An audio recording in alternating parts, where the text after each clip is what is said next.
Good morning, guys. It's Wednesday edition of Forex Focus. I'm Pete Momack, Glenn Freiberger. How are you, my friend? Pretty good.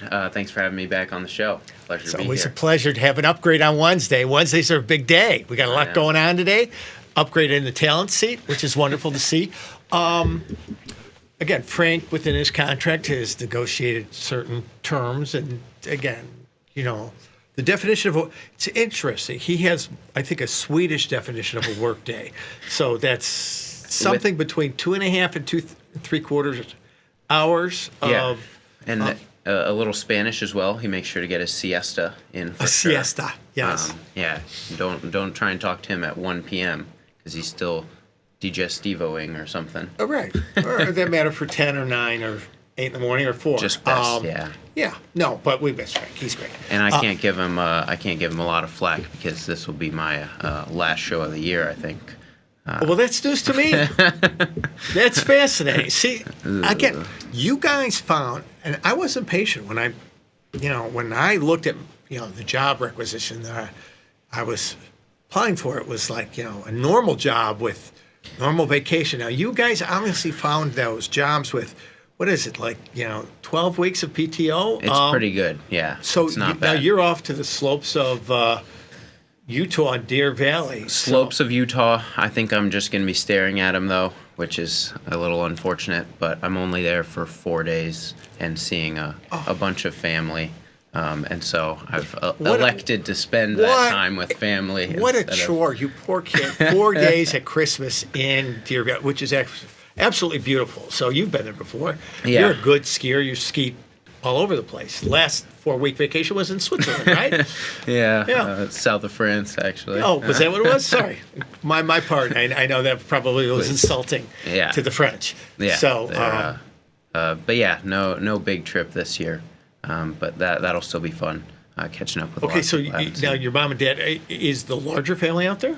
Yeah, so it's actually my great aunt lives out there and her family. Does she live in town? Yeah, in the avenues. Does she? Yeah. Okay, because it's such a cool area. It actually is really cool. And they are not Mormon, so they find Mormons entertaining. And the how's the snow out there? They supposedly got a lot. I've been out there. I went with my family one year right before Christmas, and they were making snow, so it was like bad snow on 3 runs, which is fine for me because I'm not a good skier, but my guys are all started early, so they're like, what happened to the double black diamonds? There's nothing there. I don't know about this year, but I went 2 years ago, and I just got dumped on right before I went, and that's when I was shaking off the dust, and I actually I went with friends. It was senior year of college, and a lot of Northwestern went. And a lot of Northwestern. Wow, that is bougie of you. Look at a lot of Northwestern. Well, I mean, they just they argued like a group rate or something. And of course they did. And so it was the group rate on the penthouse and the private jet. I know we need a group rate. But I went with my friends who were great skiers, and I previously had only gone East Coast skiing, which is a lot grittier, a lot more ice. Especially in North Carolina. I would imagine North Carolina is almost like Wisconsin, but it does have hills. Where our biggest ski resort within Chicago is Alpine Valley, which actually was a quarry. So you actually pull up, and there's a little rise, but you actually ski down the quarry.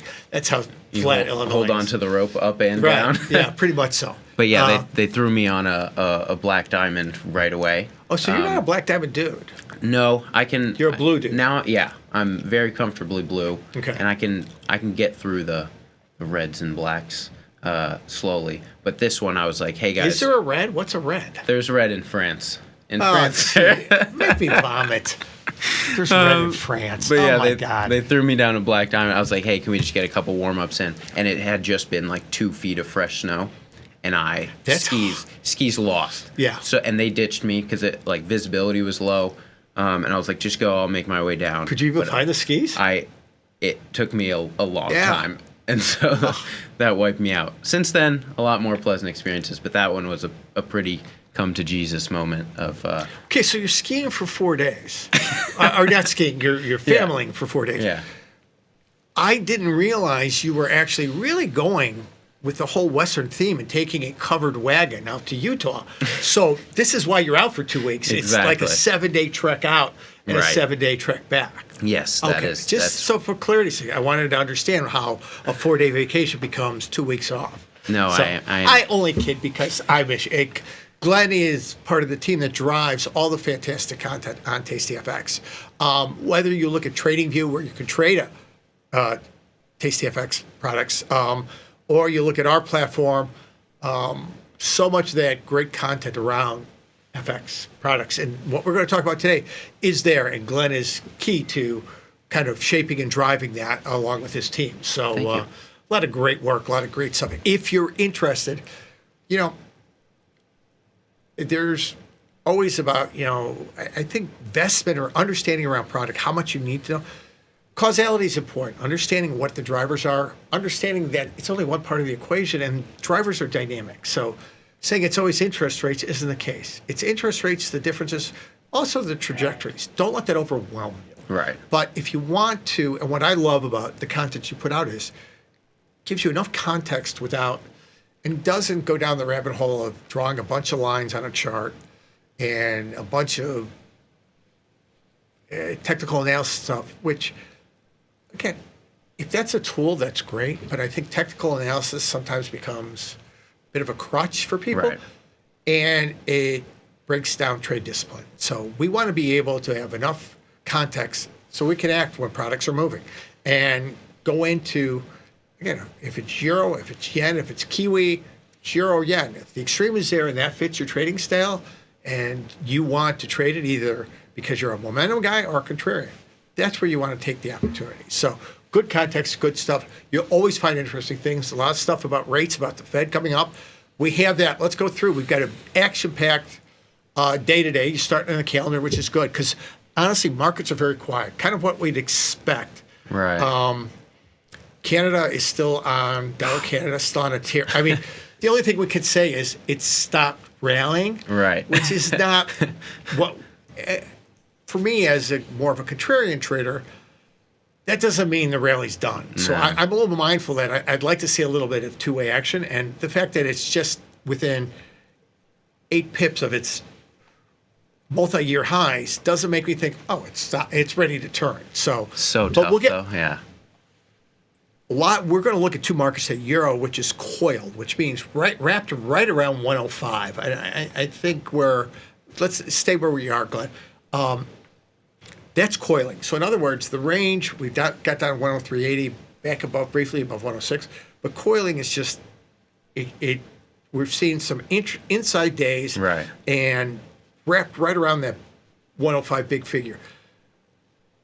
That's going to be interesting when the Fed announces, and I think more importantly, what they say at 130. But Canada, that hasn't consolidated or Nothing. coiled. That is just stopped running, Right. and it is running. So two different markets that lend themselves to different strategies. We'll talk a little bit about it. But let's go through the calendar. What do we have? A lot coming up. I mean, a huge day. This morning, we had some UK inflation coming in line with forecasts, but higher than previous. Sticky. Yeah, for sure. And the only reason why I bring that up is because we do have Bank of England meeting tomorrow. But today, we've got some minor U.S. data points and then the Fed interest rate decision later at 2 p.m. Eastern, and Fed Chair Powell to follow. But also in this one, we're getting, some economic projections. And so we're getting a new dot plot, your new favorite thing.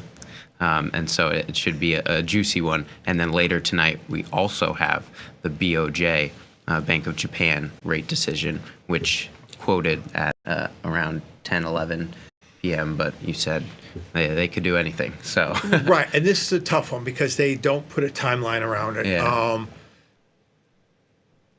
There was talk they were going to hike rates. Now they've kind of communicated that they are not. It'll be interesting to see. It's a harder one to kind of stay up and trade. Yen, too, is well into the mid 154s. So you talked about, so we get an interest rate announcement, 1 o'clock. It's almost a certainty they cut by 25 basis points. If they didn't, that would rock everybody's world a little bit. what I mean by that is we'll have a more outsized move. Right. Now, within that release, they'll put out a statement, and the talking heads will parse where any words change. What will be more important is the tone of what he says at 1:30. So you get kind of a move at 1.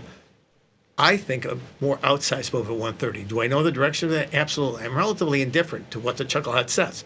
I just want him to say something that gives me some elasticity and movement. So that is all good. But you mentioned also what's coming out, and you need to be mindful of are these.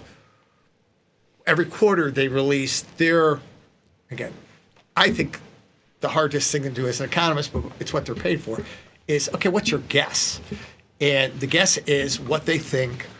And so walk us through what this is, Glenn, because it will come out and there'll be commentary about the dot plots afterwards. Right. What they are, I do caveat this by don't get wrapped up in this stuff. To have a cursory understanding of when they talk about it, if that makes you feel, and again, it does to me too, it makes you feel like, okay, I get that. I've dispensed with it.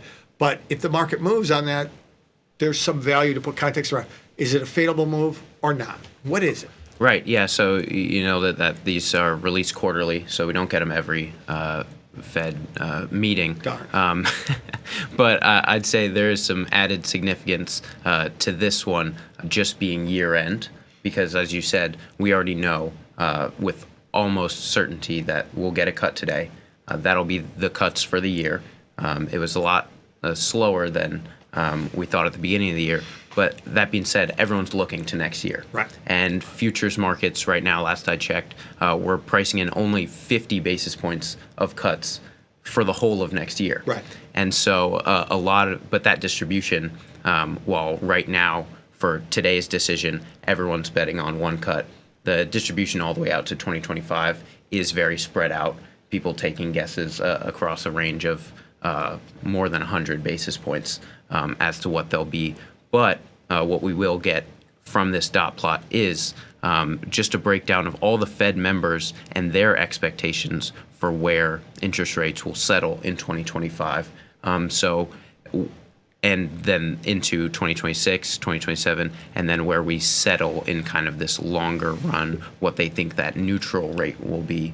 And so while it is kind of just throwing darts at a dartboard, everyone else has been throwing their own darts for what 2025 will bring. So this at least will be interesting to see how in agreement these Fed members are. This was from September.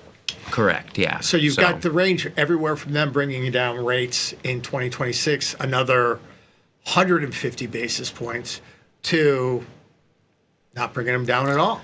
Right, yeah. So each dot is one of the 16 plus, I think there's 17 total. So Powell puts one in too? I'm not sure. Okay. I think he just he puts the big dot. Okay. But yeah, so it gives us just a rough estimate of what they are thinking at the current moment. Obviously, their favorite stance to be is nimble and data dependent, and so not tying down to. Last is September. So the median here, or the most frequent, is that mode? I forget, whatever. Is 275 to 3. So that's almost 100 plus basis points cuts in 2026. Right. The market, as you said, is somewhere between 25 and 50 basis points of cuts. And a lot of that happened since September. Right. So it'll be interesting to see if they recalibrated. Is the question, do the chuckleheads all readjust their guesses? That is the question, and they definitely will. But what we've seen and what I find interesting is that I can't remember if it's the September one or the June one, where the futures markets were pricing in one thing. This dot plot comes out, says a completely different story, and they never really recalibrated. The futures markets definitely stuck to their guns and just didn't really take this into consideration. Whereas other times we do see more of a recalibration based on these figures. So curious to see if the year end and it's interesting because, again, an economist to change dramatically their guess after 3 months is kind of questioning. Right. Yeah, how much has changed, but right. All right, so it's good to walk through. This will be something they talk about. I'm sure this will be droned on on CNBC at length because it gives them an hour's worth of stuff to talk about. In context, it's their best guess. I tend to like the market's best guess better because there's some money behind it versus these guys. Obviously, they're very smart, talented economists. But I think, it's the best guess. And if this dramatically shifts one way or another, this is the kind of thing for me as a trader. If it does, this is the move I like to fade. Right. Oh, the dot plot shifted by 75 basis points. Or they're still thinking that there's, again, the majority of them are thinking there's 6 cuts coming. Well, and you see yields rise. I'm sorry, yields fall, bonds rise. Probably the dollar gets sold off a little bit on that. That's a move I would fade, just as a contrarian, because I think this is less truly impactful as to what they do. I mean, they've talked endlessly about not even doing this exercise anymore because I think they feel the same frustration. Interesting. If it's a shiny whistle that everybody's going to follow, they're not even putting a lot of credence in it. So we'll see. But, all right, so we've got that coming out, which is going to be interesting. Let's jump over to the markets and take a look, because we can look at 2 different markets. Let's start with the euro. Yeah, and this is interesting what you're saying. We're looking at the daily chart here. And if we could just zoom back out, guys. Yeah, thank you. Yeah, we are really hovering right around this 105 level, crossing it nearly every day for the past 10 days. And we haven't seen any strength since we had that one day, that one Friday above 106 coming back down. What are your thoughts on this chart? Well, and again, we know the range, 106 down to 103. I'd say, 103.80. I mean, we printed 103.60, but 103.80 to 106 is our range. We are, when you look at that, that is coiling market. What it just means is shorts are probably taking some profits, and everybody is managing positions a little bit. There's not a lot of new positions being put on here. This is what you would a lot of times see before an announcement like this. Now, I think it's like when you go back and think, okay, the rate cut's a certainty. What else are they going to say that wouldn't cause me to trade? Well, people are mindful that there is a small chance they could say something that, or you get a random move that dislodges markets a little bit. So for me, it'll be interesting to see, given the fact that the bulk of this is certain, will they walk back the dot plot? I don't know. Maybe a little bit. But I don't see, if you think about it, okay, what dramatically is going to change the fact that U.S. rates are down, the number of cuts basis an more accurate reflector, which is the FedWatch tool, and Fed Funds futures pricing, is indicating 2 more cuts. They would have to say something dramatically like, we're going to wait and see on any more cuts to really get the market to move. If that's the case, the dollar gets a bid tone to it, and we test that 104 level. I don't see them doing that. So for me, the initial move might be an interesting, and again, everybody's got their own thing, might be, if you look at this and you say, okay, what's the 1 standard deviation daily range short term? It's nothing. It's 22, 23 pips. Going out a month, it's probably 40 or 50 pips, which is a healthy trading range. Around binary events, I will add either 1.5 or 2 times to that. So 75 to 100 basis points. Coincidentally, that lines up at 106 and 104. Right. Which, okay, now I'm starting to get an idea of what I want to do. And if the market gets up to 106 or down to 104, and I'm a contrarian, I may want to sell some 106s and buy with some 104s. This is just one way to look at it. If you're a momentum guy and you see either of those break, then you might want to think, okay, it's trading 106.30. They finally put some challenge to these shorts in the euro dollar market, and they're going to be in a more uncomfortable position. If it trades through 104, anybody who's bought this dip is going to be feeling a little bit of hurt, and maybe there's a little bit more downside to be done. Either one is, I'm not saying either one works or not, because But when you start to think about it, you start to set, okay, if I'm going to be the contrarian, those levels have to hold. Yeah. And if they don't, I'm going to be mindful of where I'm going to get out. Now, if I sell 105.90s and it's 106.30 bid in 5 minutes, I don't care if it takes an hour to get there or 5 minutes to get there. I've now decided that my reversion strategy probably isn't going to hold. Yeah. And I'm mindful. The fact that the market gets through your idea quickly should have no impact on your decision around how you manage it. Stay disciplined. And part of the way we stay disciplined is making those decisions before we actually do them. So, and I know it feels odd. I just sold a 100 pip rally. They're now 130 higher, and I'm covering now. That is like, well, how much higher can they go? That's the one thing we don't know. And you want to be able to stay engaged. So don't get the pace of the move. Don't let that dissuade you from your mechanics. Think about your decisions ahead of time. Stick with them.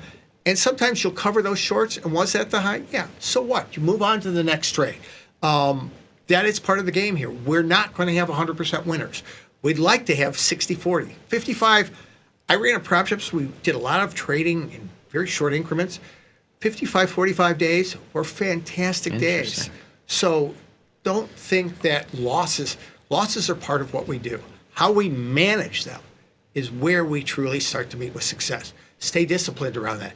If you want to trade the breakout and they trade appreciably through 106 and you're going to trade momentum, well, the shorts are stressed and you buy them and they fold back down into the range, you're going to manage that the same way. And if the number comes out and they go nowhere, you're done. Yeah. I have my strategy. It didn't reach my targets. I'm moving on to the next opportunity. Make those decisions ahead of time. You're going to be good. Let's go over and look at Canada. Because Canada is giving us a very different market. Yeah. And coiled spring, whatever you want to call it. This is a consolidated market. Canada, not so much. all we can say is it stopped rallying after a huge rally. Now, the Trudeau government's having a hard time. Yeah. The tariff thing is hanging over their head. Their unemployment rate is growing. Mm-hmm. This is why we saw an aggressive move out of Canada. Now, historically, Canadian rates and Australian rates have always had anywhere from 75 to 125 basis points above U.S. rates. That was kind of a cushion they had. Now, that's on average for 20 years. Now, stats like that, you got to take with a grain of salt because that was then, this is now. We have a much more globalized, developed market. So do they need to maintain that interest rate buffer to protect their currency? Not necessarily so. And they're right now looking at, again, they've already moved down to 4.25. So they're moving aggressively to address some issues. Yep. And are they tolerating a weaker Canada? Mm-hmm. You know, one of the levers countries can use is a cheaper currency to export their way into a bit of growth. Is this a subtle response to, well, we're going to put tariffs on you? Well, yeah, go ahead, put tariffs on me. I'll market my currency down by 20%. And, you know, it's a push. Interesting. It's one thing to think. So is this a lot of movement? Absolutely. The tape action is not telling me there's two-way action left in this yet. But if we think about this, here's a market that's probably had closer to a 65 or 70 pip daily range. It's been all one way. Right. But we've had it. So what do I do here? It's a little bit different dynamic here. If you're the momentum guy and they breach 143.5, there is a lot of anybody who has been selling dollar Canada here is in a tough spot. You probably are moving your levels of where you want to participate in a little bit more. And a momentum guy, again, doesn't mean he just trades breakouts to the upside. A momentum guy is saying the trend is up. Mm-hmm. If I get a pullback, that's an opportunity to buy because the trend's going to resume. Gotcha. So momentum guy is looking at this from a little bit different lens. Here, you'd probably want a decent pullback, but not too destructive a one. Yeah. So I would say between 75 and 125 pips, if you get that kind of move, back down to the 142 level and you're a momentum guy looking for a bounce back, that's probably it. The contrarian guy really has only one side to trade here, and it's a dicier side. Yeah. So I would give myself more elasticity. I'd double that range. I'd say, all right, if I want to fade this, let the market get to 144.5. Now, will it get there? Chances are not. That's a big move. But we don't know. I would probably let that accordion really stretch out. Yeah. And I'd be very mindful of what's overdone. Well, we would have said 141 was overdone, 140 was overdone, 142. Yeah. So that's the lesson here. Think about where you want to manage that trade, and you may be managing it quickly if it continues to go. So opportunities here, absolutely. Both types of traders, sure. Think about your game plan, put it in place, and don't be frustrated if it doesn't get to those levels. But think about what you want to accomplish here. There's great trades to be had on both sides here.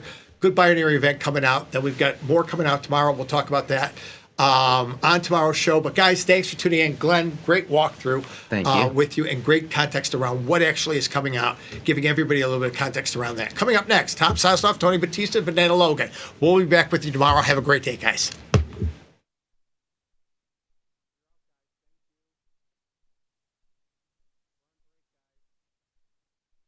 Rock, paper, scissors? He just played paper. He'll do it again. No, rock. Men statistically play rock, but he played paper and lost, and the mind works in patterns. He's going scissors. He knows I know he'll go scissors, but knowing I know he knows. Scissors, shoot. Thought we were doing rock, paper, scissors, shoot. It's always rock, paper, scissors. If you think like a trader, we've got your back. Tasty Trade. Join the club, genius. I bought a stock when I was first old enough to open a brokerage account.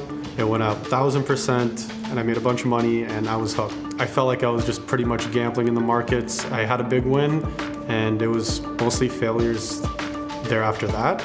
And I thought, I need to find a way to consistently pull money out of the markets and find a more consistent, repeatable system. Fast forward, I ran into tastylive, really loved the market measures and the data they had behind to back up the research they were doing. My biggest takeaway is that you can find an edge in financial markets. It lies in volatility overstatement, volatility mean reversion, and having solid mechanics. Ready to take your trading skills to the next level? Dive into the world of stocks, options, and futures with Tasty Trade courses. Whether you're a beginner or more advanced trader, our courses can empower you with the knowledge to succeed. Watch as our team in Chicago shows you how to use the Tasty Trade platform and go over the basics of trading. Perhaps you'll learn about a new strategy or a potential product for your portfolio. To find our courses, go to the Manage section of our web platform or head to courses.tastytrade.com. Start taking control of your financial future. Visit our courses today. Regulation time may have expired, but the conversation is just getting started. This is Overtime, the post-market scrimmage for market junkies. Join Chris Vecchio, Ilya Spivak, and me, Dylan Radigan, as we analyze the X's and O's for everything from earnings to politics to macro events and more. Nothing's out of bounds on Overtime. We break down the news to provide you a playbook for your trades. Watch Overtime Monday through Thursday only on Tasty Live. Got trader's block? We've got the cure. Get data-driven trade ideas with Cherry Picks, our weekly newsletter that gives you insights into the market. Sign up at tastylive.com/newsletters. Woo! Get tasty, free market. Come on, you know it, can you feel it? We got some things to talk about. Free market, it's early, but not too early. Come on, wake up now. Pour that coffee down your throat hole. It's hot. Now you got a hole in your throat. Oh no, just call your boss. Take a crust from out your eyes. So tasty, not a coffee. Good morning, you knuckleheads. Happy Wednesday to you both. Hello. Hola, Thomas. Hello. Hello. Hey, Miss B, how are you today? I am good. It is a week till Christmas from today, and the first night of Hanukkah. Is it really? Yeah.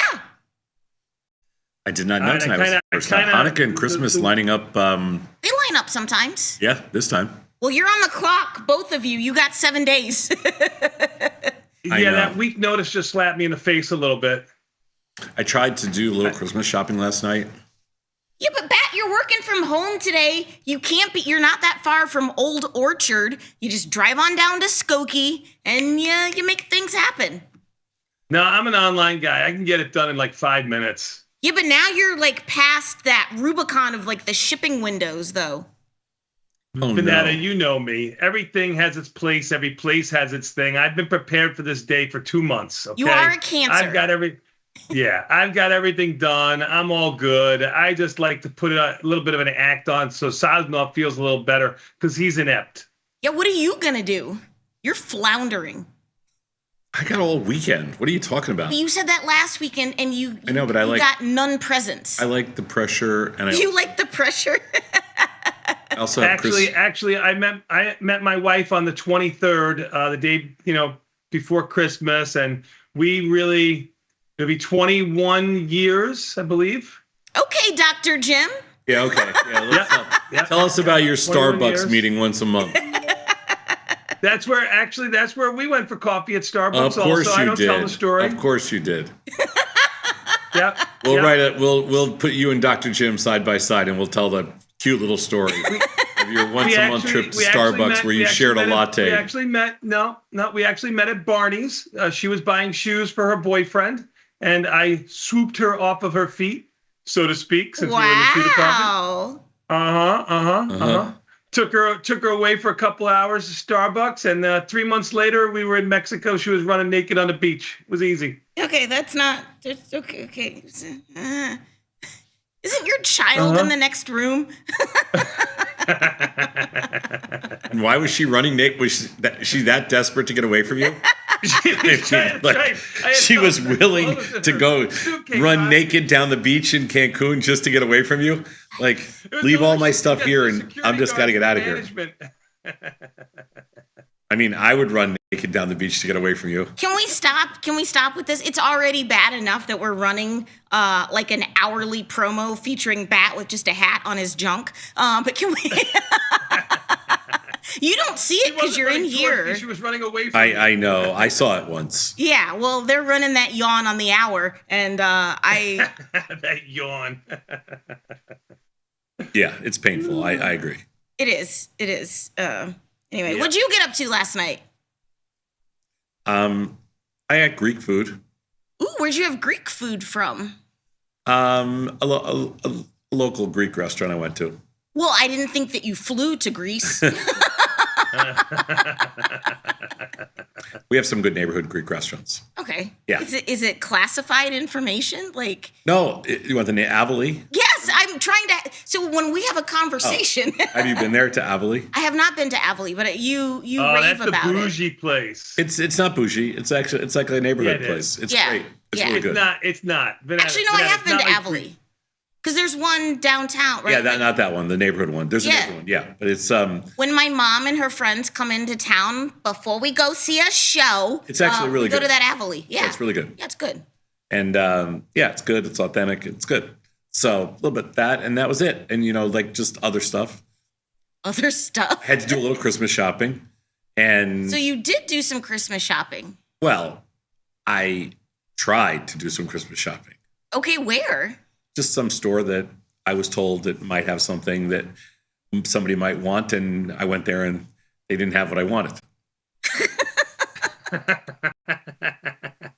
So Did you try online? Like I don't want online. I know, but I want to help you. No, I don't care about your stupid online stuff. I'm not doing it.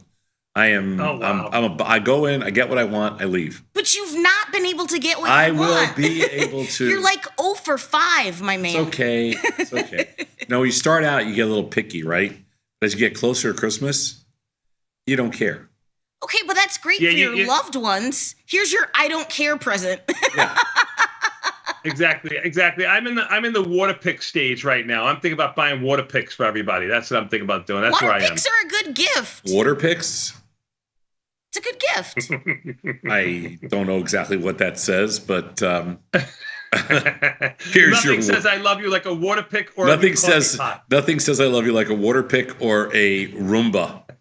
People love Roombas. Don't get someone a Roomba unless they ask for. Roombas are expensive. I would love a Roomba. Someone wants to give me a Roomba. Really? That's what you want for Christmas from your loved ones? I mean, I'm not. Roomba? Not gonna. They cost $800. I'm not saying I have no idea what they cost, but I'm saying it's not a cheap gift. Let some guy try giving a Roomba to his wife and see how that goes. I mean, if she wants it. Nobody it's wants better than the it. feather duster that I told Kai to get his wife. So yeah, right. Wow, that's a beautiful Dyson. Yeah. Well, the guys on the trade desk, they know that I'm a Swiftie, and a lot of their daughters are Swifties. So when they see me, we'll talk in the kitchen. And so the hot item, this year is what? Is all sorts of things. But I was talking to one of the guys on the trade desk. He was looking for a vinyl record, Sabrina Carpenter, that's like a rare release. And so we started talking about vinyl records. And it's funny when you talk to the trade guys, because they're talking about some Pink Floyd record that they got back in the day. And I was like, well, did you know that the Taylor Swift Lover Live from Paris edition is worth $1,800? But I like talking to the trade desk guys about Led Zeppelin I've never records. seen you talk to the trade desk guys once. You're always in the show. I'm always in the kitchen. For social, I have to talk to because I've everybody. never seen you walk out to the trade desk. Yeah, I walk around. I go to Margin Island. Sold. They love me over there. They wouldn't even know what to do with you. They do. Didn't you see my Spotify Wrapped video? I talk to everybody. Yeah, I think so. Yeah, I'm not buying this either. But I'm not buying this whole thing. I've never seen you socialize out one time in Margin Island. I bet. Bet. But what's the most valuable record you ever owned? Well, back then there was no such thing. I probably still have. I gave them to my. I think I gave them to my kids. Beatles or something, or I mean, I had all the original Beatles, but I don't have any. I don't know where they are now. Man, what a shame. I know, but who the hell knew? I kept those things for 50 years. Whatever. Well, no, 50 years would be till now. No, it would be the Beatles were 60s. No, but if you owned it in the if you owned it in 74. Yeah, I owned it all. I owned it all. You owned it in 74, and that's don't try to explain to him, Vanetta. He's and not now good it's with math. 2024. I don't know. I don't remember my first Beatles album. Okay. I think it was the White Album, but I don't remember. Yeah, sure. Yeah, but I don't remember. I had the original Sticky Fingers from the Stones. I had from Zeppelin. I mean, oh my God, I had every Zeppelin album. Yeah. Yeah, and original ones. And original Jimi Hendrix, Janis Joplin. Dude, that's awesome. Yeah, whatever. We didn't waste money like that, Vanetta and my family. You didn't have records? You didn't have a little Mel Torme, I don't know, a little Dino, a little Dean, a little Frank, I still remember the first two albums I got. No. Sly and the Family Stone and The Doors Live were my first two albums. That was talking. Oh, I wasn't. Yeah, that's okay. He was talking about he's Sly going and to tell you Family his first album was some I thought Sinatra. disco Goomba or something. Some disco. No, Vanetta, I'll tell you the true story here. We were the first entrepreneurs. We didn't buy entrepreneurs, records. yes. We didn't buy records like the Sosnos Of course of the you world. didn't. We Of course actually you would didn't. sell them the components Of that they course you needed to didn't. listen to those records. We would have all these things that would fall off the truck. Like these Sonys and Panasonics. My garage would be full of them. We'd sell them for $30 and $40 a piece. They'd be $200. What does that have to do with having your own record? And these jamokes would go out and buy records to listen to them while I was making buku cash, selling them all the RCA stereos and all the big speakers that they needed to show off Where'd to their that get you, friends. Mr. Buku We didn't have Cash? time to listen to music with headphones on. Hey, Buku Cash boy, where'd that get you? Buku Buku Cash. 2 slices of pizza and a Coke. Buku Cash. That was the lunch go to order. Spumoni You're right, Gardens? 2 slices of Sicily. Yeah, 2 slices of Spumoni Gardens and a Coke. That's your Buku Cash. And a little egg foo young. Yeah. Anyway, but vinyl's making a huge. It has made a huge. I don't have a turntable anymore. Yeah, I'm getting one for Christmas. Are you? Yeah. I've been collecting all of Taylor's records, so I have them now. Oh my God. When it's not like I'm doing meth. Turntables and speakers were such. You might as well be, Vanetta. You might as well be. Turntables and speakers were such a part of our youth.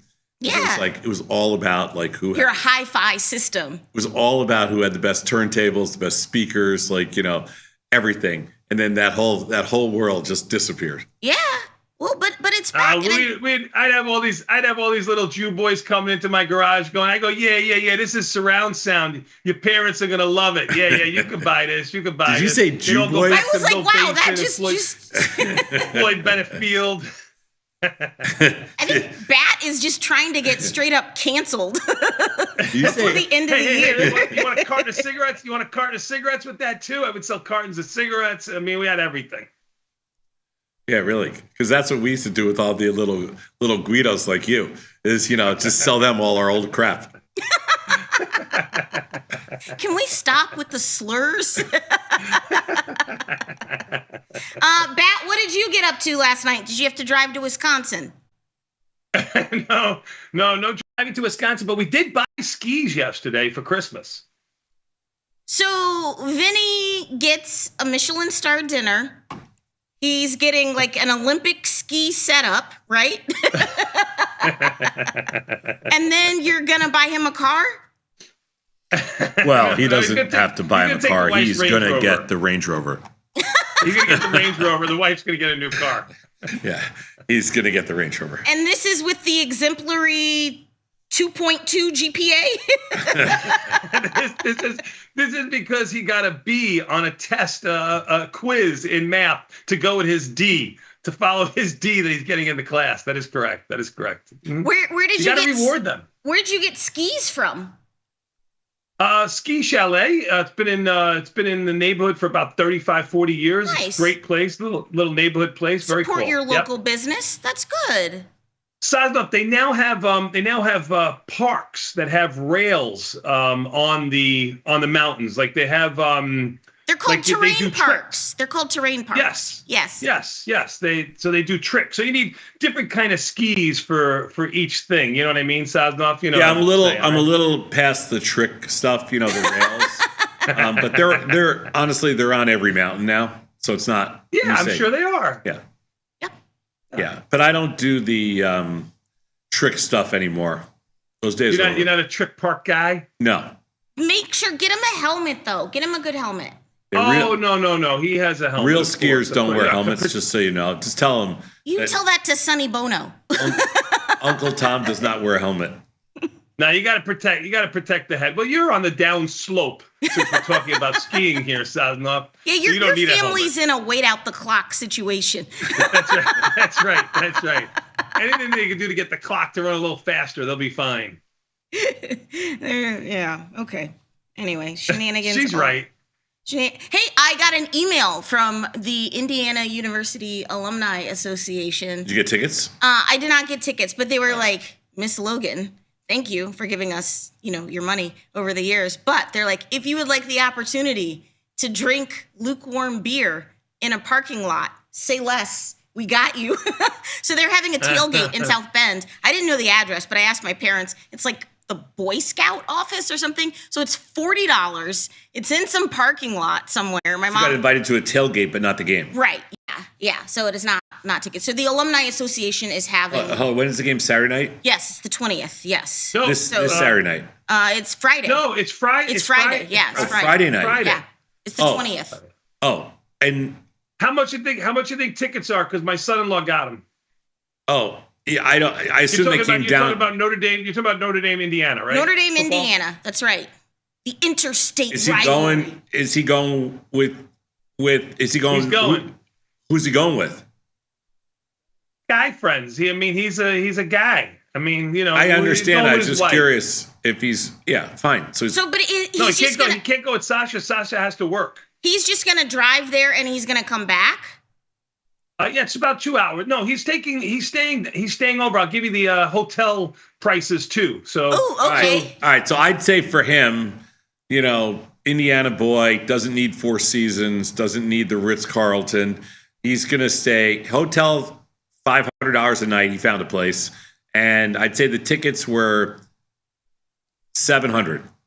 I'm gonna say the tickets were $1,500, room $1,200. You guys are right, kind of in the middle. Tickets were $1,000. He said they're decent seats. And he found a hotel about a half an hour outside of where the game is because it was too expensive to stay there, and it was $450 a night, 2-night minimum. Whoa. So it's really like $1,000. That's ridiculous, a 2-night minimum. So they got to stay Every there. hotel. I thought you were a free market guy. You're like, I'm a hardcore free market guy. That's just the free market, baby. That's right. A half hour That's away. Right. Thanks, Joe Biden. Yeah, welcome to LaPorte, Indiana. I would stay. Yeah. Well, I mean, South Bend's not that far. I would just drive home. I mean, it's if 2 hours there, 2 hours if you've been back, taking a drinking and drink. you're gonna be cold and tired. The one thing I don't do at when it's like 0 degrees out is sit there and drink a cold beer. But I guess Well, you could drink a hot toddy. But I mean, he's young. He's a goy. He'll drink. Yeah. Exactly. These Indiana farm bred boys, they like Yeah, he's to have Indiana their, farm boy. He's bred for that. Cervezas. Yeah. That's crazy prices, though. Would you pay $1,000 to go to? If I went to Indiana, I'd pay $5,000 if I went to Indiana to go to that game. You went to Indiana. We don't have. Well, that we kind just of money. happen to have tickets for you. No, I mean, if I was an Indiana grad, Sure. Yeah. No, I know. I'd go to that game. Or if I was a Notre Dame grad, I'd go to that game for sure. Yeah. Well, Actually, I'd like to go anyway. I bet it'd be fun. Yeah. Yeah, maybe I will go. Okay. Let me think about this. You're gonna go? You want to stay at my parents' house?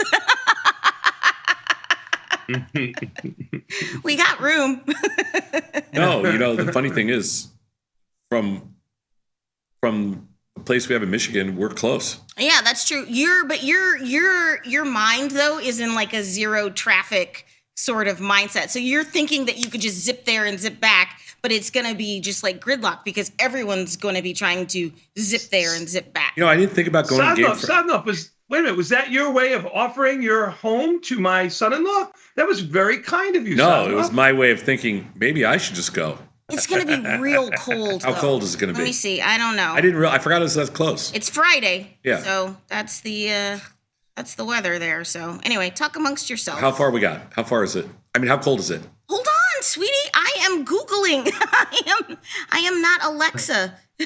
You see what it makes me do? I was debating on the Winter Classic on New Year's Eve, but I think that's going to be really cold. Yeah. Who knows, I don't know. Yeah, I know, but that sounds really cold already. Friday's okay. going to be 31 to 21, Sosnoff, with a little bit of flurries. Yeah, but it's that 21 though, with the wind coming into the stadium and then going up and around touchdown Jesus. Sodnoff, I have a heated vest for you that I use for when I'm watching hockey down on the boards because I always run the clock. But I have to have it back by Saturday afternoon. Saturday I have night. Uggs for you. I don't hate this idea, by the way. I kind of want to go Would now. you wear pink Uggs? I have Uggs for you. I kind of want to go now. Okay. Who are you rooting for? Oh, I got to root for Indiana. Okay, good. Okay, I was just checking. Your daughter went there. Yeah, Yeah. I got to root for Indiana. Okay. Your money went there. Yeah, my money went there. Yeah, well, hey, you got to root for us. We got a great show for you today. It is a wonderful Wednesday here at Tasty Live. That means a whole crap ton of content at the top of the 8 o'clock hour. We got bad taste, but it's going to leave a good taste in your mouth. Julia is in. She is breaking down segments every week. And today, she's talking about hidden Markov models. I don't understand any of that. Hidden Markov models? Yeah. Well, just tune in. I like my Markov where I can see it. Then we got What's Your Assumption at 8:40. Tom and Bat do viewer-submitted trades. This is where viewers write in with an underlying and they have a directional bias. Tom and Bat try to do as many trades possible in 20 minutes. That's at 8:40. 9 o'clock, Jacob in the house. Best of 2024 Skinny. Oh, I love this. I love the yearly recap. A Skinny Wrapped. Because the next two Wednesdays are holidays. Yeah, that's great. Yeah, that's why we're doing best of today on the Skinny. I think that's great. No, can't be mad at that. And Nothing says best of more than Jacob Perlman just spewing out the best of. Get your helmets for that. And then live from the trade desk at around 9:30, Big Boy Scotty S. We got Scott Sheridan in the house counting down all the top trending tickers over at Tasty Trade, and you better not step on his time. He will get upset. That's Nikki Batista coming in for Johnny Trades. If you have a more mortal-sized account, he has trade ideas for you. Nikki Bat's going to be in at around 9:40. And then live from the floor of the SIBO, will the traders be wearing festive jackets today? No. Liz and Jenny are going to be live from the floor of the SIBO. That starts at 10 a.m. I don't ever remember any kind of festive floor stuff. Except when the Cubs were in the playoffs. Like, I don't remember, like, festive floor activities. Okay, well, you don't remember lots of things. This is true. But anyway, that is our schedule for today. Oh, and Truth or Skepticism. Yes? Yes. What are you talking about with Dylan today? Tom Sosnoff, Dylan Radigan, 1 o'clock, going up against the Fed. We are going up directly against the Fed. It's kind of crazy. But let's see what bonds are doing right now. We got a couple different topics. I'm not sure where. Down 18 ticks, 115, Wow. 17. Yeah, I'm putting a bid in right now. 27, sorry. 26 bid. I have not spoken to Dylan today. We talked yesterday. We had a couple different topics, so I'm not sure which direction we're going to go. Okay. Well, that'll be 1 o'clock live here, tastylive.com. Also on the Tasty Live YouTube channel. If you're not subscribed to our YouTube channel, make sure you do that. A lot of great content to get you through your trading day. But make sure you hit that like and subscribe button and that bell notification so you never miss any tasty notifications. In the meantime, and in between time, do you guys want your daily dose? Sure. Hit me with my theme music. Let's go. Our leading story. Breaking news. Coming across the wire. Leading story. Top story. Just in. In today's headline. This just in. Breaking news. All right, everybody. Today is a wonderful Wednesday. It's December the 18th. This is the part of the show we like to call the Daily Dose, where we talk about today's financial news and headlines. My name's Vanetta. Are you ready for the news?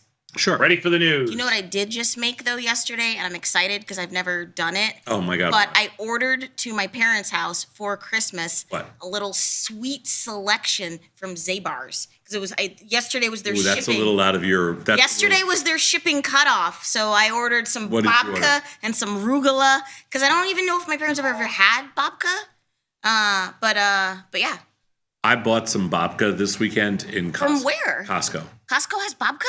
Yeah. Do they have the cinnamon babka though? No. See, that's hard because I'm a cinnamon I know. babka girl. They had chocolate babka. I don't but like the chocolate babka. I gave it to a bunch of kids I gave it to a bunch of baristas that had never had babka before. Aww. They were in heaven. They were like, what is this so-called What is babka? it? I know. That's how I felt the first time I had it. And they're like, how come I have never had this before? right? It's so good. I know. It's so good. Sosnoff, you've turned into a grandma. Yeah, I know. You're a booby. Yeah.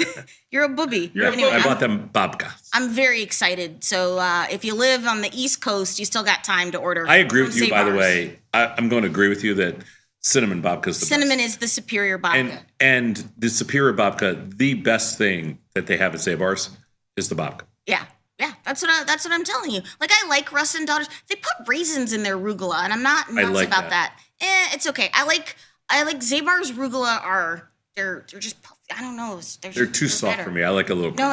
Oh, it's so good. Now But Zabar's has the best babka. Russ and Daughters, hands down, the best locks. Yeah, sure. But I don't. Hey, getting the first headline of the day: Fed meetings made stock traders richer in 2024. Is today the last big rally? Why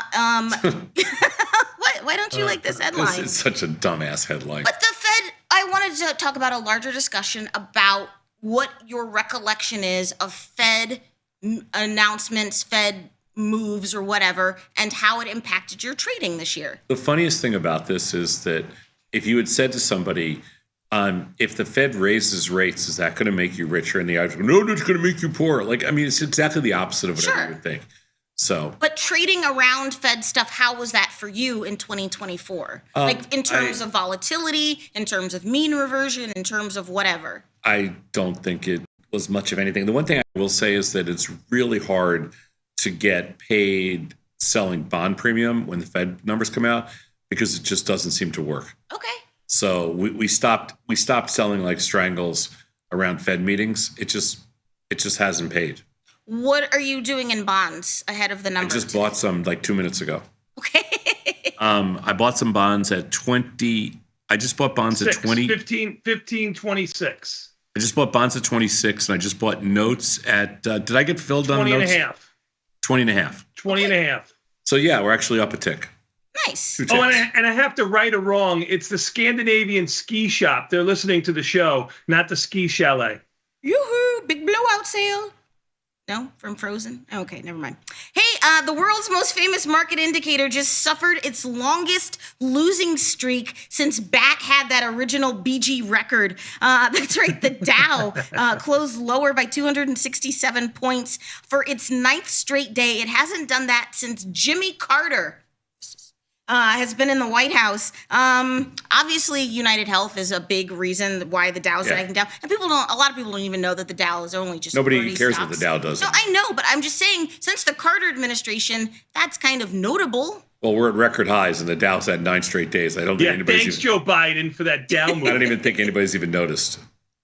Or are you doing anything in the diamonds in No. general? No? Nope. Nah, we haven't had a diamond position. in some time. The markets in there aren't very good. Okay, what Markets about your aren't indices? very good. But Oh, no, go ahead. Like your Russell, S&P, NASDAQ. Yeah, we have all that. How's it going? It's nothing. Really mixed. Nothing to write home about. All right. Hey, investors' allocation to U.S. stocks hit a record high amid super bullish sentiment. This is from a Bank of America survey. 36% of respondents said they are overweight U.S. equities, the highest level seen in the survey's history. The large shift into U.S. stocks came alongside record low allocation to cash and a 3-year high in global Nothing risk dangerous appetite. about that. I was going to ask. Okay. Nothing dangerous. Did you hear what she said, though? They had a record number of, they were in cash. Now they're all in stocks because they have to be at the end of the year. This is called window dressing. Like any and fund nothing that doesn't dangerous. have No, I said record low allocation to cash. Yeah, that's Oh, what he sorry. said. That's Oh what yeah. he said. Oh yeah. Yeah. But Okay, it's yes. My bad. it's nothing scary about that little comment. Nothing says we're about to crash more than super bullish sentiment. Just 6%. Well, it doesn't have to be crash. It just means that Yeah, right, everybody's off. Just 6% of respondents to the survey said they believe the global economy will experience a hard landing. Oof. Oof. Rough. Do you have any predictions about January? Because sometimes the start of the year I have can be some rocky. very strong predictions about January, but I don't want to give them away. None of them are working.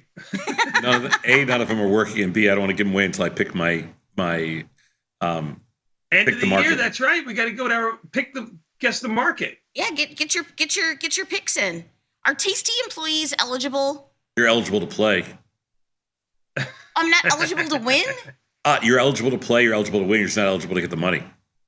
Not eligible to collect. But you just think about the prestige and all the accolades you'll get if you actually win. I'm going to set up a shell corporation. Yeah, fine, do that. Hey, December's Your mom can win. Yay! So you can put your mom in there. December's market action has been all about a rally from several members of the Mag 7. But is the Mag 7 rally a defensive move? I don't know. I don't know. You don't know. I don't know. What? Okay. Well, just is large cap Why bias. is buying Tesla, Google, Apple, Amazon, Meta, and Microsoft and Alphabet at all-time highs a defensive move? Because as well as other large cap companies, I just want to know they what fit kind a of bill for a flight to safety. really. So I'm just saying what the article buying says. this is why stupid people write stupid articles. We listen and we don't. We are judge. all dumber for reading stupid articles written by stupid people about things that make no sense at all. If the 7 biggest stocks are all at all-time highs, how is it defensive to buy them there? It's flight to safety. Flight to safety, what does that mean? Because instead of taking your chances in the broader If you're market, buying the 7 biggest, most overpriced stocks in the history of the market at all-time highs, how is that a defensive move? but it's not wrong though. It like is. they haven't been proven wrong. Again, I you're just- all dumber for having even had to read that stupid headline. What are your predictions for the Mag 7 in 2025, specifically just these 7 stocks? Like Are there any that you want to pick out that say they will continue higher? Half of them won't be the Mag 7 next year. But which ones? My prediction. Let's talk about they'll it. all be Mag 7 next year. My prediction is that at the end of 2025, they all close lower. What do you say, Bat? I think 2 of them will be gone. From the Mag 7, they'll be replaced. You say gone. You mean gone? No. They'll be replaced by 2 other stocks, whether they be AI or something like that. Well, I mean, already you could easily. I mean, if you're talking Mag 7, you don't have NVIDIA in there. What's going on? Okay. Sure. I mean, I'm just saying. I mean, how do you have a Mag 7 without NVIDIA, which is the biggest company in the world? Sure. Or whatever. You have a NAG 7 with NVIDIA. I mean, maybe it's the 8 or something. Sure, a hateful 8. Yeah, okay. But I was just curious. Couldn't you break out your returns for each of the Mag 7? Like, what was your best Mag? Because I know Tesla's your worst. But what was your best? Tesla used to be my best going into the middle of the year, and even in 3/4 of the year, Tesla was my best going into the middle of the year, and then I blew it. Right. These stocks? Yeah, but so what was your best? I don't know. You have to know. I mean, I have to look it up. I don't know off the Was top. it Meta? Was it Apple? It wasn't Meta for sure. Okay. Meta and Tesla are going to finish my 2 worst. The other ones are all going to be positive. I just don't know how it breaks out. Yeah. I was just curious. Hey, the chairman of a leading U.S. banking regulator said yesterday his agency is considering legal action against 6 former officers and 11 former directors of Silicon Valley Bank. We've never really had anyone be held to account for any banking collapse shenanigan, whether it's Wells Fargo or whether it's Silicon Valley Bank. But I think Silicon Valley Bank executives should be held responsible for what they did. But there's no precedent. No one's ever been held responsible. Oh, I mean, there's precedent in everything else in the world. You should be held responsible. I mean, these guys were complete idiots, and they basically almost took down a banking system. Yeah, sure. Yeah, sure. Okay. Yeah, I think they definitely have liability. Get them, boys. Bat, what's KRE doing? That has nothing to do with KRE. I looked into this during the day it's a small banking. It's a regional banking index. I'm just trying to tie it like 2 to years something ago. that's tradable. You like your outfit? 3 years ago. Okay. Jealousy won't get you very far. Okay, look at the sweater you're wearing. And this People in the comments are raving about my sweater. people love this little It's got penguins on it. outdoorsy. And they have little hats and scarves on. Blue Horseshoe loves your sweater, Vanetta. Don't worry about a thing. KRE's been sliding for the last month or so, trading around $64, $63.50. I looked at the markets in there. It's not that great to trade. Hedge fund firms are loving utility stocks. They have a love affair. I'm going to name a couple of tickers here. I'm constantly asking you about utility stocks because I don't know how to play them except for like XLU instead of like an ETF. But they are coming more to the forefront as more and more AI and data centers, they need energy. So if hedge funds are excited about that, but you guys aren't excited about utility stocks. Because what is there to be excited about? It's the most boring trade you could ever make. I mean, I tech-loving hedge funds have a crush on utility stocks. Yeah. All right. So, Bat, can you look up VST for me, please? VST? Yes. Trading around $139.50, 140. Let's 141. It looks like it's up around $1 this morning. VST has an IB rank of 71, which is pretty good, and it's off of its highs of 175, but hanging out at around 140, as I said. See? Markets look tradable. Good. Okay. See? Well, it's something. That's pretty good.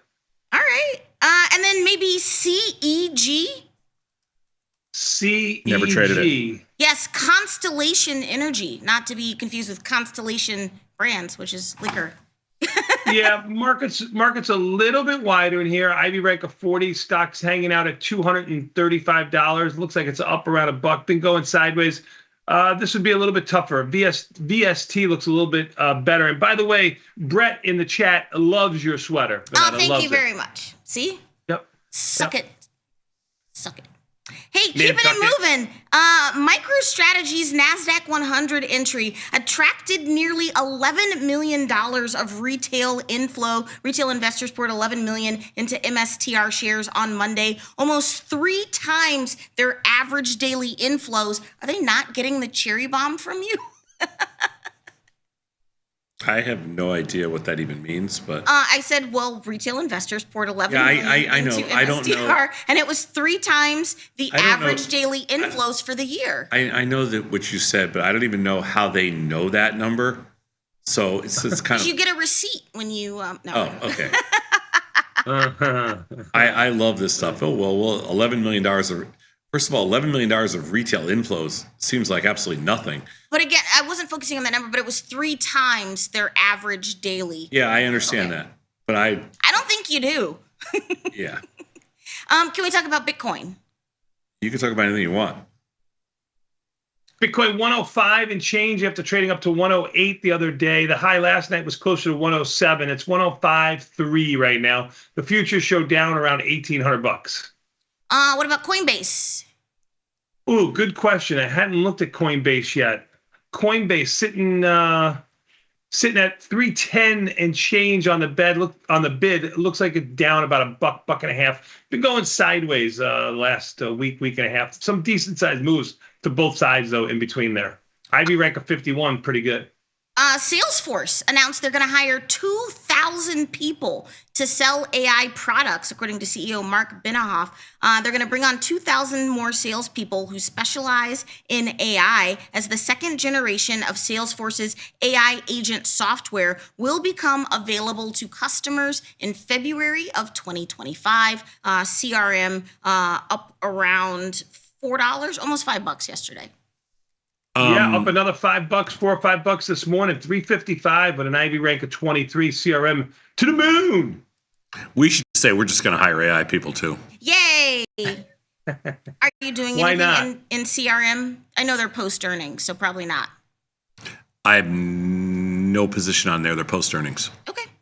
Hey, lawyers have filed charges against Apple over its alleged use of conflict minerals. Oh no, the minerals in question are tin, tantalum, and tungsten. And obviously, as more electronics are getting made, we're trying to make sure that the minerals are being ethically mined and sourced. And so in a statement, Apple is being hit with a criminal complaint that has been building for a long time. Last year, in a report filed with the SEC, Apple said that it had traced its 3T supply chains, and based on their diligence, they were compliant. What are you doing in Apple? No position. IB rank at 18 kind of sums up that no position. It's been even lower than that the last week or two. I'm talking about it was the down IB around rank. 6 Stock last is week. on its highs. It was down around 6, the IB rank, so we got out. How's your trade been in Apple for the year? Good. Oh, okay. Apple's been good. Yeah, Apple's been good. Yeah, I didn't do anything dumb in Apple all year. Yay! Well, you know what? Apple didn't do anything dumb. I mean, it went sideways for half the year, actually a little bit of an underperformer to the overall market. Yeah. And if you were looking to play a little contrarian role and looking for a little bit of long delta, you probably leaned into Apple a little bit, and Apple paid you. Yeah, I never got caught in Apple this whole year.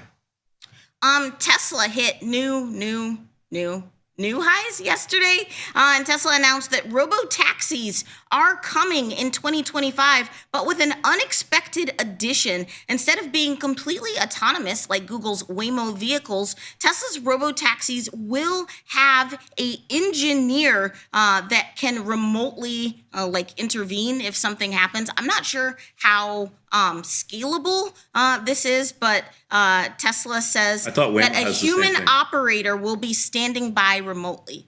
I thought Waymo was the same thing. Yeah, in India. They might. I could be wrong. Well, I know in Waymo, like if you. I mean, obviously there's customer support, but I don't. Yeah, but I know in Waymo, like if you try to put too many people in the car, you try to mess with something, they talk to you like immediately. Sure. Okay. What are we doing in Tesla? We're short it, and we hope it crashes. Okay.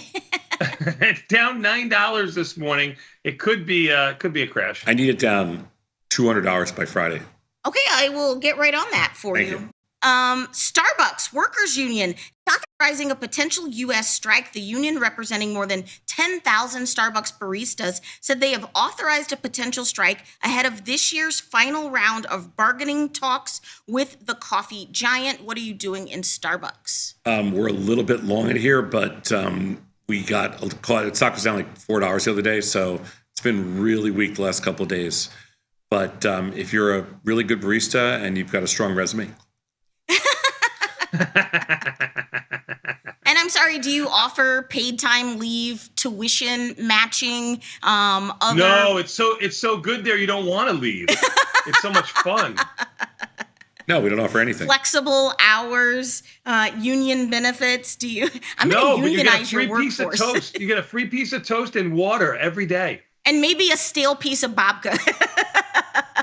What I learned is that every single barista in this city has worked at Starbucks. Sure, of course. And and then every single one, everybody hates it.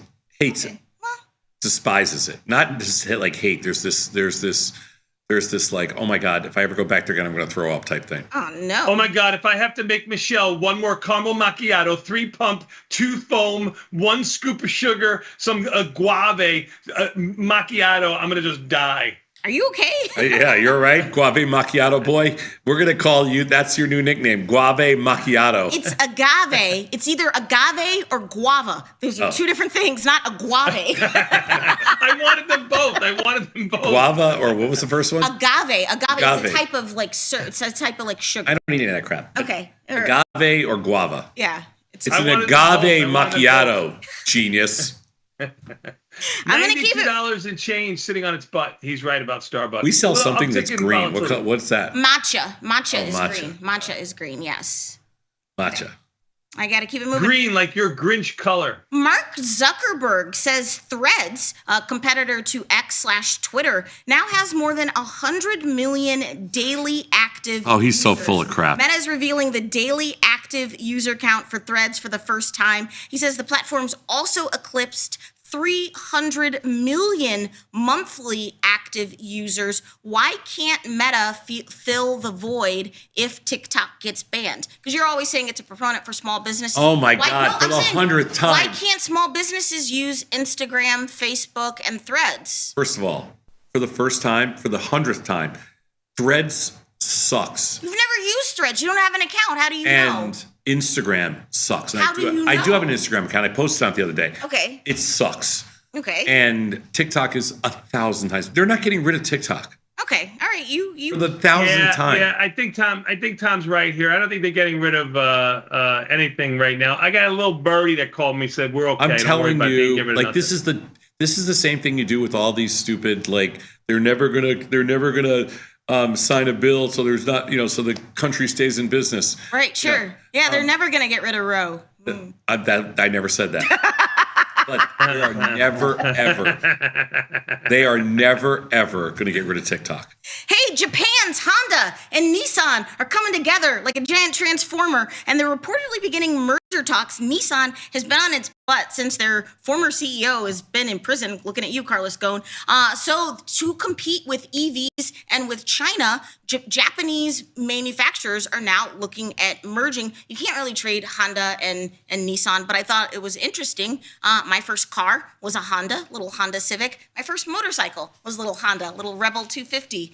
You meet the nicest people on a Honda. I've never had a Honda. I don't think I've had a Honda, but I have had. Oh, come on. Didn't you have a Honda Prelude back in the day? All you guys did. No. That was your car of your people. A Honda. Yeah, all you. No, don't say all you. But I did have. Honda also owns Acura. So yeah, I know. I did have a bunch of Pathfinders. Oh, you did? Yes, I love Pathfinders. Because you like to take it to the trail to go rock climbing? It was my. No, he needed it to pull his. It was Honda my Prelude. favorite. It was my favorite SUV. I think I bought like over the years like 4 different Pathfinders. Oh, before you went into soccer mommy mode? That's cool. And you could get on a Full Pathfinder. soccer mom mode. You could get on the front of the Pathfinder, one of those big, not like Rhino bars. Yeah, those things. I loved them. You're like, I love lights. You can't hurt nothing. You can just smash into a wall. You're fine. Those things were the best. Sure.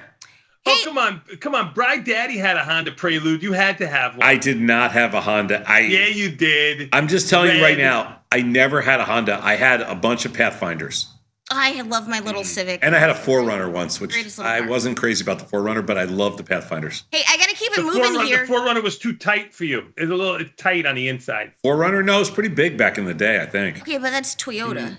I know, I'm just saying, it's the same kind of car. But I love Pathfinders. Hey, I gotta keep it moving because you're really like, oh, Vanetta talks too much, and it's you. You guys are certified yappers. Oh my God. I'm skipping a story here. Grubhub, Chicago-based Grubhub, has to pay $25 million for misleading customers, restaurants, and drivers. Grubhub says we are neither confirming nor denying these rumors. We're just paying. Well, isn't this fine. Grubhub get bought out by somebody? Probably, but they're still based here in. No, I know they're based here, but Chicago.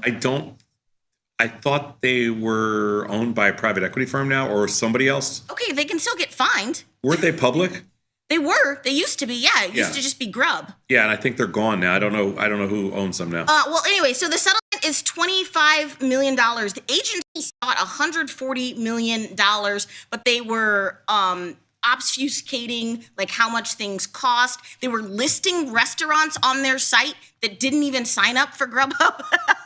Make sense? It was confusing about how they paid drivers, but they were screwing people at every level. So they were screwing restaurants. They went to the Wells Fargo model. Yeah, they were screwing restaurants. They were just signing up restaurants even though they had not signed up. And then people were writing bad reviews about restaurant, and the restaurants were like, we're not even signed up for this. Anyway, and they were lying to customers and they were lying to drivers. So good job there. Hey, good news. The Federal Trade Commission will soon require hotels, vacation rental platforms, and live event promoters, looking at you, Ticketmaster, hope you die, to disclose any and all fees up front.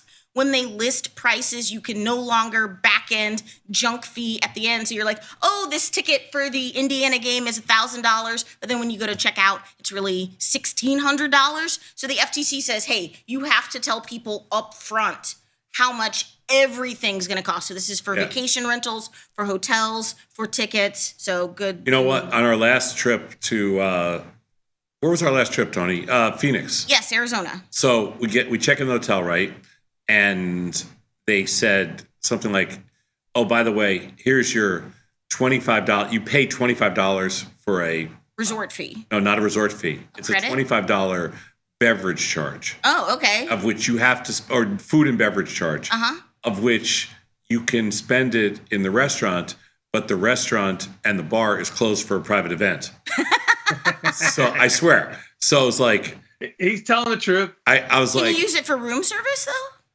I don't even think they had room service. Oh, okay. No. They said you could use it for room service. They were going to make a special, thing for us. But we leave the room at 6 a.m. Yeah, we leave it at 6 a.m. Right, yeah, okay. So the funniest thing was they go, well, so we're charging you $25, but the bar and the restaurant are closed. What a scam. I know. That's what I said. What a scam. And I'm like, so we have to give you just an extra $25 and we can't even use it unless. For what? Yeah. Yeah, like we had to leave the room before the room service started. Right, yeah, so there was no way for us to spend. But normally, if you just talk to a hotel they'll remove any surcharge or fee. Like but you just have to ask. We were talking about it at length at the front. I don't think they. Did you ask them to remove it? I didn't specifically ask them. Well, then if you don't ask, then you never, if you're just like, look, hey, and then. I mean, I would have asked them to remove it, but Charm Boy over there was just like, schmoozing it up with everybody. And I couldn't even get a word in edgewise. Kind of much like this morning. I tried desperately to get Sosnoff the handicap room. I really did. Hey, I got to keep it moving here. Taco Bell is going to start serving nugs. Yes, chicken nuggets. That's embarrassing. What? That's embarrassing. Okay, so beginning December 19th. That's embarrassing. Beginning December 19th, and while supplies last, Taco Bell will give fans what they want in an attempt to satiate their cravings for nugs. So Taco Bell is doing its own take on chicken nuggets. Who would ever have a craving for Taco Bell? They will nuggets. Increase. Oh, can I get the words out here, please? Your offerings include a 5-piece and 10-piece meal with one sauce for $3.99 and $6.99, respectively. You can also get it with the side of their nacho fries. Yum Brands is Taco Bell. No? Okay. Finally today in sports, Conor McGregor says he has agreed to a boxing match with Logan Paul in India. What in the Mad Libs did I just read? So I think from even when the story came out to like now, I'm sure things have changed, but the rumors are true. Logan Paul, Conor McGregor in India. In India. Mm-hmm. Oh, this is his, I made a mistake. This is his brother. This is not Jake Paul who fought Tyson. This is Logan Paul. No, that's brother. The same. No, it's the same person, you boomer. Is it? Yes, there's only one that's a boxer. Yes, I promise you. I think it's always been Logan Paul. I promise you. I thought it was Jake Paul. There is a Jake Paul. Oh, I'm very tired. Wait a minute. Jake Paul fought Mike Tyson. Are you sure? I'm 100% sure, but I could be wrong. Okay. Well then, yes. Okay, fine. This doesn't sound Logan Paul is going to fight Conor McGregor. This doesn't sound like a money grab. He's a little bit smaller. Yes, but it's all very confusing. Anyway. Yes, my bad. I'm so sorry, Bat. Yes. It doesn't sound like a money grab at all. Okay, yeah, I don't know. Hey, finally today. Was I right? But I'm still a boomer? Yes, you're right. No, you're still a boomer. No, it's still painful. But I have something that's going to help both of you drastically. I am about to save your Christmas. Are you ready? I doubt it. For my viral video of the day, look at this. Watch this. Did you know you can get Cartier to set up a tree in your house? And each of the ornaments are selections from Cartier.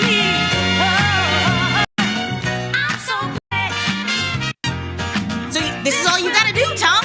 Do you want me to make a market on this? I don't even know how much this cost. I was gonna say, I don't know, 150 grand.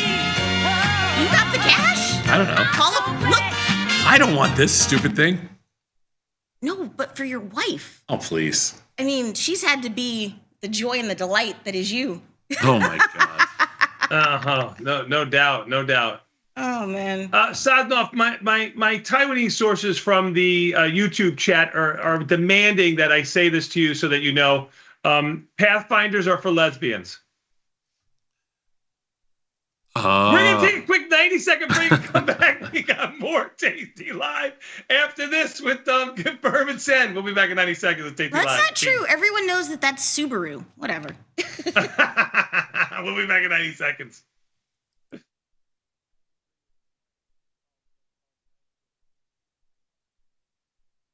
Got friends? Get $250. We'll give you a bonus for each qualified person you refer to Tasty Trade. So spread the word and earn rewards. Terms and conditions apply. Join the club, genius. Tasty Trade.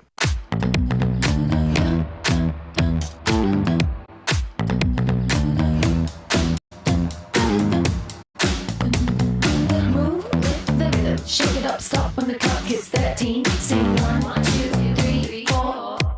Cause no one can do it like we do it, like we do it, like we do it. Cause no one can do it like we do it, like we do it, like we do it.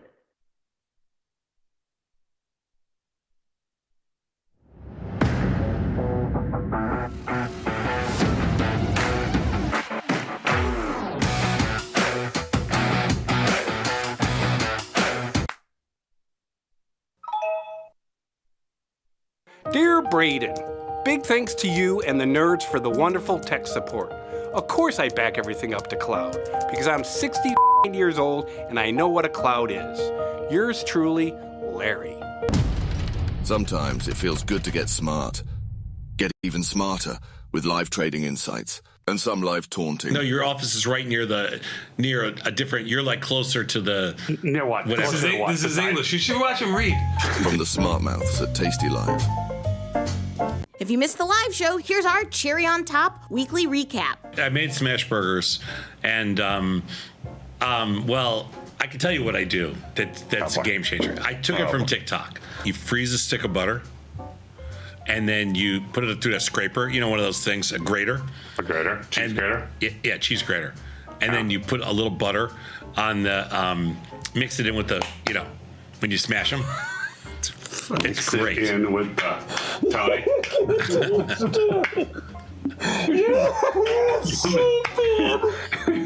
You mix it in. This is a second language. I mean, you take you freeze the butter. It's like all that, and you take the thing and you freeze the butter.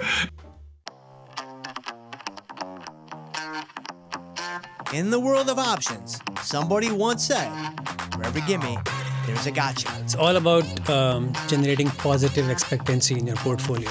Welcome to Option Trades Today. I'm Tony the Bat Batiste, and I've got not one, but two trade ideas for you today.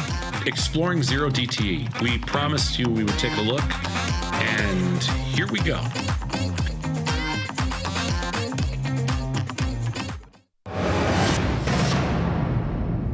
We are ready to build. This is make or break for this team. It's down to the last 2 minutes, and it's time to rock and roll, baby. That's all I got is 2 minutes, and that's on a good night. I don't know if they're going to be able to make it, but I think they can just slip right on by and maybe take it through to overtime. I think we're going to overtime. Here it comes.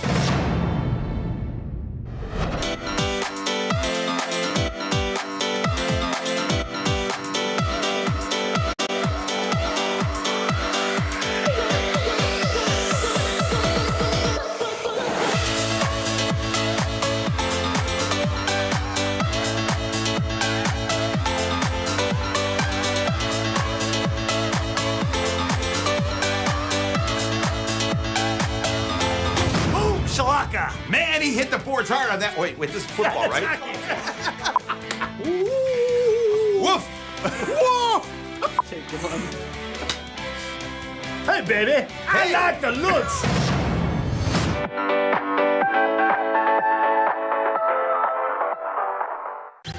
Got the need for speed?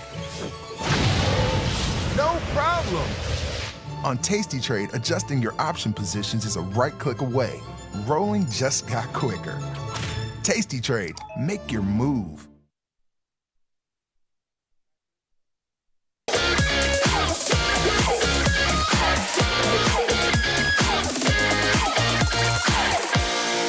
Tomas, we are back, my friend. You know what that means. Time for a little bit more Tasty Live with Confirm and Send. But before we do, let's take a quick look at the market. Even the S&Ps, they're only up 7. I say only up 7 because they were about 13 handles higher just a moment ago. They're still going sideways. If you look at even the S&P market, you would think over the last 2 weeks or so there'd be no action, but individual stocks in between there have had some violent moves up and down. NASDAQ down 11 after being green for most of the night and early this morning. Russell up 19. That's the strongest of the group on a percentage basis, Sadnoff, and the Dow up 128. You got the Russell and the NASDAQ, the Russell and the Dow trying to boost us a little bit higher. The NASDAQ trying to take us lower. Volatility in by 25 cents after being up yesterday, trading over 17, back down to 16.75, and bonds are down 15 ticks. You just bought some down at 115.26, I believe. Yes, they're trading 115.30 at the moment. Bitcoin 105 and change, just a skosh over 105, about $2,000 lower than their highs for the day. Oil up 62 cents and gold down $1.70. Don't look now, Sadnoff, but Tesla is down at 167. That's down $12 or so. Call the plunge protection team. All right, listen, we're way behind, so let's go because I want to give Julia her time. I'm ready. This is Confirm and Send. Let's do it. Wednesday, December 18th, 1 week before Christmas. Let's do it. We don't need no stinking Christmas. Emails that came in to us from all over. With SKEW, SKEW, that is an index, that is a CBOE index. With the SKEW closing at 173, a record high, does that simply mean out of the money options are ridiculously expensive? It means that out of the money options are definitely bid, meaning that they are been accumulated. They are higher relative to their prices. That is correct. Yeah, I mean, in a very short, back of the envelope way, the SKEW measures the market's perception of outlier risk 173 is a record high. That means everybody's buying a lot of junk, a lot of wings, a lot of protection. And it does mean that out of the money options are ridiculously expensive. That's exactly what it means. Yep. Let's go next slide. Good way to describe it. Why would you use a ratio spread when just selling a single out of the money option affords you the opportunity to make money quicker and it's easier to manage? Because it gives you that little cush of that embedded long spread that you have there, whether it be on the call side, if you're doing a 1/2 ratio spread on the call side or a 1/2 ratio spread on the put side, you have an embedded long call spread and an embedded long put spread in those two examples. So it moves a lot slower than a naked option would when things go for and against you. Yeah, I mean, that's exactly the answer. This is a very fair question because why do a ratio spread when in the end you're just basically naked short and out of the money option? But you're naked short that out of the money option further out of the money by the potentially spread that you're long. Go ahead. Potentially, but the other side to it is the naked option is easier to manage. You do make more money, but you also take a little bit more risk and you have a slightly lower probability of profit. The ratio spread gives you a higher probability of profit. The ratio spread, also takes a little bit of the immediate move risk off the trade. It lets you hold a little longer. But yeah, you could do either. And a higher potential to make more money if you were to hold it to expiration, which is not really something we do, and it lands right at your short strike. Let's go next slide.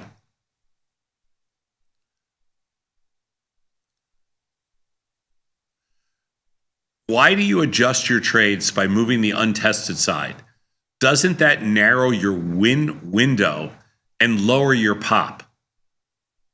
It does narrow your win window and most of the time can lower your pop. So you are correct there. But what the benefits of it are, you're reducing your delta risk for that time, and you're also not using any additional buying power or very minimal amount of buying power when you roll up the untested side. So delta kills, so you're reducing that, and you're collecting more premium, so that trade gets a little bit wider, a little bit more of an opportunity, but really it's a delta adjustment more than anything else.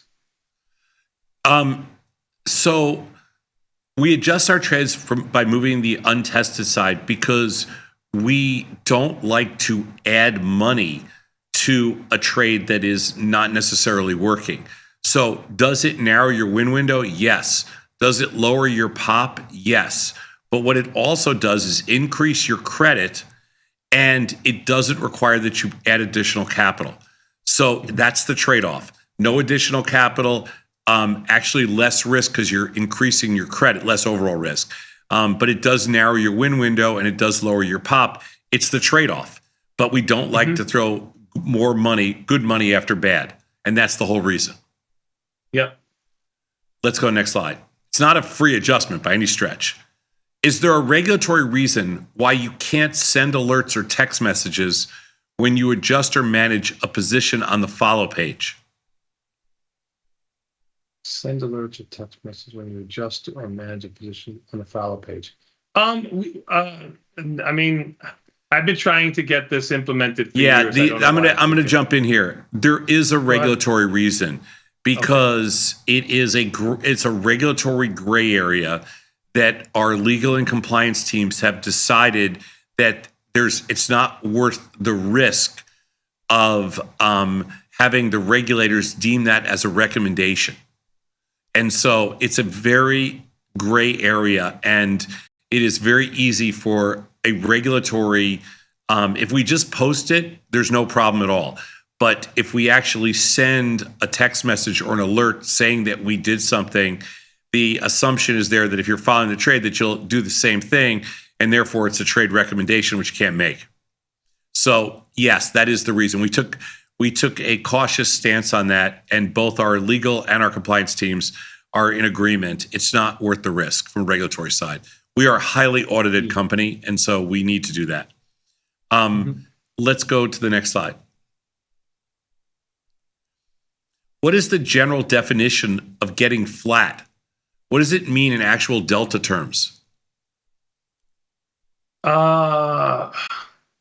Here. So It's reducing delta, and I know I'll give that to you. So let's say your threshold is on any one trade, 25 deltas. When a delta neutral spread gets to 25 deltas, you're going to reduce that delta.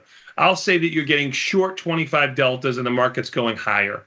You reduce that delta by 15 to 25 deltas, meaning you're cutting it in half or getting completely flat delta at that moment. That's what it generally means by getting flat. You're reducing your delta exposure that you presently have to something that's more neutral. So yeah, that's correct. And my response to this customer was the general definition of getting flat is a little different to each person, depending how much money you have. So the way we call this is anything. If you have $100,000, now I know that's because you can use any percentage of that, but if you have $100,000, anything under 100 SPY deltas we consider that relatively flat. So if you have $50,000, 50 SPY deltas. If you have $10,000, 10 SPY deltas. So that's just a way of, if you wanted a specific number in terms of actual delta, that's what I meant. That was my response to this question to this viewer directly. If you want an actual delta terms, it would be 100 SPY beta weighted SPY deltas per $100,000. And so if it's 1 million, it's 1,000. If it's 10,000, it's 10. That's if you want to know. Let's go next slide. And the last one. I'm confused by the outcome of the Fed lowering rates because the Fed has a rate decision today. It doesn't seem like that has much of an impact on ZB, which are the 30-year bonds, or ZN, which are the 10-year notes. It does, however, seem to lower money fund, high yield savings, and CD rates. Can you explain why? Because there's no central really good market for the money funds, high yield savings, and CD. That's all the banks. So they're anticipating this lower interest rate. So they're giving you less interest up front now. The bond market itself, I think it's just looking at forward guidance because bonds are lower, which would be counterintuitive to them lowering rates. I apologize. Yeah, I agree with you there. Yeah, I mean, it is confusing because ever since the Fed started lowering rates and bonds were at 125, 126, wherever they got up to 127, maybe even, now they're 116. So the bonds have dropped, almost 6 or 7%. And the Fed's been lowering rates, and that is confusing to everybody. But the short-term rates haven't gone anywhere. And money funds are a little bit lower. High yield savings are a little bit lower. They've dropped from 5 to 4, let's say. And CD rates are a little bit lower. They've dropped to just over 4. And so the short end of the curve has been impacted by the Fed lowering rates. The long end of the curve has not. I think this is actually bringing the markets back into line more than anything else. But that's why it's happened, because the short end of the curve, what the Fed actually does adjust, has moved, while the long end is still kind of living in its own world and doing what it wants to do. And so it's not, the long end of the curve is not believing that rates are actually coming down for the long term, but short term, they're accepting it. That's what it means. Very good. Let's take a quick 90-second break and come back. We got more Tasty Live after this with Bad Taste and Julia next. Let's Tasty Live.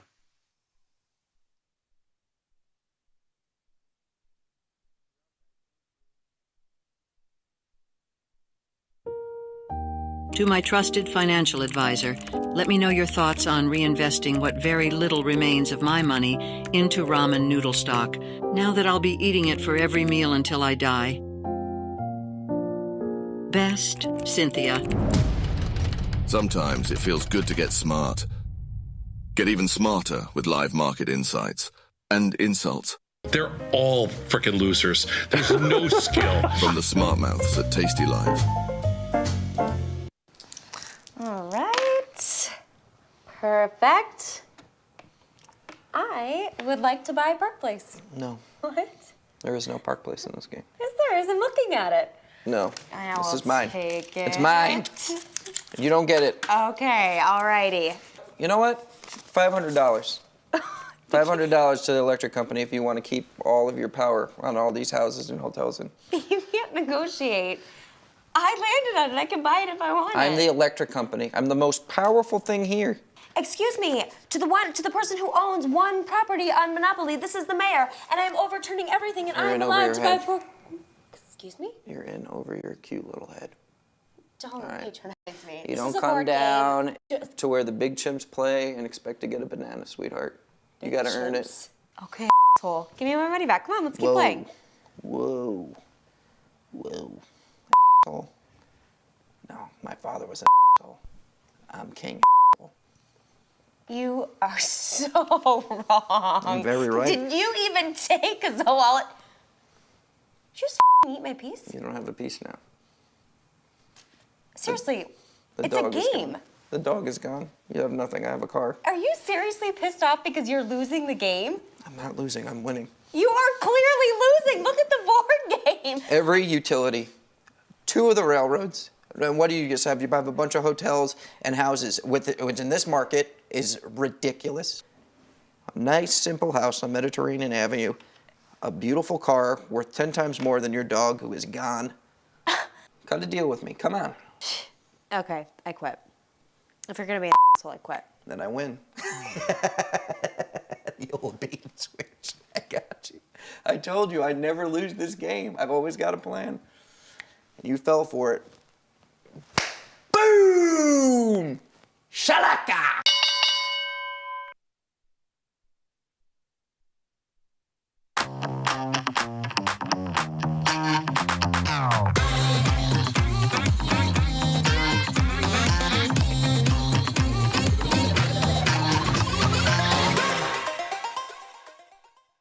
Gonna go to Florida. I got Rob. Rob in Florida. What's up? Hello, Tony and Nick. I am a big fan. My wife and I watch you guys for hours and hours every day. You can be very, very proud of your son. He is doing a great job. I really didn't know anything about stock prices or options or anything until I started watching probably 500 hours of Mike and his whiteboard from years and years and years ago, and learned all about it. And we've been trading actively since February and just couldn't be more pleased. Awesome, man. Thank you so much for the kind words. Really do appreciate it. Look who's back testing. Tasty Trade now has options back testing for free. Test your trades with over 10 years of data for the most popular symbols. See how your trades would have performed in the past. Look back at profit and loss and take the guess out of guesswork. Oh, did we mention that it's free? Get back testing at Tasty Trade.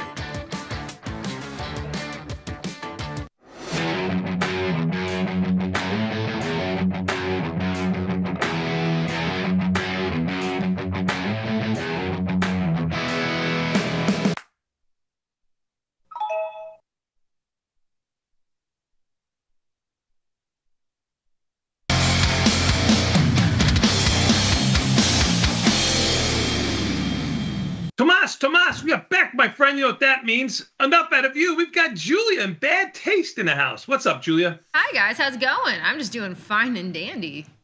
Look what the cat dragged in.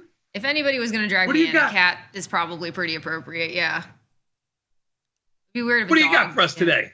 Well, let's get into it. Today, I want to talk about everybody's favorite hidden Markov model. Oh my God, we love that. Tony and I, it's our favorite. Hidden Markov I know models. it's your favorite. I made it with you guys in mind. I knew you were going to love it. Hidden Markov models. We always ask Jacob to do the paradox of Markov. I'm sure there's a Markovian paradox somewhere in there. I'm sure there is. About hidden Markov models. This is a cool piece. It's an advanced model. This is definitely some quant shit. But that being said, I think it's really cool to see what's out there. This is actually a really interesting application of how to take a model that's usually applied in fields of engineering. You'll find it everywhere. And how you would apply it to market regime detection, which we've been talking a lot about. And I know how much we love market regime discussions. Right, Tony? Am I right? Of course, of course. All right. Yeah, let's get into it. I spared you guys from putting the actual math in the slides. I used a few more pictures, so I think this is gonna work. We like pictures. We like pictures. Pictures are good. But like I said, we spent the last couple segments talking about market regimes or periods with kind of unique statistical properties in the market that tend to propagate for a sustained period of time. We've also discussed common indicators that might suggest that the market has maybe shifted into a high volatility regime, such as increases in intraday and daily volatility, such as high VIX levels, and increased price correlations between major sectors in the markets. We didn't talk about maybe like anti-correlation, like gold and bonds, but like we showed that nice GIF last week, right? That was pretty cool. And so today I wanted to discuss a computational model that can more rigorously detect shifts between market regimes. Although I will say that just being able to detect the regime is a very different problem from knowing how to trade when a regime shift has been detected. But I think this is a really interesting application of a model that's, like I said, usually used in engineering, and we'll see an example of that and applying that to a problem in finance. Yeah? Do it. Make sense? Okay, cool. Okay, Markov models. Let's go to the next slide. So these are state models, and they're used to describe probabilistic systems that follow a Markov process, which is a memoryless process. Basically, that means that the probability of transitioning between states really depends only on the current state. It's a simplification that we're going to use and apply to the model, like to the markets as we know it.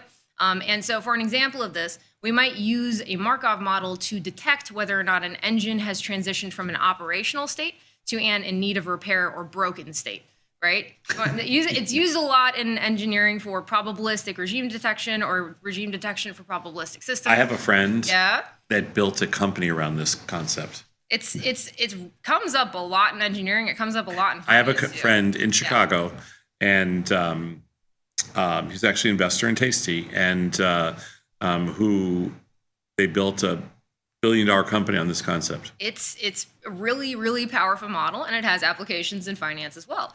But this is like effectively what we're trying to do when we think of a probabilistic system, for example, like the market or an engine. It could break for a variety of different reasons. Sure. And that could happen at any time. So we might use these types of models to detect whether or not that state transition has happened. And here, I'll talk about this in a second, but how we can apply that to volatility regimes within the market. Make sense? Sure. Cool. Okay, let's go to the next slide.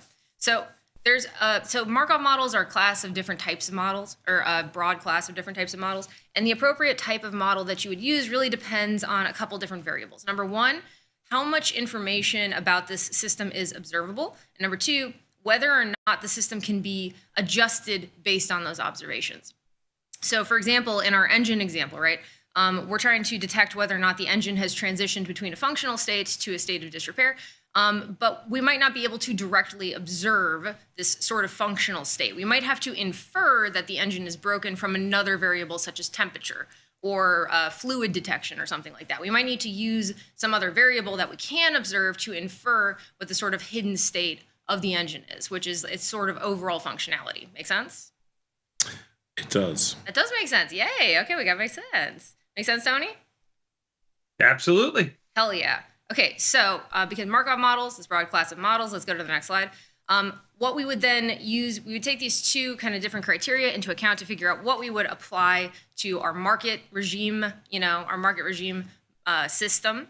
And so for this class of problems, we would use hidden Markov models. These are used for autonomous systems or systems that cannot be modified by the agent. We're going to assume that the person observing these, regime states can't impact the market. No one agent can do that. With partially observable Markov process. So we're going to assume as well that the volatility regime of the market is not directly observable, but we have to infer it from something that we can observe, such as returns values, or you could use VIX levels, you could use implied volatility, different variables that we can directly observe. In the example that I'm going to show, we're going to use returns values that have to be sort of like some dependent observable variable for this hidden Markov process. Okay, I actually understand this, so keep going. Okay, we got it. So like I said, HMMs would be then appropriate for regime detection for the reasons that I just stated. Make sense? Yeah, this is easy.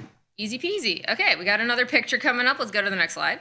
So now we're going to talk about things in mathematical terms because we're interested, in how these hidden regimes sort of evolve in time. So if each time step t, in this example, we're going to use days. So for each day, we're going to suppose that this process can be described by some hidden state z sub t, which cannot be measured directly, rather observed but rather observed or inferred by some observation x sub t.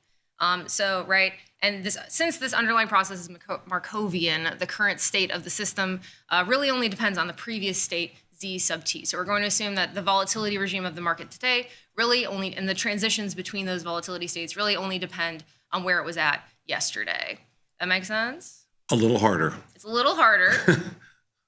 Okay, let's go to the next slide. Not 100%. Yeah. Using variables now. And then I wanted to kind of break down the different components that make up this model. I'll kind of explain the ones that I think matter the most in the context of this conversation in a second. But they're kind of made up of like five different kind of pieces. So first things first, we got to figure out how many hidden possible state variables there are. So how many different volatility regimes can the market possibly be in at any given time? So how many different possible states are there? The sequence of observations. In our example, we're going to use daily returns value produced by the system, right? So we have to figure out like basically how many hidden states we're going to define, and then also what observations to feed into it. I'll talk about why that matters in a second. And then you have these different basically models that describe probabilities of different states existing or transitioning between different states. You have your initial state distribution describing the probability of the state of the system being in a current state. And then the transition model, the probability of that the system's ultimately going to transition between states. And then an observation model, because we're inferring what state the system is in, probability that given our observation that it's going to be in a certain state. And then if we go to the next slide, these last three are not defined typically by the user. There's pretty like well-established algorithms for solving this, and you'd use some kind of statistical package or sort of library to be able to do that. Where there's really room for interpretation is how many states you're going to define, so how many different hidden states the market can be in, and what kind of observations to feed, what kind of data basically to feed into the model to train it and then to ultimately like test it. Make sense? A little more sense? Yeah. Cool. So let's go to the next slide. So there's sort of more nuance, like I said, between those two parameters that you got to kind of define, or those two parameters that you ultimately have to, it has a little more interpretation around. So when you choose how many regimes, we talked about this last week, it's kind of agreed that there's somewhere between 2 and 4, at most 5 different types of market regimes. And we talked about like bull markets, bear markets, sideways markets, crashes as these sort of like different regimes that have sort of different volatility, profiles, that kind of stuff. But you kind of have to approach this with, a little bit of nuance, because if you use too many regimes, you might have a lot of granularity. You might know more about the different possible states that the market can be in. But that also means that you might overfit a certain strategy to your data set. So you might have a strategy that works really, really well for a historical data set, but doesn't work well in general. So that's why you have to be kind of careful about choosing too many or too few different market regimes. And then as well, when you choose what data to train your model on, it's in machine learning, this comes up a lot. You want to split your kind of data set. If you're looking at SPY from 2000 to present, for example, generally you want to split that into training, validation, and testing sets, and use those sets very, very carefully, again, to prevent the risk of overfitting. You want your strategy to work well in general. So the data that you train it on, and then it's going to be not the entire data set, but you want it to work pretty well at identifying these different market regimes. But then you want to sort of like validate with a different set that you use a little more sparingly, that whatever strategy you develop with that trained model ultimately works. And then finally, your testing set is going to be another collection of data that is going to be used very, very, very sparingly to sort of just sort of make sure as a little proof that whatever strategy is most likely going to work in general in the future. That kind of makes sense? Yeah, totally. So let's go to the next slide. Let's look at an example of this. And so these are like just applying a basic hidden Markov model to SPY regimes using returns, as I've talked about, using 3 possible volatility regimes. So this is like our number of different volatility states. We're going to use n equals 3, kind of corresponding to low, medium, and high volatility states. And if we, for example, had a goal where we wanted to develop different trading strategies in these different market regimes, we could split our data into training, testing, and validation sets, where the usual split is 70-30, 70-15-15, where we would maybe like train our model, train our hidden Markov model on data from 2000 to 2020, and then validate whatever strategy we're testing that on, from it looks like 2019 to 2022.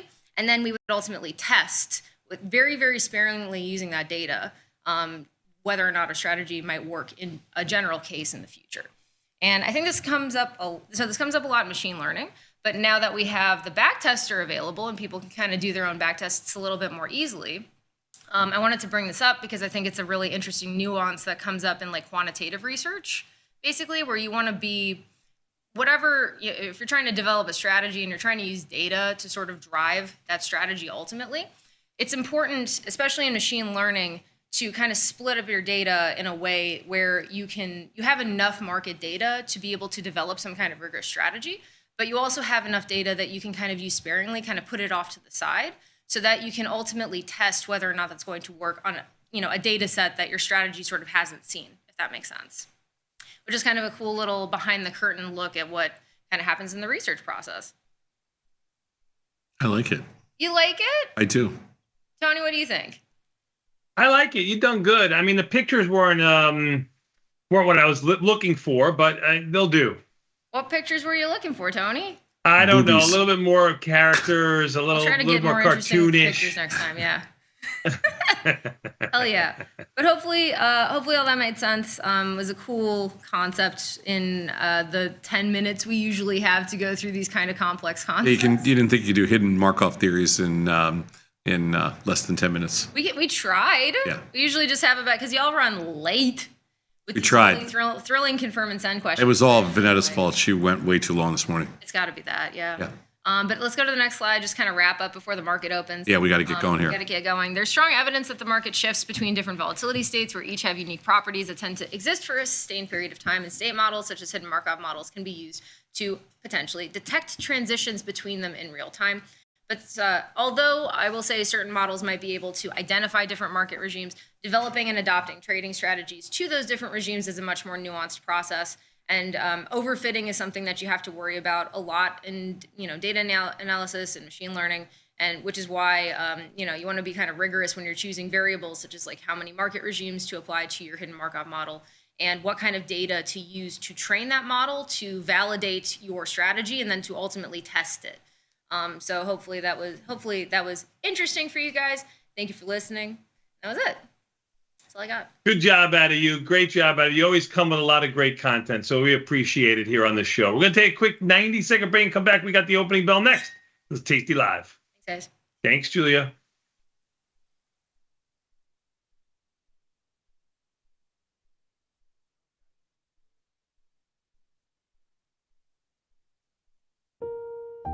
To my trusted financial advisor, let me know your thoughts on reinvesting what very little remains of my money into ramen noodle stock, now that I'll be eating it for every meal until I die.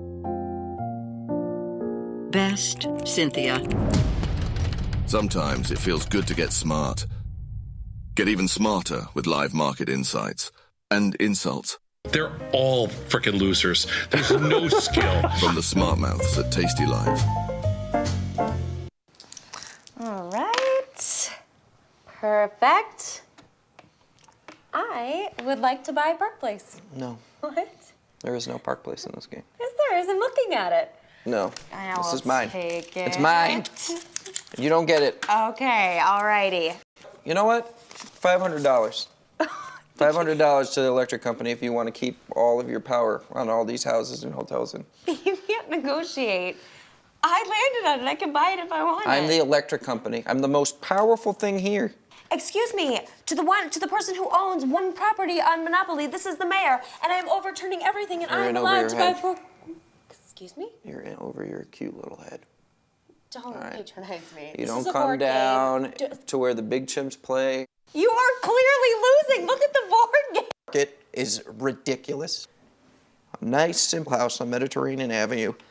A beautiful car worth 10 times more than your dog who is gone. Cut a deal with me. Come on. Okay, I quit. If you're gonna be an asshole, I quit. Then I win. The old bait and switch. I got you. I told you I'd never lose this game. I've always got a plan. You fell for it.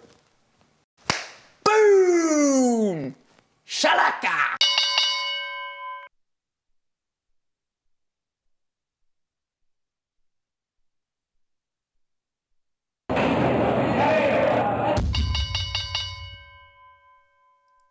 Tomas, from the powers that be, we are back, my friend. We've got less than a minute before the market opens. A little bit of a reversal of fortune, Sadnov.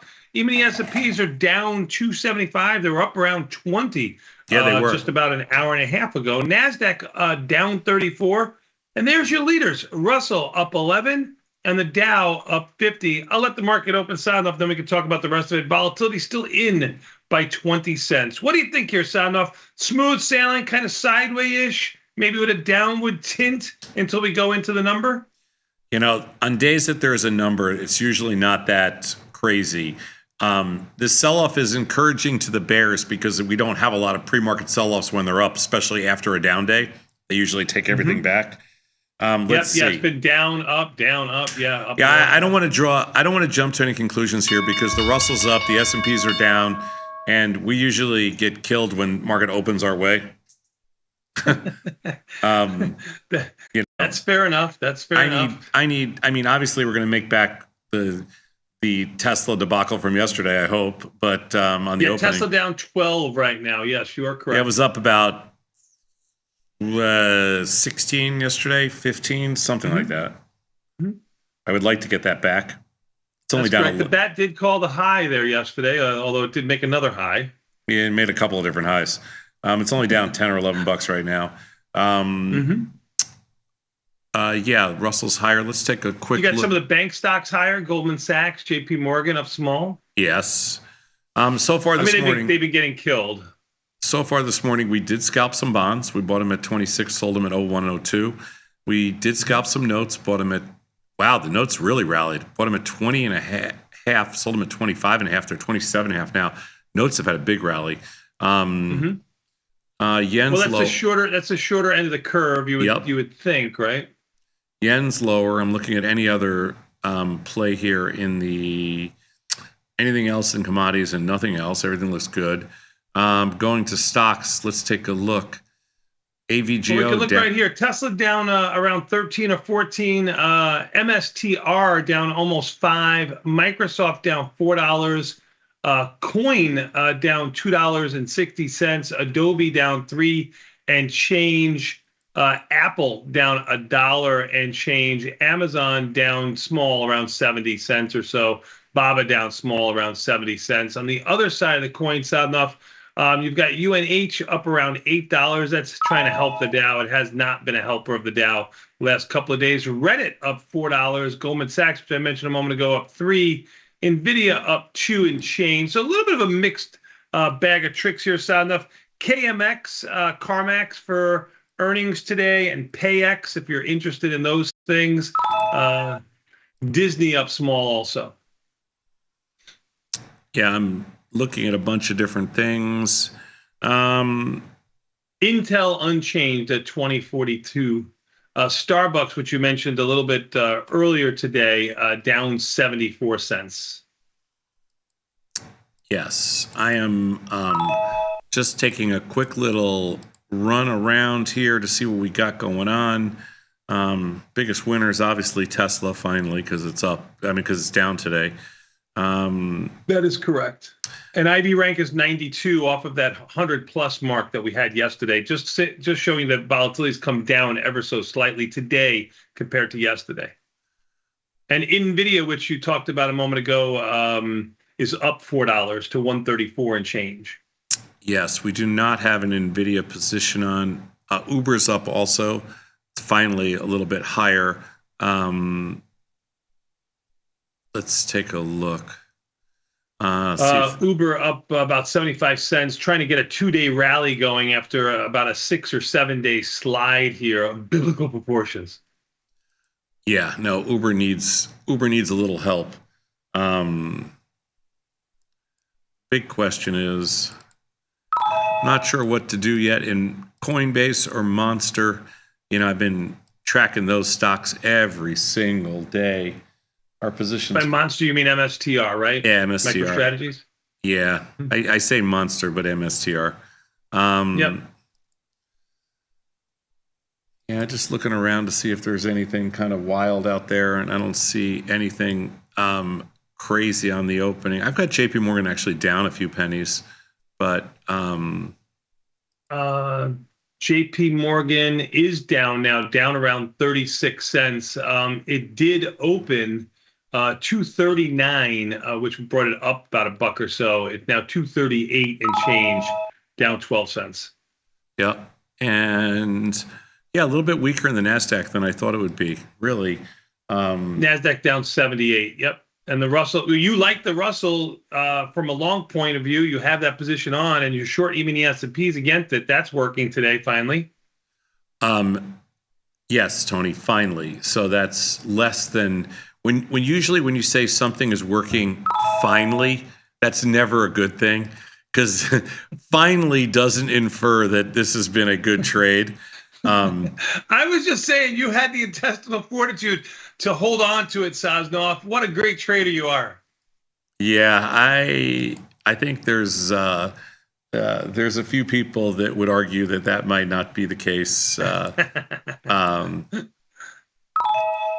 I made some adjustments this morning. Had to roll up some of the semiconductor stocks, roll up puts. Had to roll down calls in some of the other things, but so far okay. Boeing continues its rally up $1 and change. Oh, Boeing's unbelievable, but we're a little bit long Boeing. We're okay. That AVGO stock, man, I'm telling you, it's a mover. It's a mover. It's a shaker. It's whatever you want to call it. But I have some near-term options on in there. Ooh, boy, it's a challenge. Yeah. Your Delta's going to move around in there for sure. Oh yeah. Oh yeah. I'm just checking. AVGO, yeah, it moves. Sucker moves. Adobe move. Yeah, all these things nowadays. Everything moves. Oh, look at CVS. You got that mixed market with the Dow and the Russell higher, even the S&Ps and the NASDAQ lower. Yeah, NASDAQ's down 100. Didn't see that coming pre-market. That's for sure. Gold's pretty much unchanged. Gold down $7. Oil down 67 cents. Nat gas is the biggest mover of those commodities to the upside by almost 8 cents. Yeah, this opening is a little too good for us. So something. Euro's down small, unchanged, sitting on its butt. Yeah, something horrible is about to happen to us because this opening is a little bit too good. It's just too good. It's just too good to be true. Yeah, because we haven't had a good opening in like so long that. And by good, you mean that working your way and the products that you have. Yeah. Good in my way. Got it. Anyway. All right. What else you got? That's it. You know what? We can take a quick 90-second break, Sadov. We can come back. We got what's your assumption? Our viewers came to bat for you, Sadov. They got 10 trades or 10 assumptions. We'll find a trade for them. Sound good to you? Sounds good. We'll be back in 90 seconds with Tasty Live.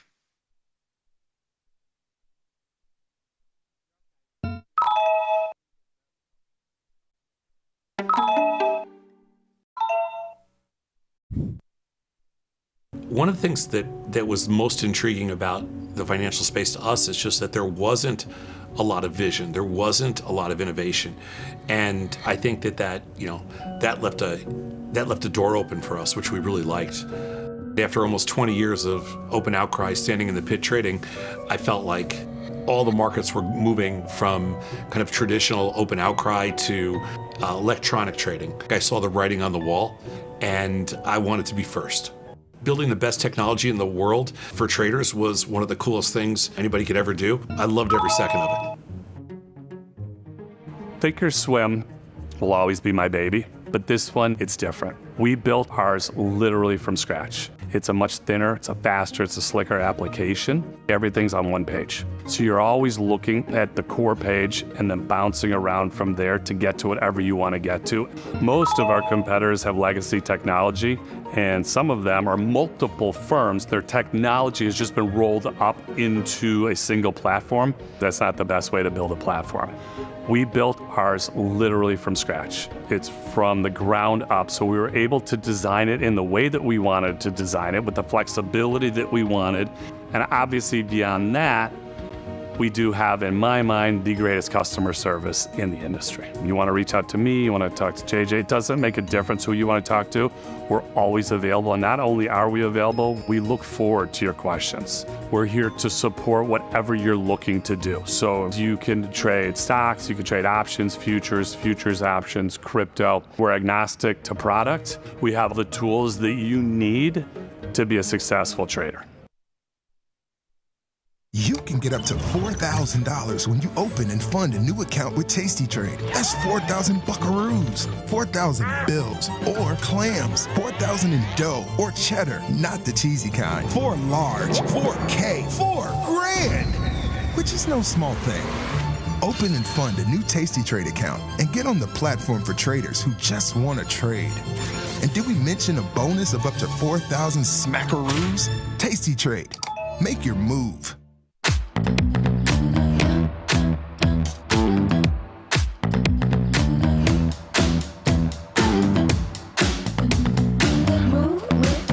Shake it up, stop when the clock hits 13. Sing 1, 2, 3, 4. Cause no one can do it like we do it, like we do it, like we do it. Cause no one can do it like we do it, like we do it, like we do it. I want to play a game. It's a relationship game. So I'm going to ask you each a question to your partner. Who loves the hardest? Yes, yes, yes. So are you ready? Kentucky. Who's more stubborn?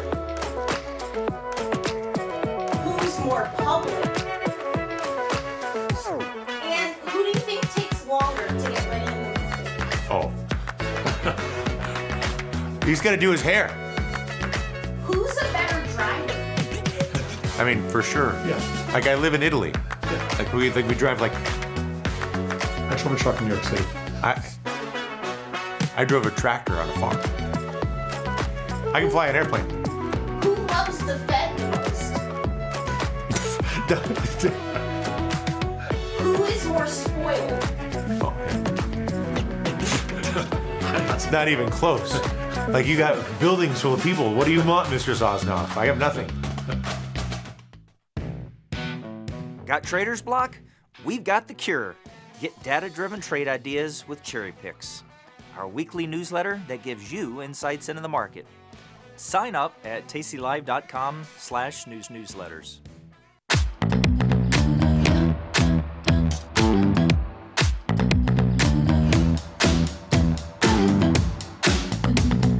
Move with the rhythm. Shake it up, stop when the clock hits 13. Sing 1, 2, 3, 4.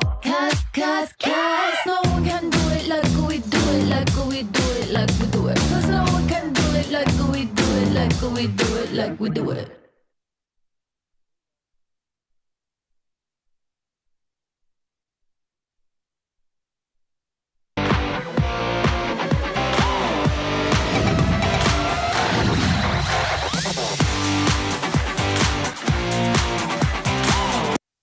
Tomas, we are back, my friend. You know what that means? Time for a little bit more Tasty Live with this, what's your assumption?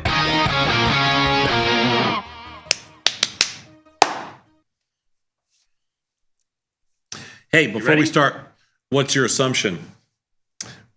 Speaking of assumptions, what is your assumption on the stock market for 2025? We'd like to know. We would like to know. So, John, throw up the screen. And you can win valuable money. Every year we do guess the market. So where do you think the S&P 500, the SPX cash, will close on the last day of each quarter? We have done this now. We're going into our 5th year, or our 6th. This is our 5th or 6th year. I don't know. Let's err to the side of we're better than we think we are. 6th. 6th year. So this is going into our 6th year after we give away $2,000 next Tuesday night. January or December. I'm sorry, in 2 weeks. It'll be January. It'll be New Year's Eve will be the last day of the year. So that's when we will be here till the close. We will give away the last $2,000. That means we have, for 5 years, we have given away $25,000 total. So that's pretty good. To the winner each quarter. And we'll do the same thing next year. You just put in where you think the SPX will close. It's only one time per customer. If you submit more than one guess, then we take away one of your firstborn. We take away your firstborn. We don't actually want your firstborn, but we'll take something. We'll take your car or something. We take you out of the prize is what we do, Sosnoff. We eliminate you. You get dropped. Nobody wants to be eliminated. I mean, you remember when you were playing dodgeball in high school and the kids wouldn't pick you and, you would have to sit out on the sidelines? Excuse me. I had the rifle. They picked me. Okay. They might not pick you. No, you owned the ball is what it came. So I had the you rifle. Got picked first because you owned the red ball. It looked like the shirt you're wearing. Submit your guess by January 3rd. You got basically 2 weeks to submit your guess. Every year, 10, 15,000 people play. It's amazing how close everybody gets. But $1,000 cash prize just for fun. $1,000 cash prize the end of each quarter, the last day of a quarter, $2,000 at the end of the year. This year, the move was crazy. We've actually had 1 or 2 repeat winners, which is really nuts. Because Tony and I haven't even been within sniffing distance. But tastylive.com/guess. tastylive.com/guess. Fill out your guess the market and tell us where you think the market will close in each quarter of 2025. It only requires, I think, your name, email address, and maybe phone number so we can reach you if you win. We want to know where you're from because we want to know. We could say, Mark from Arizona. Right. Yeah, we just want to know where you're from. We always think that's fun. Anyway, tastylive.com/guess. We'll be talking about it for the next 2 weeks. Fill out your form. Let's make this one the biggest one yet. All right. Let's go to the next slide. What's your assumption? These are 10 different trades that came to us from viewers all over. Tony and I have not seen these yet. So this is our first look. Let's take a look. That is true. That is true. And we'll have a little fun with these. All right.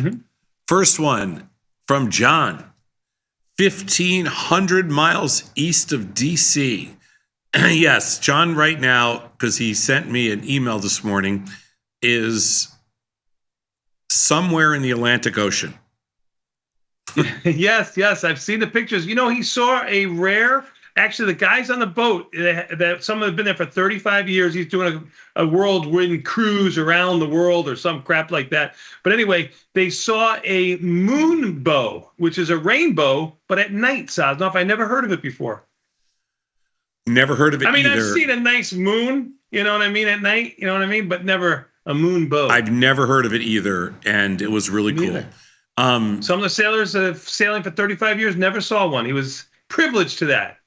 Okay. Are you done? Are you done talking about your moon bow?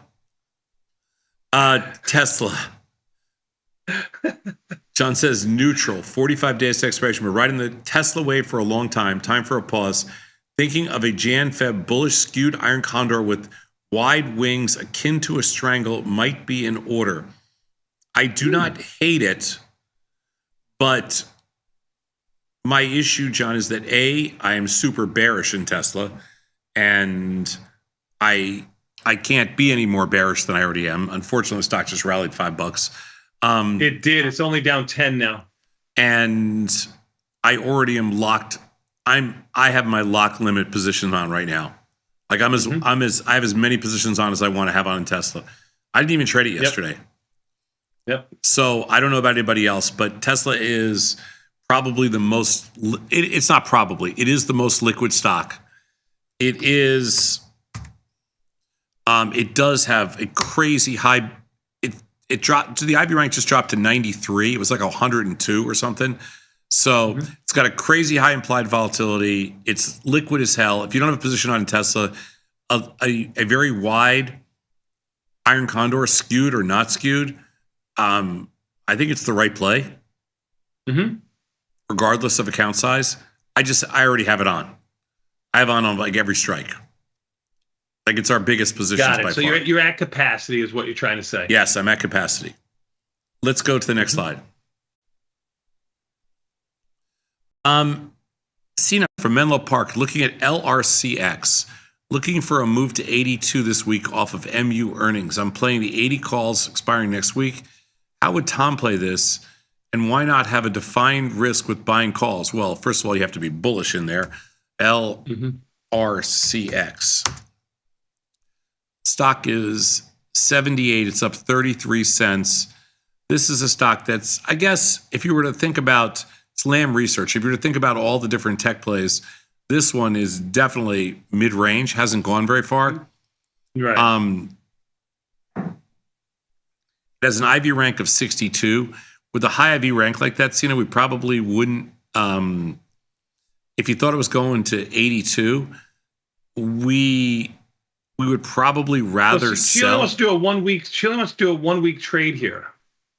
So she's looking more in the, like the December or January options, December 27th or January weeklies. When you look at the markets in there, they're not bad, Sadam, but they are 20 cents wide. There's some volume also.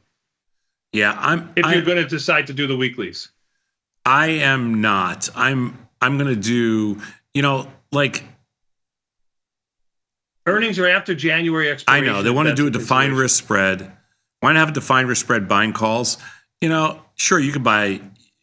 I wouldn't buy calls. You could buy call spread if you want, but it's because volatility is so high in there, I'd rather sell a put spread. The 76.72 for, there's not a hell of a lot of volume in here.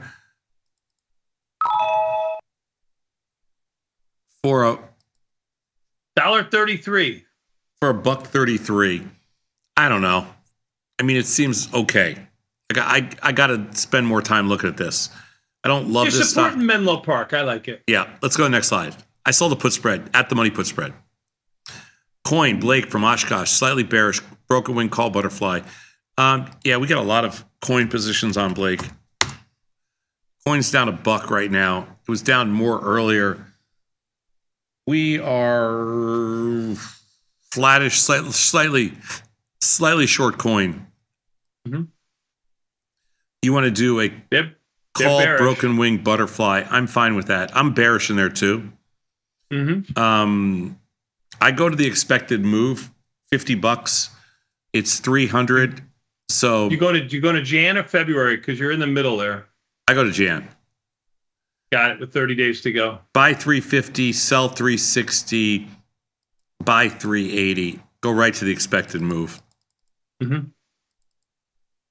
Trades for the broken wing butterfly trades for about $1. Trades for a little over $1 credit. I don't know. Mm-hmm. It's hard to say. I think the stock's going to rally a little bit, maybe not. We're going to leave it in right now at $1. We're going to get filled at $1.03. I don't know. We'll see. I did the broken wing butterfly on the call side, Blake. So let's see what happens. Taking a page out of Bat's option trades today, every Tuesday and Thursday, which you can get wherever you get your podcast. So right here on TC Live. Yeah. So let's go to the next slide.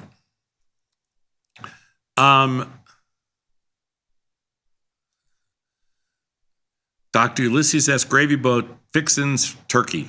I don't believe any of that. But VRTX.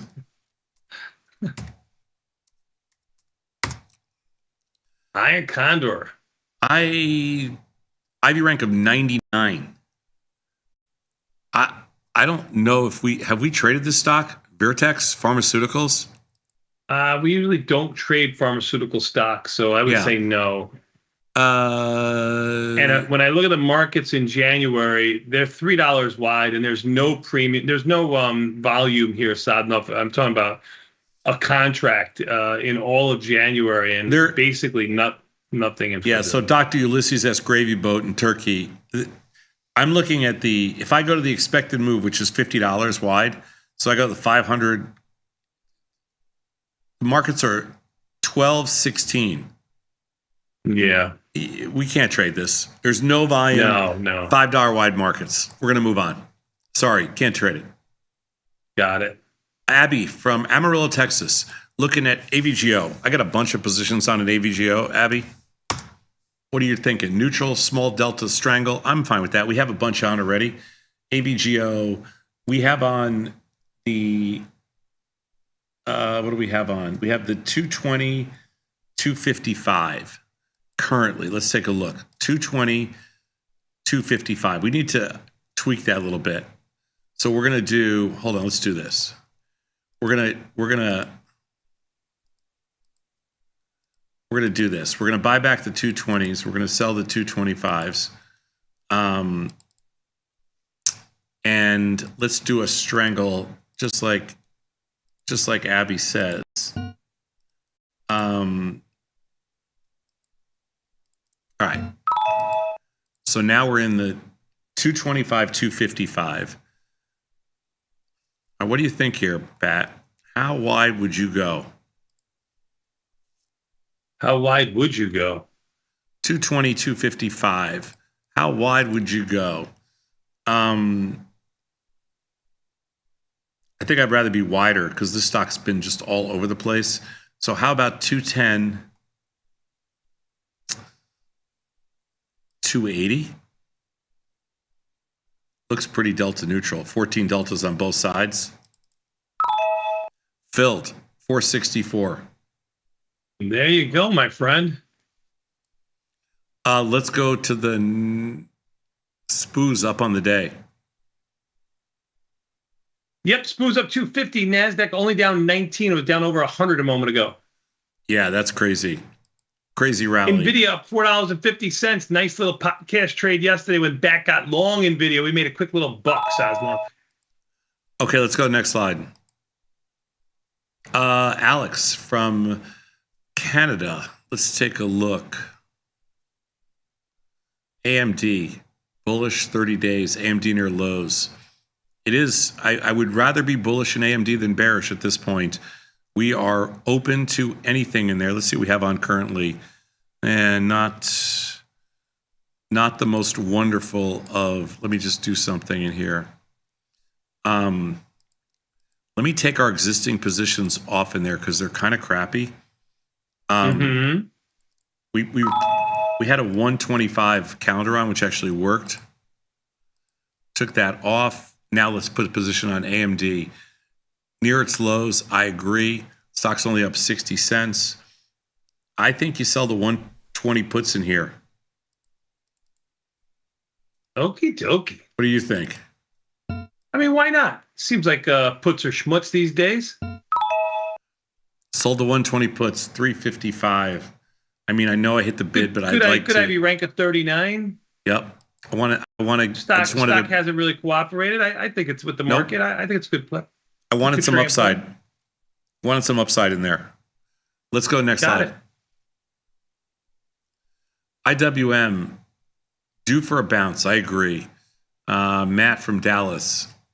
We are playing IWM for a bounce. We're actually currently long IWM.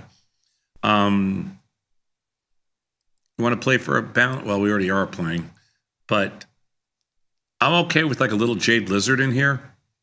Let's see. We're going to go to the expected move. It's $11.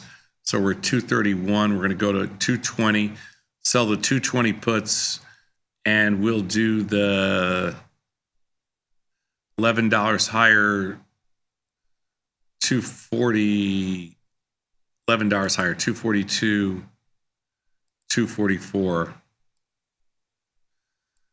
Sell the 242, 244 call spread, $11 higher, and sell the 220 puts for 222. No risk to the upside. Perfect Jade Lizard, right at the expected move. Do it. Should be filled at 219 credit. Nothing done. Filled. 219 as you predicted, my friend. Yep. Let's go to the next slide. Like a little IWM. Teresa from Bern, Switzerland is in looking at wheat. Let me see, Teresa, what we have on in wheat. Wheat right now, we are currently, we have the 530, 570 Jan strangle on, of which we need to roll up the puts. Done. So we have the Jan 535, 570. It's pretty delta neutral. maybe like a couple deltas short. What are you? You're bullish. All right. So let's do this. Wheat. All right. So I'm going to sell the 535, 540 put spread because that also fits my position. It's going to trade for about $2. Nothing done. We're working it. Filled. $2. Sold a put spread at the money. That's a way of playing wheat long. Let's go to the next slide. Kay from Miami, Florida. Taiwan Semiconductor. What do they want to do here? Volatility. You have some positions in here, right? Yeah. Taiwan Semiconductor. It's up today. We are currently short we have like a lot of stuff right around at the money. I don't love our positions because we're wrapped right around the at the money. Let's do this. Let's clean up our positions a little bit.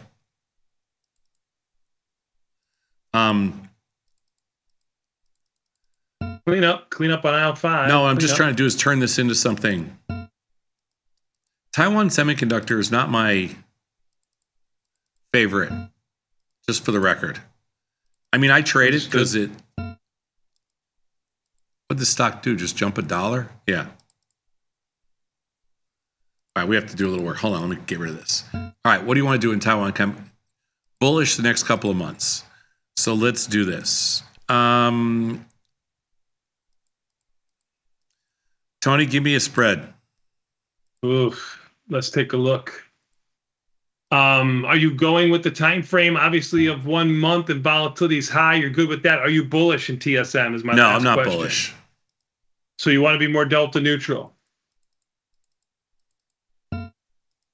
correct? Yeah, delta neutral strangle. Earnings are coming January 16th, the day before expiration. So do you want to stay in January or go to February? I want to stay in January. I'm not going to hold it that long. I'm going to do the 20 delta. I'm going to do the 230. Why don't you do a 1/2 put ratio spread just to stay a little bit bullish, but omnidirectional to the downside? We talked a little bit about ratio spreads earlier on confirm and send. What do you think? I'm trying to sell Or should I just GFY myself? I would GFY yourself. I just sold the strangle. Got an 85, 230. Good job out of you, strangle. 20 delta strangle. Yep. Okay. Let's go to the next slide. IBIT, Steve from Maryland. We do have a position in there as well, Steve. What are you? You're bearish in there? He's bearish in Bitcoin. So am I a little bit. IBIT down 1. Oh, nice today. Yeah. We are short the 59.61 right now, the strangle. Let's give that a little delta to it, Steve. Let's see what we can do here. They got to widen out these strikes. Let's sell the 62.55. Give ourselves some, stay short some premium in there because I think got to be short premium in there. And but give it some short. Let's skew it short delta. I think that's the play. So I'm going to be short a strangle, but with a bunch of short delta. IBITs. Do you trade it at all, Tony? As I trade it, it kind of. I have not. I know you have a position in there. I know. You roll up something. It kind of sucks. Like I thought it traded 9 million shares today. I thought the markets would be so much better in there than they are. I mean, they're 10 cents wide across the board. Yeah, and they don't move off those 10 cents wide. Let's go to the next slide. Okay. Wow, that was fast. You are fast, Saz. Not that. Tesla, we already had a position on, so we didn't do it. LRCX. John, did we trade that? Which one? Oh, yeah. You're right. LRCX. Yeah. We sold a put spread, the 72.76. Don't have a question, John. No. I know. Let me go to my trades, actually. Coinbase. With Coinbase, we did a broken wing butterfly. VRTX is no liquidity, so we didn't trade it. AVGO, we sold a wide strangle to 20 deltas. AMD, we sold naked puts. We actually didn't do anything else, just sold naked puts. IWM, we skewed long a short strangle. In wheat, we sold a put spread. In TSM, we sold a 20 delta strangle. And in IBIT, we also skewed a strangle to the downside with some short delta. So beautiful. We did 8 out of the 10 trades. And somebody emailed me and they said, "Hey, are you guys actually making these trades?" Yes, we are. We're actually making these trades. It's our money. Of course, we make these trades. We post them on the follow page. But I'm just saying, on Tasty, because sometimes people have virtual platforms and stuff like that. We don't. So we don't even have a paper trading platform or virtual platform. So it's all real and it's all our own money and it's all some decent size. It's not like just, one. Yeah, and how could you like something and talk about it and not do it? I mean, if this is what you do, I mean, welcome to the world. What do you mean? How could you? Lots of people do. I know, but I mean, it makes no sense to me. I mean, I love this. This stock's going to double and then not do anything about it. Or this stock's going to go to zero and not do anything about it. I mean, makes no sense to me anyway. All right, listen, let's take a quick 90-second break. Somebody who also doesn't make any sense to me is Jacob, and he's going to come on next, and he's got the skinny on options math next. We'll be back in 90 seconds. Let's Tasty Live.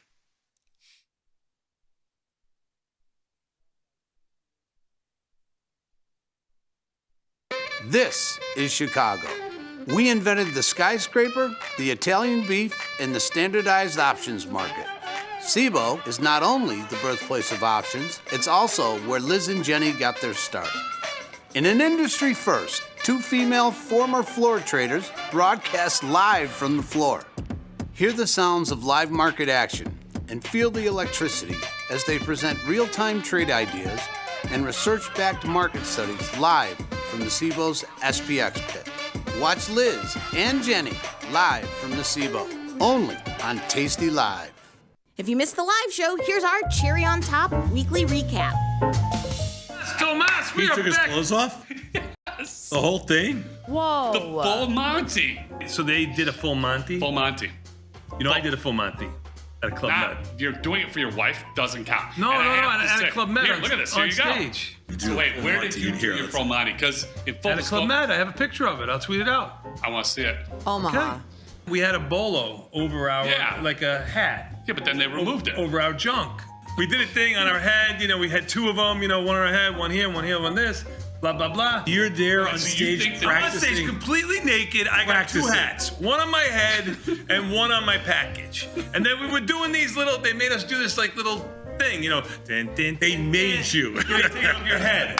And then, and you switch like this, And then the whole joke is they had tape on your, on like your belly button kind of thing. Oh my gosh. And you would hold it like this, and then you have the hat on your head, and you'd raise your hands up, and the thing would be staying out there, and the crowd would laugh. That was the joke. It was like a talent show. Randomly, they picked you and said, you come up here. That is and take your clothes off. That is correct. Now, we already had our clothes off. Was it all guys? All guys, younger guys. No, I mean in the audience. One old guy, for the older women, they made a joke, young guy like me at the time. I was in my 20s. The audience was all guys.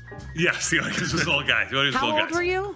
But their joke is when we do it, we go like this. They got 2 guys on the side of the stage. They come out and they whack your hat off of your tape, private part. Your tape.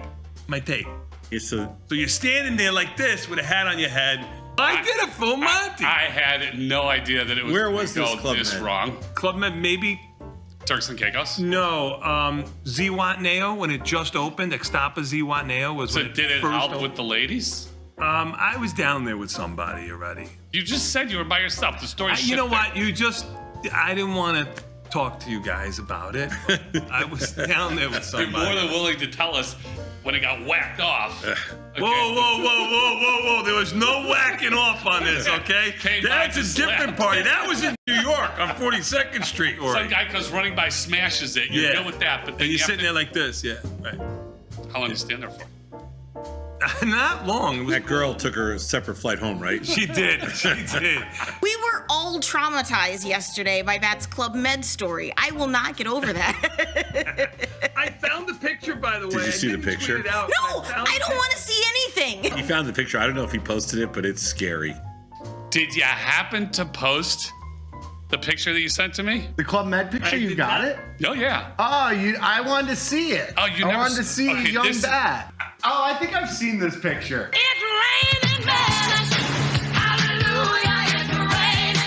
How old were you in this picture? I'm about 23. And remember, you didn't volunteer. You were chosen. I was chosen. I was chosen for a lot of things back then when I was 23. You know what I mean? While you guys were building billion-dollar companies, I was out there, having a good time. Yeah, thanks, Dad. Yeah. Thanks, Dad. Things could have been different. Get the full scoop by checking out the archives at tastylive.com. Got the need for speed? No problem. On Tasty Trade, adjusting your option positions is a right click away. Rolling just got quicker. Tasty Trade, make your move.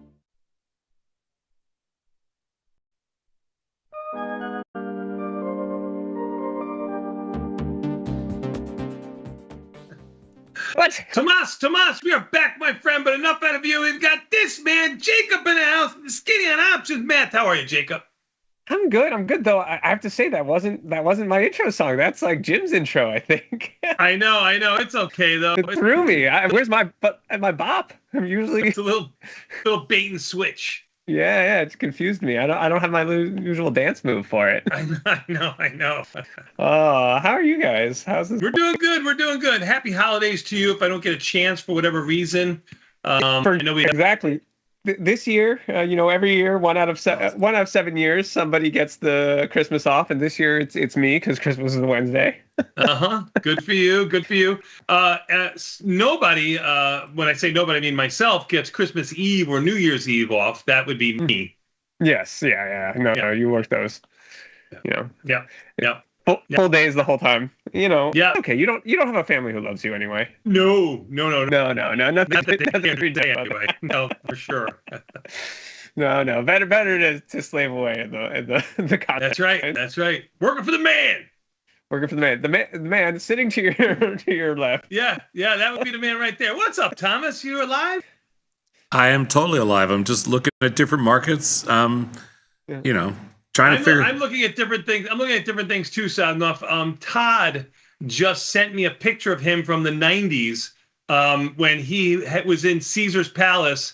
A picture of him in a mirror reflection from the bed, Sadnoff. He's fully clothed, but he has a special picture for me later on, he said.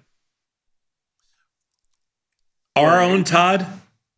Our own Todd, yes, our own Todd has a Playgirl type picture from Caesar's Palace circa 1990s. Yes. That doesn't surprise me, and B, I'm sure a lot of people have that picture.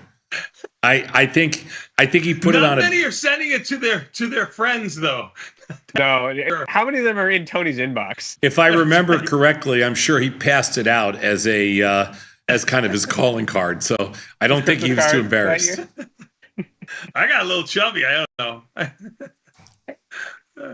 All right, Jacob, what do we got? Best of, because next week's Christmas and week after that's New Year's, so this is the last skinny of the year. So we're gonna go through. We're gonna pull out some of the highlights and sort of it's my time to go through and review the whole archive from the year and see sort of what themes emerged and go over it. And we've got a couple good pieces, and I don't always have a pick but this year I do have a pick for best skinny of the year. I realized it when I was at a social gathering a couple weeks ago, and someone was asking me what I do, and I'm like, oh, I do have a recent segment I can recommend you watch. Check out the Live Greeks Roundup.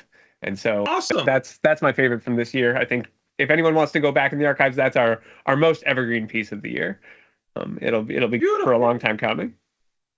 So let's go into sort of what we've got going. So a thing is that math rarely changes. There's always new things happening, but they don't really percolate down out of the far reaches of academia until usually like 100-ish, 150 years. There was a joke from one of my analysis professors that he was warned to not cover any new material during the last week before finals, and he went to the chair of the department and asked, well, but I haven't even reached, this. Oh, don't worry. Everything you're covering is 150 years old. There you go. It's fine. It's not new material just because the students have never seen it before. That doesn't make it new material right before the exam. True. I think sort of the biggest change that we've got going forwards, though, is Dr. Data's new backtesting software for everyone, which is, I wish I remembered the URL. It's backtest at tastylive.tastytry, something like this. One of you should know. Maybe John will fill that in correctly for us before the end of the segment. But it's a great new thing that people at home used to have to rely on all of our market measures to test anything that they cared about. And now a really wide range of different strategies and approaches and things can be done by everyone. And most importantly, this means that we're no longer limited to, we've had a research team of, 5 to 7 people, each of us running, maybe a couple of back tests a week, really is only going to test, 100 back tests a year or so. But now that everybody out there has them, we can do hundreds of back tests a day and really open up a wide range of things. That said, actually, I'll save that for a couple slides later where I go. That said, I have a lot of warnings about this because there's a real danger to doing thousands of back tests out there of getting sort of the wrong thing. The other real through line of all skinnies that we cover is the efficient market hypothesis. I've said it before, I'll say it again, that if you don't have the efficient market hypothesis saying that you can believe the prices that are in the market, that you think there just are arbitrages, then you can't do it. Then there is no math to it, right? If you just had something that's absolutely mispriced, you buy that or you sell it and you take that trade and you do it over and over again. But once we accept the efficient market hypothesis, accept the idea that we don't know better than the market prices, we can instead use the market prices to tell us what the market expects, right? We can use all the prices and the volatility surface and really get a really, not a firm idea because it's still a probabilistic picture, but a really clear probabilistic picture of what the future might hold. So we've got the holidays coming up. People are going to have time to go through the archives. So I've picked out just a handful of favorite pieces from the year. Let's get into it. Awesome. So some of my favorite pieces are just these ones where I try to cram, a week's worth or a month's worth of some, Calculus 1 or Stats 1 class into a 15-minute segment. That's guys. It's tastylive.com/backtest. Everybody go there right now. Crash the site. But I try to cram, a large chunk of a college course into a 15-minute segment. I think I had 3 that I pulled up that I like, or 4 that I pulled up that I like best. We've got a couple, one from May, one from June, and one from October, all about sort of how much you can trust a study, how much data you need to have a result be reliable. And I think that especially as people are using the backtest software themselves, those are important things to review. And then on 5.8, I did what I think was a really nice piece on Monte Carlo, which explains where our probabilities inside the platform all come from. So when people want to know, when it says in the money percentages, how we do all those numbers, it's just Black-Scholes model and Monte Carlo methods. And I think that segment does a nice job of unpacking them for everybody. So that's if, people just want to do their, get their math homework done. Those are some nice ones to check on. Let's see. What else? After this, I think we're going to talk about backtesting. Is that right? Let's go forward one, John. Yeah, responsible backtesting. This is where I want to talk about the backtesting tool. It's really powerful. It's really great. But there's thousands of you out there all testing a couple of different backtests, it's not weird. And it doesn't mean anything if one of them comes out being super good and looking like a genius. So I wanted to do a bunch of pieces about how to use them responsibly. There's been a sort of a lot of October through December. We covered sort of what to trust and what not to trust. And I think that in particular, I've got this one from October, one from November, one from December that all sort of put a lot of context around how many results you need to do and how much your trust in a result should decline as you do more and more tests.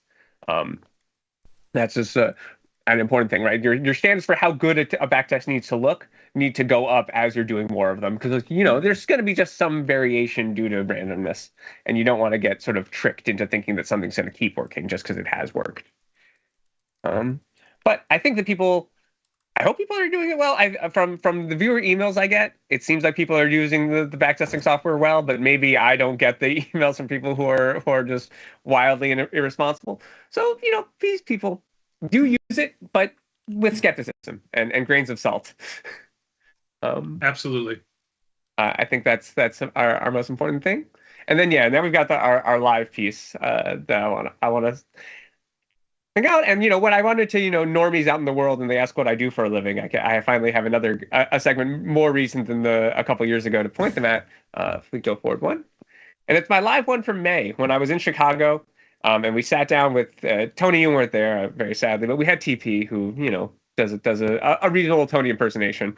Poor interpretation. Yes.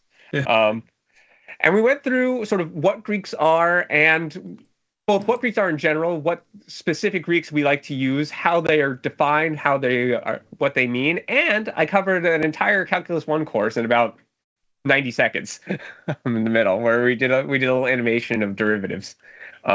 So if someone wants you to know sort of how to incorporate Greeks into their option trading on a day-to-day basis, or just what you get up to every day when you're sitting at your platform and making your trades, you can send them to the Skinny from the end of May, and I think it'll sort of give them a nice breakdown of what we do here.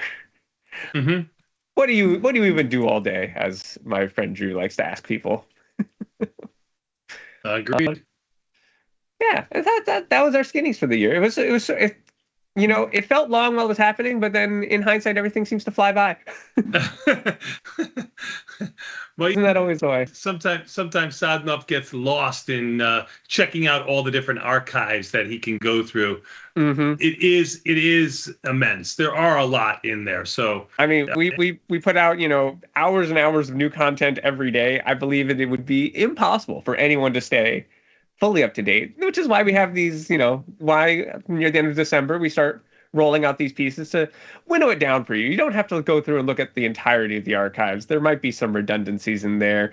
As long as you've heard me talk about the importance of the efficient market hypothesis once or twice a day, I think you probably can not hear it the third or fourth times. Even though I continue.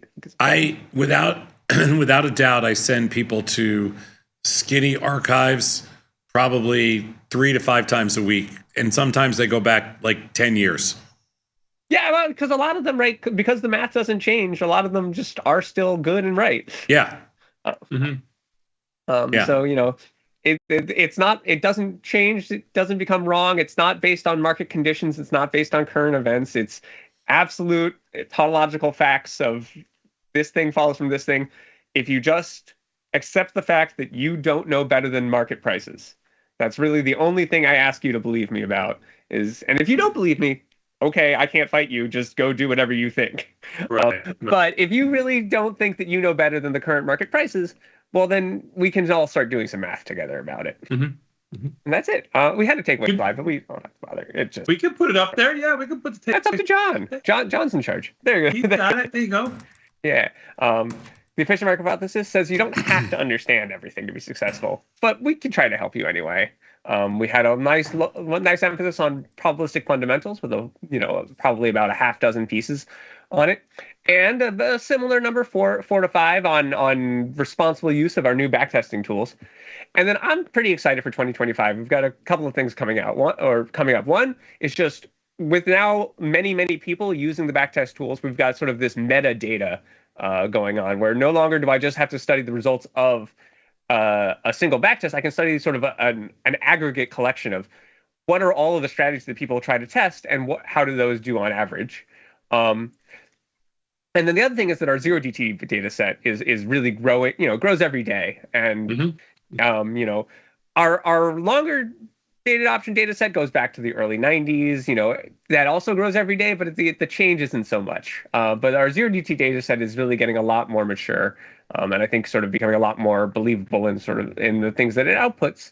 And then lastly, we did this the Geeks on Parade this year, and I made a piece that for a while was restricted just to our Geeks on Parade viewers, but I think I'm going to sort of rehash it because I think it's an important point for more people to be aware of. So coming up early January, expect a review of Geeks on Parade piece to come to everyone, even those who didn't pay for it early. Sweet. Good job out of you, Jacob. Very nice. And listen, happy 2025 to you, and a healthy one also. You as well. Jacob's going to get That's called being cordial. Mm-hmm. Jacob's going to have the benefit of the next 2 Wednesdays. Being holidays.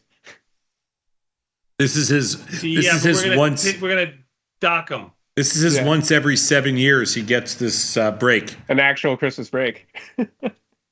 It's a Christmas. You enjoy it. I'll be slaving away. It's a Christmas miracle. On the 24th, on the 26th. Tony, get in the mines. Bad. All right, but you ready to take a quick 90-second break? Yeah. You're very talkative. We'll be back in 90 seconds. You got more after this. What comes up next? Ooh, your friend and mine. That's right. The ever popular Mr. Scott Sheridan next. Please stay tuned. We'll be back. What a charmer that Scott is.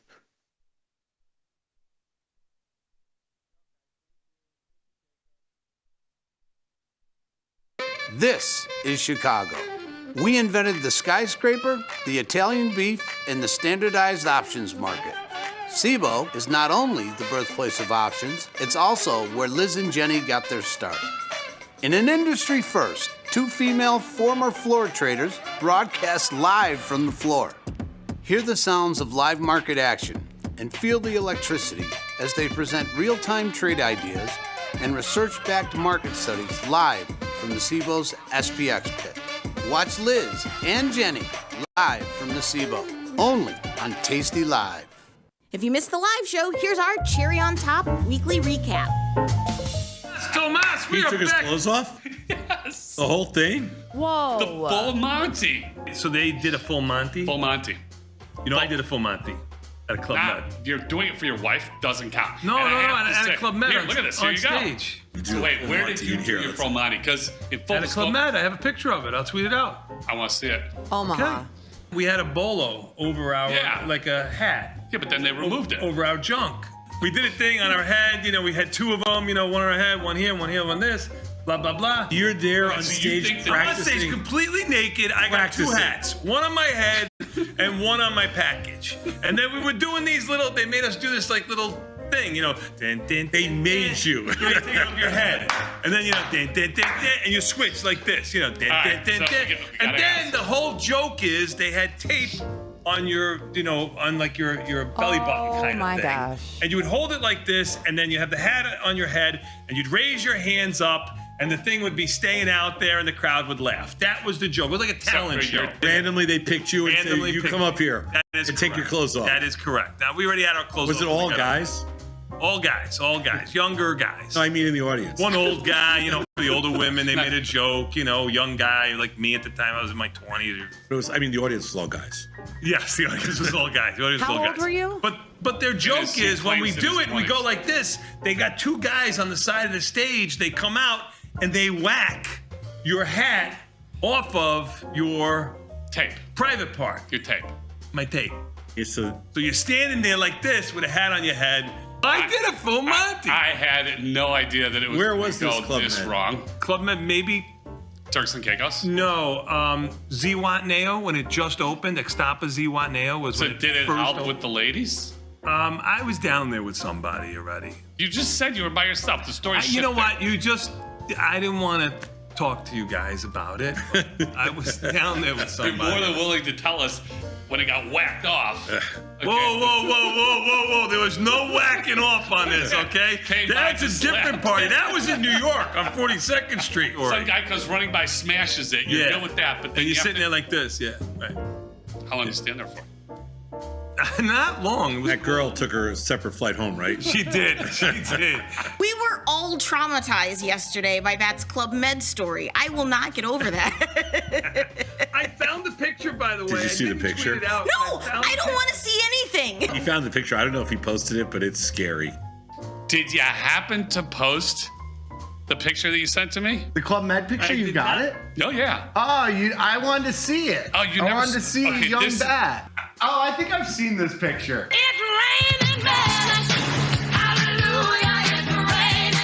How old were you in this picture?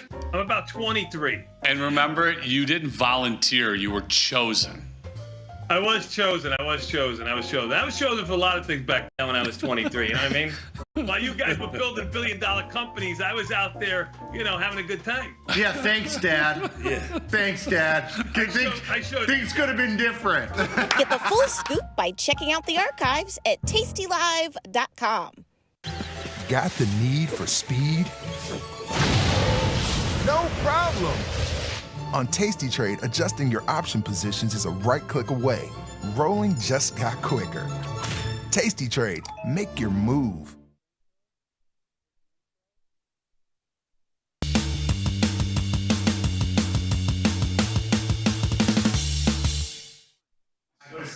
Tomas, we are back, my friend. I love You know paying what for that bags. means? No, it's my silent protest. Me too. Hold it, you guys. Sorry, Dad. Sorry. Go on. Sorry. When you're remote, we just forget you're there. Yeah, out of sight, out of mind. We Out don't of care. sight, out of mind. We're talking about Brandon Johnson's bag tax. It's not his. It was from. It's from way. Raising it. He's raising it from 7 cents to 3 cents, but my 10 silent cents. to 10 cents, 7 cents to 10 cents. But the issue that I have with it, the reason that I need some class action lawyer to come back me on this one, is okay, what's a tax? A tax is when a municipality. It's not a tax. It's just you're buying a bag. No, it's a bag tax. They call it a bag tax. But of the 7 cents, I think 2 cents goes to the city, 5 cents goes to the store. That's not a tax. That's a fee. Yeah. Just say we're charging you for a bag. So what? They're charging you for a bag. But they're calling it a tax. It's a bag charge. You have They call it a charge, not a tax. A tax is Fine, something revenue it's for a the charge, city. but they got to be. Somebody has to pay for the bag. What you think everybody? Whole Foods 10 has years ago, you used to get bag everything. Like That was 10 years who ago. Did you pay for, who paid Whole for a Foods does it correctly. They ask you how many bags you take, and then they say they're on us. We don't charge you. Who says that? Whole Foods, they don't charge. I don't know about that. Any amount of money. But they give charge me you a for number. everything else. I'm not saying they don't charge for anything else. Whole Put Foods in. uses paper. Whole Foods uses paper. They do use. So does Trader Joe's. See, I'll tell you what I like about bags. You pay for it. It's because I like. You can use them to pick up poop. No. I can tell you what Tom loves about him. They're his garbage container. They're my garbage. So he leaves a love bag. He's got when you walk in, you go, why didn't you put your stuff away from Trader Joe's? I'm like, that's his garbage. Okay, he just leaves it sitting on his counter. I like it. I No, like it as for a real. garbage bag. Yeah. Right, for And real. so I love. Now, what do you do if there's something that happens to be a little wet when it goes in the Yeah. bag? Because it just crumbles and it falls over your floor when Well, you I take have real garbage too. So what goes in there? The fake garbage? Real Just the fake- garbage bags. I mean, I can use it bags. anytime I want. I have real garbage containers too. Are those hidden? Because your they're Trader hidden. Okay, because your Trader Joe's is Yeah, out. I know they're It's hidden. loud and proud. It's just out in the middle Yeah, of I your know, counter. because but the other. Actually, I shouldn't say it's the counter. He's got a sink in the counter that he doesn't use. He puts it in the Oh, he sink. puts in there. But I have a real hidden garbage bag. Where?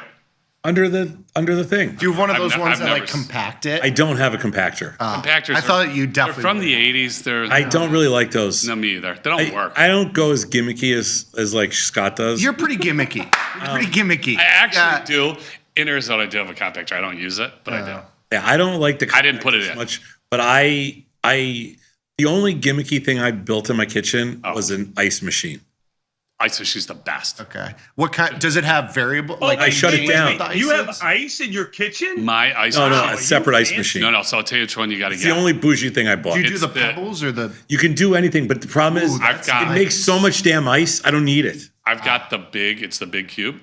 Not the giant cube, but it's big. It's not little shaved. It's You know, like you can the buy the circle giant ones? cube Like the- in Mariano's. The ones Yeah. you get with like a mixed drink, like Yes. those ones. Ooh, that's nice. So here's the thing. Because those like little. So things my you get to friend- fill up, no, never work. From Apt, Yeah.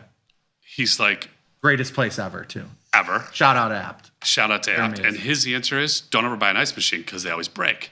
And I said, but I've had this one literally in Arizona for 15 years, and I leave it. I just turn off and I leave, and I turn on when I go there, and never had a problem with it. He's like, you're the only person that I know, because these things just notoriously, they just don't work. So when we're getting one, he's like, don't do it. I said, I have to have my ice machine. Because ice out of a machine is so much better than ice out of the freezer. Yeah. You get the filtered water in there too. great. That makes it way better. Right? It's great. Yeah. You turned yours off? Yeah. Why? Because it makes too much ice. What do you makes too much ice? It makes ice when you need ice. It makes ice and it melts and it just keeps bringing fresh ice and then it goes out the back. It melts. Okay, It's way better than your freezer. Well, you're probably used to it with the scallops. You probably leave your scallops in the ice tray where it's just a block. It just congeals. Oh yeah. Oh yeah. And then Like that's horrible. I don't mind that for some You reason. freaking guys are so And I like it damn with the- bougie. You can buy the giant ice cubes and. What do you mean, Dad? You have an ice can- machine you too. can- You wait have a a minute. counter ice machine. Hey, You have Tony, like a giant Tony, ice machine. Tony, I forgot you're on. I'm sorry. Do you have one by the pool? Yeah, that's what I would want by the pool. By the pool. You need an ice machine by the pool on a hot day. If I had a pool. They don't work right. Yeah. The hot day, the pool, or the ice machine? They don't work right. Yeah. Sounds like an excuse. Right. If you ever have a question on like pool gimmicks, my dad's got them all. He's got all the Do you have a basketball? the cooler with like the counter table that like is like under the thing, you know. Do you have a basketball hoop? Yeah. Yeah. Oh, nice. I've never. Hey, had a hold on pool. 1 second. You're not even in the room yet. You ready, guys? You know, it's so funny when he's not here. It's so much better. So much Tasty Trade World I mean, it's so much better when he's not here, and he's also like, I just like hearing the voice. Mr. Wait, Scott like, Sheridan. Scott stop. Sheridan, welcome to the room. He's talking. We got to pay him a little. Don't say Yeah, that. Thank you. Your wishes might come true, and When you don't, can't see don't, him. You know don't what want that was, Tony? That was actually like When the you can't beginning see of him like and a you don't hear Yellowstone him, or something, where it's like 10 minutes of the show, and then they go to then they right. Then they have the intro. Yeah, I got a feeling I'm gonna be getting shot next to my Hey, GMC hey, I Yukon. haven't seen the last episode. Don't tell me. No, that was the beginning of season 3. The Oh beginning my of last God! season. You know what? He can't when John jump him in the Dutton gets conversation shot. because it just ends up. Where is he? Can anybody see him? No, nobody can see him. It's like, John, just get rid of him. Hang up on him, will you? I don't need him. go. Hi, Oh, there you Tony. Because when he's not on, I miss you. when he's not on his screen, he's over his voice. Yeah, it's just out of like- sight, out of mind. And then I'm hearing this. I'm like, where is he? And then I'm like, oh my God, do we have to really listen to him? You can just shut him down. Wow. Yeah. The audience can see me. The audience can see me. You look good today. Yeah, Thank you, Scott. I appreciate that. You look That's good. Good sharp. product. Hair, face, whatever you're doing. It looks good. Keep it up. Thank you. Marshall Fields bronzing number 10. I like it. Any other suggestions from your youngest about colognes? No. From Vinny? No, nothing yet. Okay, He's still just- trying to find one that smells like Teen Spirit. Got That's it. what he's looking for. Got it. Like it. Because I don't know if you heard this. Well, we're going to ask Tom. He's a TikTok aficionado. What do you want to know? Apparently, Yeah. you're not on, I don't know, your streams, channels, whatever. You're not on this. You're not going to see, you don't pick this one up. Yeah. Apparently, the 14, 15-year-old crowd, Yeah. totally into high-end colognes to the Yes, point I where know that. Yeah. where they could tell you like what the particular scents are of a particular of a cologne. Right. Well, Yes. summer scent, winter scent. This has Little citrus notes. vanilla. You know what it all chocolate. reminds me of? It reminds me of Anchorman when he goes to the thing. The Black Panther. Or the, Black Panther. Right. it works 60% of the time, Yes. all of the time. Yeah. It reminds me of that scene. Yeah. Black Panther. Yeah. I love that the 14, 15-year-old crowd is into scents. But that's not like I'm telling you, that's when they all get in the car, it smells like because you it smells like that strip club we used to go to on Irving Park right there. You know, I never That is, to the Admiral. The Admiral. That's It's on it. Lawrence. Yeah. Lawrence. It was on It's on Lawrence, and I've never Lawrence. been. Sorry, Lawrence. There you go. Yeah, and it's funny. I've never been. But Oh, it's Rick's now. it's not. It's no The longer. Admiral went away. I just 10 passed. years I just ago, drove by ish. it. The Admiral, and then it went to VIPs, and now it's Rick. No. Wait a minute. You're on the wrong You're one. on the. You're Oh. The Admiral. It's still You're the talking Admiral. about Kingsbury. Yeah, you're talking about Kingsbury. Oh. Yeah, you're talking about Kingsbury. Yeah, no. The Admiral's still there. It's total. Going strong. No. Is it? Yeah. Yeah, you're thinking of the wrong place. Yeah, son. Yeah, no alcohol. Yeah, son. You can't have alcohol. Yes, son. I'll teach you. yeah. I'll teach you, son. No You're right now. alcohol. You're still with. I wouldn't know. I've never been. Oh, gotta tell you. Road trip. Well, first of all, Your dad's never been to either. He just heard about it. yeah, Yes, first of yes. all, if It's a- there's a road trip, you guys. it's to Vegas. Okay. Boomer spring break. Is that happen? Do you guys do Boomer like Christmas break? No. You guys should do that. Yeah. Holiday break. To the Admiral. No. That would be really sad. Something. That would be sad. You should do it. Like, if you're a bouncer. Christmas Day Yeah, I'm at the sorry, strip but club, if you're a that's- bouncer at a place like that and we walk in, you should go, no. Like this, no, just don't do it. Okay? It's true. So anyway, I have to say, beyond the fact that I'm impressed that they're learning the different notes of the clones, that 14, 15-year-old, that's the worst age for boys for smells. Yeah, They it's the stink. puberty. They don't like wear They stink. deodorant. They're Right. Stinky. Right. They wear the Bathers. same clothes every day. It's Right. disgusting. Tom's going, what do you mean? I do all those things. What's wrong with that? Yeah, brutal. So if you get a 14, 15-year-old in a cologne, that's like, let's see, it'd be like a double win. You get those. Yeah. You get both. But the difference now, and this goes to TikTok and the amazing. What are you trying to say? Yeah. Effect TikTok. It is amazing. Like in my day, I would just like go and take my dad's cologne, and like I didn't know any of the colognes. Now with TikTok, they speaking of learn which, I got it. citrus and hardwood and notes of vanilla at the end in the summer fragrance. Okay, so I need These are the to, good things from I need to TikTok. ask you that we're talking about colognes because I've asked these two. Yes. Can't even discuss. I only wear the Trump cologne, the new one. I'm sure. I tried to get a marketing budget to get you the Trump shoes. I thought that would have been a great. No, I only wear the Trump cologne. I What is like it it. called? Like win-win-win or something? No, Fight. Fight. Right. Yeah. There really is a cologne. I don't know. Yeah, there's a Trump cologne. He launched a cologne. It has He's notes the of first presidential badass. winner to launch a cologne. Yes. I like it. In the shower, what's your go-to for soap? Anything that falls. Hold on. What do you mean? Hold on. I use a Dove, like a Dove liquid soap. Thank you. Unscented. Thank you. Liquid soap. Yeah. These Hate two guys, liquid soap. These two Hate it. guys use a bar. I'm like, hate it. What year were you born that you still use? It's I can't disgusting. stand Pretty soap. disgusting. Huh? I can't stand liquid soap. So that when you pick it up, there's hair all over the bar, Yeah. and you're, oh my god, it's disgusting. Like seriously, Well, bar. Scott, your hair is falling out. I mean, so I understand that. Tom and I, we're fine. I mean, it's there's our Okay, balls I are guarantee good. you, there's no way that your wife uses your bar of soap. None, zero. And if you say yes, Well, we both have hardwood floors, so there's no snow. There's no hair. Oh God. Nick just threw up in his mouth. oh my god. But just so you know, God. like, I can't stand. Go to a hotel And I know and they for have a like fact you got one hardwood floor You- too over there. So don't be. you go to don't a, be- A hotel. go to a Like Don't hotel shade. and you got liquid soap. the I right idea. freaking hate it.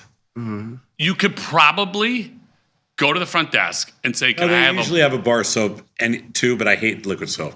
Oh, the little ones? That's even better. I hate liquid soap. Hate I it. get that one stuck up there. Oh my god.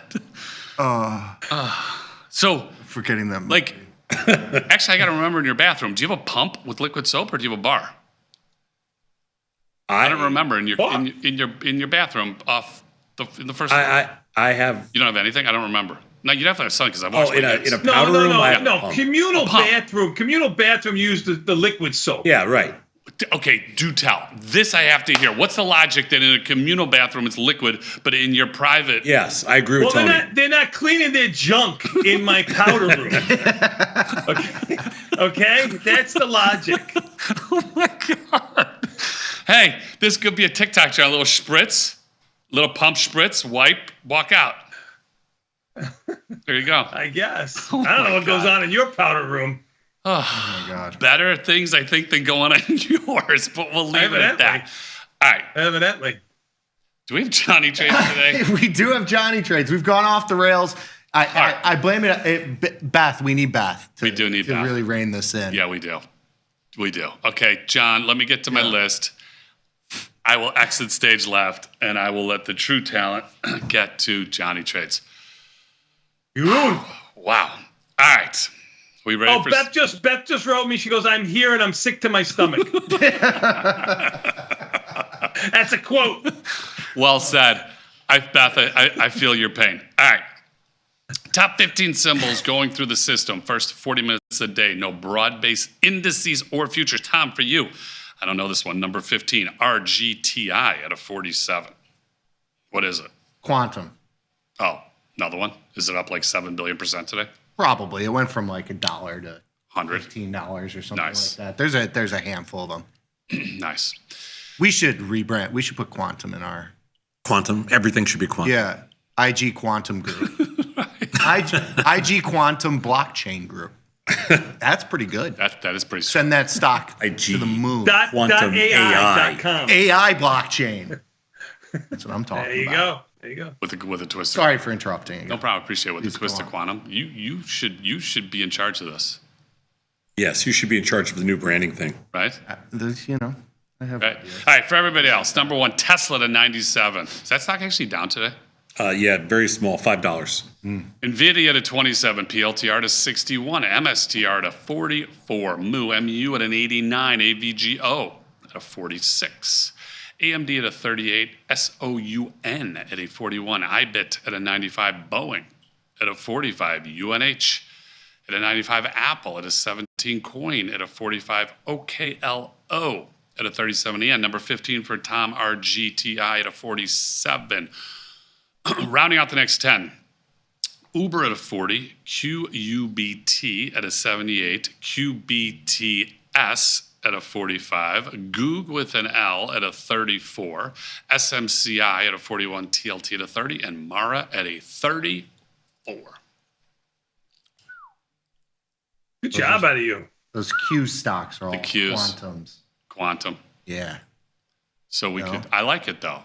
Tasty. Opportunity. That's volatility. People love that. That's what people are looking for. I mean, they watch 4 hours of him selling 30-cent puts and they're like, holy crap. Is there anything that moves that I can trade?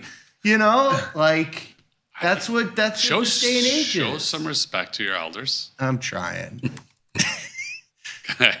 You're not trying. Oh, how does Daddy do it? Did you see the 5 points I took out of the NASDAQ? It was amazing.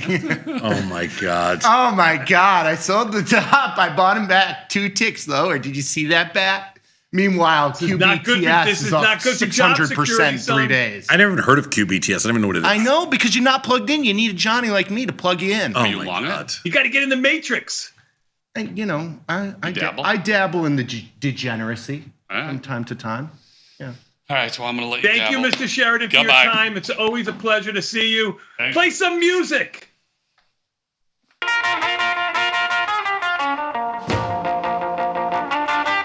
It's that time for Johnny Trade. It is. Hey, and I want to give a quick PSA. We have the famous Margin Island Mayor, Mr. Klink, coming on the show with us, with Mike and I.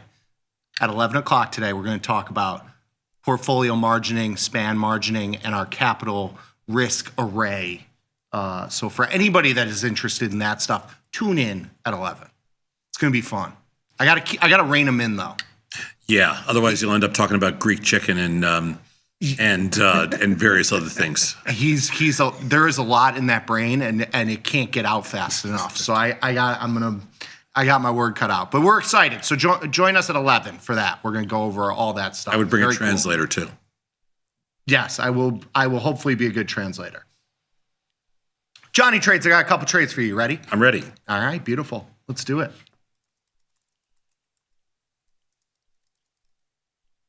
First one of my favorites. Mike and I both concluded our year-long DraftKings trade. We did an anatomy of a trade on that. It's on YouTube, also on our website for both of our trades. Very, very fun segments that we did. DraftKings. No position. Doing a straddle in January. I sold the 40 strike straddle. It's a $40 stock. Used $800 in buying power. Volatility is relatively high. Ivy rank was like 40 something, 48, 45, something. What like is the symbol? What's DraftKings again? DKNG. DKNG. Yeah. I haven't traded in a while. Yeah. DKNG. It's hard to find like high vol, low price stocks. $40 stock. Yeah. So I sold the 40 straddle. You do it at almost Trying $4. to maximize his return. $4, the 40 straddle. I did it at $3.99. You could do it better, Saz. I don't think so. It looks like I could do it worse. A little bit worse. Maybe $3.97. I don't know if I left this. If I even like this trade. It's a set it and forget it. You'll in 2 weeks, It's going to be a $100 winner. You'll probably roll it out. It'll be perfect. It's one of those trades you can roll perpetually. I'm at 397. I'm not filled. Okay. All right. Just so you know. All right. Well, what I know is that I'm 2 cents better than you. Well, based on my fill. I'm not. Just so you know. I don't even know what I'm going to do. Maybe nothing. That's what I'm. All right. What else you got? All right. Second one. Yeah. Go ahead. MU. You got a position into earnings? Unfortunately. It seems like the market, if you look at the front month or the front weekly volatility, it was like in the 160 handle yesterday. It's probably higher today. It seems like the FOMO world of the AVGL Broadcom move is kind of bleeding into Micron. Micron's missed like the last 3 earnings, and so it's been down like under 100 each time. Yeah. And now it's back up to 110. It's had an unbelievable move in a week. I have the 105, 120. Okay. Spread, just so you know, the strangle. I'm doing a call diagonal spread here. I think you got to play into the call skew here. If you look at the skew on the upside, it's through the roof. I mean, you can sell $2 or $3 worth of extrinsic value in the weekly here. I did the 20 in January, and then I sold the 25 in the front weekly expiration, the December 20th. I did it at like a $3 and something cent debit for a $5 wide call diagonal spread. I figure if you get a non-move or a slight up move, you're still making money on this trade because you're selling 170% implied volatility in the weekly. I am kind of locked and loaded with my kind of position limit there. I have a really big position in MU. I don't like it either. Yeah. I mean, I'm going to widen out. When's earnings? I believe it's tomorrow after the close. Okay, so I got to widen out my. Or it might be today after the close. Oh, let's see. I can't. I don't have my hands, so I can't give you it. But let me see. Micron. It's today or tomorrow. I think it's tomorrow. December 18th. What's today? The 18th. Today after the close. Today's the 18th, Saz. I got to widen out Micron. And the last couple of earnings have been super crappy. Yeah. These stocks have been moving this week. No, these stocks are insane. So I think you play into the call skew a little bit. The expected move, Jan, is $15. Stock's 110. I don't know. What do you think here? I think maybe you put this on as a little micro hedge for you. So you think the upside, huh? I don't know if it's I'm playing the upside because of how much skew there is to the upside and how high volatility is. I think it's just too cheap to play for that and to sell some short-term premium. It just makes sense to do that as opposed to, if it drops tomorrow, I'm out a fraction of what I would have been out in any other earnings trade that doesn't have this sort of volatility. Can't get filled at DraftKings at 96 either. Good, keep going. All right. Next stock, maybe a sympathy play. AMD hasn't had an uptick in a year. Sold a naked put in there this morning. Okay. Same thinking. I sold the 120, 110 put spread in January. I sold the 120 puts naked. 30 delta puts. Oh. This is how we do. Yeah. I mean, I did the same thing this morning on what's your assumption. I agree with you there. Yeah. But here he's doing it in a Johnny size trade. He's trying to make it a little bit smaller to reach those that are not as fortunate as me, Lord.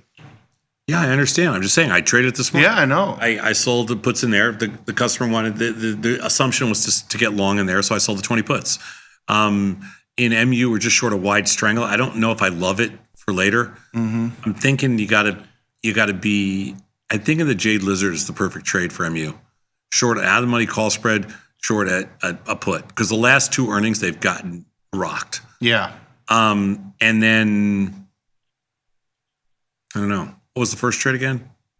DraftKings. Oh, DraftKings, we did the straddle. Micron, the call diagonal spread. Killing premium in there. I'm trying. I'm at 96 right now. Nothing done. So you got the Super Bowl, playoffs coming. You get some DraftKings little. Yeah. Nothing free done bets. Nothing done. What else you got? That's it. 3 trades. I don't have a DraftKings account. Should I get one? Yeah. I'll give you a link. You give me like a little $50 kickback or something like that. You want to do that? Give you? Yeah, something like that. Or you can go through me and I'll give you all the lines you want, whatever you want. I'll give you whatever you want. Oh no! I'll be your book. No, I'll be your book. No. I'll make it easy for you. It's a convenience factor. You might pay a little bit extra juice, but you pay for the convenience. You just tell me whatever you want, any quantity. Well, no. Not me lord quantity, but to some respect. I don't want to get in the habit of sitting on the couch just betting on each play. Well, that's the thing is you you'd don't have rather- to do it. you'd You rather just text sit on me. the couch and look at TikTok. I don't look at TikTok, but I don't want to get in the habit of. I don't want this to be my habit. I don't want it to be a habit because I'm nervous that I'm going to sit there and I'm going to bet on every single play, every single game. I'm like, I don't want to do that. You can do that. I know I don't want to. Yeah, the next drive outcomes. One of Mike's friends is a frequent punt bettor. Frequent punt? I see that we have a little chat group, and we get notified when people are betting. Hold on. So, what is the bet on a frequent punt?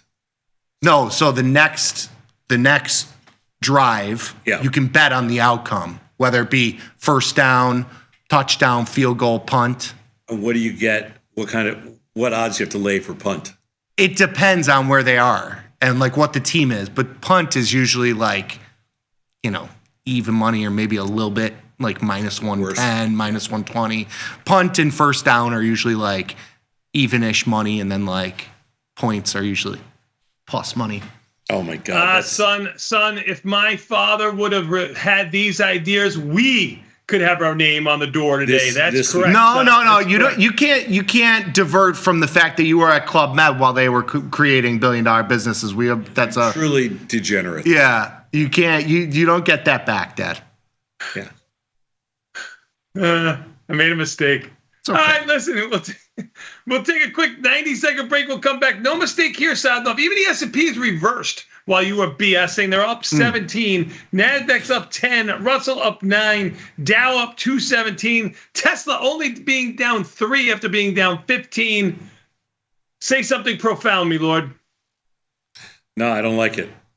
I don't like this rally. Well said. I want them to fall from higher prices, but because they can't, there's no way they were going down from a lower opening. We made 6 all-time highs in a row. And a 20-point down move. They can't go down from there. No, I just didn't think they would go down from a lower opening. I thought they had to go down from a higher price and then hit them, not go. Jay Powell got the money printer going later this afternoon. It's not going down. Come on. We're going to take a quick 90-second break and come back. We got more Tasty Live with Niz and Jenny next. A peace. From the SIBO.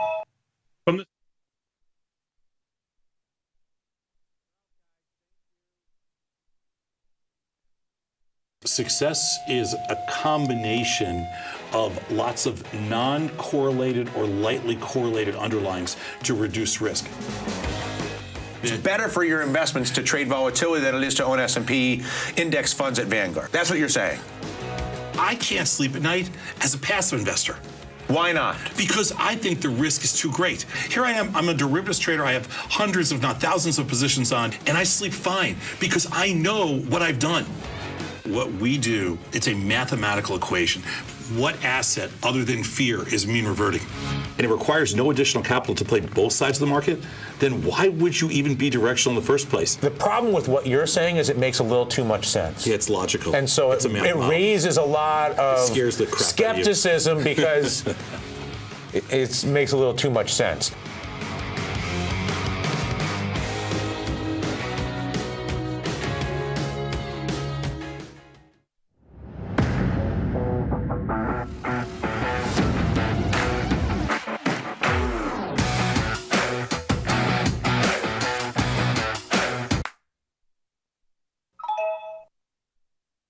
You can get up to $4,000 when you open and fund a new account with Tasty Trade. That's 4,000 buckaroos, 4,000 bills, or clams, 4,000 in dough or cheddar, not the cheesy kind. 4 large, 4K, 4 grand, which is no small thing.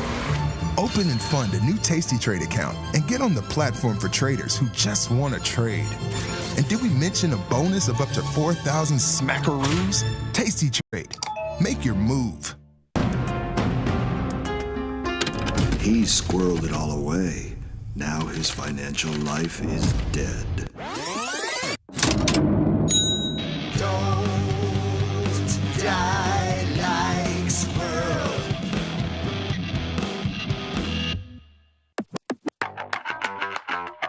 Tom, when you talk about the good guys, who are they? They are us. We are the good guys. When you say they take out the weekend, what does that mean to you? That means when you're a premium seller and they take out the weekend, that means that all the decay over those 2 days, Saturday and Sunday when the markets are closed, come out of the market Monday morning. When I say bell to bell, what does that mean to you? Bell to bell is like in horse racing, they would call it wire to wire. And in trading, they call it bell to bell. So the opening bell to the closing bell. If you're saying something's thin, what does that mean to you? That means it's not very liquid. That means that the marketplace is relatively illiquid. That's what thin means. If you can't buy an uptick, what's happening?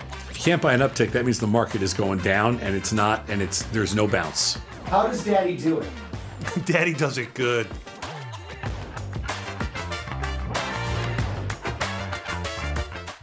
What's up, everybody? Welcome to the Life Cycle of a Trade, the series where we break down the thought process behind trade entry, trade adjustments, and closing order.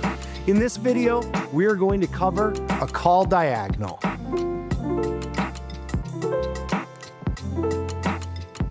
All right, so we've got a little bit of a pullback in the market, but one stock in particular has just been whacked in the overnight session here, and that is McDonald's. There was some E. coli news that came out. The stock is down, let's call it 7% right now. It was down all the way down to like 280 something at some point in the overnight session. So it definitely has had a big pullback here.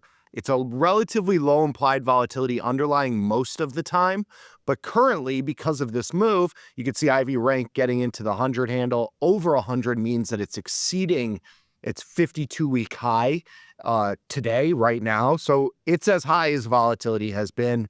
I think this is an interesting time to get a little bit of long delta, be a little contrarian here into this move. Again, 20-point move. We've erased, a month and a half, 2 months of price action here, even though the stock has had a very significant rally of late. I'm going to look at a call diagonal spread. Even though, again, because volatility IV rank is high, it doesn't necessarily mean that actual implied volatility is high. The actual implied volatility in McDonald's is actually relatively low when you look at this, 20%, 24%. So it makes getting delta cheap. If something has high implied volatility, it's expensive to buy delta or to get delta via long premium. When volatility is low, it's relatively cheaper just because of the difference in the volatility here. So we're going to look at December. Let's buy this 300 strike. It's the first strike out of the money, but we've got $5 wide strikes here. I'm going closer at the money because I know that this is going to be a relatively cheap call diagonal spread for me relative to the width. It's going to be used $500 or $600, $700 in premium here. Now the high we got to, and we could see this here, 52-week high of 317. Let's play for somewhere a little bit under the 52-week high here. We'll go to the 310 strike for our short option. Now, I'm picking up 18 long deltas here in a stock that's trading at, let's just round it and make it $300.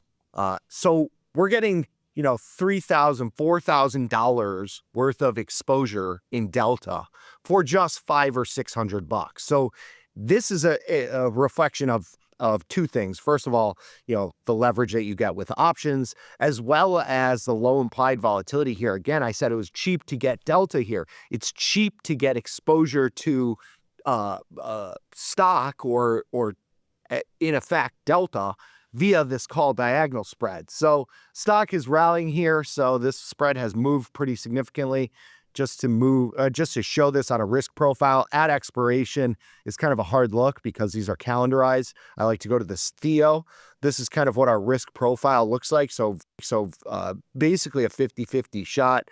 Using the analysis mode here, we can actually kind of simulate the passage of time. You'll see the risk profile move in that way. You can even take out some implied volatility. You could take out some from the long option as well. So you can see it's got a very interesting asymmetric sort of upside to this position. And as we keep waiting, we are missing out on some value here. So we'll see if we can get filled at 590. 593 here, 595. You can see the stock is rallying a little bit. It's at 296 now. So we'll try at 595, see if we can get filled somewhere around that Probably going to have to move it up here. We gave up some money there in my analysis. Stock's rallied about $1.50 since we started looking at it here. We'll move it up to 310. That's probably where we'll get filled here. Routed it at 310, got it price improved at 604. A little bit of long delta in McDonald's into this dip, basically at the high of the session. This might be a good timing on that trade. So we'll see if this one works out over the next couple weeks. Do have a position that we have to manage today. One of our winning trades, we had a McDonald's position. It was trading at $2.97. The stock has rallied about $3 or $4 from here. We had a slightly bullish lean with a call diagonal spread, but really a lot of the value has come from this short option that we sold in the November monthly expiration at the 310 strike. We can go and look at that here. Just to give you an idea, it's trading at about 35 cents-ish right here. When we put this trade on, it was trading at about $4, and that's come from time decay, changes in implied volatility. Volatility has come in significantly after that big drop. So we've gained about $3, almost $4 in value out of that option. That option we sold at $3.90 is now trading at 30 cents. So with that position, the long option has only come in about $2, even though the stock has gone basically nowhere. So we bought it at 10, and it's now trading at $7.59. So we've lost $2.50 from the long option. We've gained almost $3.50 on that short option. So most of the value came from the short option. So that value is what is giving us this profit potential this morning or this afternoon here. All right, so we're going to close out of this position. The amount of time I spend interacting with our customers via email or anything else is pretty much my entire life. To be so powerful and so valuable, and then to be that approachable, just amazing. Where else are you going to be able to email a CEO, get response back? But you know what? Before he even knew who I was just some idiot trying to learn how to trade. And he still would email and help me learn and everything like that. Some people say it's nuts. Some people say it's insane. You know, that's what I do. The delta of paper is equal to the partial derivative of rock with respect to rock, paper, scissors. If you think like a trader, we've got your back. Tasty Trade. Join the club, genius.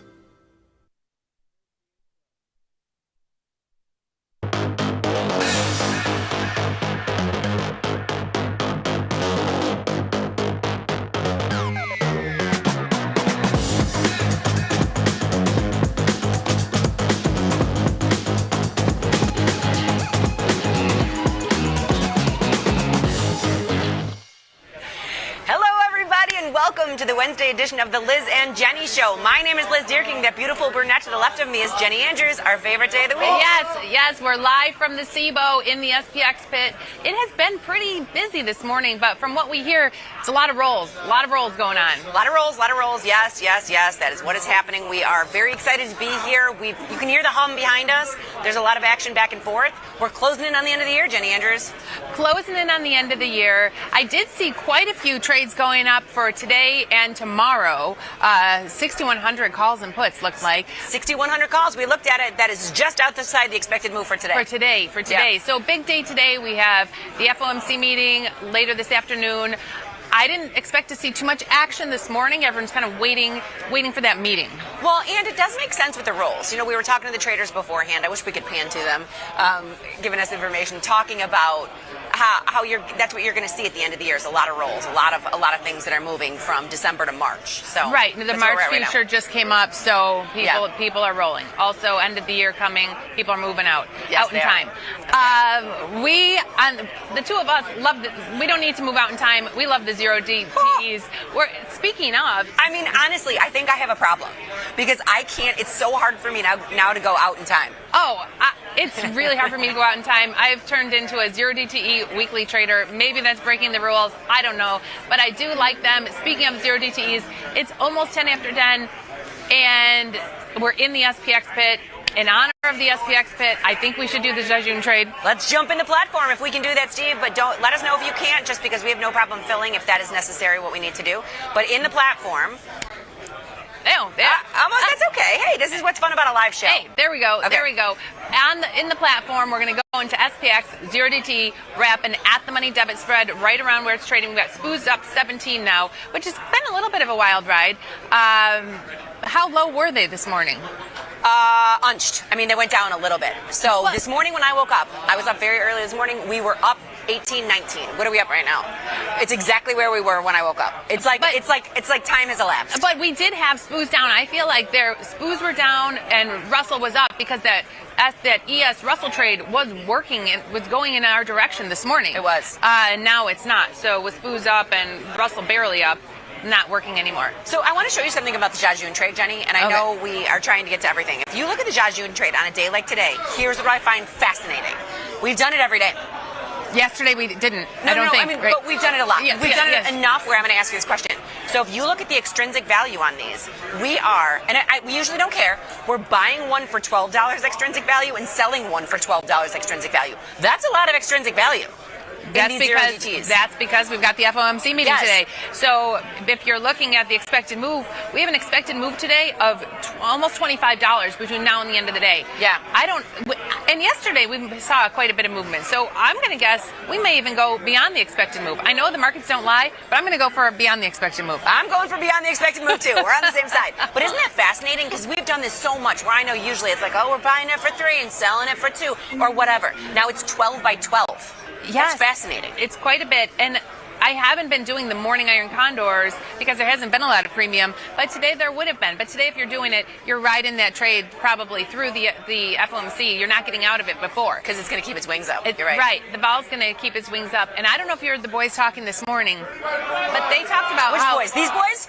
Not these Our boys. guys? Not TNT, Tom and Tony. We're talking this morning about how they really don't sell premium in the bonds anymore before these announcements. They're not selling, bond strangles or TLT strangles or premium in those products before this announcement.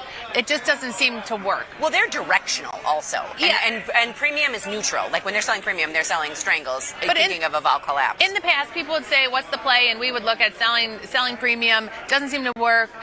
If you're directional, fine. If you want to pick a direction, fine.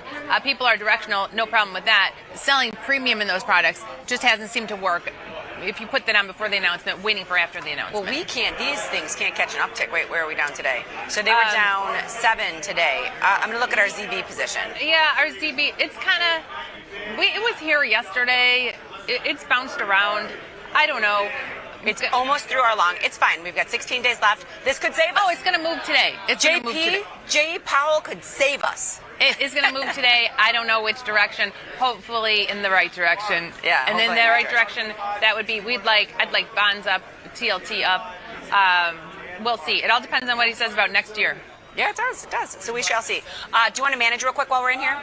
Sure. What needs to be closed? We have our SPY calendar where we are consistently rolling a short 0-day SPY. So we'll roll today's to tomorrow's. And we are at the 604 level. Right now, SPY is trading 605.75.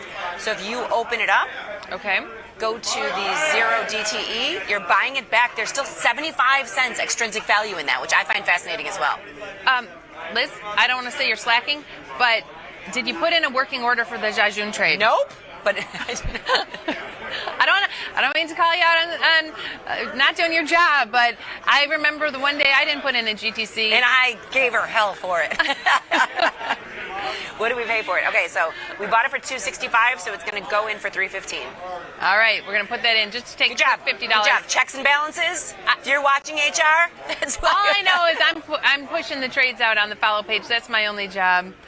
Okay, so the closing order's in. I was looking. The SPOOs were up 15 when we put it in, so it's pretty much unchanged right now. Okay. But I'm going to go back to that SPY trade we were just talking about. And that's pushed out, so it's getting pushed out real time. There we go. Okay, so we're buying. Hold on. So in the 0 DTE SPY, I'm buying back the 604 for $2.37. I'm going 1 day out in time, and I'm selling the exact same one. I'm getting an additional 75 cents. Let's do it. Yes, the whole point of this SPY trade was put our long call on December 31st, the end of the year, and every day roll a 0 day, 1 day out, 1 day out, 1 day out, and keep collecting credit for that roll. It's been working because SPOOs have been staying in this tight range. Yep. But if we get a big move today, one way or the other, we're not going to be getting much for that roll. You know what? But you're right. This entire December, we've kind of been within, within some right around like a this little range.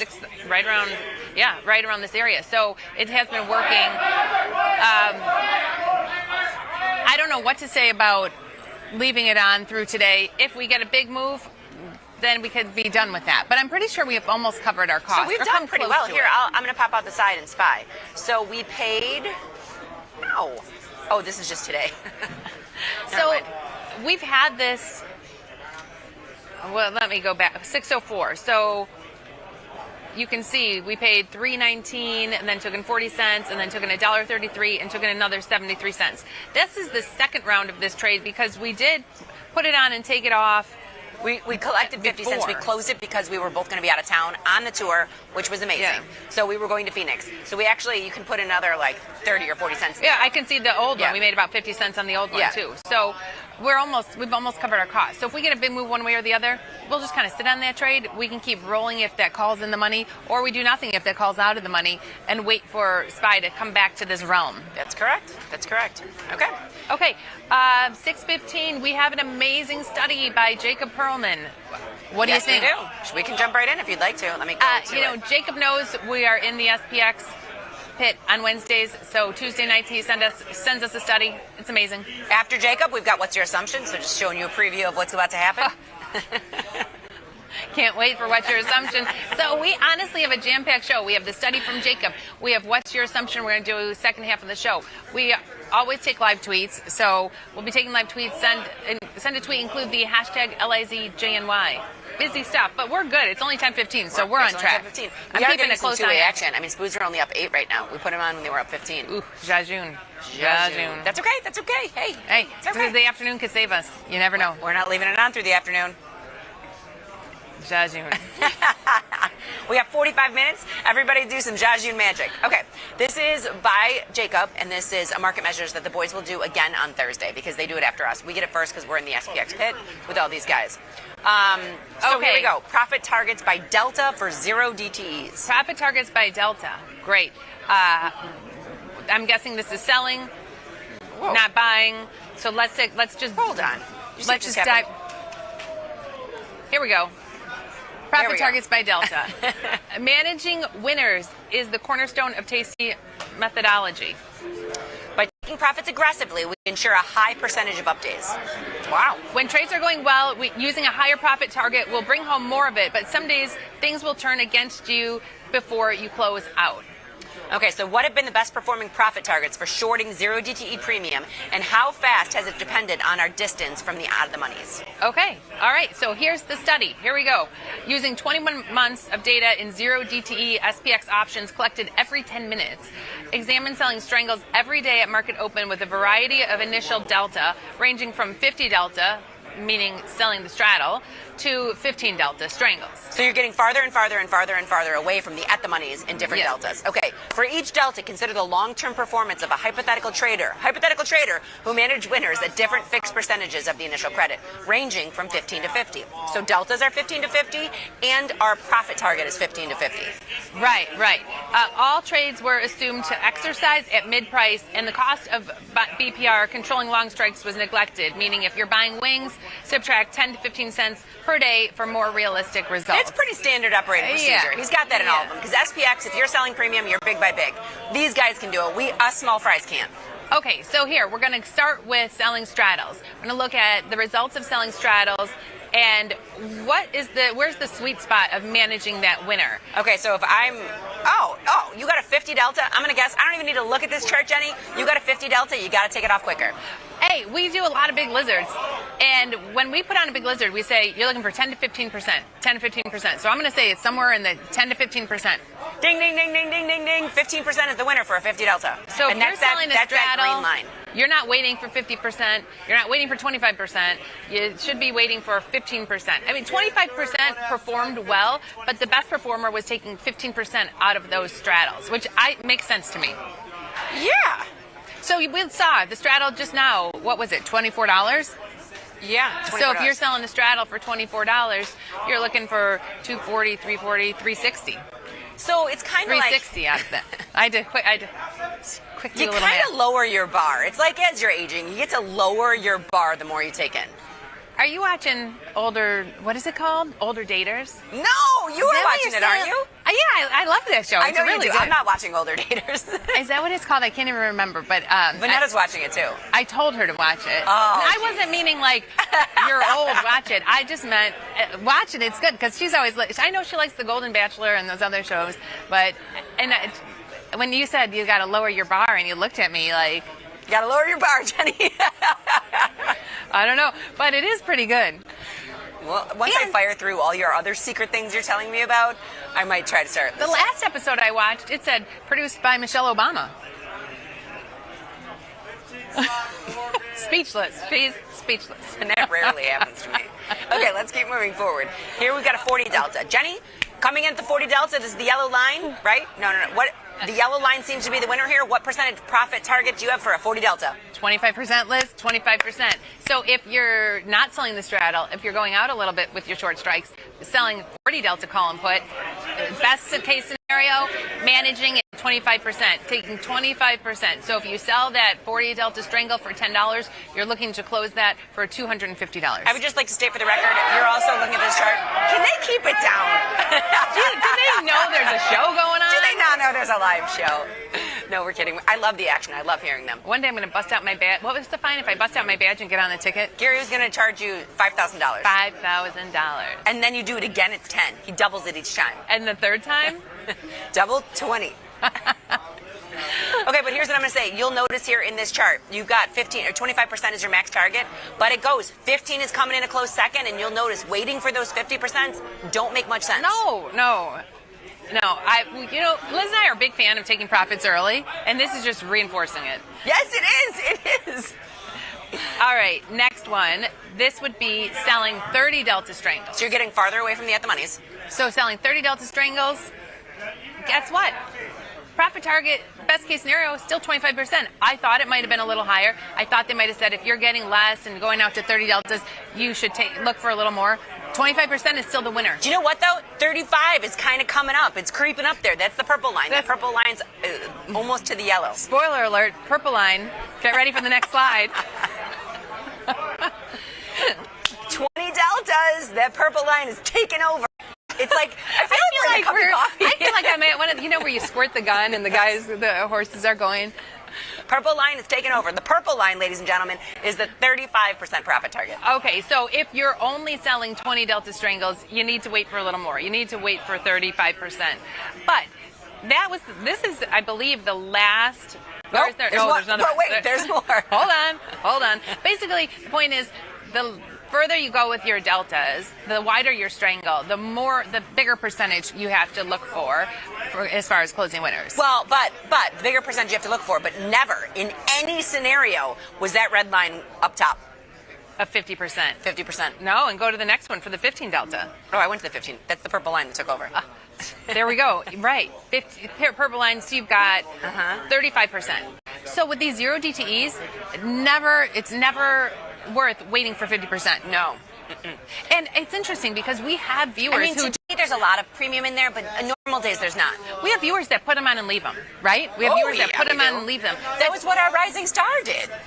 But I think he has a lot more positions going on than just that. But Maria Shoe Trays, did she take? No, she took them off. She took 25%. So in every scenario, you never wait for 50%. No, you're selling the straddle or just out of the money options, you're taking 15%. Yes. And if you're going all the way out to 15 delta, you're looking for, what was this here, 35%, but never 50%. So let's go to the takeaways, Jenny. And I think that kind of shows. In the morning, we've been doing, and people have been emailing us a lot about these. Like, I've been doing those iron condors, taking $50 to $100 out of them. You've been doing your put spreads, not taking that much out of it. Oh no! If I'm collecting $2, if I'm trying to get 50, I'm looking at 25%. So because if you leave them, if you get greedy, it's when it comes back to bite you. Yeah. So, okay, get to the takeaways. Okay, the takeaways are the closer to the money zero DTEs were traded, the more important it was to take profits quickly. And you know what? Okay, I'm just gonna add something to this, and I'm glad you said it. It's something we do without even thinking about it, and some people challenge us on it. Yes, people challenge us on it. Oh, you're not taking enough. Not in our studio, but like no, but when we get a lot of emails, right? Yeah, like you're not taking enough. Think about your fees. But I will gladly pay the fees to take the profit. Right, because too many times we've seen profitable trades turn against us. I mean, look at this morning. That ES Russell trade looked good, great at 8:30. We were going to close it. Yeah, we can't wait till the show. We could take this trade off. Not anymore. No. Right, so we see profitable trades turn around. So I'm all for taking profits quickly. I agree. Okay, for straddles, a 15% profit target was most successful, while at our more typical range, 25% was better. So I agree, and I in my mind, I like between 20 and 25%. That's just like my mental stop. And it's rare that we sell a straddle. In SPX, I don't know that I've ever sold one. Iron Fly. If you think of buying wings like Iron Fly. Iron Fly, you'd have to buy some wings. But it's the same thing, same concept. Same concept, yeah. Same concept. True. But honestly, you can carry this study over to other products, right? Like yesterday we did an EWZ Big Lizard. When we do those, we have to lower our bar. We have to look for, 10, 15, 20%. I'm glad you brought that up, because we've got 10% in that EWZ. That's why I read that. You see what I was doing there? But so we know this. The further out of the money is the 20 deltas and 15s, 35% profit target. This is all stuff that I love that he does this and does it with SPX, and he uses the zero DTEs SPX. But there are zero DTEs in almost everything now. Well, yes, and many, many products. Or you at least get like Monday, Wednesday, Friday. Yeah. Yeah, you may not get every day, but you get Monday, Wednesday, Friday. Yeah, true. Okay, great study. Thank you to Jacob. I think you've got one final slide just to go over the legal mumbo jumbo. Please read this. He has nothing as a trade recommendation. Do you remember, how like at the end of sitcoms, they'll put something like this up and somebody reads it real fast? Yeah. And Martin had made that funny commercial. Yes. Do you remember what it said? This may cause. Like, it was one of those, like, with all the side effects. It's pretty funny. All right. So thanks to Jacob. Shout out to Jacob. He's amazing. So I'm going to go to close something real quick, okay? You're going to go to what? So I'm popping back in. Because you did such a beautiful segue, Andrews, I'm going to go to our EWZ. We put on a reverse Big Lizard yesterday, and we are up 10%. Now, it's tricky because that's 4 legs in, right? Are you looking at EWZ? I'm in EWZ. Okay, we put on a bearish. Here's the problem I have with this trade. I'm putting in for 25%. I would take it off because we put on a bearish trade. It's down 84 cents. I just bought the put, and I'm out of it today. Congratulations on your wealth. Well, but we put on a bearish trade. It's down 84 cents today. We'd be taking it off. This was kind of like we were letting the volatility decide. You got a 93 rank, Jenny. The Tasty Trade mechanics, they sell premium. We did it. And it's down. So you're only risking X amount. You're not going to get paid that much. Well, you know what you can do? You can let's take you know what you can do in here? Let me take a look. You could turn this in. What did we collect? We collected $1.29. We collected $1.29. No, you can't. I'm close. Or leave it. I'm putting a closing order in for 20% and calling it a day. Sure. There we go. So we've got a GTC in for 20%. Okay. Okay. As long as you're in the platform and making adjustments, I believe someone was bearish. Telephone. Someone was bearish in telephone. We bought an in the money put, and we made. We paid $1 for it. It's worth $1.50. So we made $50. It's a pretty good return on that. Yeah, almost 50%. Yeah. Even though it's a purchased one, we're going to close that as well. Okay. Okay, so closing that, and that's a pretty tight market. We have had some crazy movement today in some of these underlines. We have. So Archer Aviation, I just want to talk about real quick because this is my husband's like stock pick of the year, as my son likes to tell me. It's not his company, but it's one of it. It was one of his. Your husband said, "Oh, everyone, I like Archer Aviation." Years ago, so we all got in. It sat there for years until it finally popped. But it's the vertical liftoff technology, and it's finally taking off.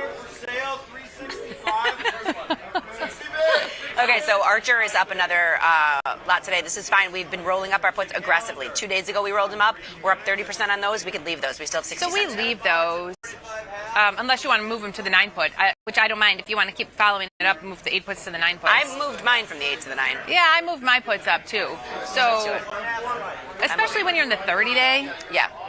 Yeah. Okay. Okay, that's Archer.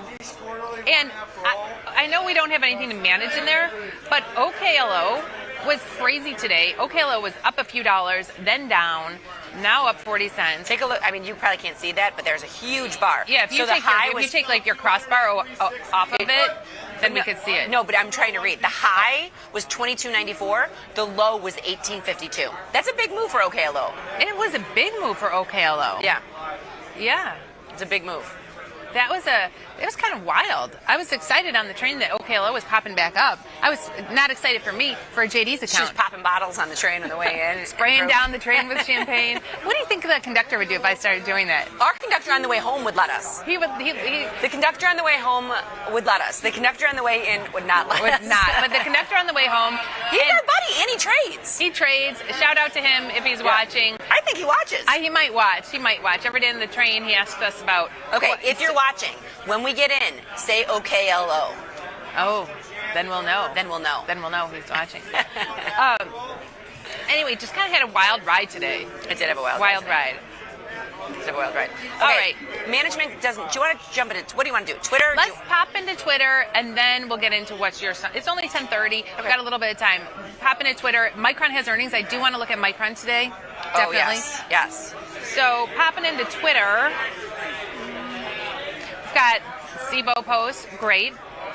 Oh, and the award goes to Jenny. It is the commercial real estate index. Yes, he wanted to get short. I can't even. Well, let's go back to it. It was KBE. It was banking. Yeah, KBE, and then he said something about CRE, and I said, "Is he talking about commercial real estate?" And But you CRE, and you laughed at me. But CRE is not a tradable product. The award does not go to her. No, because CRE is not a product. So I said CRE must be commercial real estate, and Liz laughed at me. I did. It's true. I laughed at her. But it is my job to laugh at her. I also laughed at you yesterday when you told me that you closed a trade for a loss, and I was like, oh, Jenny. Well, no. Oh, that's another story. That's a story for another day. But because that's why I asked what was that ETF? Was he in the real estate ETF? But it was, no, KBE. It was KBE. KBE. You put it in yesterday? And he was bearish in KBE. So KBE, we put on with this one, KBE, if you go down to it, we put a zebra on, which is 1 for 1 bearish. KBE is down 13 cents today. We are up $13 today. This works perfectly. All right, Zebra so is at 1 for 1. We have that trade on. Yeah. If you're in Twitter and you go to Bob's list, we do have a handful of earnings today. A handful. Besides Micron, there's Lennar, Accenture, PAY, yes, Conagra, CarMax, and Fuel Cell. Yeah, I have Fuel Cell. Do you? I had it for a long time. I don't know if I still do. Let's take a look at it. Like I don't, and when I say I have it, I really think of my account, my son's account, as one. I don't know if I have it in my account anymore, but he has it in his. I want to say this is something Vanetta talked about years ago when we both got into it. We both got into it. Vanetta took us down because look at me. I'm kidding, Vanetta. We love you. Do you think the Vanetta brought up Fuel Cell? I feel like it was something Vanetta brought up because this is as old as it is. No, it's old. They have earnings. If you're looking, if you think it might have a bounce, they have earnings. I don't know if it's going to have a bounce. Let's see if there's any premium in those options. Okay, yeah, there is actually. The 2-day 10 puts are 50 cents. I mean, it can only go to 0. Hey, how many stacks can I get in 1 year that go to 0? 10. It's cash secured. So selling that put for 55 cents, it requires $945. All right, we'll pass on Fuel Cell, but we're not gonna pass on Micron. Wait, but Jenny, if you think it's gonna pop, you could literally just buy. Oh yeah, you can buy. You can pay $100. Why don't you take $100 chance? No, look at how wide those markets are. We don't need to be in Fuel Cell. 2-star liquidity. Yeah, closing. Okay, Micron, we are going to trade. In honor of Jack JT, who's been bullish Micron for a long time, we're going to trade Micron. Yep. What do you want to do? I did it yesterday with Jack. So in my account, I have the upside diagonal. Okay. It's funny because when we looked at it today, Jenny said it's expensive. And I agree with you, it's expensive for this account if it goes down, but it's cheap in my mind as far as diagonal pricing goes. When we're talking about diagonals, if we pay half the width of the spread, okay. If we pay a third of the width of the spread, amazing. So half is too much for me. I don't like to pay Not half. on earnings, but Not on this earnings. is a third of the width of the spread. So in that regards, great. It's about $500, I think, and that's if it goes down on earnings, then we're out $500. So I put in the 2-day, 9-day. It's $436. It's $12 wide.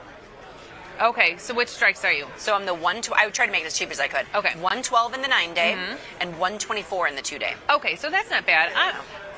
That's 112, 124, $12 wide for $436. Now that's bullish. Now I only looked at this because Jack JT was bullish and I jumped in with him.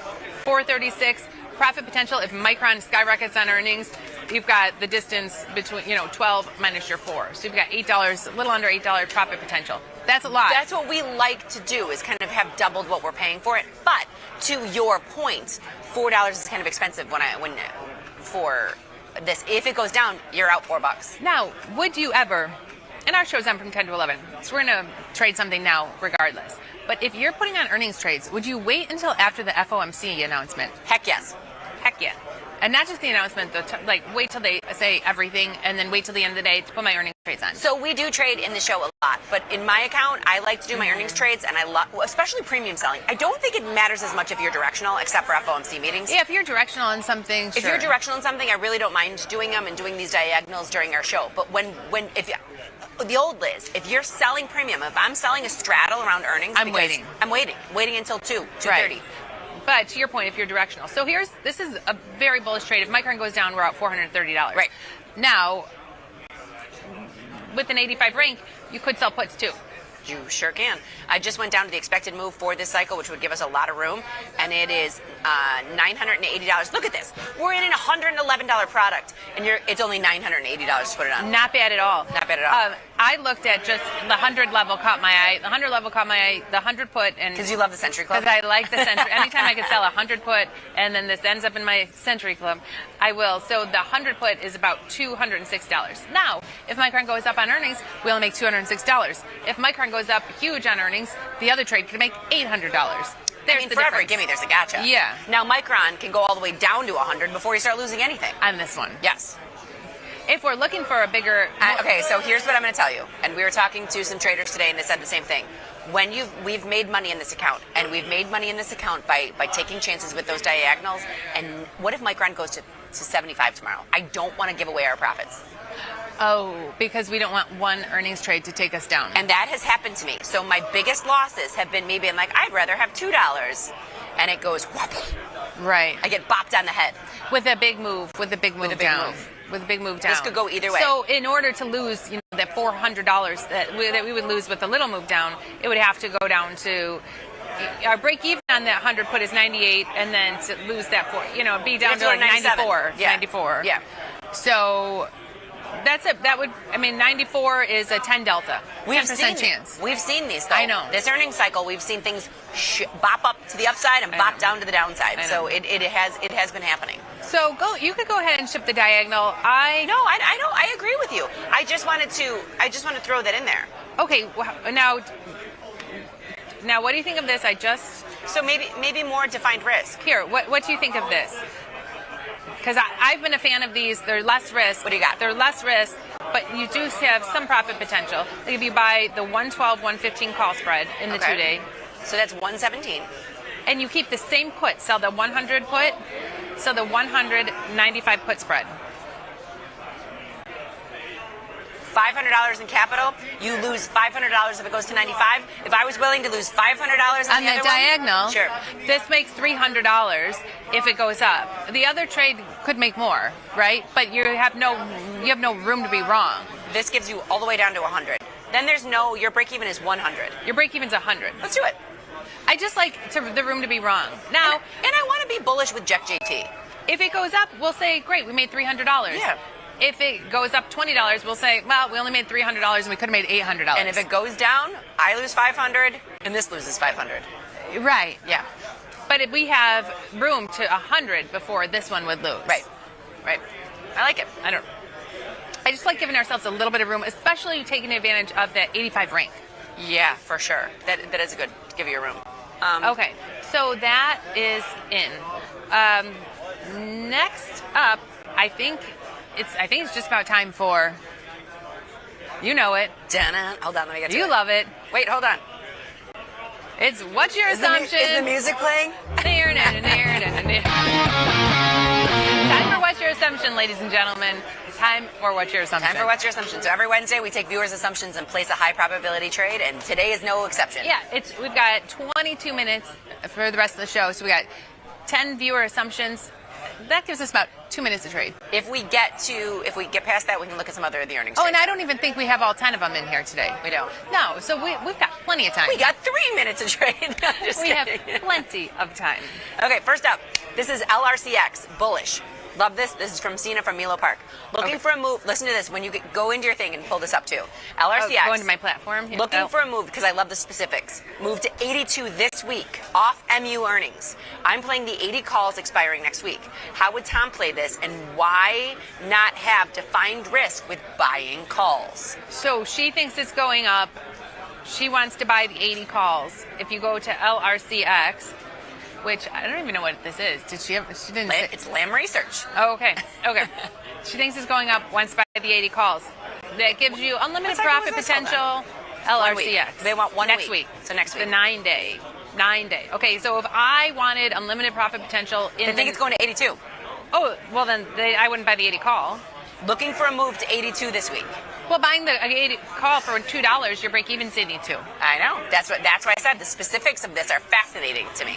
So they think it's going to 82 this week. If you think it's going to 82 this week and you want to make money from here to there, I'm wrapping around the at the money debit spread. Or like do a diagonal where we sell the 82 or 83 in the 9 day and buy the So there, let's if we did the diagonal, I'm gonna sell the 83 in the 9 day and buy the 82 in the and then buy the 79 or 80 in the. It's $4 wide. You're only gonna make $2. You're paying $1.50. Oh, I'm sorry, I bought the 80. Okay, so the 80.83. So here's where you're paying half. You're paying $1.50 to make $1.50, but that 80 call is not going to make her any money. And if we go to 82 next week and the 83 rolls off, you're left with the 80 call for another week. I like it. Let's do it. Or you wrap it around and you pay. How wide were you going to make it? I was just going to make it $5 wide. Pay $2.50. Sure, pay $2.50. Because these are both the same assumption. You're not going to make much more in either direction. Right. So let's do this. Let's go with the diagonal. The 9 day, 16 day diagonal. But I actually am going to try to make a little bit more. Yeah, try to make more money. Put your so short I'm at paying 84. $2.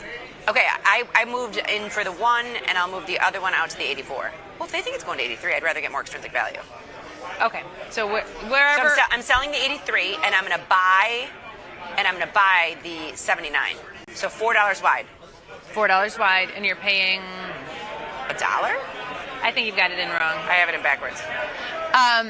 So basically, just buying the 16-day at the money, selling the 9-day out of the money. Make it $2.04. We can make $2. We can make $2. In the words of Better Off Dead, I want my $2. I want my $2.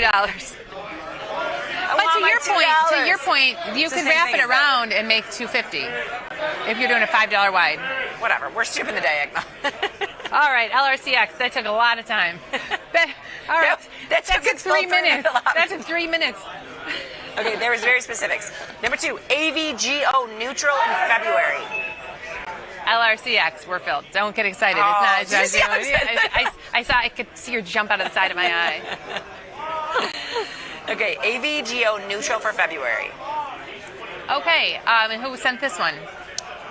I'm glad you asked. It's Abby from Amarillo, Texas. Amarillo. That's one of my all-time favorite songs, Amarillo by Morning. Can you sing us a couple bars? I don't sing. I would only disappoint you. That's my line. Okay, AVGO. She is neutral in February. Oh, all the way out to Feb. Yes. Whoa. Woo. Is this our first Feb trade? I think so. It's Valentine's Day. Oh, don't get me. Valentine's Day, I'll be at a basketball game. You probably will be too.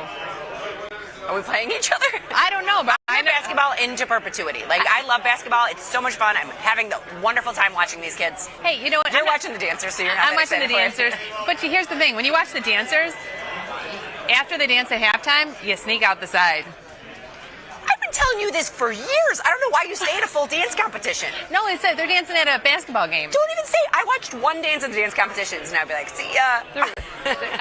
So I know it's already on the schedule. Valentine's Day, they're dancing. Okay, so let's look at defined risk. I'm going to go with the 200, 195. Okay. And the 265, 270. While you pull this up, I'm pulling up Jan, and I'm going to compare. Okay, perfect. So 200, 195. 200, 195. Okay. 200, 195, and the 265, 270. What's going on, Liz? Breaking news? I'm pretty sure JD got action required from Tasty Trade. I wonder why. He needs documentations. Action. But I thought it was pressing news. I thought something happened with his account. It's fine. Okay, he'll be all right. We'll get it figured out. Okay, so I'm in Jan, and I'm going to pull it in one strike, and just to compare, because sometimes I like a little bit shorter term. Okay. What are you getting? 175. Okay, I pulled it in one strike on both sides, and it's only 128. Do the February for the win. February. This is a long game. We're going to have this AVGO position on forever. That's it. Excellent. Okay, next up. AMD bullish 30 days. AMD near lows. Sell the January puts? Question mark. And this Alex is from Alex. From Don't Canada. say where he's from. He's just from Canada. He's just from Canada. He's just from Canada. AMD bullish 30 days. Okay, I'm fine with that. AMD, I think we could probably just sell puts in there. I would stick with Jan because earnings are February 4th, so I would definitely stick with Jan puts. Yeah, they said 30 days, so that's perfect. If we're selling puts, let's see how much it costs. What do you think of the 115? Yeah, $1,500. Sure. We flush with cash? Well, hit review and send and see. How much money do we have? Oh, we're good. This is going to be 10% of our buying power. Or then go to the 110 put. It's less buying power, right? I think it's only $1,000 at the 110 put. It's $1,000. Yeah. Right? Yeah. I mean, instead of using $1,500, the 110 put is $1,100. Yeah. Yeah. I mean, it's only 30 days. This is their assumption. It's only 30 days. I just want to look at something, and I'm sorry if I'm stalling. I'm not stalling. No, she's not stalling. She knows she only has 3 minutes to trade. So you can, if you're bullish, you can always go with a diagonal. And it's 50% the whip. How much is it? $500 for a $10 wide. You can go with the diagonal for $500. If you're bullish, a lot of times I will do that, but I'm not. AMD's but rank, I'm not as bullish as them. Listen, AMD's rank is only 36. Hey, you know what else you could do? You could buy a call spread and sell a put to pay for it. Liz loves her diagonals. I love my free call spreads. Well, that's the same thing as just selling the put because you're using that much capital. You got to if you sell a put spread, that's fine. But I don't like to do that in 30 days. I only do that with the weeklies. You know what? $1,500. I'm selling it. 15. AMD. We sold the Jan 115 for 202. And you're getting nuts. You're getting nuts. Let me look at the chart. Yeah, you look at the chart. AMD's doesn't look too hot. So but and that gives us the most room to be wrong. I mean, I'm going to tell you this, and you may change your mind. It's already done. Not that long ago. I'm not changing my mind. It's already done. Well, where do you think AMD was at the beginning of the year? 260. Heck no. Like, the end of last year is in the 90s. I was trying to read that, and that's how good my eyes are. Okay, it was in the end of last year, last quarter. It was in the 90s. Well, we'll put a GTC in to take 20% out of that and see if Jacob's study works. Better hope we're not long AMD at 123 when the market falls out of bed. This is not my assumption. This is, if you want to take it out on somebody, thanks, Alex. Take it out on Alex. Thanks, Alex. Okay, next up, IWM bullish. Okay, IWM bullish. Matt from Dallas. Due for a bounce, has been selling down for 15 trading days, looking at a short put vertical or bull call vertical. Okay. Yeah. Whatever you want to do in IWM. So IWM, when we were on the train, we talked about doing a very near-term diagonal. If you're bullish, we are bullish IWM. Yeah, you know what? I think we looked at doing the year end, so going to December 31st, end of year, buying the at the money. So buy that 232. Got it. On the 13-day. And then go to the 9-day and sell the 238. You got $6 wide for $250. It's cheap. Yeah. Done.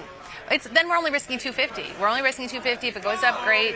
So we are bullish IWM already because we have the MES M2K. But we're only putting $250 into this. It's No, I not got bad. it. I put it in. Let's see if we can get filled. We should get filled in IWM. It's not bad at all. Okay, next up.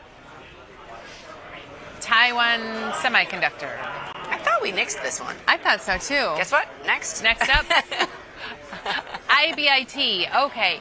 Bearish on Bitcoin for IBIT in January sale, 70 call and 70 put ratio spread. Hey, you know what?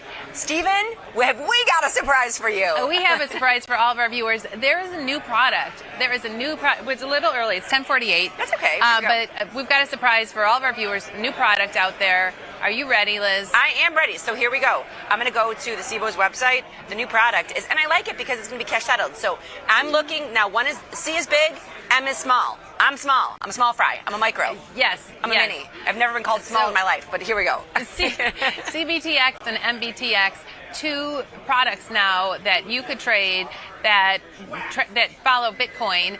One's big, one's small. Here's what I love about it, Jenny. I'm going to circle this thing. Cash settled. Cash settled. Cash settled. Okay? Cash settled. So I'm going to go to MBTX. All right, let's take a look. Liz already this morning was trading it. New product. We get super excited about new products. She was firing off trades this morning. I did. I'm already filled in mine. So MBTX is the SIBO Mini Bitcoin US ETF. My favorite two words in the English language are cash settled. Who doesn't love cash settled? I mean, those 0DT in SPX were game changers. Everyone loves those because those are cash settled. Well, let's now take a look at our trader. Okay, so look, we have MBTX. If you go to the trade page, we don't have dailies yet, but we've got to one day that will expire AM tomorrow. So you notice that's the 20th in the morning. 20th is Friday. Friday in the morning, or then we've got end of year. So we've got some AM settlements in the end of month. Okay, so now just bear with us because we are, like I said, new product. We're kind of, fresh set of eyes. What I love about this and what edifies it being cash settled is there's no bid ask. Like, I can't buy this. And that's a tell, right? I'm just going to go to SPX. You see at the top where there's no bid and no ask for an underlying. But look that at means it's going to be cash settled. SPX hasn't been next. Huh? Well, trading SPX is not supported. So they do have the. So mini Bitcoin, we're back in it. Now, if you want to see, and I looked at this just to double check, you can see MBTX down 2.54%. Go to Bitcoin, and you should be able to. What's Bitcoin down 2.6%? We're filled in so IWM. We're filled in what? IWM. Okay, that was going to be great. June. So it's moving the same, tracking Bitcoin, following Bitcoin. So, and you know what? It's kind of funny, and I do like these products, and I'm very happy that we're getting products like this because I think about it from my son's perspective, who's texting me right now that he needs his documentation ASAP. Can somebody from DC call him? If you're watching. Just kidding. We'll get it sorted out. But so what I love about this is a small enough product where I can, if he wants to put in $250 or $100 in this, he can make a multiplier of 100. Because in his account, I had him buy $100 in Bitcoin, and he's up a whopping $6. I agree with you. I agree. Because as I watched my son's account, and he had started just small, let's say he put $500 into crypto, and it's not doing too much, right? That $500 isn't doing too much when you have such a big product. But if you want to put $500 into a call spread, or a short put spread, or another position, you could do it in MBTX. There's a lot more bang for your buck. Or even in the bigger product. You could do it in either. And I know we were looking at IBIT, and I'm just going to compare just because. This isn't, I didn't mean to splash. So it's not cash settled. It's not cash settled. So the one thing I do love about that is I'm going to teach him the SPX to Jajun trade over the Christmas, because what if he can get in it, what if he gets in algebra, and he's in there and he can make the trade, but can't get out of it? And it doesn't matter. It'll be cash settled at the end of the day. And honestly, I have strangles in IBIT, and I've been sweating them a little bit. I was sweating my short calls this week. Yeah. And I might not have been sweating them so much if I knew at the end of the week they were gone. They were gone. Yeah. Like wherever it is, the end of the week, it's gone. It's gone. So I do love cash settled products, and it makes it easier for the at-home retail trader. Yeah. So here's what I did this morning. I don't know what we're going to do. I literally just opened it up and did exactly what we would do for Jajun. I bought one in the money and sold one out of the money. So you just bought the 245, 250 call spread for 243, basically putting on a long Bitcoin position using $243. And if it's up by the end of the week, this trade could make $250. Or this is just one day. You're just one day. This is tomorrow. It's AM settlement on December 20th, on Friday. On Friday morning. So I have till tomorrow. Now, somebody could do the exact opposite, which I love, because you can't short Bitcoin. Now, you can with there's other ETFs that are going out there, but you could do the Jajun trade in reverse in this Bitcoin, where you just wrap it around a put spread if you think it's going to gap down a little bit. You could play it directionally. You could play it directionally by putting on, wrapping around a call spread or put spread, play it directionally, risk 250 to make 250. Sure, if you think, we're down today and maybe we're going to keep falling, buy a put spread. If you think I want to be long Bitcoin and I don't like missing out on this, buy a call spread. And there's nothing wrong with putting it further out in time if you want more time in your trade. No, not at all. Now, what I like cash settled things nearer term just because, but I mean, December 31st is nearer term. Yeah, but I was end just of year. looking at this. And I'm just telling you my thought process. This doesn't have to do with anything else. Brand new product. I wanted to see what happened at the end. I was like, I'm getting my feet wet. I've got one day left in this. I want to try. That's why I'm in the nearer term. And then see on Friday morning. Yeah, I want to see what happens. Where it settles, We're doing it. with the prices. You can learn more about this product on the SIBO website. Yeah. But like in the morning, I want to see what time? Like yes. what time? What does it settle? Where do they take the price from? How do I know what that price was? Because I learn by doing. That's the only way my small brain works. I can't read something. Some people can read books about things and understand it. I have to do it. 100% So that's what I did this morning. So do you want to dip a toe in the water with this? Sure. Okay, you can pick it, calls or puts. Now, the only reason I did this is it was down 2% today. I didn't know if it would have a pop. Okay. Let's just do the calls. I will say, again, being short those IBIT calls, I was sweating the upside. I was like, oh, great. This thing's going to just run right up to 200,000. Bitcoin's going to go to 200,000 before I'm out of my short calls. Then the calls we shall put in. How about that? So we're going to buy the 245, 250 call spread, risk $243. This is a very short-term trade. If someone wanted a longer-term position in Bitcoin, you can go further out in time. Well, and I think this is the first you're going to see of it. We're going to look at trading this in different ways. But right now, we wanted to dip a toe in the water. Are we getting close to Jajun? No. We're up. Spoons are up 16. Where were they when we put it on? We put it on at 15, but it was one of those where I paid a little bit more extrinsic value. No, we looked. It was equal. They were equal. I said 12 and 12. It was like 12.60 and 12. So, 5 minutes left. We're going to close it again for a scratch. Jajun, come on, buddy. 10:55. We have a few. Can we get these guys to bid up the SPX?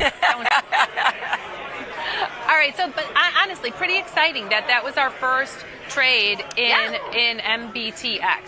I don't care if you pay a little more for it. That's what I was going to say. I'm going to pay a tiny bit more because 250 is going to be my final. Whenever something's brand new, it takes a little bit of time to get more and more people playing the game. I got filled. Not here. I got filled in my account. This morning you did. So yeah, when a product's brand new, it takes a little bit of time for more and more people to start playing the game. That will create tighter and tighter markets. It will. So we are working that. And you're trying to pay about 250. 250. I'm trying it. Which makes sense. 245, 250 call spread wrapped around 246.97 market. You're going to pay half the width. Filled. And price improved. Look at that. Look at that. Now we got price improved by 6 cents. Are you 6 cents? Nice work. Nice work. I'm excited. New product. Now, if you're looking for a bigger one, it's the CBTX. Yeah. If you're big by big, CBTX. Once again, we'll look at that too because defined risk is defined risk. It doesn't matter. Yeah, right defined risk is defined risk. Okay, cool. Yeah, super fun. Okay. This Jajun trade is killing me right now. Well, I think. Let's see. We've got 4 minutes. I'm going to Twitter. Let's take a look at Twitter. Mikey came in with a question about Archer. So let's see. Okay. Zebra question. If you can't ratchet the Zebra in Archer, could you ratchet up the entire Zebra itself? I actually added a second short call, so I really have a synthetic covered call that cost me about $1.56 after a ratchet. So move 6.7 to 8.9. So here, his 6.7 is a Zebra, and the 12 is his short call. You keep that up, okay? So I'm going to go to Archer. So what cycle is he in? He's in January. So I think you could ratchet that 6.7, right? Oh, I ratchet. Even when I sell a call, you can still move the Zebra up to the call. Yeah, don't worry about that short call. Just ratchet up that 6.7. So if I had the 6.7. So then if you have the 6.7, you'd be... I'd move it up to the... let me take a look. Buying one, selling two. You got it in there. You're gonna flip it. ACHR. And then you'd move it. So what call is his? The 12? His call is the 12. So don't worry about that 12 call. Yeah. So then you're gonna ratchet it to the. It would be the 9-8 10. or I think the 10 is the 50 delta. 10-8. Yeah, 10-8. So the 10-8 is 327 debit, and how much are you getting back for the 6-7? Hold on. 327 debit for the 10-8. What do you get back for the 6-7? I'm flipping it. Sell one, buy two. Buy one, sell two. For the whole package, you're getting $1.36 in credit. Whoa. Oh, for the whole package. I put the closing order in and the new one in. Yeah. You're getting $1.45 credit. Yeah, so you can take risk off the table, get $1.30 something off the table by moving it up. And I think I would go with the 810. I would go with the 810 too. And you're actually getting a little bit of extrinsic value because you're selling 130 and buying 60. So you're still getting 10 cents extrinsic value in the one you're. And then you still have that 12 call against it. I do that all the time. Even if I do sell a call against it, I'll keep moving my zebra up until it butts up against the call. This is it, Liz. This is it. I have to give a sigh and a final jejun because show's over and we have not gotten out of our trade. This is a trade we said no matter what at the end of the show, we're taking it off. Jejun. Sad day in Mudville. Sad day in Mudville. Well, fastest hour of the day. Well, okay, so I'm in for 250. We're gonna get out of that. We'll get out of it and we'll push it through. But it was the fastest hour of the day, done and dusted. You're right. Fastest hour of the day, everybody. The natives are restless behind us. Now, so they...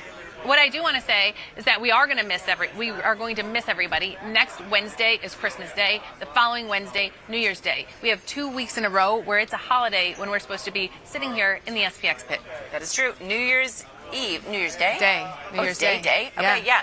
We will not be here for 2 weeks. We will see all of this in the new year. In 2025. We will be back here at the SIBO in 2025. Everybody remember to trade small, trade often. Laugh with us, learn with us, and watch the Liz and Jenny Show. See you next year, everybody.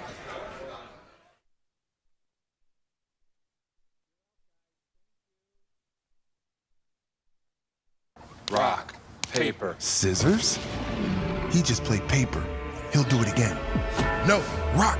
Men statistically play rock, but he played paper and lost, and the mind works in patterns. He's going scissors. He knows I know he'll go scissors, but knowing I know he knows.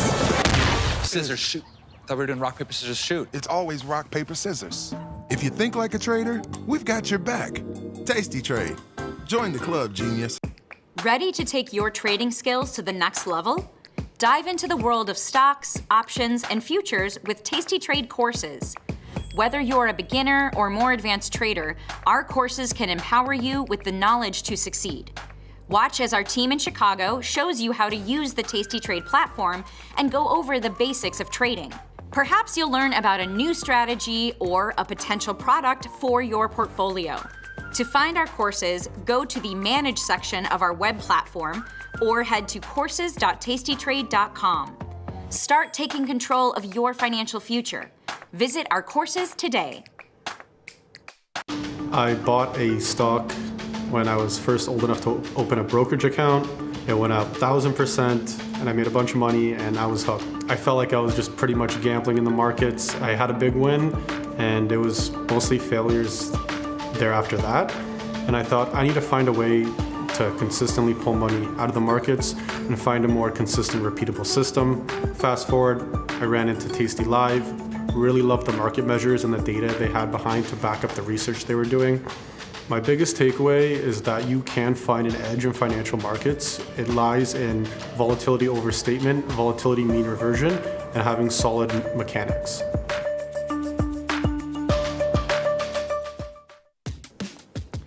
Look who's back testing. Tasty Trade now has options back testing for free. Test your trades with over 10 years of data for the most popular symbols. See how your trades would have performed in the past. Look back at profit and loss and take the guess out of guesswork. Oh, did we mention that it's free? Get back testing at Tasty Trade.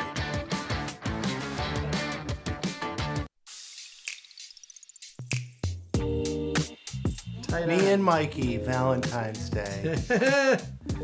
HR. Ready? 8 years and you say 9. Yeah. It's 8 to 9. Yeah. It's same thing. It was right there. Right when we So started. He was my friend first, clearly. Met at work. Yeah, at Tasty. We met here. Mike interviewed me for a support role right when I was starting off. So Mikey was here. That was where the Mike and his whiteboard came. He's nervous. He gets nervous sometimes when we're this close together. What I remember about Nick was his beautiful brown hair and brown facial hair, which no longer. Say it. Say it.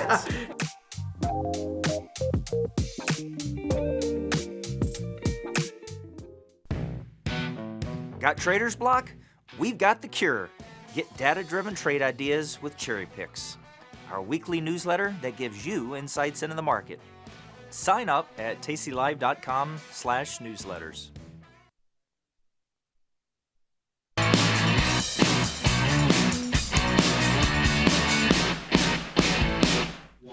Good morning, everyone, and welcome back to the show. This is Option Trading Concepts Live. My name is Nick Batista. I've got my man, Mikey Butler, and of course, the mayor of Margin Island, Mr. Peter Klink, here with us today for a special edition of Option Trading Concepts Live. We're going to be talking through the Tasty Trade capital requirement, risk array, beautiful risk analysis software that we have, and we have the expert in the house with us today. So if you have questions specifically to the Tasty Trade risk analysis tools, we're also going to demo them with my account here as well. If you have questions on any of that stuff, please head over to our YouTube chat. So go to YouTube, type in Tasty Live, come to our channel. Of course, give us a like and subscribe to our videos. But more importantly, come chat us your questions because we have the man himself, Mr. Klink. How are you, sir? Hello, gents. Living the dream.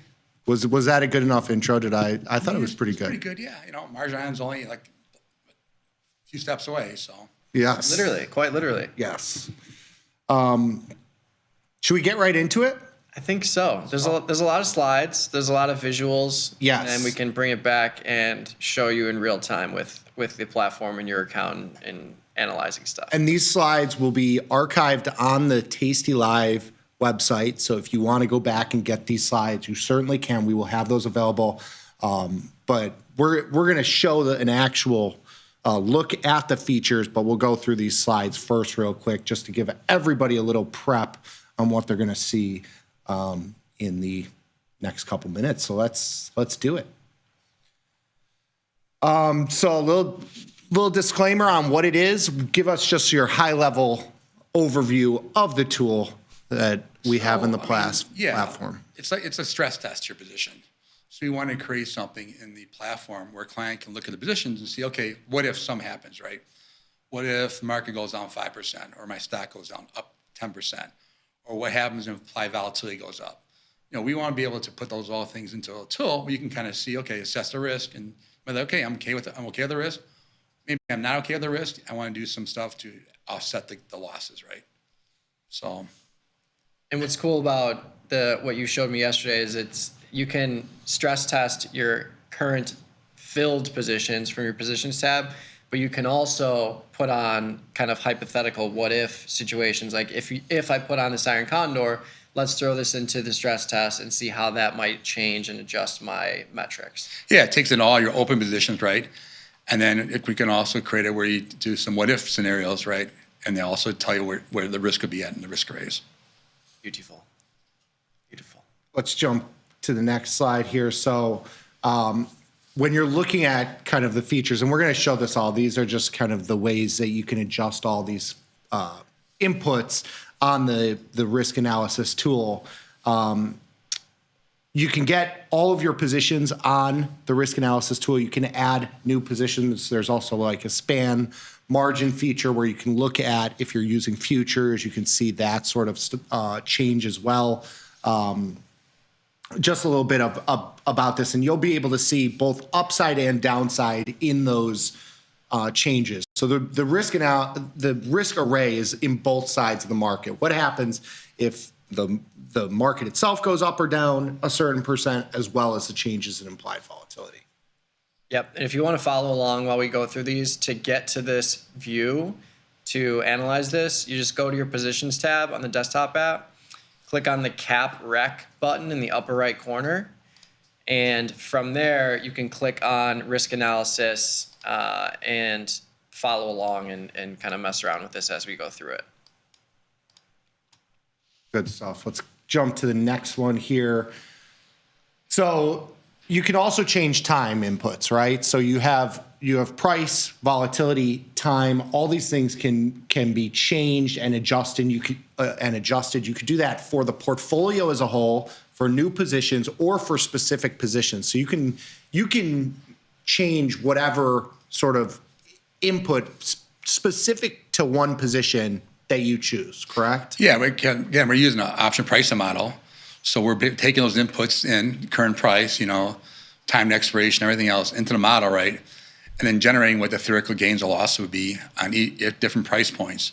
So you can see exactly what will happen, up 6%, down 6%, up 15%, down 15%. So you can see what the profit and losses are going to be. Like in JP Morgan, you see that if we go down 15%, right, with a stock, right, I lose $6,000, but then I make $1,600 on the puts, right? So everything is getting offsetted as it gets aggregated. So you aggregate the gains and losses, right, to determine on each price point, determine what your exposure is. Yeah, and from here you can use percentage changes, or you could use points. So that's another way that you can kind of differentiate how you're analyzing the total portfolio or the positions within the portfolio. And when you click that cap rec button, you can either include everything in your portfolio, or you can include specific positions that you have with those check marks before you click over to the risk analysis tab just next to it. Yeah, nice part too is you can see we have price and IV, so you can update that yourselves, refresh it. You can refresh the prices. You can refresh positions. If you made a trade, you want to make sure it's into the risk analysis tool. You click on positions to make sure it gets added.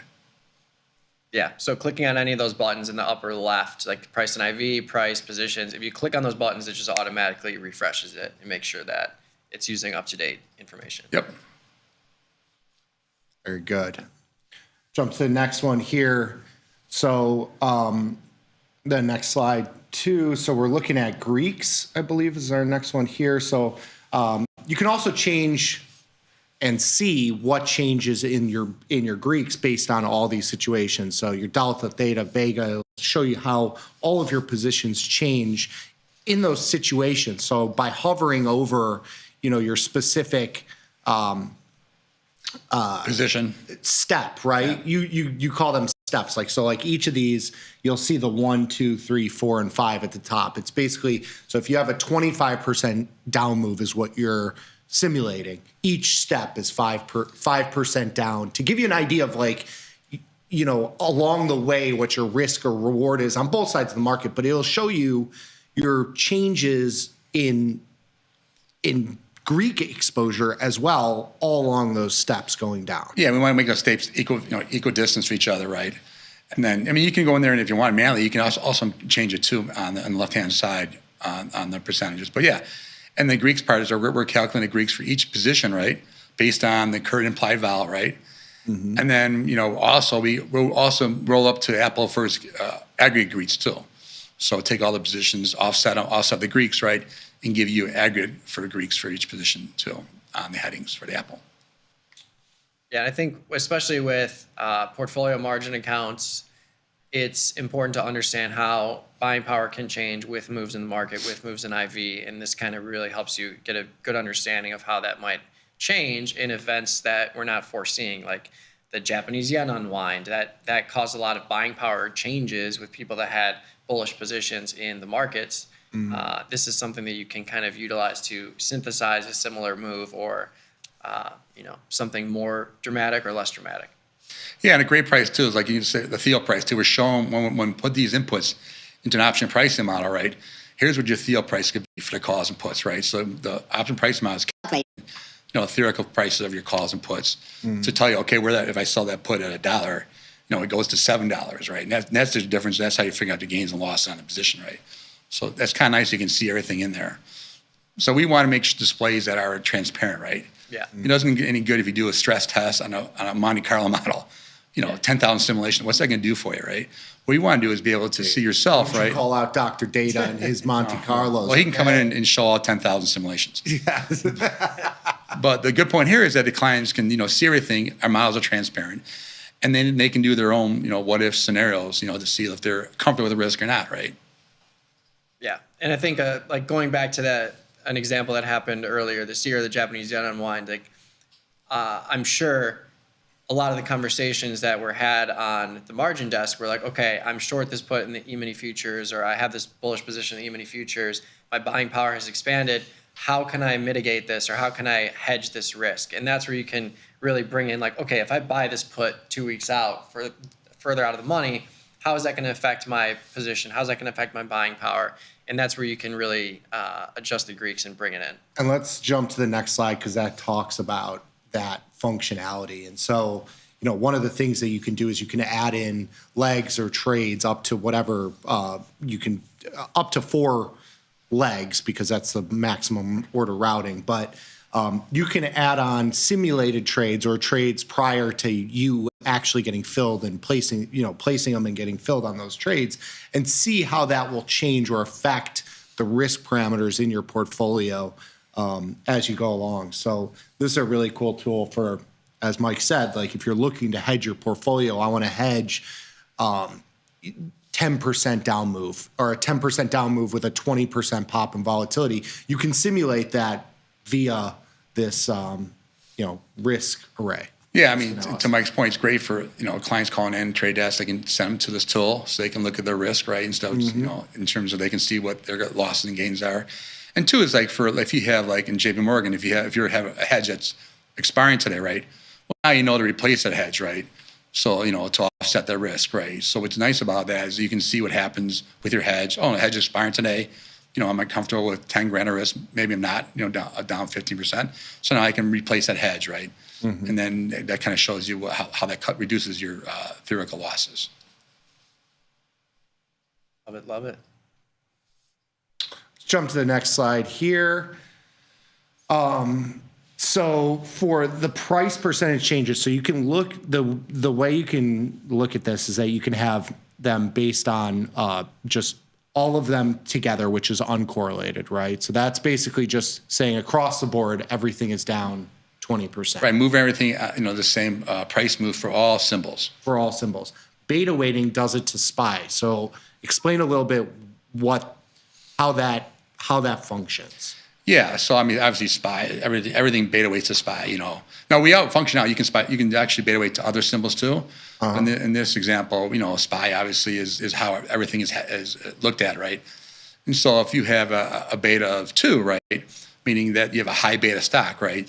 So if the SPX goes down 10%, that stock will go down 20%, right?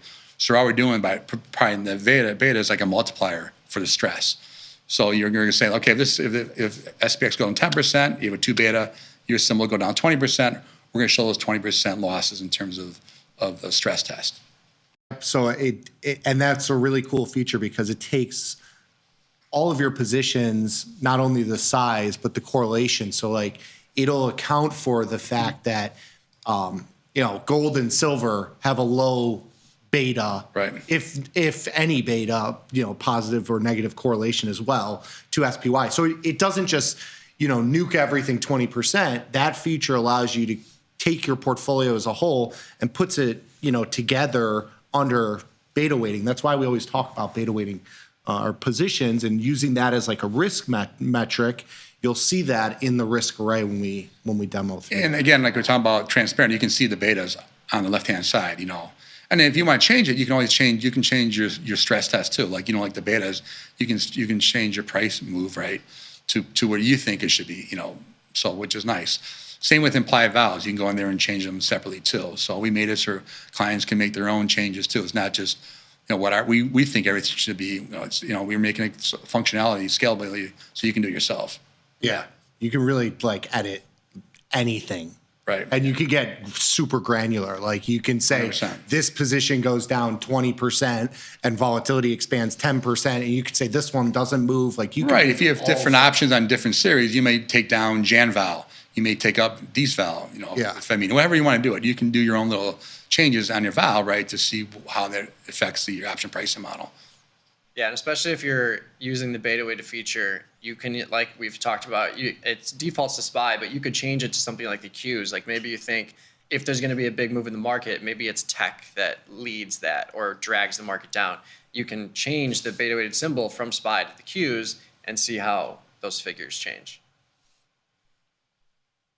Jumping over to the next one here, we're talking about the IV changes that you can do. Give me a little bit of a explanation between points and percentage. Right. So we did it. We had 2 ways of doing it. One, you can do percentages. So if you move your IV 20%, it's going to move each individual option IV by 20%, right? Yep. Okay. IV shift is just moving everything that by the same implied val move. So let's say like VIX right now is like 15. And let's say we want to do like a 50% of the VIX, right? So let's say 7 points, 7.5 points. You can go in there and go IV shift and go 7 points. It'll move each one of the individual implied vals 7 points. So your implied val is a 30, it goes to 37. Your implied val is a 40, it goes to 47. So there's different ways where you want to do in terms of how you wanted to program your implied volatility shocks, and so that's what we made it. So you have different ways of looking at it. And again, you could do that as the group as a whole, As a or global shift. each individual option. You can even get goofier and go and change, whatever option implied volatility you want. Correct. Specific option, specific position. Correct. Yeah. Really cool. Jumping to the next one here. So this is for points. So points, you gave us that already. So points does the position as a whole. Correct. So it moves everything the same. So if you have Apple val or Tesla vals, can move everything. If you have 7 points, can move everything 7 points. All right, give us our takeaway. We'll finish up the slides and we're going to get right into it, and we'll give you your disclaimer so we make everything all kosher here. We try. So the Taste Trade Risk Analysis tool is designed to offer comprehensive and dynamic insights into your trading portfolio. Allows traders to be their best risk managers. I like that. We have great ones here, but you should be a good one as well. It allows you better understanding of how different scenarios impact your trading portfolio and positions, and you can make informed adjustments to your positions to optimize your risk reward profile. Give me my disclaimer, and then we're jumping into the platform. Lovely. Fantastic. Again, if you got questions, put them in the YouTube chat. Mikey's going to be throwing those our way as well. But we want to show the platform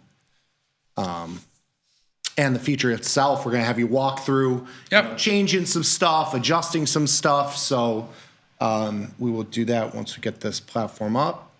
Yeah. While we work on that, David asking, what's the current Apex 40% down market multiplier today? Is it 5 or 6% of account net lick? Do you know what he's talking about?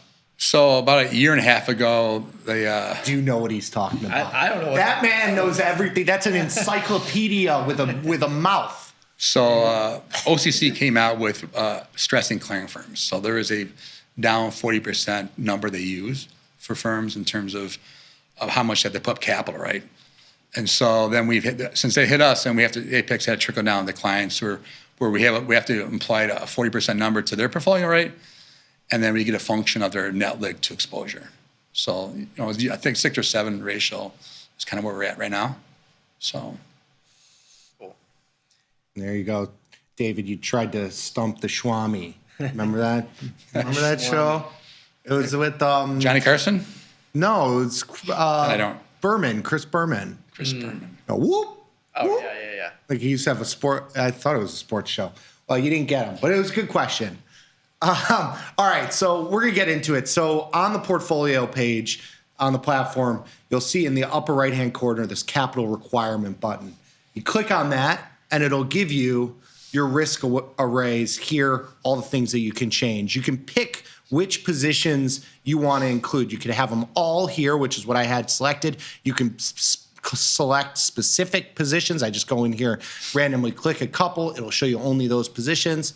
We're going to get into it here. We should have some fun with it and just use all the positions, but might lessen it if we have to. So when we get in here, give me a scenario and show me how to put that in. Here, better yet, I'm going to give you a scenario. Okay. I want you to tell me and walk me through how we do that. So let's say the market goes down, or let's do our price change of 10%.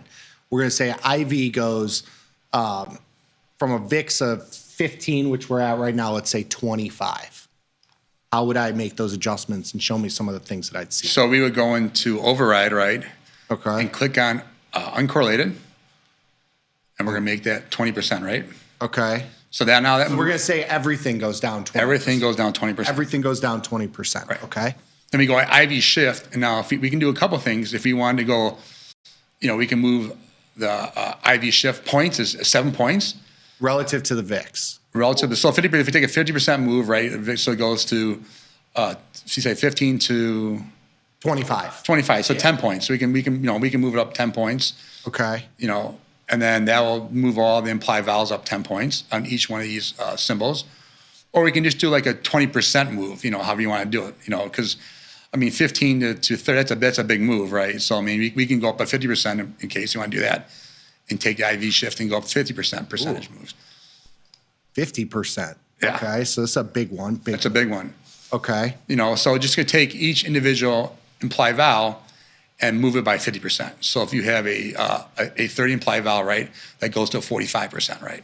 So everything gets moved. And this is looking at, on both, and each one of these positions, you can see the change in the profit or loss based on each of these moves. Correct. What's cool is that it gives you both sides of the market. Obviously, on an up, this implied volatility, if you were thinking that it was going to be an up move, there's no input to say like up 20% or down 20%. They give you both. If you were thinking that this was an up move, you would probably say that volatility wouldn't change here or would go down. You could adjust this to be down 10%, and that'll change your risk profile. You'd be looking on the right side of this risk analysis. So you can change both. The array shows you both directions of whatever your inputs are in terms of the market moving that direction. But it also gives you the upside and the downside for both those. Correct. And if you want to make changes, like obviously indexes, right? We go up, then it comes down, right? So you can make some changes to that, right? Because obviously in indexes, market goes down, vol goes up, right? So you can make those own changes too on that too. But yeah, you can go around there, make your own. What do you think a reasonable one-day move is, right? Mm-hmm. So maybe a 5% move, 7% move, right? And then what's a reasonable implied volatility move in a one day, right? And then kind of put that in there. I think one of the next things we're going to go and have on there, we're going to actually take some historical dates and put into risk analysis. Like I was telling you that before, where we might take a 2020 COVID day, we might take the 2008 banking crisis. So we're going to have some historical market events, and we're going to put that in risk analysis to see how your position was done through those days. So we're taking those price moves and those volatility moves. So Dr. Data's got the data for me.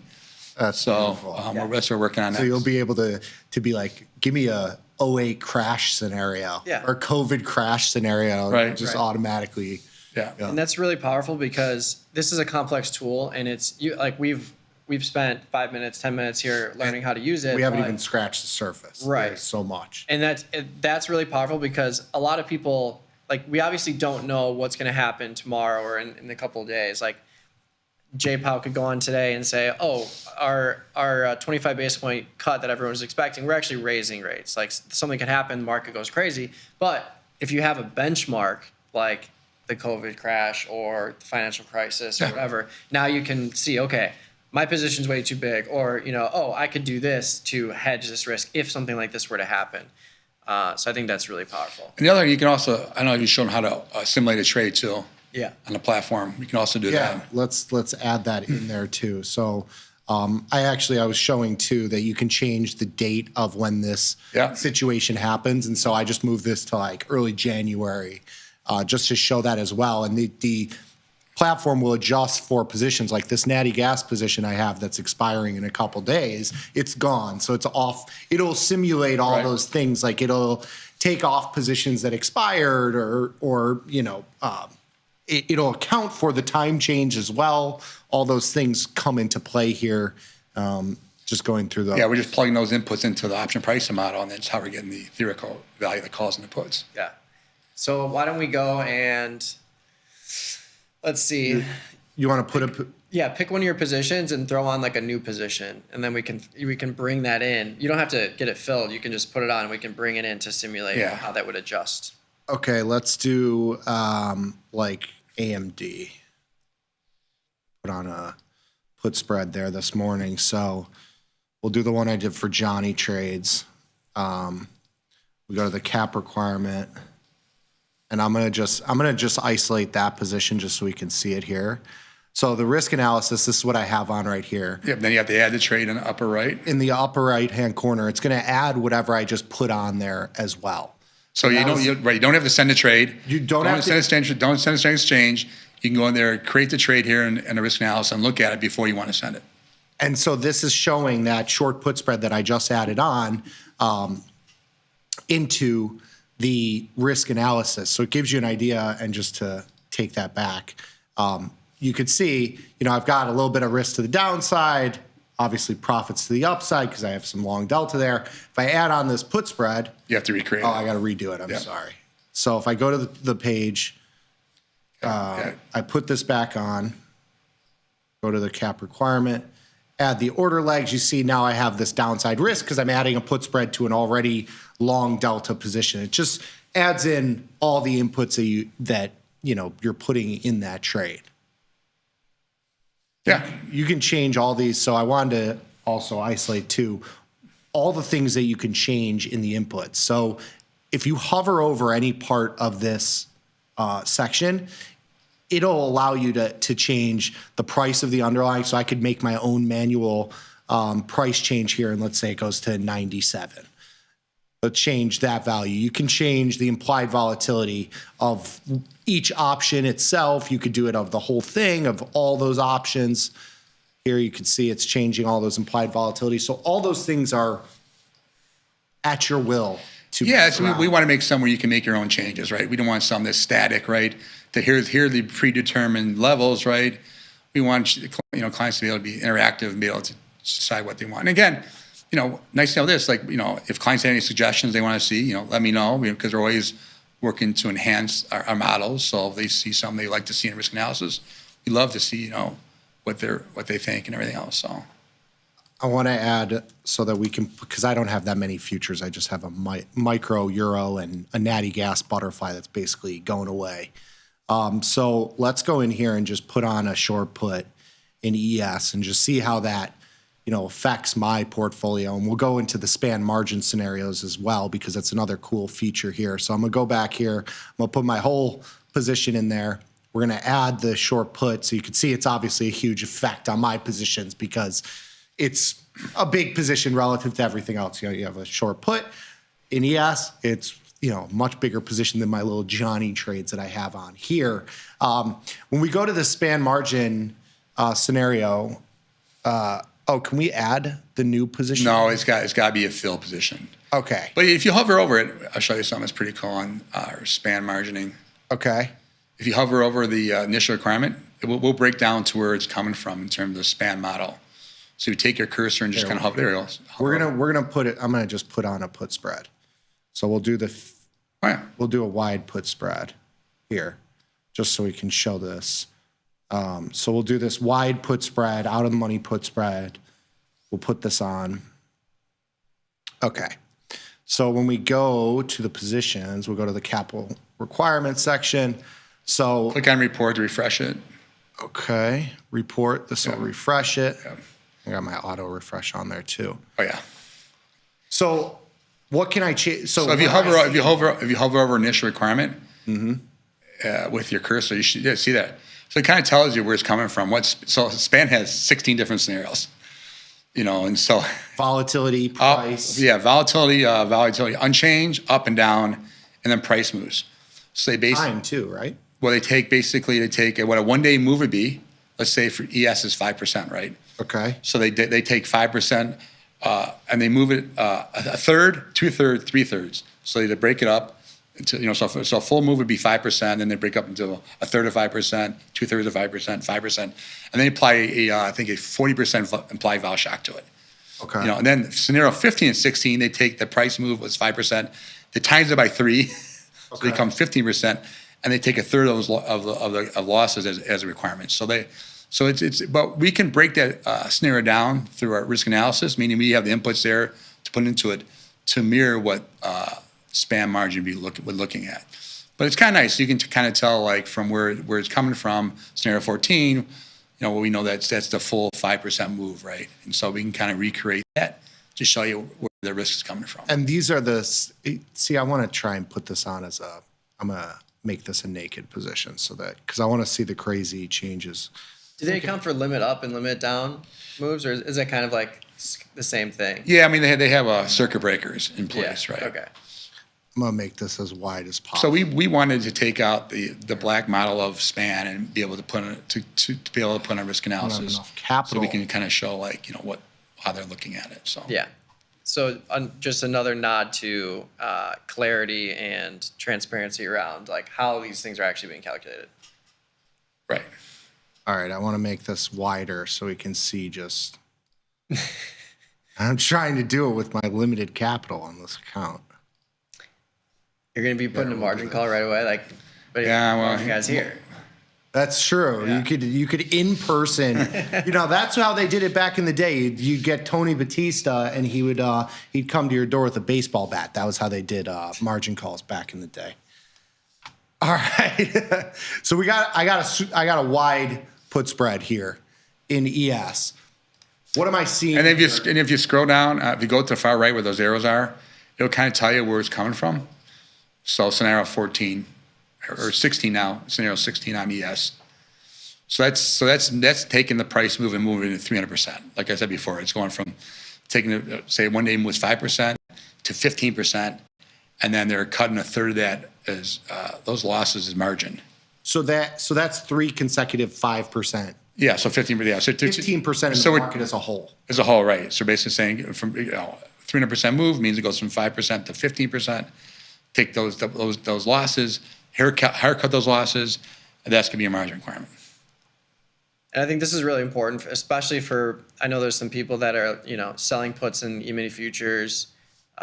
This will help you understand like the true size that you can absorb. Yeah. Like if you're doing 1 or 2 contracts, but you're way over levered from a notional value standpoint, this will show you how much you can truly absorb. Like if you have a 1 day, 2 day move where it's, down 10%, 15%, and you can't absorb that, then that's problematic, and you need to do so then if you go to risk analysis. Can I do this for MES? MES. Let's go risk analysis real quick. And then, so we should be able to see that on there. On the capital requirement? No, just go risk analysis and then just put on ES. Oh, you just want to do ES? Yeah, so we take everything else off. See how close we are. So we have the 20% down with a 50% pop involved. Yeah, so take everything off and just make it a 15% move down. I have AMD in there too. 15%. Okay. And then take off the vol shock. Okay, so we're going to do this at basically no vol. Yeah, so so that's kind of how they look at it in terms of we have to take off AMD, but that's fine. Yeah, they're doing 55%, but they're only going to cut about a third of that for the margin requirement. So. And that's 50 is here. Correct. What's this yellow box? I saw a question come through. So the yellow box is just basically it's just telling you where the larger loss is coming from. So on the risk array, we put the color coded, just telling the client, okay, where it's coming from step 5, right? So the client can see where the large loss is coming from. And it does it, so like on this AMD position, at a certain point, because my position would basically be at 0, it basically tells you this position is at its max. Correct. If you have like spread trades or if you're, long calls or long call spreads or whatever, and the market drops, those call spreads go to basically 0. There's no more loss after that. Correct. So it's kind of nice. It's a way of us, we kind of like to make the colors more like a heat map kind of look to it, Yeah. So, clients can see it, and we want to make sure it's easy to see, right? Easy to read, right? So. Very good. Do we have it? Did you see any questions come through that we can throw in there? Mm-mm. If you have questions, or if you're having it, if you need help with what you're seeing here, there's a help article on the Tasty Trade website that walks you through. It's a video of this risk analysis as well. That'll get a little bit deeper in there. You can also just email to support@tastytrade.com. They will definitely help you out if you got anything there. Mr. Klink, that was beautiful. Well done. Yeah. Thank you for joining us. I think people loved it. We got tons of viewers watching, so wanted to thank you for joining us today, and hopefully we'll be doing this again soon. We got some more topics to go over, so maybe we do a whole section. You're welcome. On CMU span and break down the model. There you go. You're welcome anytime you want. All right, thanks. All right. Thank you. Thanks, guys. So we're going to jump into, for everybody that's watching, we can get back to our normal programming. If you got some trade ideas, we could put those on. I'm going to close out of my ES position so that I don't get a call from Mr. Klink here. That was a good little run through of the risk analysis tool. Again, got questions, support@tastytrade, and they will definitely help you out there. Absolutely. So yeah, we're streaming on YouTube. If you want to join us there, feel free to. We got some unrelated questions to the risk analysis tool. Is there a video that explains all the market indicators listed on the market indicators watch list? There are help center articles. If you go to tastytrade.com and you go to the help center and you type in indicators. If you type in watch list or what's the other word? Like if you type in watch list, you'll find the article that lists a description of like how these watch lists are created and things to look out for. I'm not sure if this specific one has a listing for all of these. But if you just click on them, you can look at the description along the right-hand side. So like I'm looking at $low SP. On the right-hand side, the description is S&P 500 new lows 1 year. So you have a basic description of each of them if you just look to the right-hand side of the platform. Yes, and you can also, all these are basically chartable depending on what they are, but I just pulled up the line chart. A lot of these are just like prints. So if you're not seeing anything on your chart, switch it to the line and it'll move, it'll give you a connection, for lack of better words. Yeah.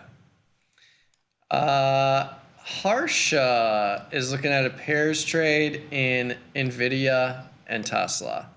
Long NVIDIA, short Tesla. I want to sell a 600 strike call in Tesla and sell 5 120 strike puts in NVIDIA to get 100 deltas in both. Or is there a better way?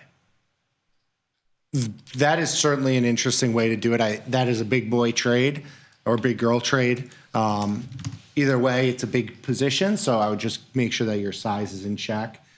But I would personally do it with like spreads or in NVIDIA. NVIDIA is a little bit smaller, so you could sell the puts. So you're not going to have as much risk on the upside. I would do them either spreads or call diagonal, put diagonal type trades to get that risk, to get it. Yeah. The problem with ratioing these positions is your initial delta is 100. But if there's a huge move in NVIDIA or in Tesla, like in Tesla, yes, you would have up to 100 short deltas because you're only selling one 600 strike call. But NVIDIA, if there's a huge market meltdown, you will have 500 deltas if you're selling 5 puts. So your deltas can skew pretty dramatically here if there's a big sell-off in NVIDIA. So just keep that in mind. Maybe you go with like just zebras, like a call zebra in NVIDIA and a put zebra in Tesla. The cost of them will be different. Maybe you go to different. Maybe you do a wide put spread in Tesla and you do a call zebra in NVIDIA. Well, I like the zebra in both because that really puts you in like, it gets rid of the issue of the dynamic delta that you'll have where if NVIDIA drops significantly and Tesla doesn't go anywhere or vice versa, you would have an outsized position in one versus the other. The zebra at least allows you to kind of maintain that same sort of delta. It can only get to 100 on either side. Yeah. But yeah. Interesting position. Interesting thought. Selling calls versus the puts. Pairs trade. Do you guys ever buy very short-term call diagonals to get some juicy short premium? I'm looking at LLY, long the December 27th, short the December 20th. Yeah, I mean, they're just cheap ways to participate. Yeah, I would call this like a better long call. Yeah. I mean, that's how I would look at this. You just have to keep in mind that with this sort of duration, it's going to be very binary. Like yes, you have some hedge in the shorter duration where you're selling a couple dollars of premium, but the stock drops $10 or $15, this goes basically to zero pretty quickly over the next couple days. So, yes, I did one in my Johnny Trader portfolio for Micron earnings. This is the sort of thing that I do quite frequently. You buy a 30-day option as your delta exposure, sell some short-dated premium against it. Yeah. I mean, these are core parts of our trading. Yeah, that's more of our traditional setup, because we want to have as much time as we can on our long option, since that's our asset in that trade. In LLY, I understand it's a $770 product, so it's hard to do something in here that's more long term. Yeah. But that doesn't mean you can't do something like long February, an out of the money call diagonal, like long the February 850 and short the January 870. There you have a 20-point wide. You're putting up a similar monetary risk. It won't be the instant. But it won't be the instant pain, instant gain. Yeah, exactly. And you have 65 days for it to work out instead of 7. Yes. So that's kind of how we would get around it. If we're trying to play an upside move in LLY, maybe we go with a long Feb, short Jan, narrow diagonal, or a calendar spread even. Like an 850 calendar, buying the 850 in Feb, selling the 850 in Jan, $1,500. But if LLY rallies, this thing's going to appreciate in value for sure.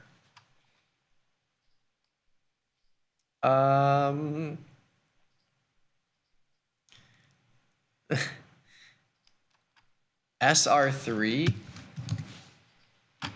3-month SOFR futures. That's the interest rate product. Yeah. I don't trade The Stonk Messiah. I mean, isn't it just a euro? It's a euro dollar. Feb at the money puts.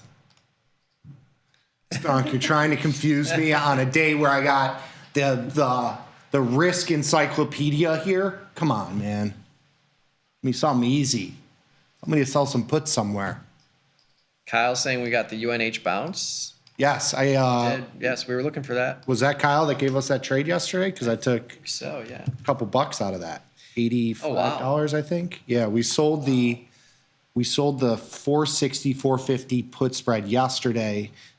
We sold it at $2.75. I closed it today at $2.90. Markets are not great in there, so I certainly had to move this up, but it's now marked at $1.50. So you take a nice little honey, as Jim would say. Mm-hmm. Yeah, this is, it's not surprising to see an upside move after such a crazy downside move, but peculiar timing considering the trade idea was yesterday and you get this huge rally today. Yeah. But this could easily be a short covering rally too, so just still be careful there. You get a bounce like this, you take your money and run. I mean, that's as good as it gets. And you saw a put spread, a $10 wide put spread yesterday, it goes, what? What am I? Just pull up a chart of QUBT. I know these stocks, QUBT. I was roasting Tom for these. Yeah, listen, dude, volatility. Everybody loves a little volatility. This is the new stock market. People see something, they latch on, the entire market latches on, and now you just have squeezes everywhere. This is insane. I think people are waking up to the amount of access and the technology that they have. Yeah. You could not do this 15 years ago. And this is 20 why years ago. Bear markets don't exist anymore.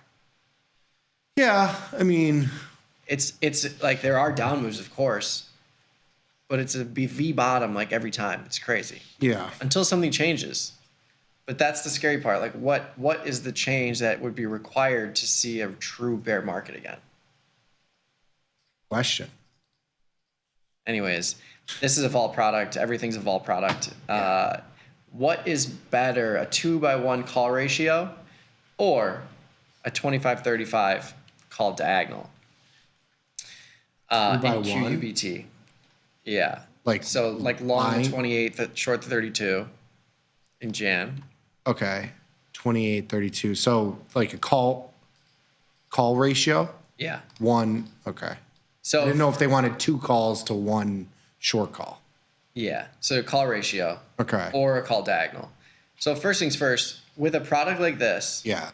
You don't want you're going to like if you're going to do something like this, there's no reason to go to the 32 when you can go to the 35 and give up a couple pennies. Yeah. Like you can see that the premium is so flat and it's so crazily skewed to where the furthest out of the money strike is the same price as a strike 3 points lower. There's no reason to go to the 32 when you can go to the 35. Like all day, I'm giving up that 80 cents to get the much wider break even of 45, right? Mm-hmm. Somewhere around there. Yeah. So all day you're doing that. Like if you ever see something like this and you're actually trying to sell premium, selling the furthest out of the money strike that exists is you're going to get the most premium relative to where that strike is. Yes. And you only really see that in moves like this, where you have your GME, AMC, Psycho moons. You're going to see like the furthest out of the money strike is the same price as something 10 points lower or 5 points lower. So if you're selling premium, I don't see a reason to do anything other than that go to the furthest out of the money strike in this case. Yeah. However, you still have upside risk here, even though it seems impossible that QUBT could go from 22 to 45.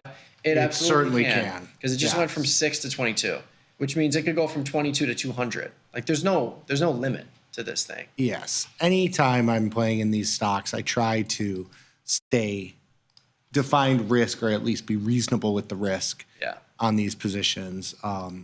You got to be careful. I mean, when you're looking at anything that has 500% implied volatility, or when you look out 30 days, it's got 295 or anything over 100% implied volatility, the market projects it to be 0 or double within a year.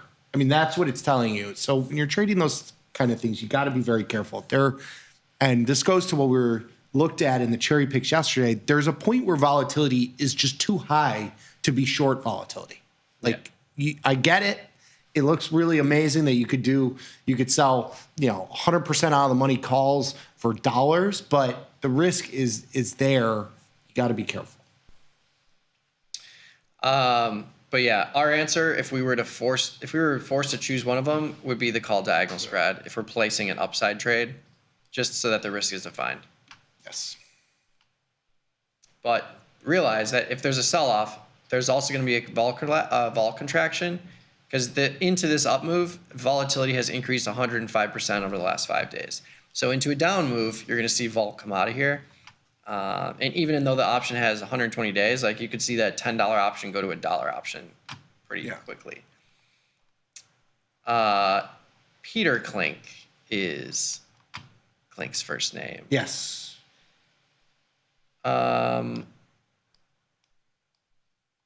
Sergio's got a short strangle in Boeing, 170, 175, 30 days out. Collected $10. Short 25 deltas. Any advice? I mean, you basically got this. You're basically a straddle. So I think if you're okay with the risk, I would just hold it. If you were looking to reduce some of the exposure, you could roll this out to February or hopefully wait a couple weeks so you can get some of that time decay. But I might roll it and do a little buy the guts, sell the wings type adjustment. Roll to an out of the money strangle if you're worried about the risk here in the short term. Yeah. I think you hold. Yeah, you can move it. You can move it to February and move it out of the money. Yeah. To a 165, 185, a 170, 190. Still picking up a credit, but that's going to put you in the earnings cycle. So I agree with Nick. I think if you're comfortable with the risk, waiting it out, see if you get some hover around here. and get back to a scratch or a win, Mhm. and then take it off and restructure something for earnings. Is probably what we would do.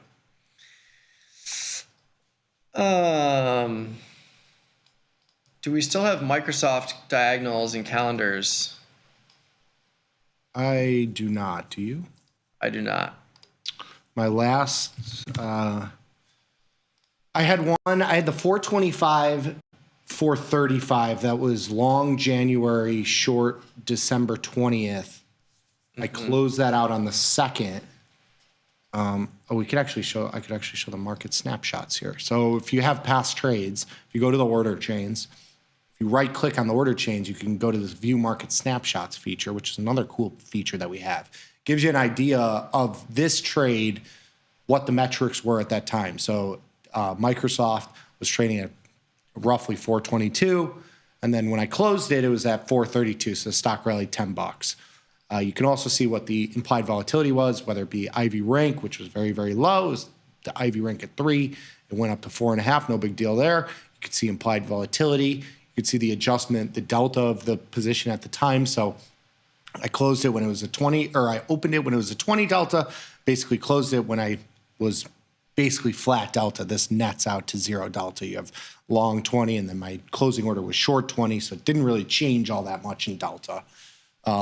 And then you can have your theta as well. You can see when I started the call diagonal, we talk about this a lot. I had a small amount of theta that allows you to kind of not have to be super directionally correct right at the start of the trade. Yep. So no, I don't. That's a long-winded way of saying I don't have a Microsoft position. I also do not. I had a 420, 435, 450 call crab trade, long Jan, short December, and I closed that on the 26th of November for a $200 profit, and I haven't touched it since.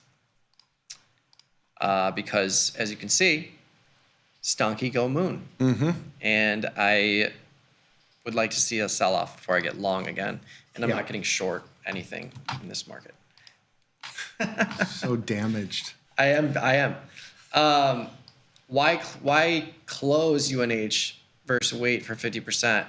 Because really, like, you played it directionally. You got this huge move.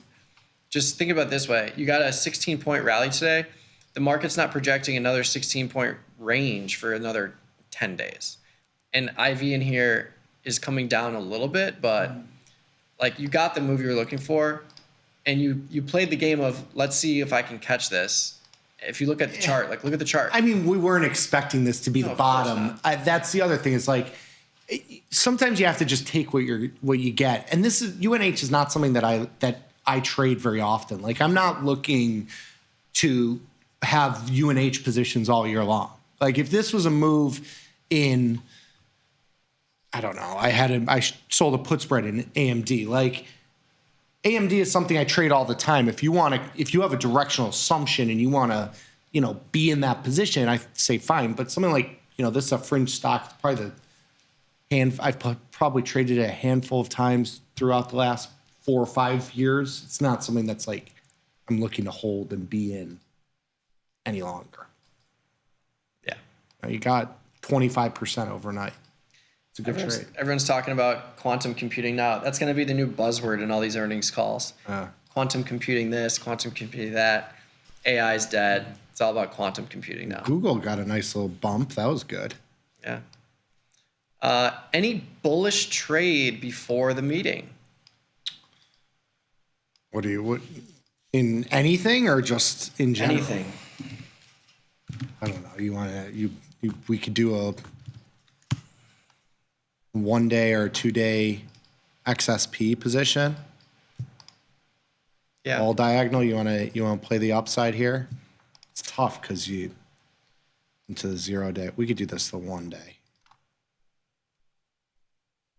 Up to 609 or 610 through Friday. Yeah. It's tough. Volatility is It's still just so very low. low. It's so low. Maybe you do a We do a 1 day, 0 day. This is going to be a very cheap. There. 607. Can I do it If you do like a 2-point wide zebra, a 2-day zebra, 603, 606 XSP for $700. Or what about just doing the 0 day? Or the 0 day. I mean, the 0 days just has so much premium in it. The 0 day zebra? Yeah, XSP. Sure. Let it cash settle. I mean, you could do this. Well, the 0 day is $300. The 2 days, $700. You're doing one strike, or are you doing two strikes? Yeah. Yeah. I'll do it. I'll play your game here. I'm gonna throw $300 into the fire today. We'll take this into JPOW this afternoon. There you go. Financial sector. 605 longs, short one of the 607s sets you up at basically 100 deltas. There you go. XSP. And this is cash settled. I'd rather do this in XSP than in SPY, so you can just let this go if you get the move up. But yeah, you could isolate to the financial sector if you think the financial sector is going to move the most. You can do whatever you want, but yeah, just just understand that it's a wild world we live in here. Last one here. Merrick likes the AVGO Feb 21 Strangle with JPOW speaking today. 300, 215. Nice credit of $10.30. 300, 215. See, that leans you pretty long. I mean, you're selling a 12 delta call to a 30 delta put. I don't hate it if you got, if you got the capital to hold the position. About a January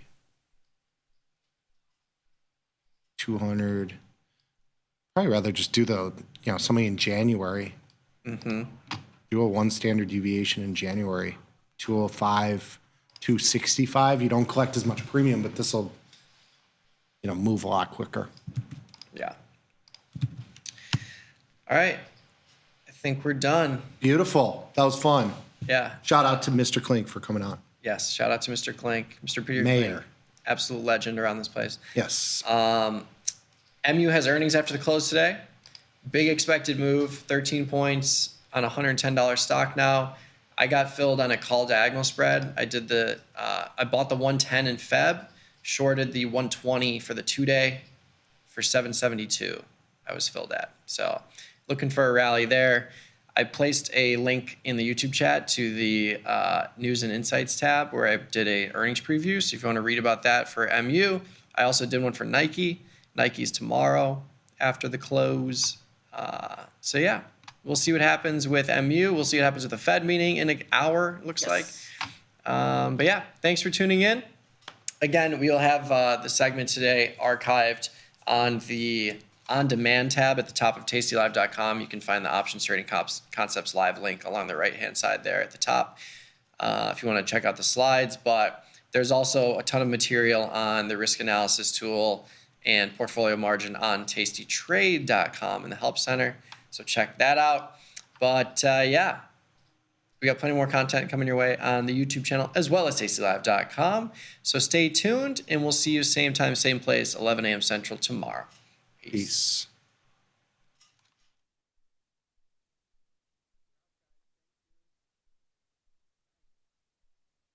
You can get up to $4,000 when you open and fund a new account with Tasty Trade. That's 4,000 buckaroos, 4,000 bills, or clams, 4,000 in dough or cheddar, not the cheesy kind. 4 large, 4K, $4,000, which is no small thing.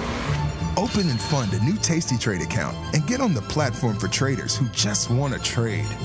And did we mention a bonus of up to 4,000 smackaroos? Tasty Trade. Make your move. Having trouble understanding what your trader buddies are saying? Here's what it means when they say catch a bid. The term catch a bid is in reference to the stock's price action. The bid price is the price at which you can sell a stock at. When a stock continues to go down, so do bids, meaning the price at which you'd be selling the stock is continuing to go much lower. If you miss it, you can't catch a bid.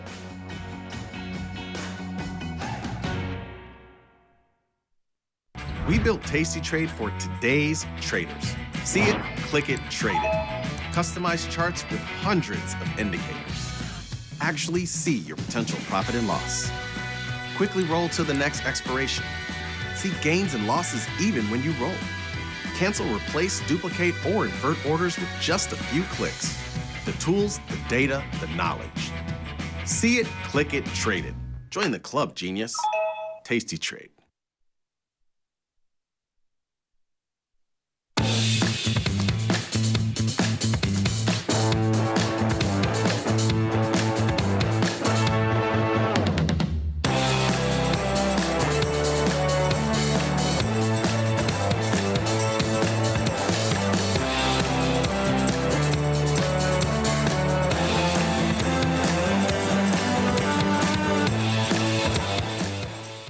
We are back. It is Tuesday, December 17th, 2024. This is Futures Power Hour, sponsored by CME Group. I'm your host, Chris Vecchio. He's Jamal Chandler. Jamal, unhappy turnaround Tuesday to you, sir. Happy turnaround Tuesday to you too, my friend. How you doing? Oh, I said unhappy turnaround Tuesday. You misheard me. Well, sorry. You're right. This is definitely not going to be. Who knows? Maybe we will have a turnaround. Who knows? I thought we would have had one by the close of the European market, but surprisingly not. What went up yesterday is down a little bit today. The market is effectively jostling around ahead of the FOMC rate decision tomorrow. Trading volumes are up, which is nice to see. Yeah. We fully moved over to the ESH5 contract where we're progressing healthily over the course of the trading day, so that's good. But it's not a steep loss here, Jamal. I mean, we're down a handful of points. We're off the lows, but it's a day in which we've retraced a good chunk of yesterday's gains. Yeah, it is. And, the one thing, like you said, that's important is that we do actually have some volume, but it's starting to feel like we're in a little bit of holding pattern, and we're entering that holding pattern zone ahead of the FOMC, which is fine. I mean, we've seen this so many different times, but you still got to be worried about breadth a little bit, and I'm sure we'll get to that. That's definitely something that's been weakening over the last couple of sessions. Breadth has been terrible. It looked like we were going to have a good day yesterday, and then by the end of the session, it was negative. Today, it's negative, and if we were to close down here, this would be the worst breadth that we've seen in the S&P 500 for the entire month so far, and it's been down every single day this month. So that goes to show that we're looking into the teeth of perhaps something a little bit unsavory. Of course, the last time we saw this play out in these terms, last time we had at least 11, now 12 days in a row of negative breadth, it was 1996, and the S&P 500 returned negative 4.3% the month after, so perhaps not a great sign there, Jamal. But you mentioned the pre-FOMC drift. Go ahead, sorry. And John, we can go to the slides. Were we close to all-time highs at that time? I mean, that's the weird part about it. As bad as this breadth has been, we're close to all-time highs. I mean, that's the only thing I just can't seem to reconcile. That is exactly where we were in 1996. So it did mean a short-term pullback, but on average since 1950, Carson Research put together a bit of information on this and published it yesterday. You're looking at a market that has forward returns on average that are positive a month later, 3 months later, 6, 12 months later, when you see breadth divergences like this. So is it the sign of a top? Maybe not. That said, though, you mentioned the pre-FOMC drift, right? This is typical of this market. You get into the 24 hours ahead of the Fed rate decision. We're 24 hours and 51 and a half minutes away from it, Jamal. We would be in a place where the market tends to drift sideways for a little while. So that gives us a bit of an opportunity to see where we are, where we may be going in terms of those Fed rate cuts. And as it were, after yesterday's, or rather this morning's, retail sales figures, manufacturing figures, the market price is in a slightly lower chance of a 25 basis point rate cut. Now, it's still happening. It's a 95.41% chance, but it's not the 99% that we saw. And the implications across the curve today have been reduced odds for forthcoming rate cuts throughout 2025. It's not just that the December meetings have taken a step lower. It's that you've seen all the way out through the end of next year, the odds have come in. So, Jamal, heading into tomorrow's meeting, are you looking for what I think the market is gearing up for, a hawkish cut where they give us 25 basis points, but then they offer some really flimsy guidance with respect to continuing their rate cut cycle? I hope we don't hear that. I hope not, because I feel like that's what the market is trading on right now, and I want to see something different. Honestly, I mean, that's the best answer I can give. I want to see something different because that's what we're hearing all over the place, right? You know, that we're going to get the 25 basis point cut. That's all but given. And, more than likely they're going to talk about slowing things down in 2025. I mean, we've seen that, left and right. And I'm hoping for different. I mean, I feel like that's kind of played out at different times throughout this year. So I'm hoping for a little bit different attitude. And again, I think, I'm sure they're going to get questions about tariffs. I don't imagine they're going to answer them. And by they, I mean him being Powell. I don't imagine Powell's going to answer them any straight. But I mean, it's a lingering thing, right? Like, how much further can we cut if we know tariffs are coming down the pipeline? I think that's the real big thing we have to worry about going forward in 2025. That's hard for the Fed to model out. And what's interesting about what's happening, this time around, Jamal, is that when we were thinking about this in 2017, 2018, we were in the midst of, heading into a Fed rate hike cycle. This time around, we're talking about the end of a cutting cycle. So the context is, hold on a second, does the Fed now need to reverse course? Back then it was, well, the Fed may need to just drive faster in the direction that it's already going. And I think that's a different set of circumstances, sentiment-wise. There's also been some really alarming figures that have been coming out that have been shared today. Bank of America releases a fund manager survey every few weeks, and the latest edition of their fund manager survey showed only a 3.3% allocation to cash, which is the lowest that it's been in the post-COVID cycle since November 21. And equity market exposure is the highest that it's been since November 21, which incidentally, Jamal, if we think about markets topping out right around them, the NASDAQ did in November 21, the S&P topped out in January 22, and of course, bonds melted down thereafter. So perhaps a warning sign, if we think about what might be coming with this breadth and those forward returns after 1996. Well, then again, it's just a one-off sample size. So more evidence needed. Yeah, no, that November of 2021 wasn't a good time. But at the same time, to put it in perspective a little bit, I think the fear that kind of started was, if I remember correctly, there was a new strain of COVID at the time. And I think that was one of the reasons we also kind of turned negative. But no, it should be said. I mean, we talk about different trade ideas just from the standpoint of being contrarian at times. And that is definitely one stat that you could look to. How many people are really bullish right now? Does that mean that we're going to see a turnaround in the market? I don't know if that's enough for the time being, but it's kind of interesting. Jamal, as we turn our attention to these equity markets, it is a turnaround Tuesday, which means stocks are reversing the gains from yesterday.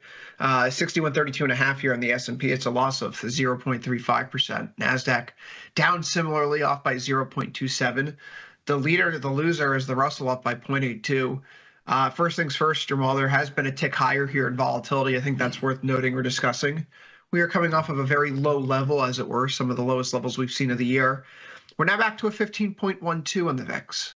That's starting to get into the place where you raise your eyebrow and say, okay, this is not necessarily the market where I simply just want to be long. I need to be a little bit more creative here.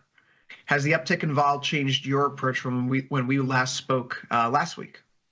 No, I think this is just kind of a little bit of a creep up in vol as we're heading into a big event here. And if I had to look, surprisingly, the vol of all VVIX is actually down, which I would have expected that to have a little bit of bid to it.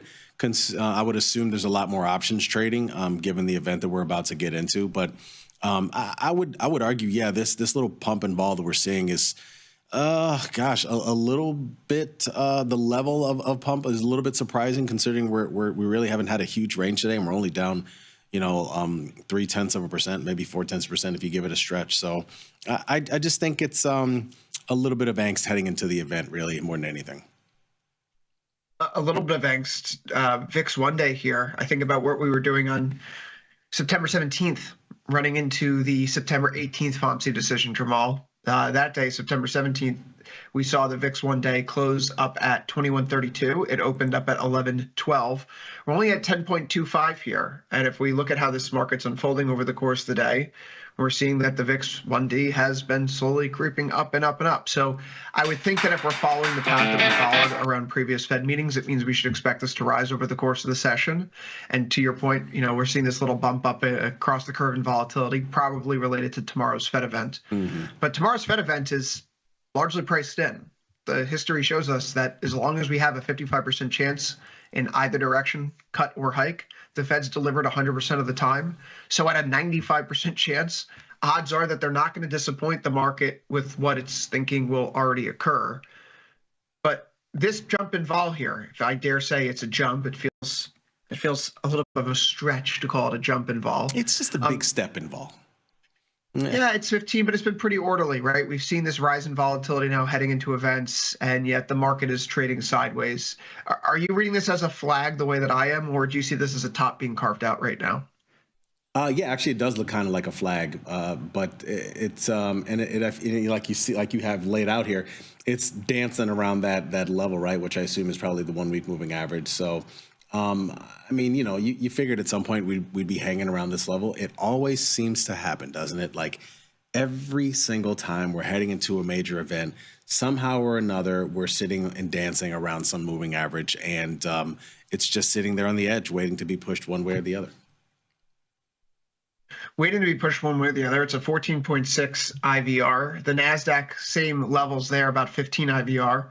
Jamal, this has been the leader. Even though it's down 4 of the past 7 sessions, it's clearly much higher. Just to show how the bulls are still in control here, it's 2 steps forward, 1 step back right now.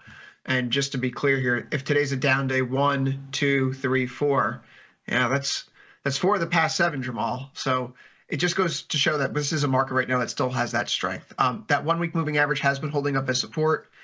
And quite frankly, when we got that first close below it on December 10th, it didn't exactly signal a sign that the uptrend was broken. There needs to be a change in behavior here.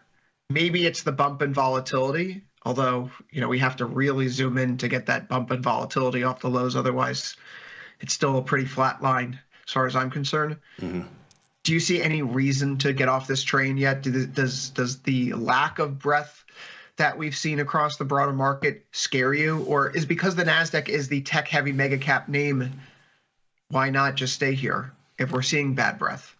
Well, I would say that obviously I don't think NASDAQ has much of a choice today. We haven't seen too many days more recently where you have AVGO and NVIDIA both down. So I think that's obviously having a big factor here. But I mean, look, AVGO, Broadcom has been really strong. That has a 6% weighting in the NASDAQ.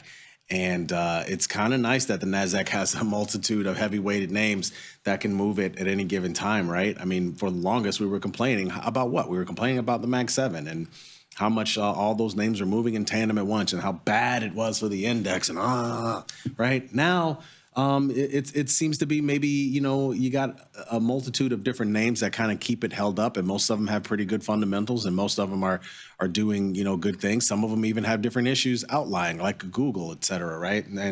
But yet and still, all of these, I think, are allowed sort of, even as a time where the stock that we talked about the most throughout the year, NVIDIA, is going through a weak session, the NASDAQ is still being propped up, if you will, by other names. So, I mean, I think that's a good thing when you have multiple names within an index with heavy weighting that are continuing to keep it doing well. But I got to say, as you have this name here, I think today I'd be curious to see what happens after the day, because I had been looking at NVIDIA for a while, and I feel like it's found some support here today. We'll see how the rest of the session and tomorrow and going forward plays out.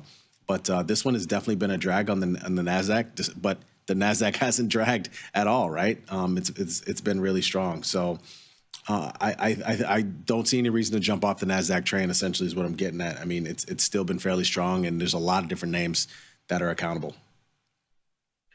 NVIDIA hasn't been a leader here in the most recent run-up to all-time highs. It looks like this could be a pretty damning chart pattern.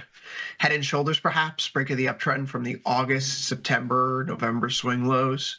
Jamal, this also feels a little bit bear trappy, where if we see a move back above 131, 132, you see the neckline retaken. But this is the most interesting chart in the world right now, as far as I'm concerned. This is the chart that tells you where the next 500 points in the NASDAQ is going to be. And if it breaks from here and you start to look out below, yes, semis haven't really been the leadership group in this most recent rally. And you could see that by SMH having done absolutely nothing for the better part of the last 4 months. Nevertheless, the AI narrative, if that takes a hit, then you have that domino effect where it's now Microsoft taking a leg lower and Meta taking a leg lower and yada, yada, yada. We all pull each other under because NVIDIA is going down. Yeah, I don't know, man. I feel like it's finding some support here today. That's why I think I'm not the only one. I think a lot of us, including to your point, are keeping a close eye on this because this could be the one that, if it really breaks down, it really would have to be some serious industry news, right? Like more than just NVIDIA specific. It would have to be something that not only brings down NVIDIA, but the strength that we've seen in Broadcom more recently too. But it's looking like it's trying to find some support here today. And I think there's a lot going on underneath all the volume that we're looking at right now. Yeah, looks like a little day of relaxation for Broadcom after a pretty tremendous run up here. It recently passed the $1 trillion market cap mark. So I suppose it's, we talk about Mag 7, maybe it's, the Magnificent 8, actually, if we consider Broadcom. But the market today, I'm not changing any positioning for what I've seen. It's a little bit of a pullback in the context of what's still a green week here for NQ. It's still a bull flag, in my opinion, in the S&P. The Russell requires a little bit more introspection, though, because this is just an ugly trend where there's just nothing good to look at. What do you make of this? Is this just a range here that's been forming, or is this a warning flag that we shouldn't be ignoring anymore? Oh, geez, this is a tough one. Warning flag. It's hard to say. It's hard to say warning flag after all that we've been through with the Russell throughout the year. I mean, it really is. This is one I'm actually. This is one where I'm using the calendar call spread, and again, I'm playing it using not a ton of capital, and my long option is 2 months out. Because I want to take a stab at whether this will return near to its near-term highs. But yeah, I don't know what to think of this one. I don't know if it's. I guess you could have to say it was partly related to the rates that have been, rates rising over the last few weeks here. Which is kind of weird because we've seen such an ebb and flow with rates in the Russell at times, right? We saw when it was directly correlated to rates. We saw when they didn't care what rates were doing and started moving around. And now it almost seems like there's an inverse correlation with rates again. But I'm guessing that's what's added to this recently. But again, I'm playing it for a rebound. I mean, it seems like a decent play. The vol isn't too high and calendar call spread seems to be in order. So that's what I've been doing. The past few days, it looked like we had a bit of a morning star candlestick structure coming together. We closed back above the 1 week and the 1 month yesterday. Today, obviously, no follow through, but then again, we're not really breaking down through range lows that we've been chopping around down here. So maybe that's all that's needed is just more time before we resolve higher. Quite frankly, the technical resolution hasn't been met. The bull flag that we were watching for the past several months that started to break out, that ultimately drew us in on the long side, still calls for a move up towards 2650. And the uptrend that's carried us here from the August lows, very much intact. So we just have to take into account that the Russell just jumped out to such a large lead immediately in the middle of November. It feels like there's a little bit of, hey, hold on, the NASDAQ deserved to be run up a little bit. Some of these tech names didn't get the love they wanted. The long-term trajectory here still says we might be moving higher, or say long-term. The medium-term, multi-month trajectory says that we may be still moving higher. It has been uncomfortable, but I, again, don't see any change in pace or underlying trend that substantiates a shift away. Further weakness here, though, listen, if there's bad breath in the market, the Russell's going to obviously take it on the chin because it's the 2,000 crappiest companies in America, as we like to joke. No offense, but it's certainly not the S&P 500. And in that case, Russell's not going to be the one to be a leader. So breadth is poor. Russell suffers. Same as it ever were. It's another one, though, that's kind of hanging right around moving averages, right? I mean, it's kind of hanging in there. And I guess as long as it's doing that, you can have at least a little bit of faith. I mean, we've seen some way uglier Russell charts throughout this year alone, throughout the last couple of months alone prior to November, right? And so I don't think you can count it out quite yet because it's still hanging in there. It's still in there. What may change my mind? I would look at some of the previous price action, get the 1 week moving average below the 34. Maybe that signals there's a bit of something to avoid in the short term. Otherwise, this year, the clustering around that EMA cloud, it's been more or less support within a handful of points, so have to stick to it. Jamal, before we turn our attention to bonds here, because there was a 20-year auction today, throw out a number here. Where do you think the market's going to be by the end of this year and by the start of next year? We'll say the end of the first quarter, for example. End of the first quarter or end of the year? End of the first quarter. I'll just go with 62.50. 62.50. Listen, if we get a break of the uptrend here, I'm going to say 58.50. Maybe if the technicals hold the uptrend, there's nothing stopping us from going to 6,500 plus. But I guess that's a good time to suggest that people should submit their own guesses of the market. Go to tastylive.com/guess. You can guess where the S&P 500 will close on the last day of each quarter. According to this little promo here, apparently there's a $1,000 cash price for Q1, 2, and 3, and a $2,000 cash price for Q4. So go to tastylive.com/guess and submit your guess for where the market will be. The S&P 500 will be on the close the last day of each quarter for next year. Jamal, let's turn our attention to the bond market here now. There's not really much doing in stocks per se, although the higher volumes and bump in volatility here worth watching. Typical pre-FOMC kind of day. The data that we had out this morning, I'm beginning to work myself into a theory that I'm seeing some market action to substantiate that point of view, that the best thing for the bond market tomorrow is for a hawkish Fed. Hear me out on this. The data this morning was for hotter retail sales. Hotter retail sales cause Fed cut odds to go down. Fed cut odds go down and treasuries up across the board. We saw in September that when the Fed gave us 50 basis points, the bond market quickly said, too much, too quickly, you're going to overheat the economy again. So inflation expectations go up, growth expectations go up, and the reflation trade kicks in. Higher metals, higher commodities, higher equity prices, but bonds are taking it on the chin. As we make our way through the December data, we see that cut odds start to go up again, and really they go up from about 65% to where they were closer to 99%, even as ZN and ZB are melting down. And it's almost like the bond market was saying, okay, Fed, you want to lock in another cut here, you're going to give it to us, fine, but that increases the odds of higher inflation and higher growth moving forward. So today's data, it gives the Fed less of a reason to be so dovish moving forward. Consumption's fine still. There's no recession here. They can slow down. And if they're going to slow down their cut cycle, then the odds of them reflating the economy and overheating it are actually lower. So hotter economic data this morning, at least in retail sales, we see weaker cut odds. Conversely, the bond market shows signs of beginning to bottom in an area where it was bottoming in November. Is this theory crazy, or are we trying to just find a reason to stay long deltas right now? I'm going to say a little bit of both, but definitely the latter.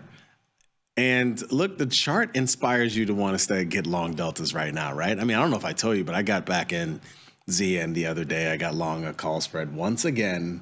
Yes, I am a glutton for punishment, clearly, but look, I could see the hawkish statement, right? I could see that coming. Again, like I said, I'm rooting for the opposite, but I could see that coming because, again, I mean, look at retail sales. I mean, everything seems to be fine there.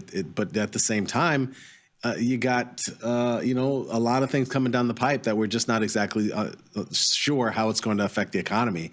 So, they got a tough job tomorrow. I do feel like at least we're going to get some clarity on a lot of different things, whether a lot of these charts that we're talking about here, whether it's Russell, whether it's bonds, whether it's gold and silver. I mean, that's going to allow me to make a lot of decisions tomorrow that I've been holding on to for some time. But this is definitely one of them that we're going to be looking at. We always know there's going to be movement in the bonds. And gosh, man, I mean, I just I really hope they make it easy for us to stay long deltas because it's been a really hard thing to do for some time now. Today's a better day, but that doesn't say much when you're underwater. 24.1 IVR. Look, there is now a case to be made that we are close enough to the lows where it is worth taking a stab, if you will, at long deltas just on the short put spread side and almost more of the traditional Tasty methodology. Of course, I'm doing the long call spread just because of at the time the trade was put on, the volatility was on the floor, and the out of the money calls were exceptionally cheap. It's not an IVR 0 environment anymore, Jamaldo, and prices have changed. So keeping that in mind, if we were to go out to the 38 days to expiration, closest to 45, and we were looking at something like a short put spread here, getting to a, where does this market think we're going? We're going to go to 109. 72% probability of profit, calling the floor here. It's not a lot of volatility, so you're not going to be rewarded too handsomely, but it's a little bit under 2-to-1 risk to reward, 72% probability of profit. I already have my long delta exposure. This is more of the whole wedding crasher, things are going to stop falling, they may not necessarily go up kind of perspective, and that's fine. But there is a way to express that view now, which is a little bit more feasible than it had been a few days ago, because IVR 0, what are you going to do with that if you're looking to sell some volatility? You can't do much of anything.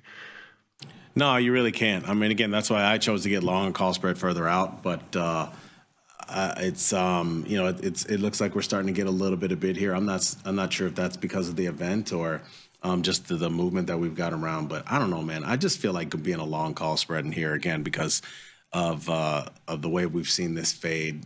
And I mean, that usually gets my interest, especially when you have several days in a row and we're getting back to the lower end of a range. But what the hell do I know? I feel like I've been the world's worst bond trader for the last few months. I think I just showed a long call spread there. Flipping that over to a short put spread here in ZB now. I mean, the funny thing is, you did. I didn't say anything, but at the same time, it's synthetics. I mean, it's a similar risk profile, right? I mean, exactly. If you're short a put spread or long a call spread, you're exercising or at least expressing the same point of view. Now, how that works out and your risk return profile might be different, of course. Here in this case, doing it the right way as we intended to in ZB. You know, I'm getting this thing with my eye. I think I got a rash that's starting to spread around my eye. It's becoming difficult to see here. It's fun to blink right now. 113, 115. It is about a 3-to-1. 72% probability of profit. Looking for lows around the current area, and that's, you know, where we are right now. There may be a way to be a little bit more aggressive with this, pulling it up to the 114, 116 and get a little bit better risk to reward where it's closer to exactly 2-to-1, if not a little bit more improved than that, actually. But we need to be mindful that there appears to be this cadence of reflation still, if not controlling the market, that bonds are being punished, so to speak. The idea that a more dovish Fed than what the market's pricing is actually bad for bonds now. And a more hawkish Fed at the margin is good for bonds because it means that the Fed isn't going to allow inflation or growth to run too hot. Yeah, you know, that's the one thing that I think that they haven't really been fully clear about, right? Whether or not they're going to allow things to run too hot or not. And I think that's why bonds have kind of wavered a lot throughout the year. But are we going to get more clarity on that tomorrow? I don't know, man. It remains to be seen. In the meantime, I'm tired of guessing exactly what they're going to do. I just keep trying to use the price action to sort of guide me a little bit. And I guess, like I said, having several days in a row with bonds just looking terrible seemed to me like a good idea to try and get some long deltas here and see if there's a good trade in there. And I feel like I've been fairly patient because, again, I got out of these bonds when they were towards these same lows that we're near now because it was just such a long time and there was just really not much I could decipher from the move. And of course, as things tend to do, they bounced right back up once I got out of it for a couple of weeks there. And then we saw the strong fade more recently. And I figured I'd give it another shot. 4% Fed funds rate by the end of next year has been a floor of sorts in recent weeks, right? That would imply one more cut. I don't think we're ready to go there just yet. We're not going to breach that threshold and say, maybe it's just one more. We're still in the territory of 2. And that, as according to Fed pricing, seems like it's a floor of sorts, unless the Fed, of course, tells us that's wrong. But I think this is the most important chart for both CN and ZB right now, in part because the cadence is very similar to what we've seen in both ZN and ZB in terms of how we've risen off the lows in November, only to return back to them now here in December. That 3-month look back provides a bit of a perspective. But I mean, is it, either way, are though, we going to get, is it going to be a point where we're going to get these potential worse retail sales that we're going to see showing consumers struggling? Is that going to be what it's going to take for eventually the Fed to be like, even without the idea of tariffs, that's going to make the Fed pause? You could also argue, as much as we're talking about tariffs, is that something that's already priced in? Is that something that we don't necessarily have to worry about, and we're just sort of manifesting it? These are a lot of different questions that we just don't have an answer to as of right now. I think a lot of it is priced in, right? The market is always going to skate to where the puck's going to be, and you see throughout October as Trump's odds rise, Treasury yields at least are moving lockstep with those rising odds. So the implications of Trump winning were he's the tariff guy. That's what he campaigned on. So bonds have to get to that sort of reality anyhow. How much more is there to go? I don't know, but I'd like to see something else. I'm not upset that we're seeing Treasuries up today. Oh yeah, we did have a 20-year auction. 20-year auction I don't think was good from what I saw here briefly before. Let me see if I can pull up the info. Yeah, bid to cover was 2.5, which is below the 6-month average of 2.57. High yield 4.686% versus the weighted 4.671. So it tails by about 1.5 basis points. Yeah, just not good. Another bad auction. What else is there to say? Auctions have been bad recently. And I think this is kind of the interesting wrinkle here, that you had the CPI report last week. You get the 10-year auction. The market basically celebrates it. And then the bonds start to sell off. And then the next few days, a string of bad auctions come out, including today. I don't know, Jamal. I have not had a good figure on at least the trading pulse on the bond market in some time still. So this is the take it with a grain of salt segment of the Futures Power Hour show. I mean, that makes two of us, man. That's why I'm just trying to, trade a price action more than anything. I mean, I think there's just so many different stories surrounding bonds right now that it's hard to get a handle on any given one of them. But the only thing we can kind of, we don't necessarily have control, but we can sort of try and take advantage of is the vol, is the price action. I mean, I think that's just about it for right now. Yeah, the indirect, just looking at some of the measures here, foreign demand for 20-year bonds plummeted. Indirects were 62% versus the 6-month average of 71.4. It just wasn't a good one at all. But this is not a high issue demand, generally speaking. So we'll see. I don't know, Jamal. We got to get away from the bond market. It's just kind of driving me nuts recently. And it's funny to say that because today's the day when notes and bonds are up and being long delts, it's like, oh, finally. No, it's driving me crazier today than it has than any other point of this decline so far.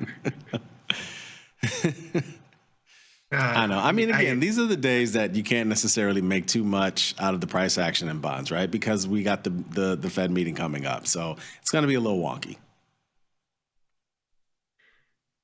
Yields are up, or they were. They're about back down. That's helping gold and silver rebound a bit. No longer down by 1% or so, which I suppose is the good news. Only up by about 1/4 or 0.2%, as it were, 0.23. Jamal, I already have my long gold exposure here. Got caught in the breakout, and it has not worked out well so far. Mm-hmm. But does that disincentivize someone from looking at a chart and saying, should I buy more metals? No, it does not, because we have those sort of pins in our skull to prevent us from that kind of critical thinking. The support here on the chart right near 30.5 in silver has been holding up. The uptrend here off the lows in silver has been holding up.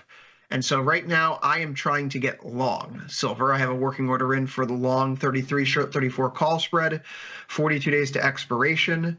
I may change some of the parameters so I can get filled on it. But I like the idea of taking a long delta swing in silver at trend support, looking for a move back into the highs that we saw carved out basically right around the election. I don't need it to go to those post-election highs near 33.30. I just needed to get towards 30 at some point over the next 42 days. So I'm happy to take that risk here. And if we find a close below 30.5, I'll cut the trade no matter what. I got to tell you, Chris, this gold and silver for me, these are two where if for whatever reason surrounding the Fed decision, they go up tomorrow, I'm going to hold. If they fade hard, I'm going to close out my position at the end of the day, and it's just going to be done for me. Like, that's it. Because this is basically between this, between the jobs report and this event, and CPI, these have been the three things I've been sort of holding gold and silver for. And if they don't perform tomorrow, that's it. I mean, it's like Major League, okay? This is one of those situations where I need Jobu to do something. I need a home run. If it doesn't happen, I'm done with you, Jobu. That's a good one. I don't have anything to counter with that. I don't think my knowledge is there. I could go for a Christmas thing, like you're going to take your silver bell and go home, but that's not as cool as yours. So, Major League's one of my favorite movies. I haven't seen that in some time, admittedly. Probably. Oof. There's certain movies that every time they're on, I watch it. That one's definitely one of them. So is Die Hard, for sure. So is Wedding Crashers, as we often talk on this show. I mean, there's just certain movies. If it's on, I have to watch it. I love those movies so much. Actually, I will even watch the edited versions, which is saying a lot for me. Die Hard's a Christmas movie, right? Absolutely, 100%. I mean, there's Christmas music in the beginning. I think that qualifies basically as a Christmas movie just on that merit alone. But it's definitely a Christmas movie. There's a lot of different Christmas things throughout the movie. You know, there's the ho ho ho part. I mean, there's a ton of different things. It's definitely a Christmas movie. It's not the best Christmas movie, though. The best Christmas movie for people like us is Trading Places, which yes, I don't know if younger people listening haven't watched that. Go watch the hell out of that movie. I mean, did you see the smile immediately? I mean, of course, yeah. Right. I haven't seen that in a minute, actually. It takes place between Thanksgiving and New Year's, right? So, like, it's the perfect family movie. Al Franken's in it. Former U.S. Senator Al Franken's in it. Giancarlo Esposito is in it, right, from Breaking Bad. Yeah. Yeah. He beats up Eddie Murphy, in the jail cell early in the movie. Anyway, yeah, Dan Aykroyd. How can you not love it? Okay, copper down for a fifth consecutive day here. The downtrend that looked like it may have been breaking is not breaking just yet. So we're seeing a few different things going on right now in the metals where they can't really just gain that traction quite yet. And this may be part and parcel to the China story. Yeah, for the sure. Australian dollar's been getting hammered here recently, as has the Canadian dollar. But it's only a 36 IVR, so I don't really see there's much to cook here right now. If we can get another spike in vol closer to 4.10, maybe take a swing, as that's been pretty good support in this range near 4.10 over the past few months. But right now, no breakout just yet, so wait to buy at support as opposed to buy the breakout itself. Yeah, I mean, this one, as we often mention, is tied so directly to the China story. I mean, I think that the big head fake a couple Mondays ago got a lot of people, and having a continuation for a next day even added to it. And then, of course, it's been nothing but straight down several sessions after that. You can see the same thing in a lot of the Chinese names.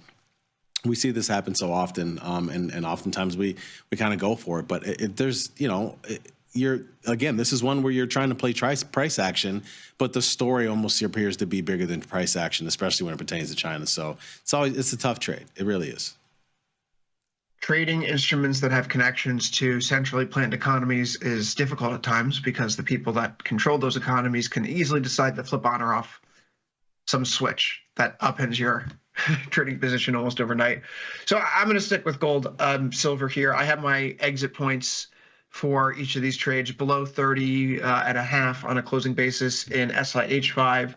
In GCG5, I suppose we're getting pretty close to a point where, you know, maybe worth reconsidering, but that's going to be closer to 26.35.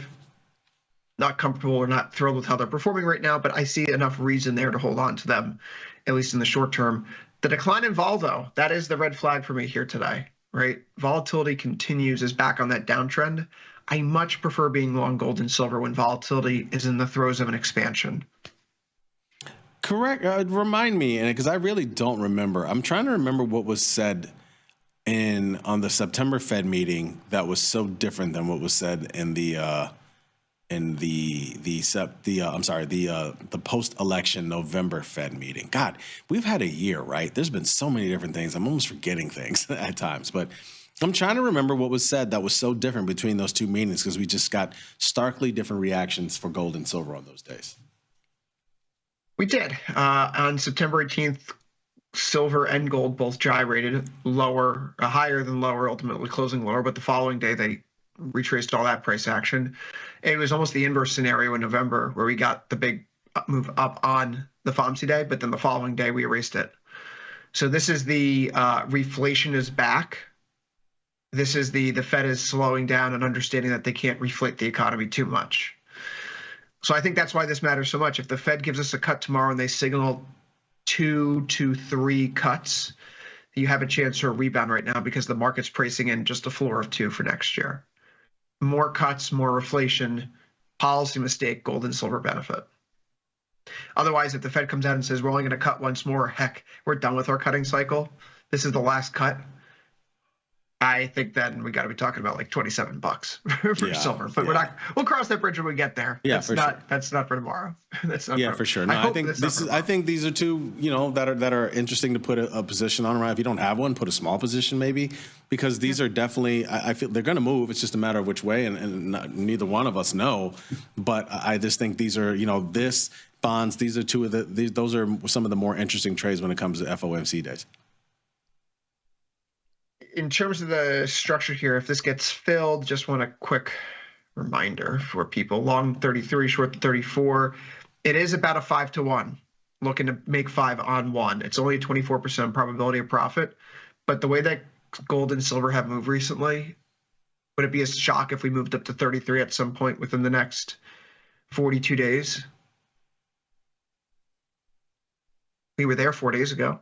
Mm-hmm. I think I'll take a 1 in 4 shot that we go back up to a place where we were 4 days ago at some point over the next month and a half.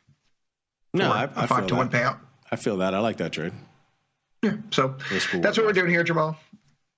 What we're not doing is anything in energy right now because it's boring.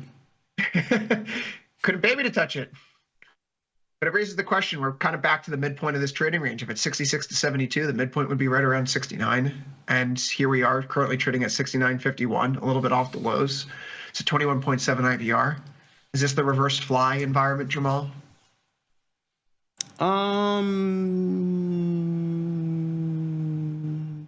mean, you would need the movement though, and I mean, maybe if you make it tight enough, maybe it works, but you can, and maybe you can make the argument that oil is coiling and maybe you will get some movement coming soon, but it's been fairly dead. And I don't monitor oil volume enough to notice, but I wouldn't be surprised if it's been lower too, because it's just been fairly quiet. It has been trading in a very tight range as you laid out on the screen there.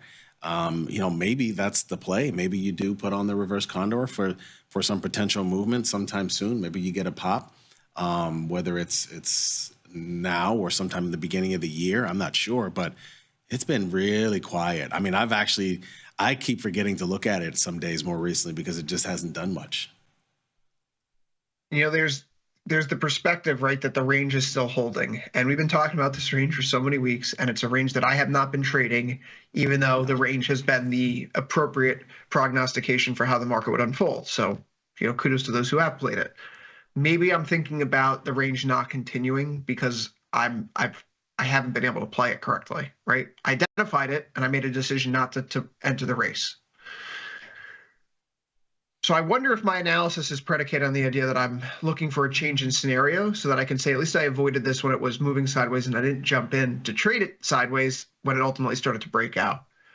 Either way, though, we talk about how one would capitalize on this. I would like to see maybe volatility get a little bit lower from where we are right now, but sitting close to the midpoint of the range, looking for long opportunities, I think, to play for a volatility expansion even from here is the prudent thing to do, which is why in the past few sessions I've been talking about you could do a long straddle. You could cap the risk, of course, by going out and selling off the wings about a standard deviation out.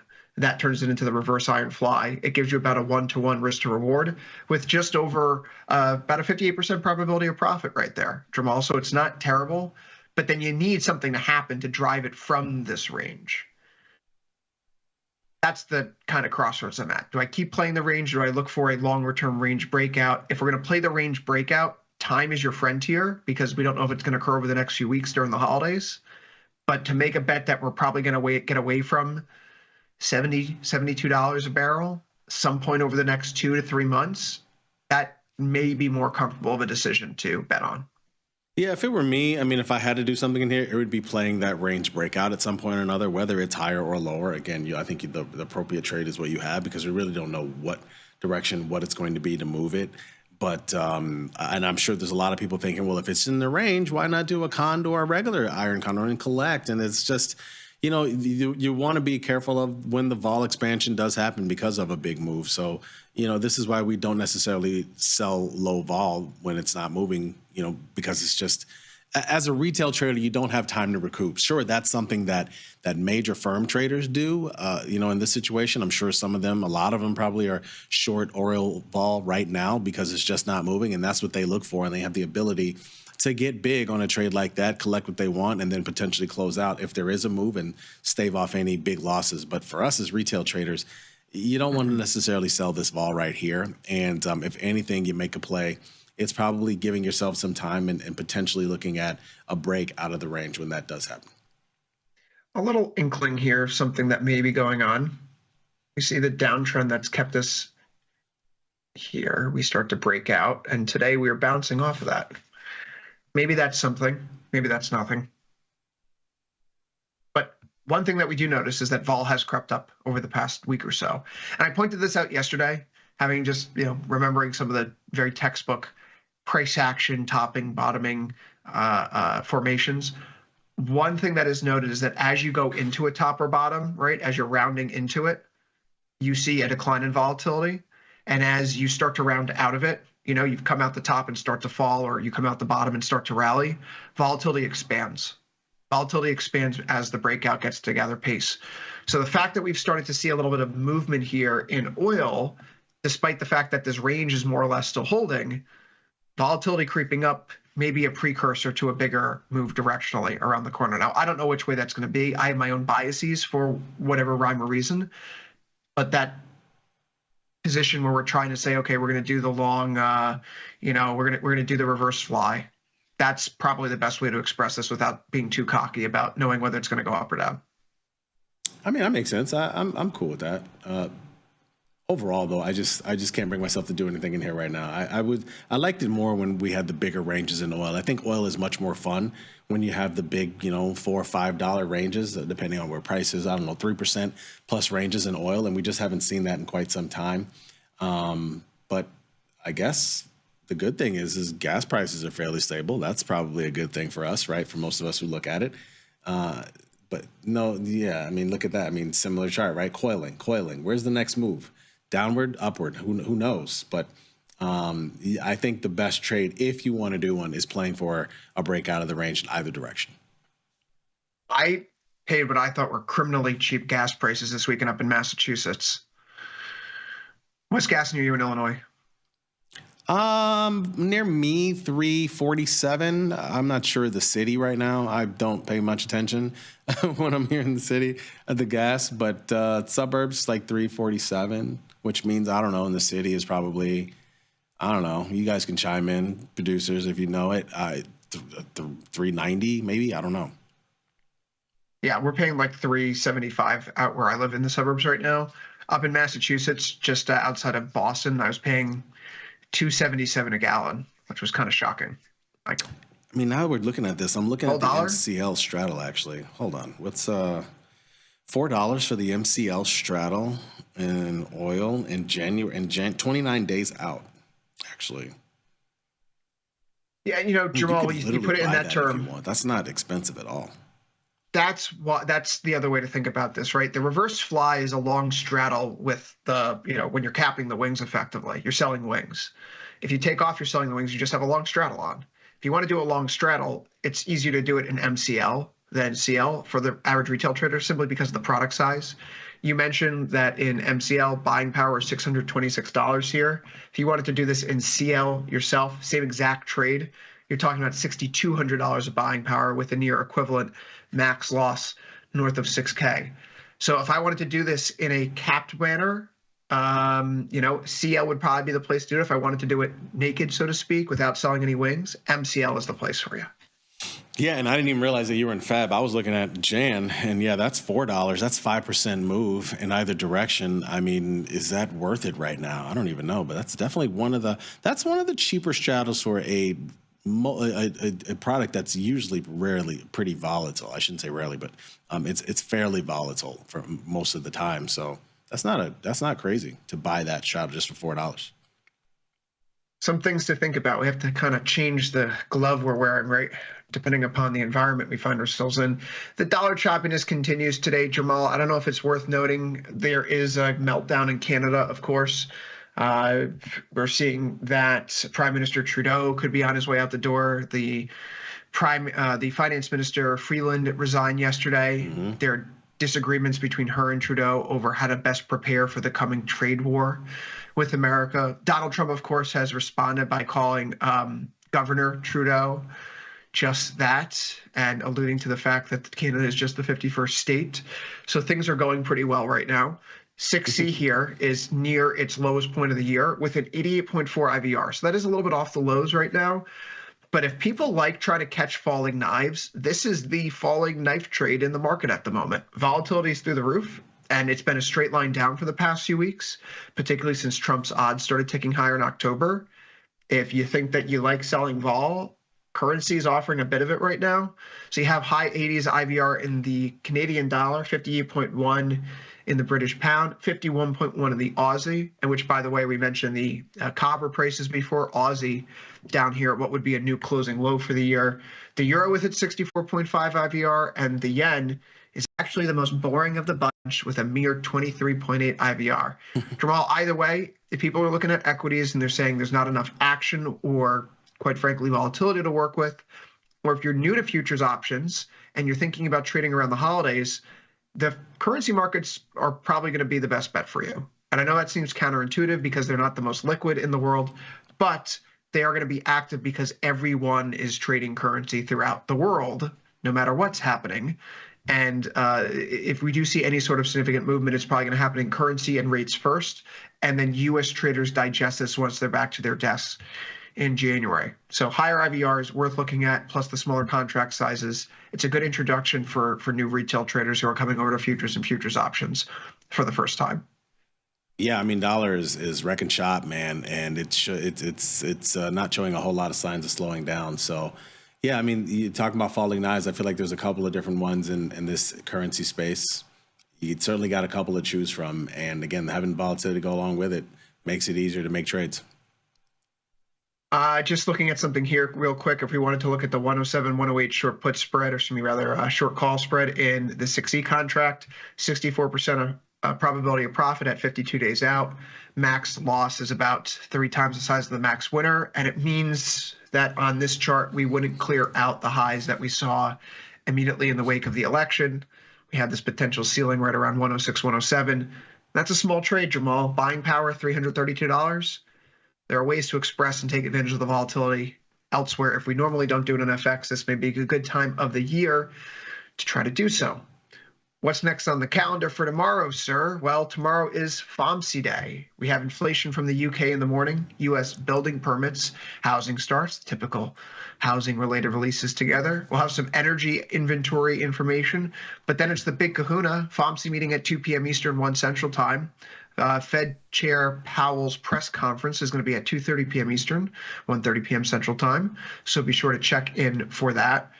Jamal, we're going to have new summary of economic projections as well. And so that is something that can introduce a new layer of risk. We'll see where the Fed thinks the inflation rate, unemployment rate, their main rate is heading over the next several months. And that becomes an anchor point for the market moving forward. So tomorrow, chance to be a meaningful day. I'd also point out that not just tomorrow for the Fed, but on tomorrow night, 10 p.m. Eastern, Bank of Japan rate decision. Thursday, Bank of England rate decision. Busy week here in the currency world. Okay, order entry mechanics. We talk education here at the end of every one of these shows, or at least we try to. Head over to tastylive.com, top in or learn beginner futures, where you can find this coursework put together by the fine folks on the Tasty Live research team. When we talk about order entry mechanics, there are basically 2 things you can do. You can do a market order. It's used to execute a futures trade at the current market price. Or you could do a limit order. It's placing a buy order that's below the current market price or a sell order that's above the current market price.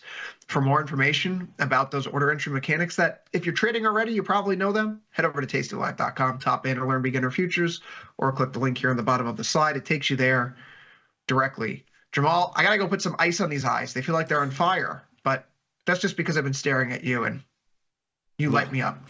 I'm pretty hot from what I've heard, but thanks, bud. Don't make me blush. No, don't make me blush. Well, for everyone who wants to know where I stand with Aaron Rodgers, Jamal, you may have missed it on Let Me Explain this morning. I offered a Christmas offering to the Bears fans in the office. So be sure to check that out and see how I wasted $135 American currency.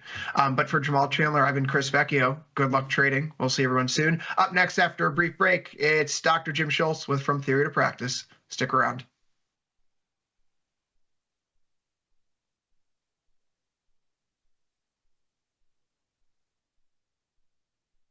The amount of time I spend interacting with our customers via email or anything else is pretty much my entire life. To be so powerful and so valuable, and then to be that approachable, just amazing. Where else are you going to be able to email a CEO, get response back? But you know what? Before he even knew who I was just some idiot trying to learn how to trade. And he still would email and help me learn and everything like that. Some people say it's nuts, some people say it's insane. You know, that's what I do.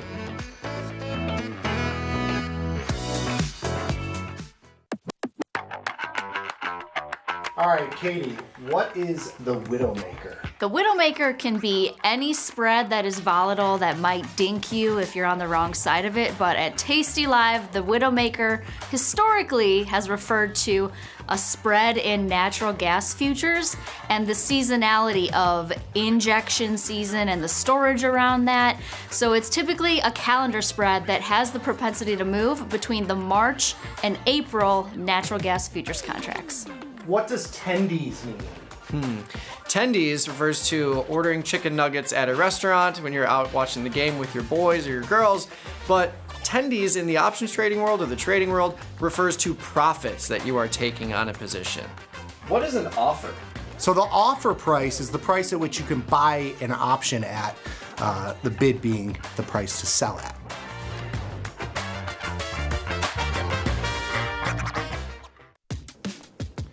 Look who's back testing. tastytrade now has options back testing for free. Test your trades with over 10 years of data for the most popular symbols. See how your trades would have performed in the past.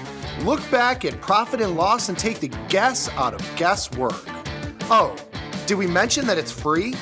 Get back testing at tastytrade. I want to play a game. It's a relationship game. So I'm going to ask you each a question. Who loves the hardest? Yes, yes, yes. So are you ready? TikTok game. Who's more stubborn? Who's more public? Who's more patient? These are two of the least. These are the least patient people I've ever met. I'm going to say him just because he's a little older than me. Who calls or texts more? And who do you think takes longer to get ready in the morning? Who's a better driver? I drove a truck in New York City. I can fly an airplane. Who loves the Fed the most? Who's the bigger spender, do you think? Me. Yeah. Who's the alpha in this relationship? Who is more spoiled? Oh, him. Who do you think is funnier? Who is the better debater? I'm gonna give it to him. Dylan, you think you're the better debater? Are you the master debater? No, he's he's good because he doesn't answer the questions, which is great for debating. What happens when two titans of trading come together to harness the power of their prowess? You get a massive display of whatever this is. Oh, they already had it there. Come on, gents, it's not that hard. Hit the ball with your paddle, mate. Oh, for the love of... Well, lucky for us, Tom and TP are better at writing than they are almost anything else. Subscribe to Tasty Live Cherry Bomb to get piping hot takes on the market, trade ideas, and more delivered right to your inbox. Sign up at tastylive.com/newsletters. Tasty Trade has crypto, and you can trade with zero commissions. Bitcoin, Ethereum, Litecoin, and more. Diversify in one place. Crypto, we got it. We get it. Join the club, genius.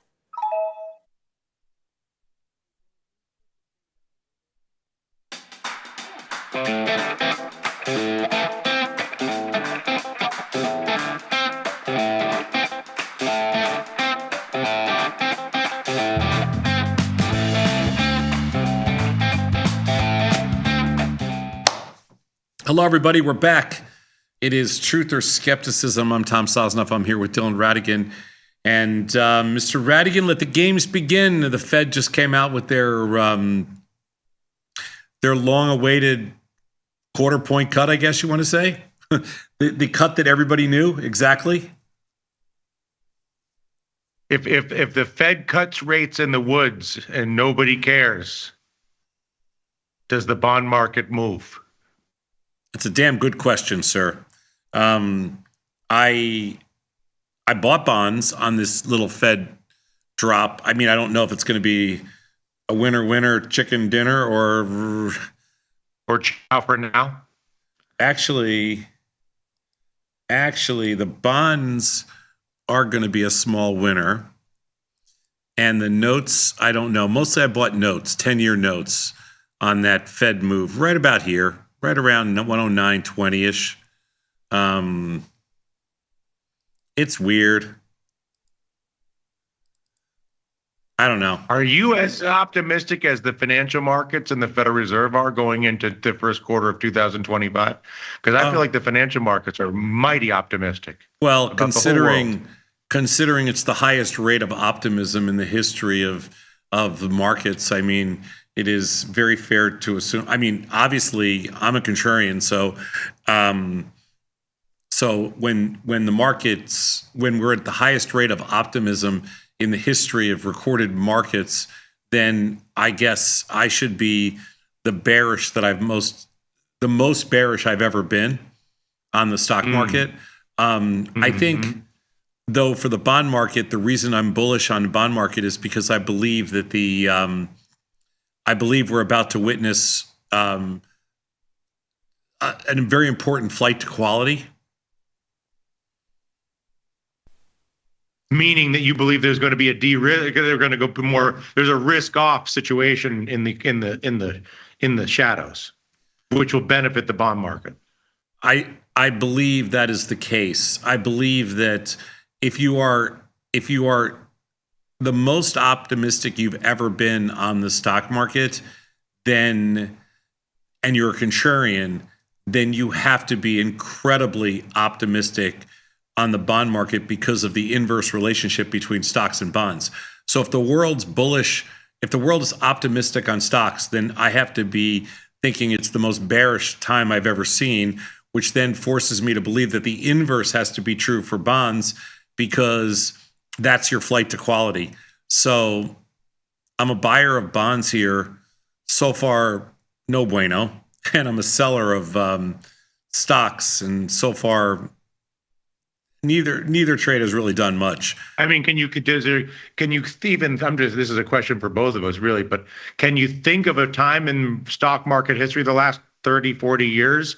I mean, I recognize that you're going to say no because you're like, oh, I just said we're the most optimistic in the history of humankind.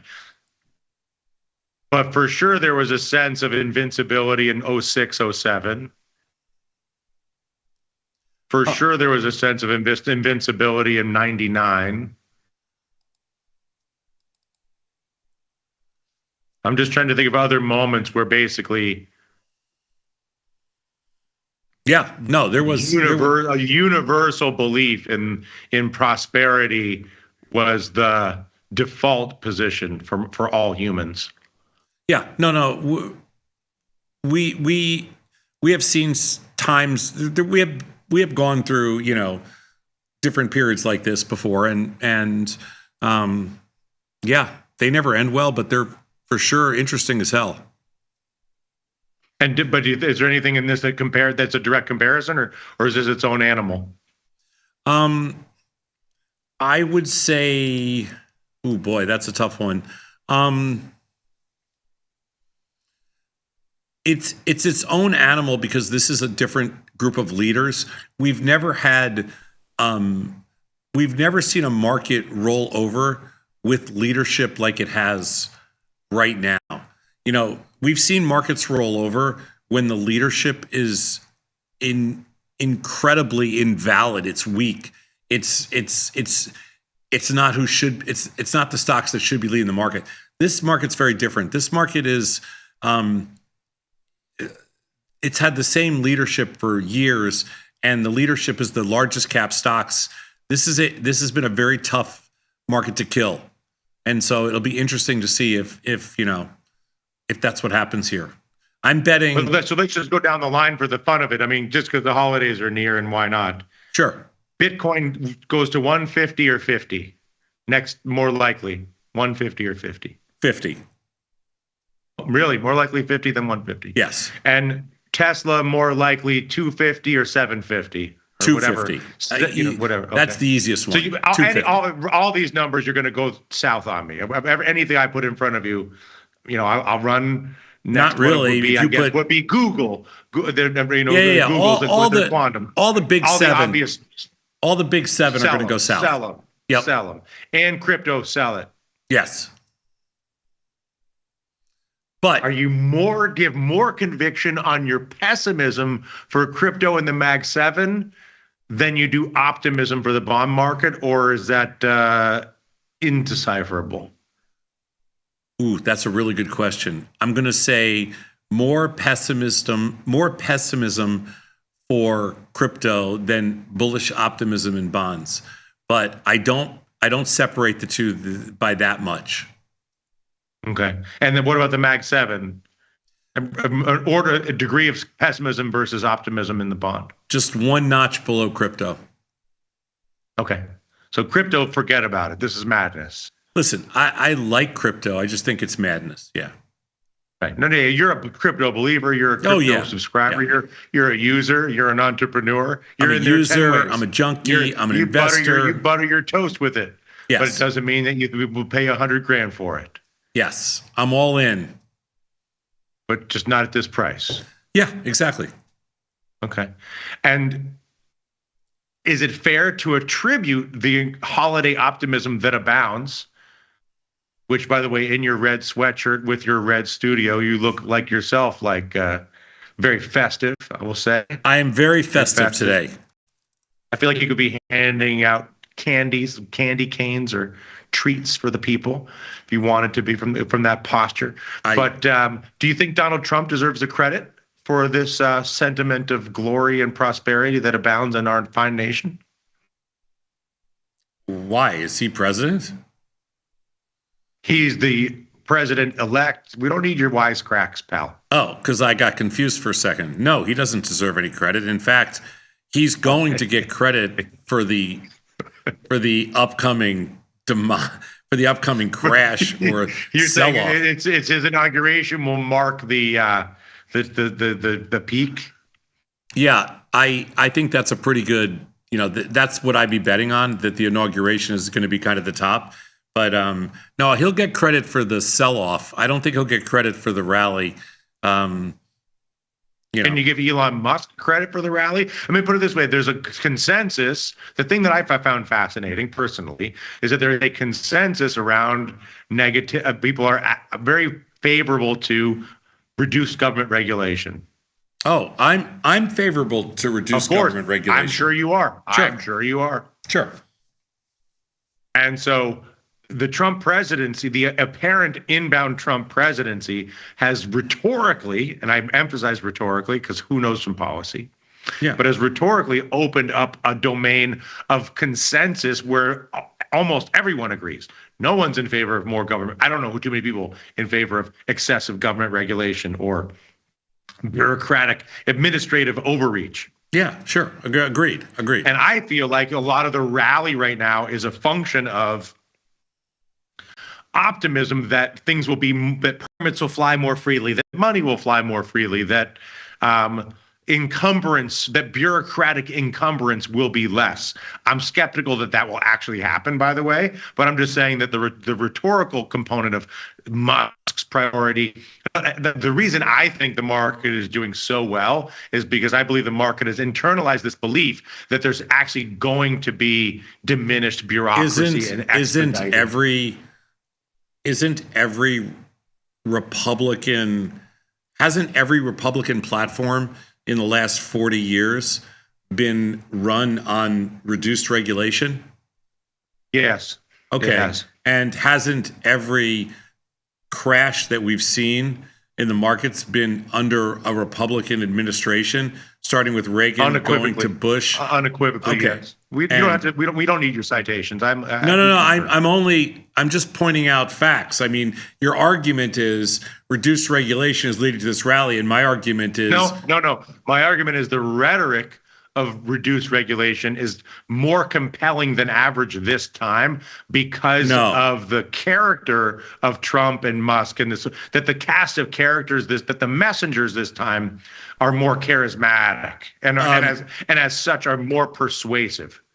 Yeah, I don't think that's the case. I mean, maybe to their own base, but I think that the rest of the world views them as, as borderline criminals living in. I mean, I'm much more fearful for a lot of things that I wouldn't have been fearful for example, under Bush or Reagan, things like that.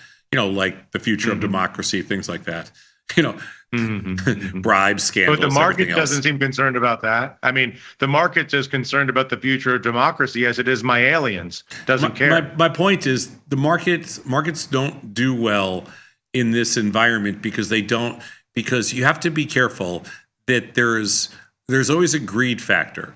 And what happens is the euphoria turns to greed and the greed turns to ugly. And so you got to be careful. You have to check, everybody needs to check themselves for a bit.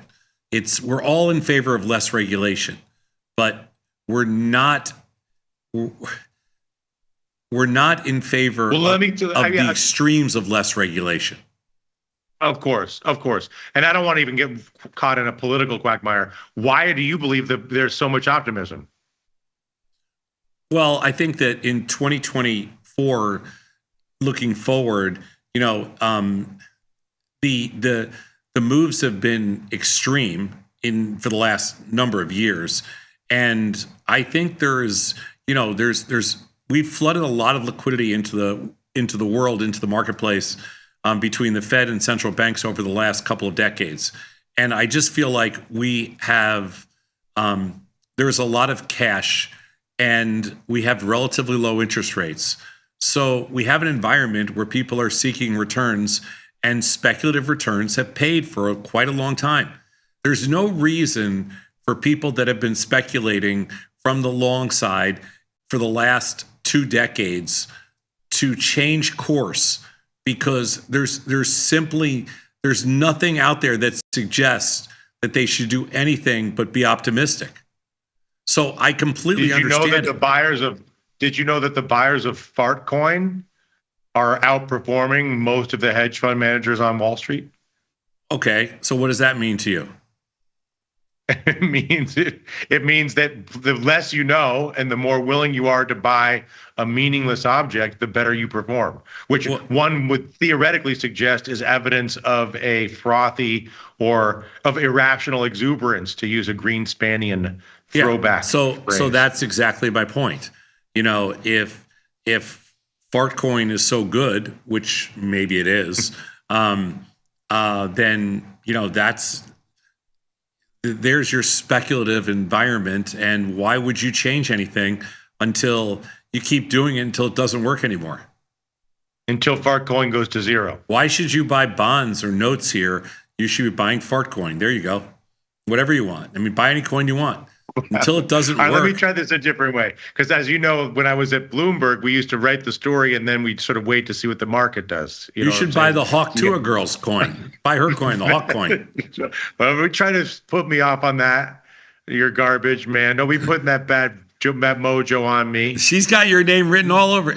She's got your name written all buy it. over her. The Hawk Tua girl's got your coin. You buy it. I'm waiting for the alien girls. I'm going to be waiting for one of those green girls come down from Mars. My holiday date. How about this for an argument? How about this? I can do you better. The techno utopia is upon us for the first time. Full self-driving cars. AI is a layer of life in every object, whatever you want to call it.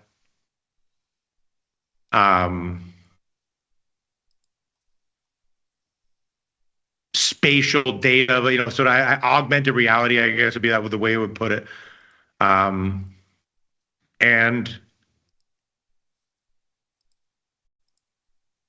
the Mag 7 will lead the way, and that it's a rational bifurcation, that this is bigger than the railroads, bigger than electricity, bigger than the invention of this is bigger than that got a rise out of you. This is bigger than the invention of electricity. Okay, so you think this tech movement is bigger than then I'm saying the fundamentals that underlie the optimism is well-founded because it is big. The underlying fundamentals is bigger than the invention of electricity. Yeah, I'm trying to think about that for a second. Yeah, I'm gonna say no. I'm not there yet. I'm not there yet. I think it was Michael Saylor, who I realize is easily sort of criticized, but his comment was that everybody says you don't want to buy Manhattan real estate because it's always at a record until the next year when it's at another record and another record and another record, because it is Manhattan real estate. Yeah, that is exactly Why is that also not true for the Mag 7 and Bitcoin? Yeah, and that's exactly how Michael Saylor thinks. And he has got a lot of people to think that way. The difference is, it remains to be seen if there is a commodity or a technology that acts the same way. The question is, do you put Bitcoin into the same camp that you would put, let's say, NVIDIA or something, or Google, or do you put it in the same camp that you would put gold or silver? Fifth Avenue real estate, which is where he puts it. All right, Fifth Avenue real estate, right, whatever. I just question whether those are the same thing. I don't think they are. I think it's closer to a commodity like gold or silver or soybeans than it is, or crude oil, than it is anything else. Even though it's a tech-based commodity, that's what I think. Which implies what? What does that mean? Let's assume you're right. If it's a commodity, that implies that it's going to be a two-sided market, and it's going to have some sharp sell-offs. That it's prone to behave like natural gas or crude oil. Exactly. Where it can be 50 or 100 on a given weekend. That it basically has a 50% range. You think Bitcoin has a 50% range up and down? Yeah, and there's a couple other things. The other thing with Bitcoin that scares me from Michael Saylor's perspective is he is the buyer. It's his marketplace. Everybody else is just playing along. And so, in order to make Bitcoin go higher, you need billion-dollar buyers. He is your billion-dollar buyer. So then the question becomes, when the money flow runs out, what the hell happens? You're not, but are you suggesting that what you're suggesting, I don't want to say it, but you're suggesting that he needs he needs a never-ending flow of new buyers. I'm suggesting that he's running a very sophisticated Ponzi scheme, of which I didn't want to say that. I'm suggesting that he's running a very sophisticated Ponzi scheme, where he is. I've written extensively about this. Why would anybody invest in Michael Saylor when you can just buy Bitcoin at 1/3 the price outright?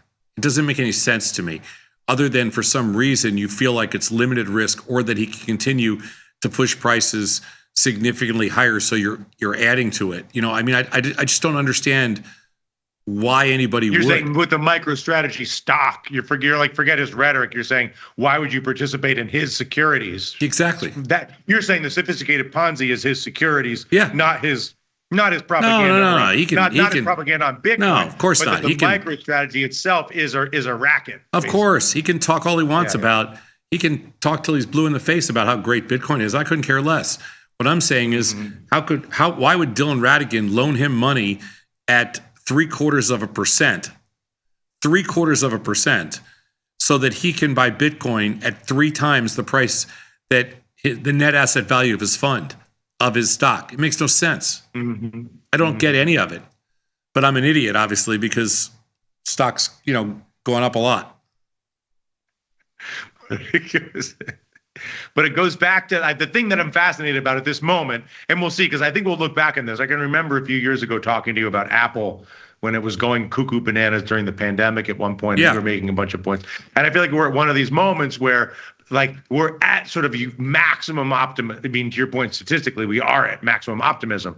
But even forget statistically, ambiently, rhetorically, in terms of sense, the Fed is cutting rates at the same time that markets are on records, at the same time that crypto is on records, at the same time that the Mag 7 is this, at the same time there's enough available information to make a case for techno-utopia. True or false doesn't matter. There's enough available information, flying cars, full self-driving, etc. And 100% of the time, something bad happens. Historically. Yeah, the problem is timing. When does that something bad happen? That's where I'm going. Yeah, I mean, something bad's going to happen, all right. The question is, when is that something bad going to happen? And no one knows, not even the mighty Tom Sosnoff, but Tom Sosnoff, as one of the world's great risk manager, is humble enough to know that he doesn't know. Which is why we like to talk to you and hear from you. I'm humble enough to know that you're willing to come. Nobody knows. Yeah, you're like, not only do I not know, but anybody who says they know for sure doesn't know. Nobody knows. Exactly. But what I do know, as the mighty Saz, is how to manage my risk over time such that when that horrible thing happens, which 100% chance it will happen, I'll benefit from that. And in the process of being exposed to that, I won't lose all my money waiting. Okay, it's fair. No, it's not fair. How is that done is the question. How do you maintain a pessimistic exposure when you're getting steamrolled by Tesla, you're getting steamrolled by whatever? You just keep putting it on and walk me through how you can continue to endure being incorrect. Well, long enough that when you're correct, it pays off. In the trader world, there's a lot of stuff going on. You're not tied to, you're not. Hopefully you're not in one instrument. You're not making a single bet.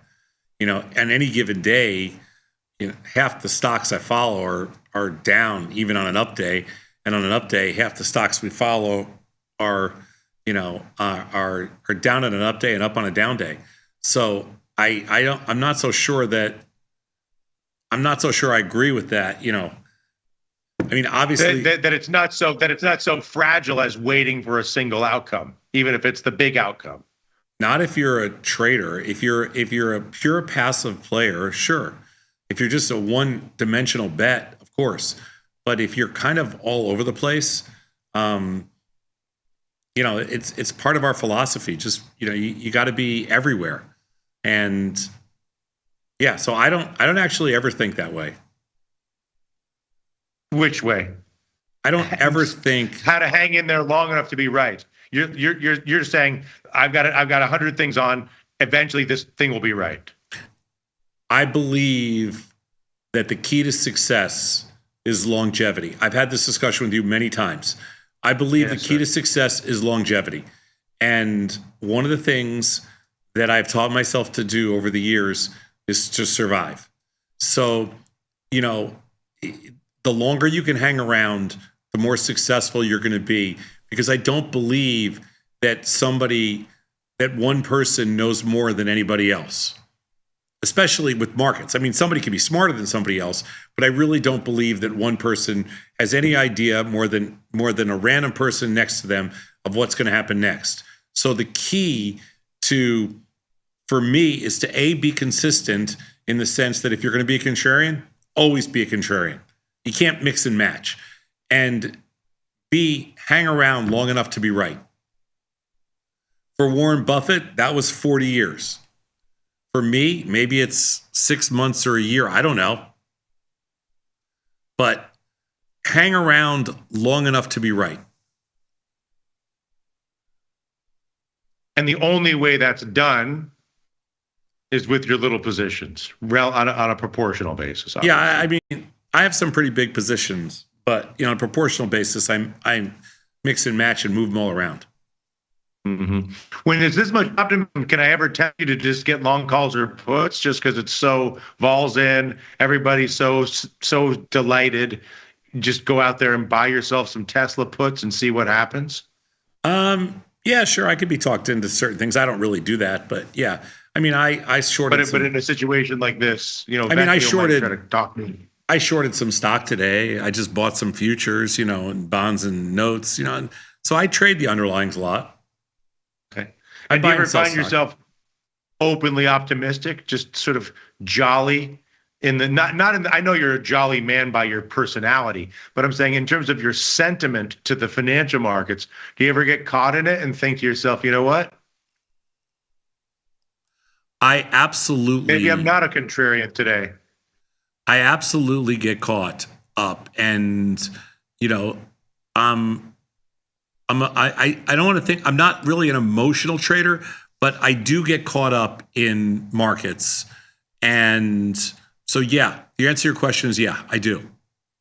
Whether it's optimism or pessimism. So are you feeling more optimistic? Do you feel optimistic about the economy, about your business, about your portfolio, about we got a Fed rate cut today? I mean, are you drinking the crazy sauce of the current mania on Wall Street and in the U.S. economy? I feel really, remember, I'm in a business that likes volatility more so than it cares about the market, particularly or sentiment. Yeah, we're a front end. We built a business around implied volatility, and if the markets are busy and implied volatility is up, it doesn't matter if the market goes up or down. I mean, I would say that for most brokerage firms or most financial service firms, you definitely would rather have a bull market because most people carry long bias in their portfolios. Tasty is very different. And in the Tasty world, we don't necessarily have this giant long bias. So we're okay with whatever happens to the market as long as it's busy.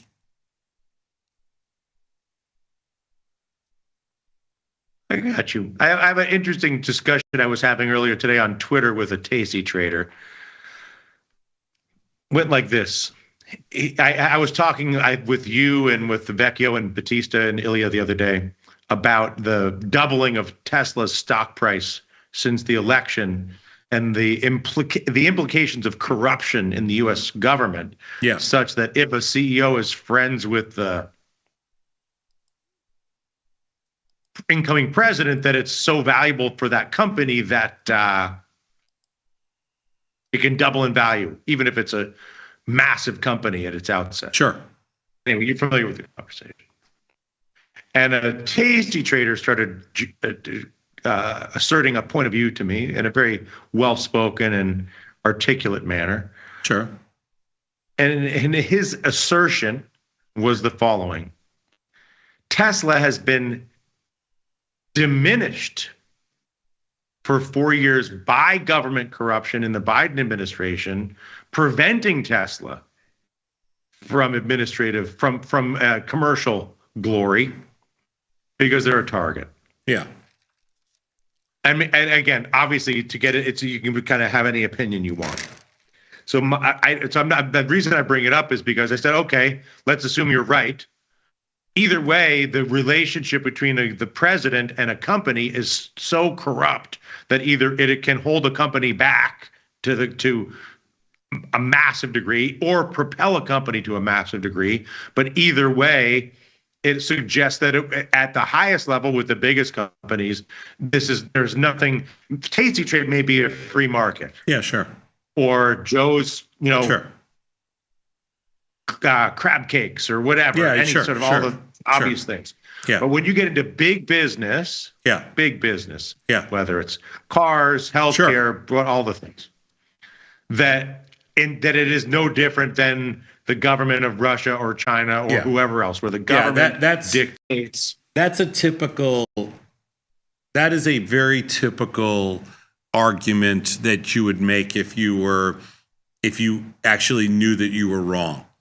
That's not an argument. You're saying that the one that was the Tasty Trader, they're saying, well, what about the Biden administration? Yeah, that's an idiotic. That's an idiotic argument because Elon Musk did not write the Biden administration $250 million or $225 million in checks, and that's so it's a completely different.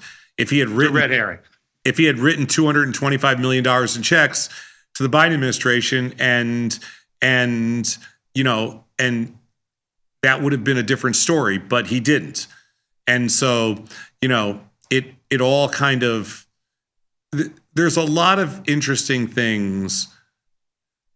Money does some interesting things in politics, and you know that quite well. And I think it's all on display now. And, you could say what you want about the Biden administration, but stock markets are record highs, and jobs are unemployment's at record lows, and they didn't take $200 million and $100 million from this billionaire, $200 million from this billionaire. Okay, that didn't happen. So, whatever. No, but I guess my point is, do you think big business competes on product and service? Yeah, sure. Tasty Trade to survive has to facilitate the trades and answer the customer calls. Sure.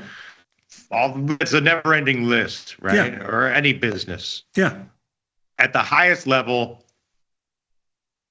it's not clear that Tesla is twice as valuable today as it was a month ago. Yeah, I agree.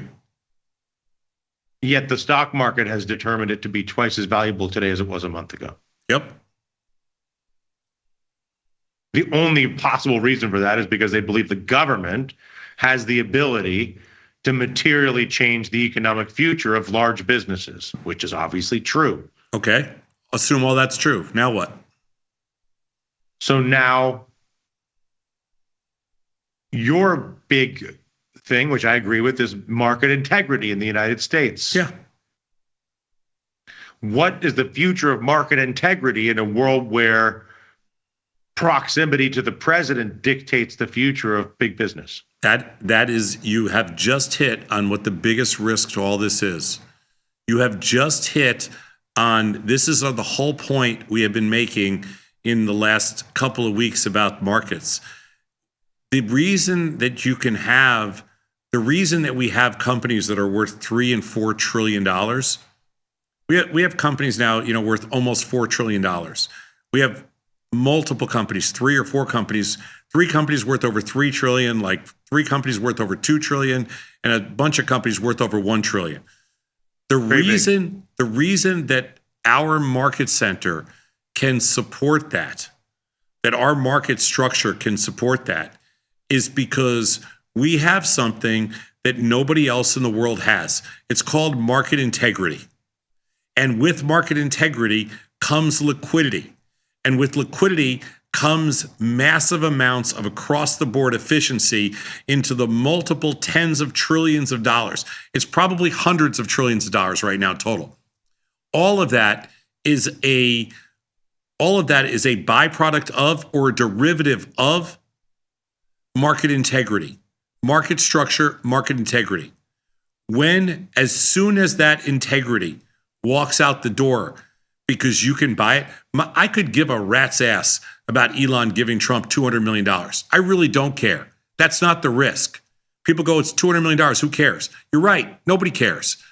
The difference is if you can buy a couple of $100 billion for $200 million. I think it's like 800 billion, I think it is. Whatever it is, it's an ARB. It's an ARB for anybody. And then what happens is basically market integrity is for sale. Then you don't have these giant pools of liquidity. Then you don't have a market center to anybody else. Then you're just another corrupt nation. And that's the biggest issue. That's what's on the table here. I totally agree, which is why I bring it up. I mean, the reason I bring this up all the time, or I have been for the past few days, is for this exact reason. Yeah, well, that's what's on the table right now. That's what the challenge is. That's what concerns us. Like, it's one thing if you want to point your buddies to be goofy cabinet ministers, or if you want to hang out with Elon Musk. It's another thing if you shit in the pond that fuels all counterparty, all capital, all global liquidity, so that you can sit on a golden toilet for a couple weeks. Yeah, listen, nobody here, even people that hate Trump, okay, nobody cares if he appoints Herschel Walker to be an ambassador to the Bahamas, okay, or Kimberly Guilfoyle to be ambassador. She's going to Greece. She's got to go. Or to be the ambassador to Greece. Nobody cares, or if he wants to appoint his father and brother-in-laws, whatever, blah, blah, blah, to somebody else. I could care less. You're going to put the Fox News guys in charge of the Pentagon. I almost don't even care about that because you know what? I completely understand that as president, the loyalty thing. You gave me a good lesson in this. As president, that you've earned the right to put your friends in those places because last time he tried it based on qualifications, it didn't work. So this time he's trying it based on loyalty. I get that. I'm actually okay with it. I don't love it, but I'm okay with it. It's market integrity that's the only thing that really scares me because that's where everything else falls apart. And that's not sustainable because the problem with market integrity is when you lose it, then the rats turn on each other. Then everything, as long as things are going good, everybody's fine. As soon as things turn sour, all the rats eat each other and it gets ugly. And that's the biggest risk out there. And all of a sudden, that puts a lot of risk on the stuff that we do because, I don't want to see 80% VIX. I don't want to see 50% VIX. There was a time going back to 2008 when the market was crashing at the end of the end of 2008, which you remember well. The middle of a financial crisis, the shit hits the fan, everybody's going ballistic, everything. Talk about market integrity, there was none. And it was a little bit scary because, it's one thing to say, it's one thing to watch some firms, fall apart. It's another thing to see Bear Stearns crumble, Lehman Brothers crumble, all that kind of stuff. That was a little scary. Greenberg's getting 2 cents a share, all the things. Yeah, everything that was happening was incredibly scary. And so we get to that point in the year, and I remember, our firm, just like it is today, our firm then, our customers were just traders. So we didn't have any of that long bias risk. We had risk, but it was all measurable. So our firm never had any risk.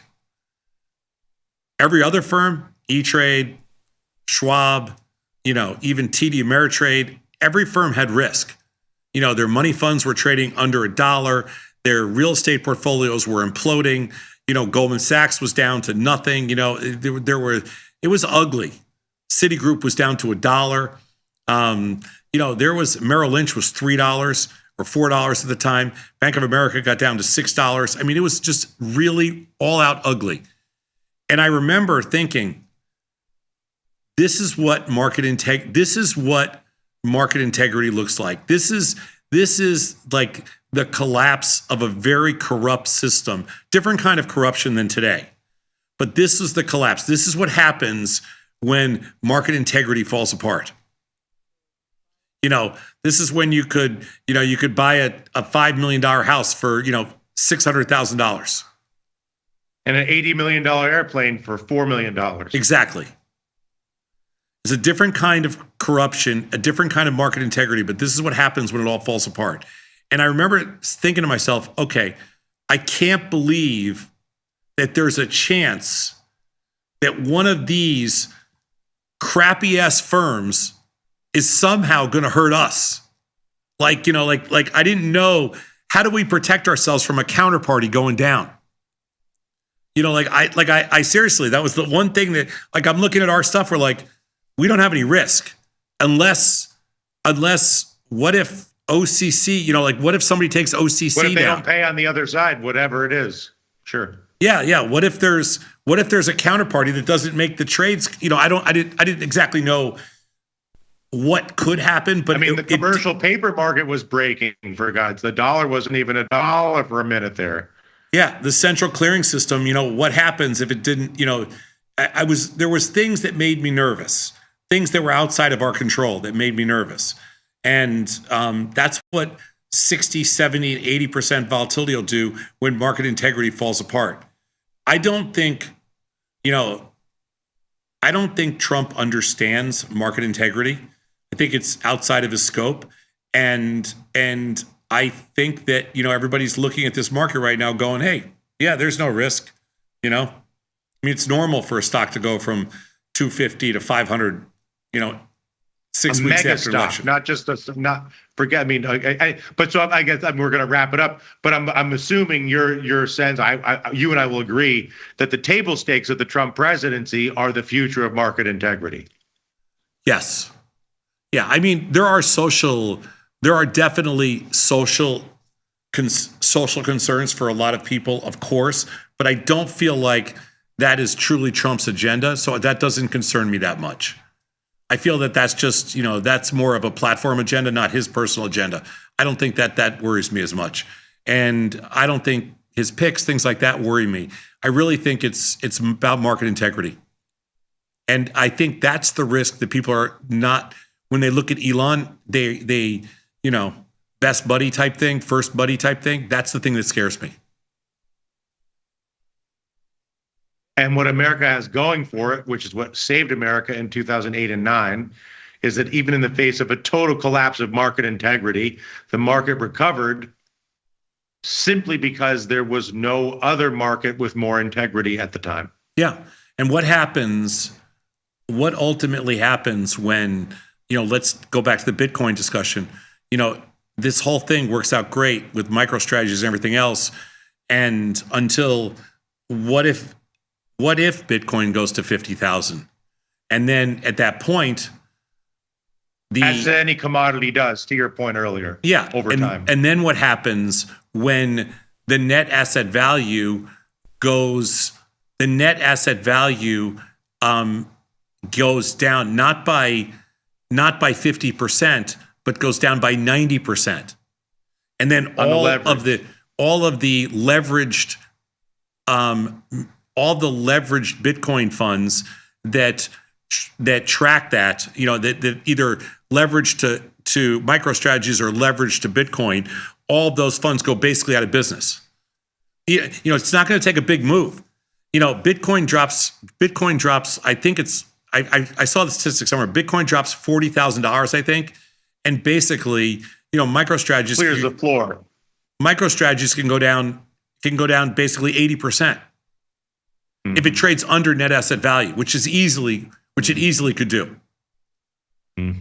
So that I just don't think people grasp the magnitude of market integrity, and sometimes when things get ahead of themselves, it's a scary and specifically how much market integrity is at risk right now. All jokes aside about this or that or the first buddy or whatever, like you're playing with the most important asset on earth, and it's not a toy.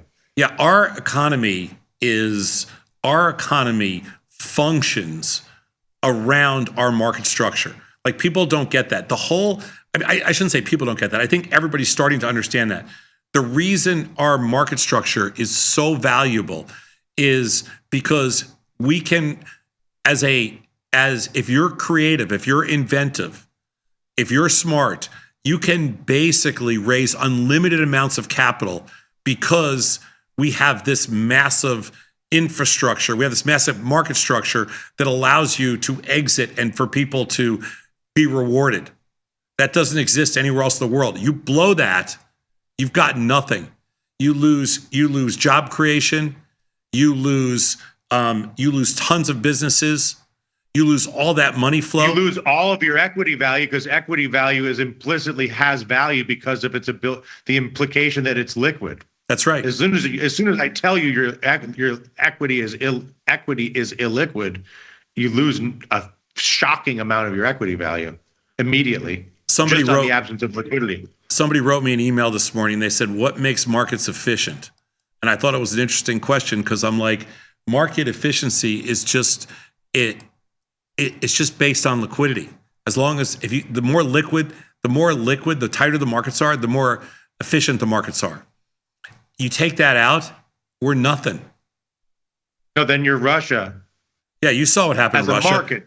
Yeah. I mean, Russia's the market is a non-functional shithole. Excuse my language. Sorry for my no. The market in Russia is non-functional, and the market in lots of places is non-functional because as soon as the liquidity dries up, it is non-functional. There's no integrity because there's no contract integrity. There's no counterparty, et cetera, et cetera, et cetera. And it depends if you're friends with the big guy. Exactly. Whoever the big guy may be. Exactly. Well, let us make sure that doesn't happen, good sir, because that's the most important thing that's the ultimate American exceptionalism, by the way, is that actually makes America different. Next Wednesday is Christmas Day. Are we doing this on Christmas Day? Is that insane? I don't know if we're going to do that. Are we? No, we're not. Okay. I mean, I don't think anybody would watch. The next 2 Wednesdays are Christmas and New Year's. So consider this your once every 7 years double holiday. Thank you, Ebenezer. I will. As Tony would say, thank you, my overlord. But still, we'll be doing overtime on the Monday, Tuesday, and all that jazz. Yeah, sure. Wherever the rest of it flies. But it's a truth or skepticism. This is the Christmas and New Year's doubleheader. My goodness, what will I do? So I don't get to talk to you again until January 8th or something? You can call me anytime, Dylan. Okay, I'm gonna have to. I don't know. I'm gonna be confused. I'm Tom Sosnoff. He's Dylan Radigan. Thanks for listening.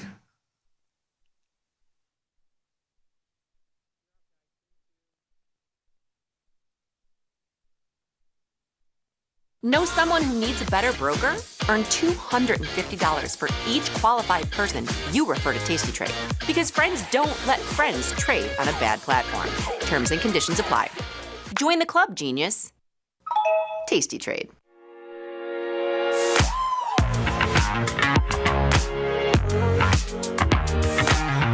So what are some things that we know? We know that time will pass. We know that the hourglass will empty. We know that the calendar will march forward. So what do? We sell premium. We generate positive theta.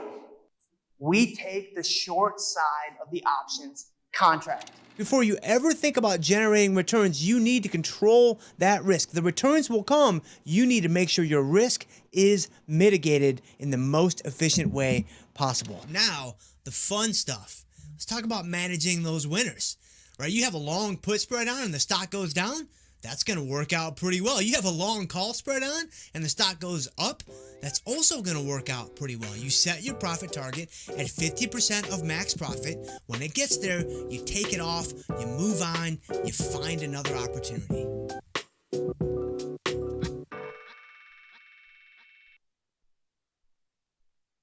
You can get up to $4,000 when you open and fund a new account with Tasty Trade. That's 4,000 buckaroos, 4,000 bills, 4 large, 4K, 4 grand. Get on the platform for traders who just want to trade. Tasty Trade. Make your move.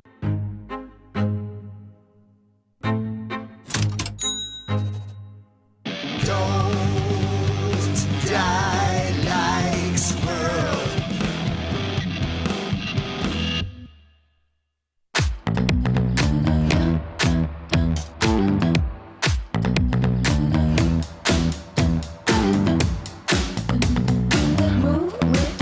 Shake it up, stop when the clock hits 13. Sing 1, 2, 3, 4.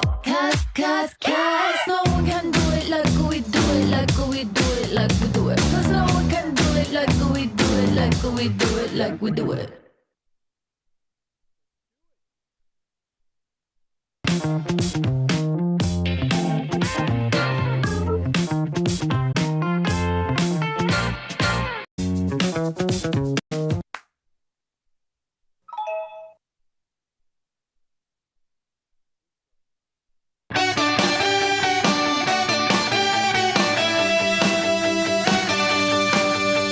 What is going on, everybody, and welcome back to today's assignment. We're back with Dr. Jim on another FOMC day. It's about time. It's Wednesday. I love being able to talk about and view how the market is digesting FOMC because we're always on a Wednesday. But before that, how are we doing today, Dr. Jim? Man, this is not, hey, man. Hey, the internet told me this was not going to happen. Like the internet told me this was not allowed to happen. NASDAQ down 300, my friend. Like, what's going on out there, man? So the market activity has been it's been, if you've been watching, it's been pretty wild. It's been pretty whippy. You got volatility now up to 17 and a half, whatever. It's about time. The VIX, right. So what was it, 25? What's going on? I actually haven't had a chance to digest. Yeah, I think it was like a 25 cut. I believe it was 25. I was on a stream prior to this. And I believe a lot of the commentators were saying it was 25. It was funny because we were watching the volatility live, and we're like, wait, what did they even come out with? We're just paying attention to what the price is. So yeah, I believe it was about a quarter, if I'm not mistaken. And if anybody wants to correct me on that, but I guess that's what it was. And the market, is selling off. And we blew past 22,000, if I'm not mistaken. Maybe my thing needs to update a little bit more. But if I'm not mistaken, what is it saying on your end? Go to H. You're still on Z. Nobody's trading Z anymore. That's what's going on. I was like, wait, something looks a little off. Yeah, what's go going to on H. over here? There you go. Yeah, there we go. Yeah, there you go. Yeah, there it is, right there. Yeah, so I 25, that was it was like a 99% chance, blah, blah, blah. I think from what I did gather, though, that the number of cuts next year is much less than what was being priced in previously. So, I don't know why, this is happening necessarily, because the market has shrugged off things exactly like this so many times before that nobody really knows. But, man, that looks a little ominous out there, my friend. Just a little bit. Was hoping for some volatility, whether that was going to be to the upside or downside. If we had this volatility to the upside, we'd be sitting at all-time highs again. I couldn't do it anymore, man. I couldn't do it anymore. No, you're telling me I would have had no hair by the time I hopped on this stream. I would have pulled all of it out. I had the team's chat in my draft to John that if we did this move to the upside, I'm out sick today, bro. There is no today's assignment for me. I can't do it. It's sitting in my drafts, dude. Because I knew it's 50-50. I knew it was a coin flip. No doubt. But honestly, I'm not complaining. I was hoping to see a pop in volatility a little bit. Again, all-time high is not very favorable for volatility, at least if we're looking for some high premium. But I mean, what a move just in the VIX, obviously in inverse correlation from the overall market. But I mean, it's still spiking as we speak. We might come up on 18 maybe before we end the show today. But no, today, you know, some of the segments for today is going to be about FOMC. What is it? Why do we even pay attention to it? What can we expect from it? Do we expect volatility? Do we expect a range? Like what are the expectations around FOMC and what is it? So that'll be our conversation for the day. But I mean, I will say this is a great birthday present, Dr. Jim. I forgot to let you know I'm a millennial now. Wait, what? Today? Today's the actual day? Today is the day, and Wow, we got the December best gift in the 18th? market. Yes, Dude, absolutely. you know what's crazy about that? Dude, this What is is that? so crazy. Yeah. Huh? So, Wait, what? You're what? No, You're hold yanking on. my chain right now. You. No, I'm not. I'm really right. truly not. Because Okay. this just happened in my world too. So Okay. it's December 18th, like today. This is your birthday, right? Right. This is crazy, dude. So my nephew, my sister just had her second son early in the morning today, dude. Today? Dude, today at like 2 o'clock in the morning. Yo, got the congrats to her. text, Yeah. Going into labor, blah blah blah blah blah. So, dude, Yeah. you now share a birthday with one of my nephews. How cool That's is that? crazy. That is actually His pretty name cool. is I think his name is going to be Reese, and so it's not like 100% official, but I'm pretty sure it's going to be Reese. Reese, so there you go. yeah, Errol would have been a good one, but that's okay. They always have more time than to name another Errol. But no, congratulations to her. I have a hard time believing some people's birth dates have the year 2024. You're telling me people were man. like sometimes I'll see I'll think about my younger siblings. I'm like 2017 on your birth certificate. You're telling me people were born that late in life, but I know. And what's crazy? So let's go. I know I want to Yeah. get to the FOMC, but Yeah, I mean, yeah. It's 2024, right? Right. So Reese was just born today. Think about this. In 20 years, you're going to be what? You just turned what? 24, 25? 21. I think 22. No, you're 25, right? No, Dr. Jim, I'm 26, unfortunately. 26. Okay, so you'll be 46. My man's gonna be 20, dude. That's nuts. That's in crazy. 2044. Reese it's could crazy.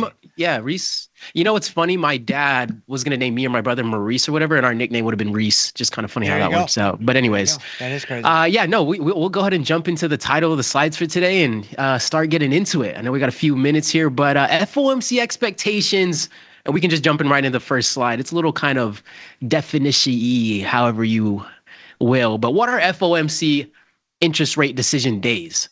There's a lot of anticipation to these days, but why is that? What even is this? So the FOMC is the Federal Open Market Committee, meets about 8 times a year and decides the federal funds rate. And the federal funds rate influences borrowing costs across the economy, including mortgages, credit cards, business loans, you name it.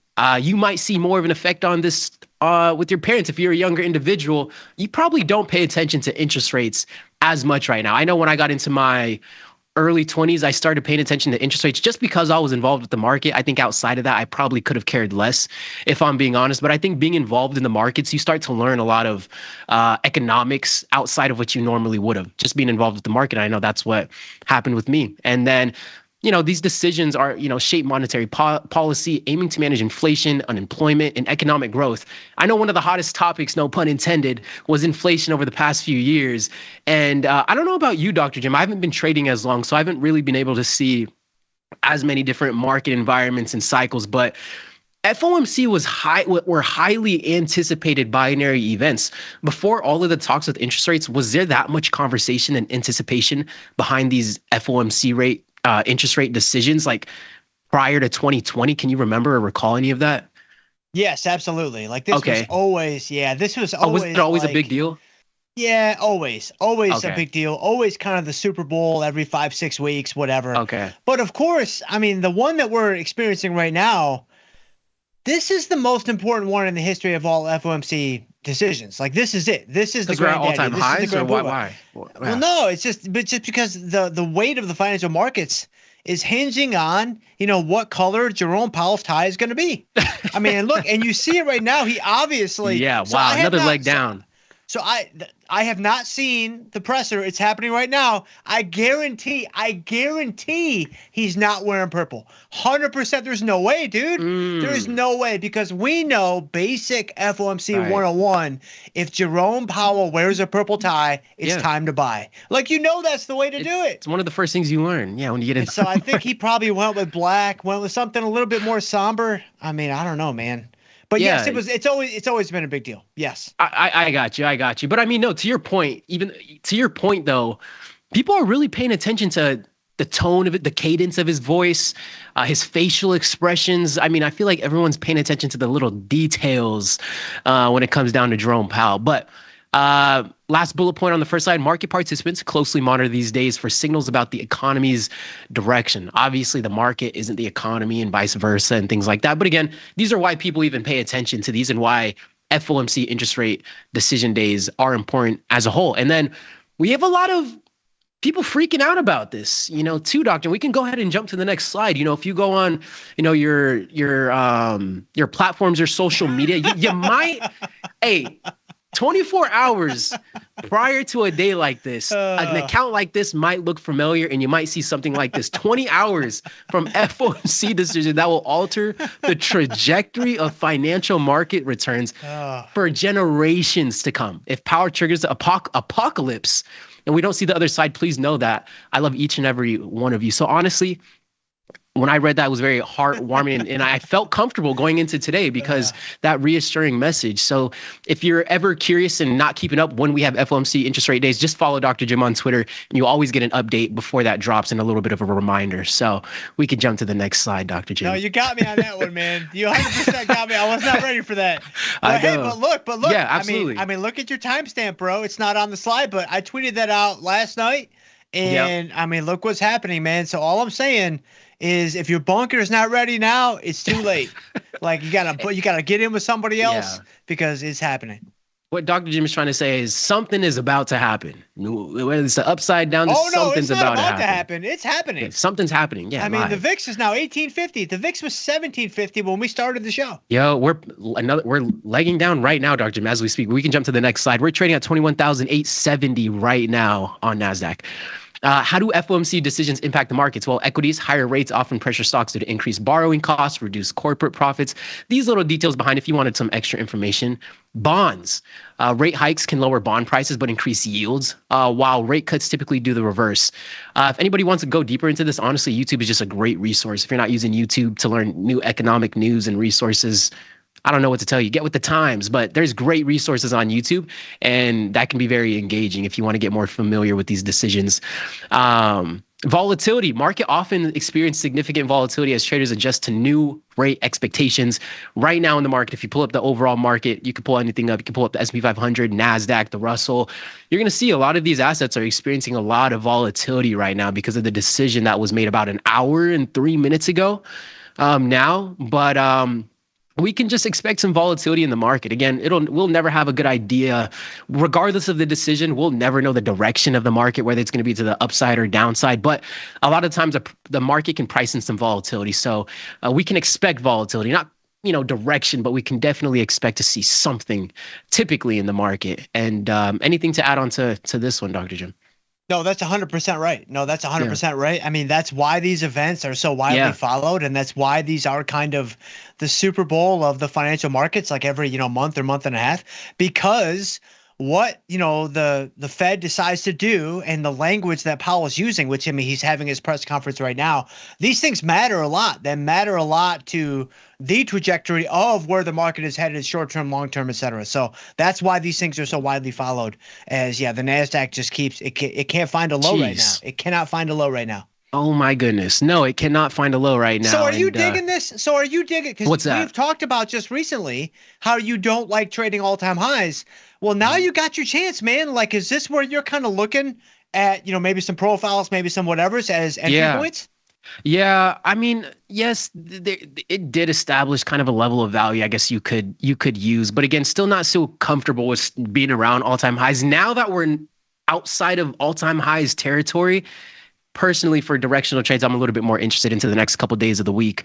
Not very favorable with all-time highs, but ES and NQ. I just didn't think NQ could sell off this much. I know you saw the move Monday morning, which was an insane move, and we're pretty much giving all of that back on Monday. The story can change really quickly over here, but I'm excited to see how the market digests this over the next couple of days. It's still not early in the week, but we're about midway into the week, so we'll see what happens. Did not expect to sell off like this. I'll take it, but I mean, we're trading at 21,000 815 right now. I mean, just 20, 30, 45 minutes ago, we're trading at 22,286. So I know. Yeah. And we were actually 22,386 this morning. This morning on the high, we were 22,380 or so. And so that's 600 points. 386. 600 points. You're right. That was almost the exact top. You're right. It was 386, somewhere around there. Market's moving, things change, man. No, things definitely change. We can jump to the next slide. Why do market participants even care? Why do we even care about this? Why do we care about interest rates? Regardless of the news, anything can happen. And it's like the market does what it wants to do. It reminds me of earnings. Good earnings, sometimes the underlying tanks. Bad earnings, sometimes the underlying takes off. So why do we even care about this? Forward guidance, beyond the rate decision, the FOMC's statement and press conference provide insight into future policy plans. Maybe you're a long-term investor, whatever it is, I would just say it probably, more so helps you with future expectations. Economic outlook. Traders analyze the Fed's comments on inflation, unemployment, and GDP growth for economic clues.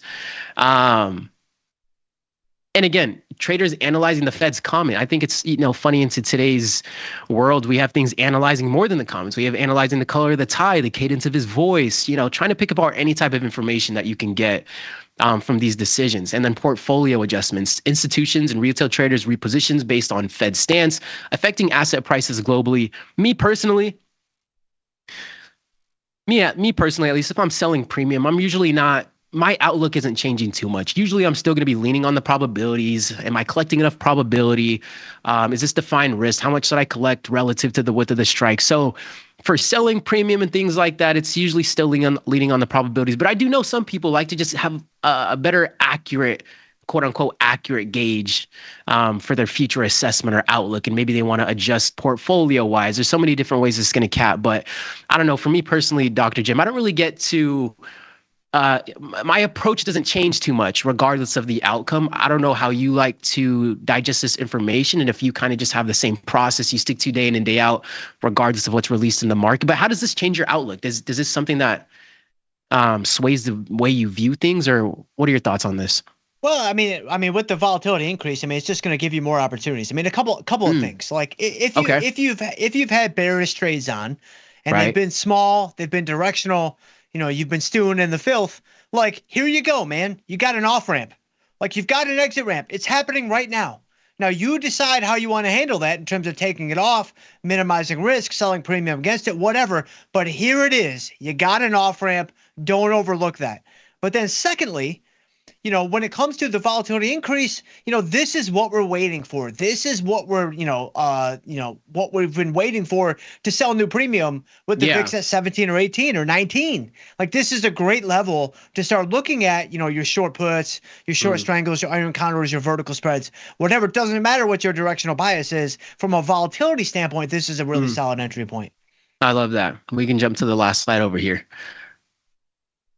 Typical patterns on FOMC days. I wanted to put the tweet somewhere in here, but anyways, pre-announcements. It can be kind of quiet sometimes. It's not always this way, but sometimes it can be kind of the calm before the storm, leading up to some of these binary events. Whether we see just a range-bound market, we just won't see much sometimes. Again, the exception is never the rule, but a lot of the times you might notice it's a little bit quiet before these decisions release. And then post-decision volatility. We got the decision 2:00 Eastern, and immediately, I love being able to watch it live, but immediately you'll see the increase in volatility as these decisions are being released on the dot. So we'll see that increase in volatility immediately, and then follow through the days.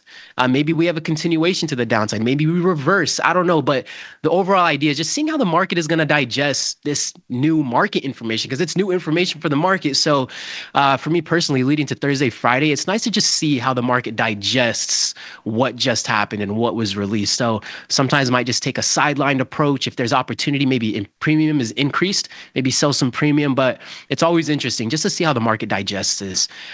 This is the last slide, Dr. Jim. Anything to add to this one today?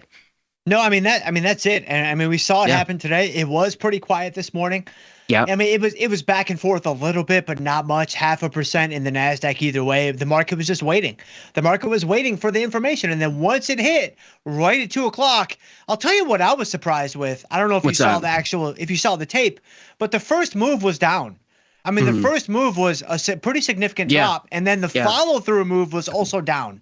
And so, a lot of times, the first move's not the real move, blah, blah, blah, blah, but then again, when you really think about it, the ninth move is always the move.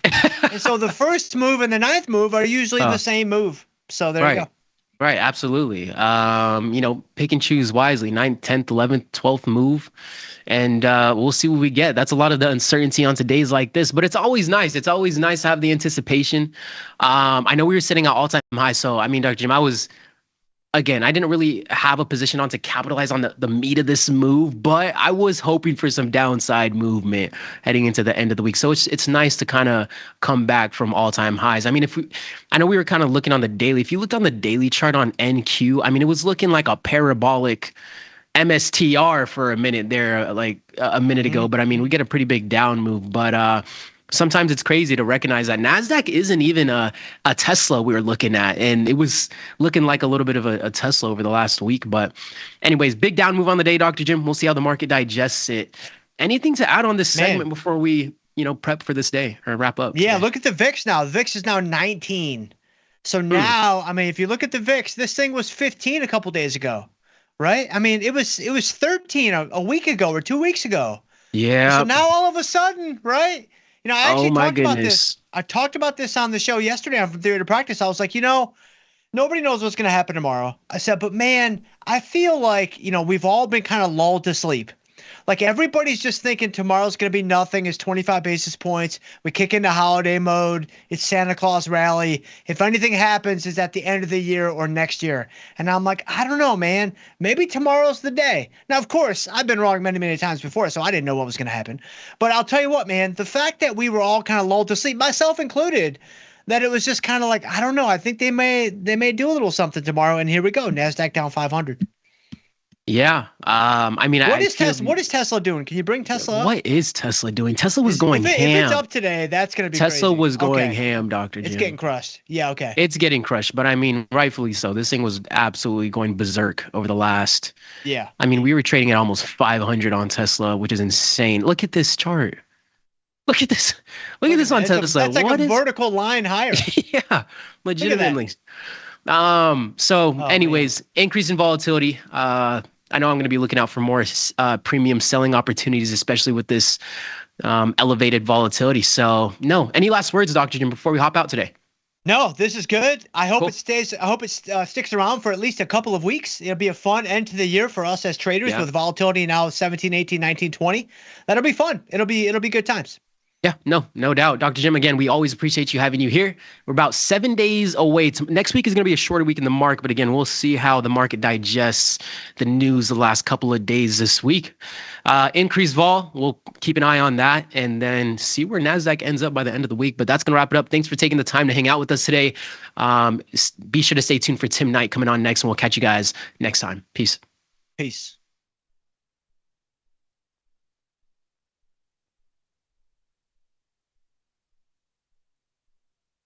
This is Chicago. We invented the skyscraper, the Italian beef, and the standardized options market. SIBO is not only the birthplace of options, it's also where Liz and Jenny got their start. In an industry first, two female former floor traders broadcast live from the floor. Hear the sounds of live market action and feel the electricity as they present real-time trade ideas and research-backed market studies live from the SIBO's SPX pit. Watch Liz and Jenny live from the SIBO, only on tastylive.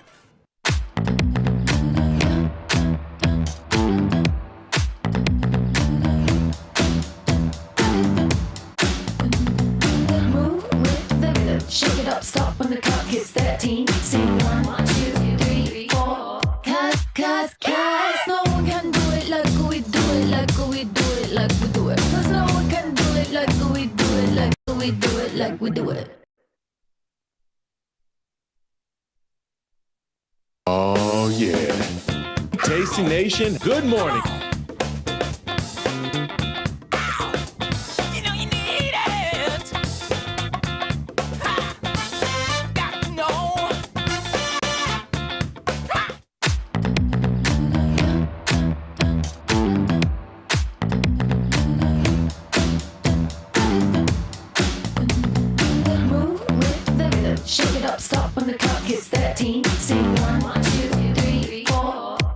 Cause no one can do it like we do it, like we do it, like we do it. Cause no one can do it like we do it, like we do it, like we do it.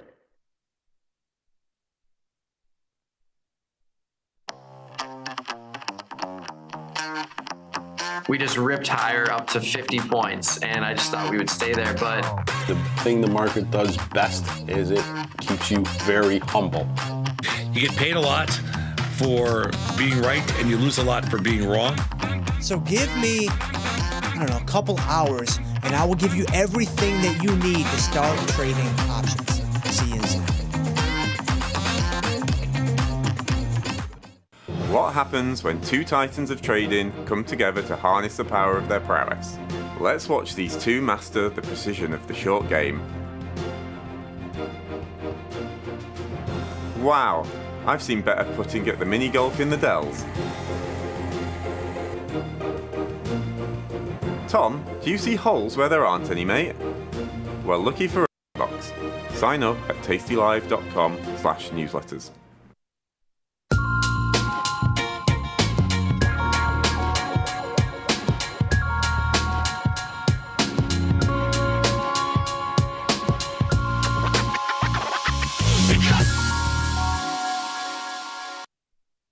Hello, everybody. Well, all red.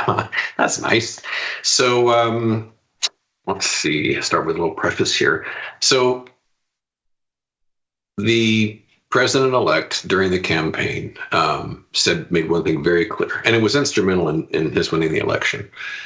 Prices are too high, and they're going to come down on day one. And he said it over and over and over and over and over and over and over again in different ways. And he kept talking about the price of bacon and tomatoes, and he grouped this stuff of rising prices as in a term that I guess he thought he invented called groceries. He said they call it groceries. Now we're not getting into politics. I know he's a hero to some of you folks, so this is not about him, because some of you are still in his thrall. So it's not about politics.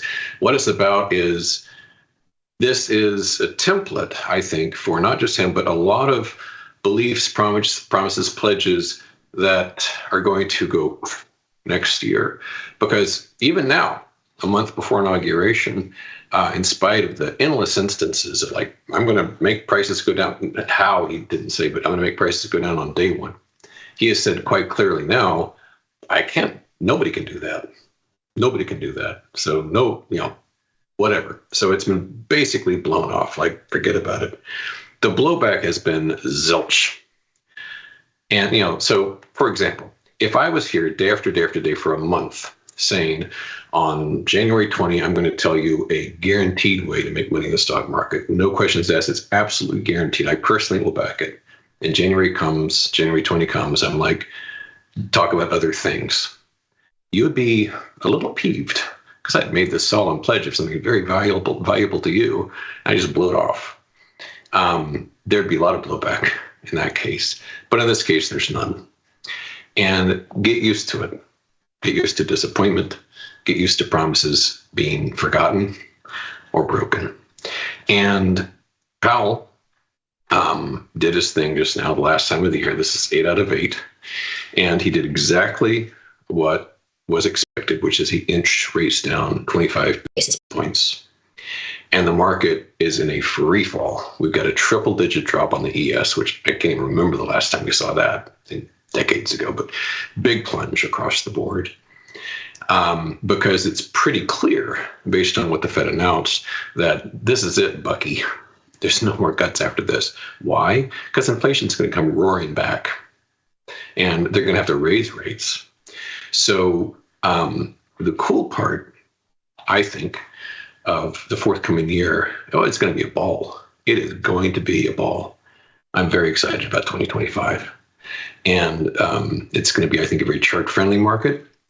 The only bad thing is that in the midst of all this, those who should get the blame, Ben Bernanke, Janet Yellen, Jerome Powell, Timothy Geithner, aren't going to get mentioned. Who's going to get the blame? The short sellers, like they always do. Isn't that ridiculous? but that'll come. And they'll ban short selling at one point. Do you think they don't do that? They did exactly that in 2008. They made it illegal. And that worked for literally about 30 minutes. And then the market really started crashing. So 2025 is going to be a kick. I think this is a little taste. Now, I don't think, this is not party time. I think this whole thing's going to, I've made it very clear on my site when I think this is going to end, this sell-off, and it's not long from now. I think there's going to be one last exuberant, things are going to get better bounce. Everything is going to be different. He's going to fix everything. And that will terminate, I don't know, February, sometime in there. I don't know. Then things will really start rocking. So yeah, there's going to be another big bounce. I don't know if we knew lifetime highs. It could be. Or maybe we're done. But today is, I think, a Whitman sampler taste of what's coming. Let's check out the charts and go quickly because, as always, there's not much time. A lot of good stuff happening. Thing one, we've broken the trend line. The August 5th CrowdStrike brought the internet down. Bottom trend line has been broken for the first time. That's a big deal. The diamonds. The diamonds have fallen for 10 days in a row. I checked the last time this happened, if my information is correct, is 1974. Richard Nixon was in office when this last happened. And this is a big down day too. So, we were at lifetime highs just measured it hours ago, especially with tech stocks. But there's a lot of rot going on under the surface. And this is just like I said yesterday, it tastes just like late 1999, where the Dow sort of can't go anymore. It's done. And tech stocks kind of in a world of their own. So that's an interesting little parallel. Overseas, continue to collapse. Here's EFA down almost 2%. The trend line failure, basically everything we've talked about here is transpiring. Everything. So this is breaking down nicely. That trend line failure is in full force. This is like the trade of the year here, the EWZ. We've talked about this every day for eons. This Brazil thing is working out gloriously. I decided to get cute yesterday and covered 40% of this. That was stupid because it's a great pattern. But it's plunging still. So, yeah, shame on me. The 60% remaining is doing fine, but poo. But yeah, it's working its way toward its target. So Brazil's been a great chart for us. And part of the EWC drop is being driven by PBR, its biggest component. It hasn't quite broken, as I say each time, it's a sloppier pattern. Hasn't quite broken support yet, but it would help if it did. NVIDIA is actually in the green. And I actually, as I've said, I haven't touched NVIDIA for weeks, but I touched it this morning because we pushed higher. And I felt that the completion of this pattern and the failure of this trend line made for a pretty good trade. So I went long puts earlier in the day when we were pushing up against resistance, and then those are working out. And I think in short order will emerge on the lower side of that pattern once again. So it's faked out a lot of people, I think. AMD has just been cruising. I've had these puts for a while. This pattern completed a while ago. It's just clicking right along. But how is it doing versus the August 5th low? We're getting kind of close, so let's keep an eye on that. It would be nice to break that too. That would push us into a low for almost the whole year, and I think that could be coming by tomorrow. So AMD's doing great, and SMH in general is red in spite of NVIDIA's bounce. Look at that bearish engulfing pattern, pushing off that dashed red resistance line, looking real good. And it's not out of the question that it could complete this pattern. It would take a little doing, but it could well happen. Tesla earlier today was at the highest point it's ever been, ever. We had peaked here at, we were in the spitting distance to 500, got to 488 and change, and it's reversed hard. And it's down over $30 now. So yeah, that's pretty cool. Another gripe of mine, the press conferences with Powell, I'm going off topic here. Almost every reporter thanks him for deigning to allow questions. It's just nauseating. How sycophantic can you be? You know, there's no dignity in that.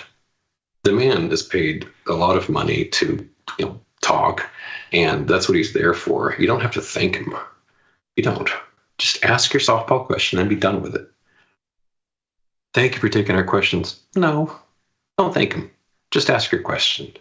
That's what he's there for. So, Steve Leisman's watching. He'll listen. Okay.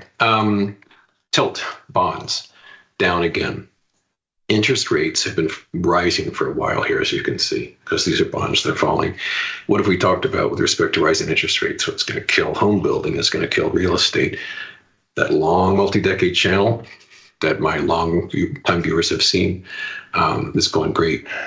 Absolutely beautiful. ITB, look at that. Is that tremendous? Look at that pattern there breaking down, and it's got miles to go. Just miles. Here's IYR. We hardly ever talk about, down 2.67%, because all these rising rates are strangling real estate. Let's look at I've got 15 different bearish positions. Let's look at a handful of them, a big handful, and a catch up. Here's Caterpillar, still extraordinarily lofty, just clicking right along. All I'm doing is just dragging these stop loss prices lower as they go, but we've got a bearish engulfing on that one. Here's ConocoPhillips, breaking down some more beneath that wonderful top. Here's old Crocs, CROX. I've added to this today. Got a real nice top on that one as well, the third instance. So I think that'll continue to go nicely. I don't know if I've traded off of it in my life, but I got puts yesterday. It's not much of a pattern. It was kind of a guess, but it's worked out. There's the shooting star on that one, the lifetime high yesterday. Again, this is the worst of these with respect to quality, but no harm. Here's IBM, which is also pretty sloppy, but I would defend it faster than Google at least. And this is down nicely as well. Eli Lilly continues to track lower, down over $9. Another pretty messy pattern. Not everything's EWZ, Here's Netflix. This was another just dumb guess, which has worked out. This one's down almost $20. It was at a lifetime high just last week. And then our old friend Novo Nordisk, down again, having pushed up against what appears to be resistance at a dash red line. And we're sinking away nicely from that. So a lot of good things going on. Every single, as I look at my 15 positions, 14 out of 15 are red. One is a little green, which is NVIDIA, which I got at a much better price anyway. So that it's all working out in that respect. So going well. The thing is, you remember the TINA, that acronym for there is no alternative? That was hot back years ago. Because bonds were like paying nothing. And so TINA was the rationale to buy stocks. And, TINA's long gone. But I think these days it's going to be more along the lines of there's nowhere to hide, which doesn't make much of an acronym. By the way, the first letter of a phrase isn't an acronym, just so as you know. You got to be able to pronounce it for one thing. But, so I don't have a cute short way of saying that, but there's nowhere to hide except puts. So as we look at precious metals, sadly, even those are getting crunched. I got out of silver early today because I wasn't happy with it. I'm glad I did because it really started doing poorly after Powell. But look at this. This is miners. Look at that breakdown. Not good. Gold itself, GLD, working its way toward the upper portion of that channel, also down pretty hard. So there's no green out there. There's just no green. So in closing, we actually made it on time. In closing, we've had a lot of failures, a lot of breaks. The cubes are still bullishly configured. The cubes have not broken. They're uptrend. And it'll be important to see if they can or not, because this has been the strongest, especially in the past few weeks.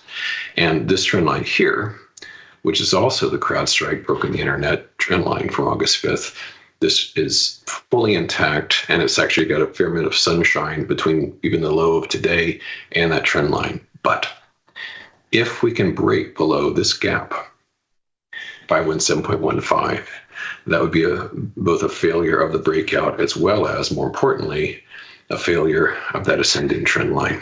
So anyway, I'm pleased that we're done with the Fed for the year. And I don't think there's much of anything left this year to anticipate or wring our hands about. So we'll just keep an eye on these lines, see what happens next. But it's been a very constructive day. And I'll see you tomorrow and we'll catch up together again. Thanks for coming by. Bye-bye.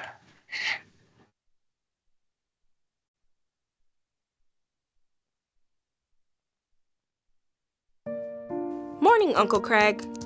I really appreciate all the investment advice you bestowed upon me this holiday season. That opportunity Prince Harry emailed you about sounds interesting, but I think I'll just stick to watching Tasty Live. Sometimes it feels good to get smart. Get even smarter with live trading insights and some live taunting. I don't kick the cat or the dog or the small children until the day of Christmas. From the smart mouths at Tasty Live. If you missed the live show, here's our cherry on top. Did I see a birthing room? Birthing room? Oh, stop. Please behind stop. JJ, is there a birthing room? That's not a birthing room, you genius. Okay. Oh my God. Yeah, we have a whole birthing room. It's called, oh my God, I think it's called a lactation room. Okay. No, we have a birthing room. Hey, Tasty, we're delivering babies.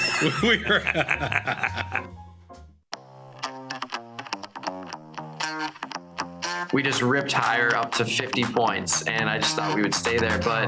The thing the market does best is it keeps you very humble. You get paid a lot for being right, and you lose a lot for being wrong. So give me, I don't know, a couple hours, and I will give you everything that you need to start trading options. See you inside. We built Tasty Trade's web platform for today's traders. See it, click it, trade it. Drill into data, find opportunity, and track the action with hundreds of indicators. Track your options profit and loss history over time per symbol. Note your progress and plan your tactics with a trading journal. Fund your account and start trading right in the app. The tools, the data, the knowledge. See it, click it, trade it. Join the club. Tasty Trade. Gonna go to Florida. I got Rob. Rob in Florida. What's up?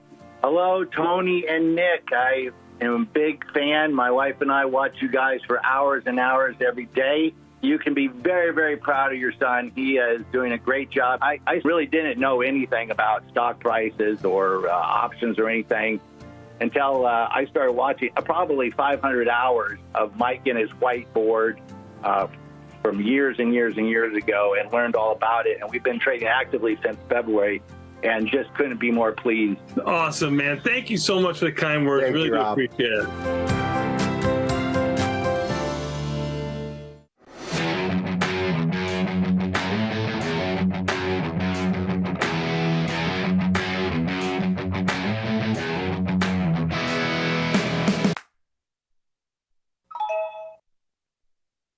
At Tasty Live, we live and breathe the markets. But when the live show's over, are we out of breath? If you want to inhale the latest breaking market news, we've got you covered. The Tasty Live research team and on-air personalities post refreshing content updated daily covering earnings, economic reports, trade ideas, and much more. If you want a breath of fresh air and not stale takes, visit the News and Insights tab at tastylive.com. Got the need for speed? No problem. On Tasty Trade, adjusting your option positions is a right click away. Rolling just got quicker. Tasty Trade, make your move. Ring the alarm, hey, ring the alarm, boys. Turn up the charm. Listen up, y'all. Get out the damn stall. It's the last call. Hey, the last call. The last call. The last call. Tomas, we are back, my friend. You know what that means? Time for a little bit more Tasty Live for the last call. And we got some things to talk about, Sadnoff. You got down goes Frazier. Close all watertight doors. Haven't been able to say this in a while. Even the S&P has given up a month's worth of gains, maybe even a little bit more, down 130 handles, just about a 2% move. NASDAQ down just about 3%, 657. Russell down 90, just about a 4% move in the Russell, and the Dow down 700 and change across the board, 2% plus moves, wiping out, I don't know, November, December, wiping out a lot. So the volatility, 1847 on its highs. You can see here a nice move in volatility the last couple of days, and really the big move today, up almost 9%. Here's the news, Sadnoff. Bonds under 115, 114.31. A move I just didn't see coming. I know one you didn't see coming. Notes are down almost a full point, 31 ticks. Bitcoin back down to 1017. That's down 5,000. Everything is green. Everything is red here, Sadnoff, except for nat gas, which is up about 11 and a half cents or so. Oil down a small 18 cents and gold down big, down 58 cents. But Sadnoff, this was an equity day. And it was an equity day to the downside. You've got Tesla down $45. You got MicroStrategies down $32. Coin down 28. The hits keep coming. Netflix down 23. Goldman Sachs down 22. Big move in Goldman Sachs too. Meta down $16. Microsoft down 12. These are all your high flyers over the last couple of days. And to the upside, they're small and few in between. Buying the dogs, UNH, which has been weak, Humana, which has been weak, volatility products, and really nothing else, Sadnoff. Even the S&P is making new lows down 140. I don't think we were going to see down 140 today. The funny thing was when they started to hit the market, I covered a few S&P futures that I was short, and I'm like, I wanted to cover all mine, and I sold some put spreads out that I was long, and I'm like, you know what? What if this gets ugly? When I thought ugly, I thought maybe down 80. Mm-hmm. They're down basically twice what I thought. Sure. So I stopped covering everything. That goes without saying. And so what do you think here, Sadnoff? I know you don't listen to it. I know you were actually on with Dylan for Truth or Skepticism, but they cut by 0.25%. They basically said everything that was already known. They're going to kind of ease up on the cutting of rates. We averted a recession. Thanks, Joe Biden. We averted a recession, but yet the bonds keep going lower and the market took a hit. What do you think about that? I know the market was overbought, but really a month and a half worth of up move taken out in a day. Is that warranted? Well, we weren't overbought. We were grossly overbought. We talked about this literally every freaking day for the last month on Tasty. We haven't shut the hell up about it in a month. And people they write to me, they go, you just shut the F up. We hear you, but we're not ever going down. People say that to me actually. And I'm like, that's not the way markets work. That's why it was really hard to be short. It was really painful. And I sold some Tesla stock today. I covered it, but I sold some Tesla stock today when it was up on the day, $4. Right. It's only down. What's it down? 42. 42. Yeah. I'm about to roll down some calls. I'm really literally about to roll down some calls in there, and I have short Delta. I don't know. I'm actually not surprised. The big move today is in volatility too. Now, volatility. Yeah. I'm not surprised by the. I know they're down 150, and yes, that's a huge move and all this. But I think I've said 20 times in the last week alone, it feels like we're about to crash. Yes, because you have said that. And I'm tired. It's tiring to consistently have to explain yourself of why do you think they're going down when consistently be wrong, you mean? Well, it's hard because you never can pick out the timing of all this stuff is next to impossible. It really is. Right. No, I get that. So you just never know the timing. I mean, I'm trying to, and I wanted to, before when I'm watching this thing, I'm like, I got to sell some stuff on the close here. And just because I think they're going to, tomorrow's going to get even uglier. And I didn't get to do anything. So what do you think here now? I don't know if that's your question. Well, to me. you just said tomorrow looks like it's going to be ugly.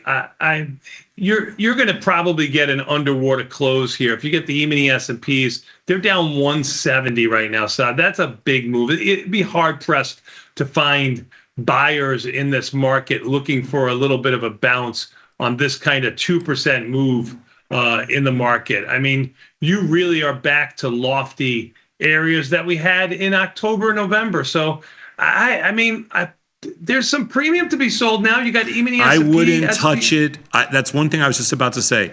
If you think you're going to get me, the last time on August 2nd, I sold premium on the close because we were down big, thinking that, and on Monday they opened down to 250. I wouldn't sell premium today with your money, Mr. Batista. That's making me want to do it even more. You got volatility at 19. That's at the high end of its range. Yeah, it's gotten up into the 20s, 22s. But you know what? You're wrong here. SPY IV rank has gone up really nice now. SPY I'm not. You can say I'm wrong all you want. I'm not wrong. You should not sell volatility on the close tonight. I know you want to sell into the strength, but you've got triple witching coming up. Tomorrow's effectively expiration. There's a lot of stuff going on. I think given this magnitude of this move today, if you want to sell vol, you'll have multiple chances tomorrow and Friday to sell vol. You don't have to sell it today. You could be right. You could be right, but you know what? You don't want to miss the opportunity. I'm going to start to nibble just because you said so. You can nibble all you want, nibble boy, but you're not getting me to touch it, not with your money. Okay, nibble boy. I am rolling down. I will roll down calls here on the close. Give myself a little bit of, make sure I have a little bit of short delta and, across the board. And that's it. I mean, I haven't seen a lot of days when you got the Dow down 1,000, the Russell down 110. Ugh. It's not a good move. I will give you that, and I 100% agree with you. That it was probably I don't know if this move was expected like this. This seems like a little bit of extension. That's why I'm saying you should sell a little bit of premium. Meanwhile, markets are real wide everywhere. Yeah, you got to be careful. Some of these indexes are not good. I'm looking at the Russell right now. The markets are about. They're like almost. I want to say they're almost $5 wide. Yeah. Yeah, you got to be a little bit. You got to be a little bit careful here. You got to be a lot bit careful here. Okie dokie. Yeah. So that's like the Russell index, but there's other ones that are like, different equities. I've been adjusting down and they'll trade. Yeah, I get it. I mean, but some stocks I got taken. Goldman Sachs down $27. That's a huge move when you look at Goldman Sachs. Goldman Sachs expected move for the month is $35 or $38, down 27 in a day. That's big move. And volatility upticking just about everywhere. These are big moves, Tom. They're huge moves. But I mean, you know what? Tesla's only down $45. I think that's a nothing move. Given I do. Only. I do. I had some. What do we have on here? Let's take a look. Tesla's really only wiped out the last 3 days. Yeah. Tesla IV rank is still 95. Yeah, I mean, we got some positions that I didn't think were going to come back into play in December. I've got some I got some spreads that are right around the money now. Did not think. See that? See how quickly that changes? Did not think that was going to happen. That's a good thing, though. Yeah, that's a good thing. But I think that you're going to, there's going to be a little bit of a rude awakening tomorrow morning when people say, hold on, what happened? Yeah, I'll give you that too. I agree with you. You know, it was funny earlier, not funny, but earlier in this week, I said, I think we're going to be down.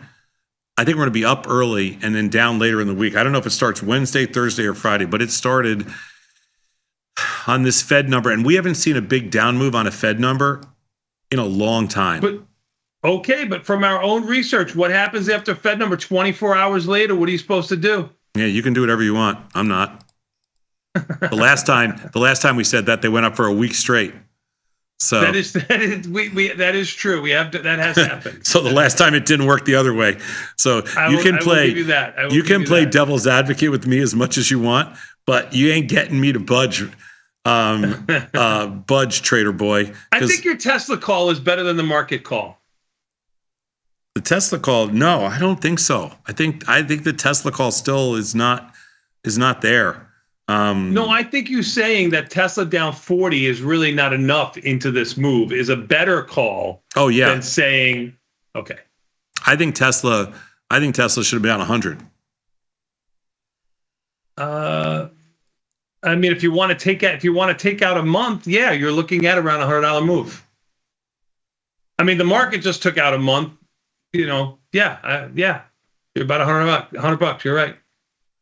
Yeah. So.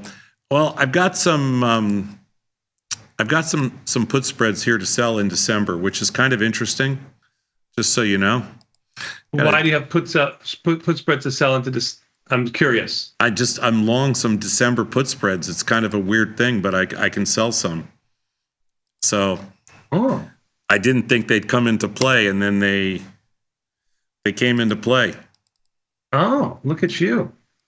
So I'm going to sell some December put spreads here. If you see them on the follow page, it's just like, you know what? I didn't think I could do this. Oh, lucky you. Yeah, you get lucky every once in a while. You get every once in a while, some of these spreads in the front month, you let them go all the way till they come back, you know? Well, when it spreads, it's a little easier. Yeah, sure. I agree. Mm-hmm. But rarely do you get them to come back on the last day. You know, 2 days to go. This is true. All right, what else do we got here? Well, do you look to nibble on anything on the buy side? I know your answer already, but I got to ask. No, not even close. Not even a consideration. Not even for 1 second. Not even with your money. Is this day one? Is it day one? Yeah, sure. All right. I just wanted to hear it. Just want to hear it from the horse's mouth. That's all. They just rallied the S&P's 30 handles. I know. I just sold a little premium before that. You can sell all you want. I did this mistake last time. I sold it into the close on August 2nd, and I will not do it again. I will wait now till the second or third day. See, that's part of the process that's the maturation process as you grow as a trader. You recognize it was only a couple months ago when they had the same scenario as this, and you had to wait till the next day. Understood. I'm just going with you can't be right this time. Yeah, there are some, I'll tell you one thing, the bond market has not been, the bond market is probably the most surprising thing to me. The lowest I paid was 115, but I bought notes like, oh my God, so much higher. They're 115.06 on the bonds. Notes 109.02 right now. They're about 5 or 7 ticks higher than where their lows. Right. Mm-hmm. Yeah, I bought them a lot higher today. So we had a really bad day in the bonds. We had a really good day in stocks, really bad day in bonds. All right. Well, tomorrow's going to be fun all of a sudden. I was doing the show with Dylan, so I didn't listen to anything that the Fed said. And so I have no idea. When they first came out, they dropped them, about 30 handles? Yeah, about 30. Then they were down around 60 or so. Then they were down around 90, and they rallied to down around 75 or 80. And then they went down 100, rallied a little bit, maybe 10 handles off of that. And then they fell right out of bed after that. Yeah. I mean, the Fed decision was expected, Saz. They revised cut targets for next year to get in line with the market was already expecting, I believe, with what's been going on. I mean, if you have an efficient market theory, I mean, was this 3% move warranted, or with knowing that everything was really what they expected? No, I think the move was over warranted. I think the move has been long overdue. So I don't even think that this is, this shouldn't surprise anybody. We haven't had a downtick in like months since the election. So this is true. So I think we were grossly overvalued. I mean, let's see what happens. Let's see what happens from here. I don't know if they take out the lows from, what was the low today? Did we get to 59.50? Let me see. 59.40. So I don't know if it's the low in the E-mini S&Ps. Yeah. So maybe 59. Why does 59.50 come into your? No, I'm just trying to guess. I didn't know what the low was. I was just guessing. Oh, yeah. I mean, this is matching the lows back on 11.19 or so in that area when we had that little blip down after making new highs back on the 12th or so. Okay. Well, let's see what happens in the next 2 days. I do think this all of a sudden puts triple witching expiration Friday into play. Well, nothing you can really do about it with 9 minutes left to go. I mean, this is only Wednesday, size. You got another day. No, I know. You got 2 days left. I think it puts it all back into play. How about the Russell down 4.5%? That's your big mover to the downside. Yeah, the Russell, I've been chasing the Russell for the last hour, trying to roll down calls in RTY. The options markets in there stink. IWM markets are pretty good. Q markets were good. SPY markets are good. I thought the futures markets, RTY and NQ, were really crappy. In the liquid option space, I think Tesla markets were good. I think, believe it or not, MSTR markets were good. Coinbase markets were good, but there were a few stocks where I had trouble getting fills in this move. Yeah, I felt like I had to be a little bit aggressive with my call roll downs for sure. I was definitely aggressive. It certainly makes sense. Yep. I hit bids. So enough. Look at the volatility across the board here. I'm just talking about the last 5 days, which is really just today on all of these stocks. They're up 9-10% today. Like Tesla volatility is up almost 8% over the last 5 days with an IV rank of 96. That's actually a little bit lower than where it was. But even silly stocks like Hood volatility up 11%. Walgreens Booth Alliance up 11% over the last 5 days. Just about every stock on the board has a high implied volatility or higher implied volatility than it's had earlier in this week. So I don't know, Sadnoff, it puts a lot of stocks in play. Your beloved Boeing's up 20 cents. It was up all day long. Oh, there's a couple stocks that bucked the trend. One stock that got killed. Nvidia was up $4 or $5, only up about 80 cents now, but still a bucker. UNH is a stock that they've been killing lately, but it's up about $15. It stayed up all day. Uber's been up all day, but there's also some stocks that really they blew the doors off to the downside. Starbucks is one of them. Another stock that just got killed all day. United Airlines back down to, just saying every stock, I guess, on a day the S&Ps are down this much, it makes sense. 5 million options traded in NVIDIA today, 3.5 million in Tesla, and 3.7 in SPX, if you can believe that, Sadnoff. I believe it. I think it's going to be I made 115 trades today. Yeah, you were active today. Yesterday I was making fun of you. You were under 50 trades or so, and I was like, you're not in your normal range here. Now you're finally in your normal range. Yeah, so let's see how they close them today. I think if they close them underwater, that'll be actually a little more bullish than bearish. I think if they rally them here into the close a little bit, then I'm going to be super bearish.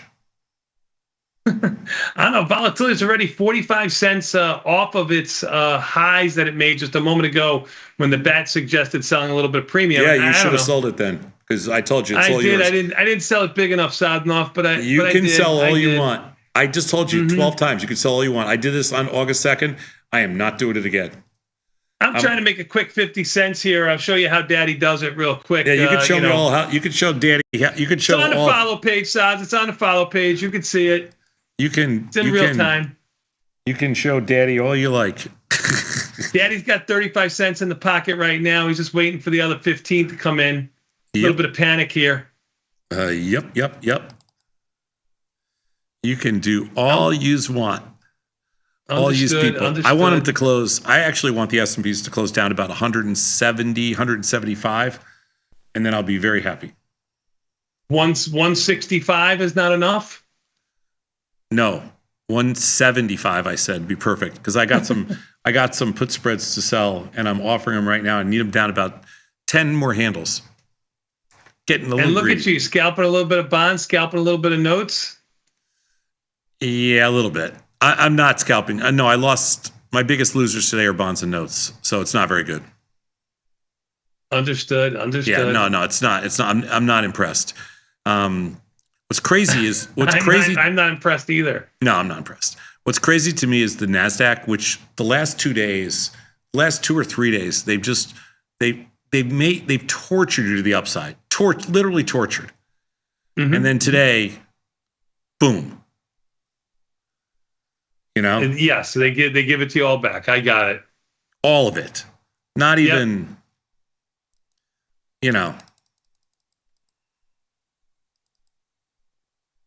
Unbelievable.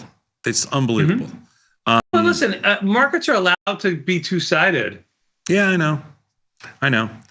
Just, it's my Taiwanese sources are saying this is the last time you'll be able to buy Tesla this low.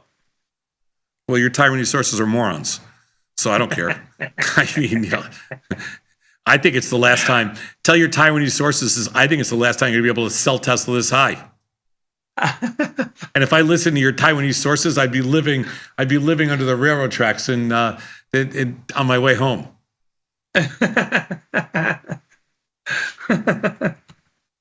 You're funny. So I don't listen to your Taiwanese sources. But that's for damn sure. But we'll see. We've got a couple of minutes left. We'll see how the market opens tomorrow, and then we'll decide what we're going to do in the morning, whether we'll, take some phone calls, play some defense, or do a regular show. We'll see how everything opens up. There's no earnings tonight except for. You know what? Carmex and PayX. You got 2 minutes. No. What about MU? MU, I think, is tomorrow after the close. Let me take a look. It's today after the close. I'm so sorry. Micron Technologies, you are correct, down $4. Micron Technologies today after the close. IB rank at 88, and you got a minute and a half. I am short the 87.5 puts and the 135 calls. I mean, you kiss your mother with that mouth? I mean, who cares? What does that mean? Those baby options, who cares? I don't know. It's just a defensive play. I need to have something on. Fun. Right now, I'm telling you. I can't even buy anything. I can't even buy anything in there. Buy anything and where? Micron. I was just trying to flatten out. Well, you got your even the S&P down 175, Sadnov. I hope you're happy. Yeah, I think I'm going to be happy. I just got filled on one order. Took away my profits. I hope you're happy. I didn't. That doesn't surprise me at all. I didn't like your trade.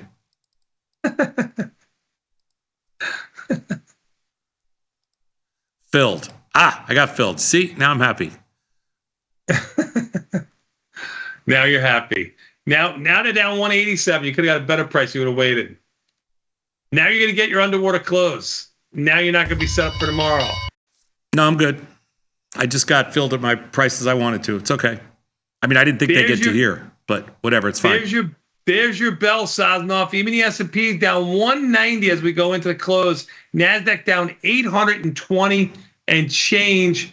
Russell down 107. That's your leader to the downside. Volatility 1975, 10 cents off of its highs. Sosnoff finally got him. They just took out the lows, didn't they? 34 on the E-mini S&P is pretty close, if not. Yes. Yes, sir. Yeah. Tesla's only down 39. Wow. Okay.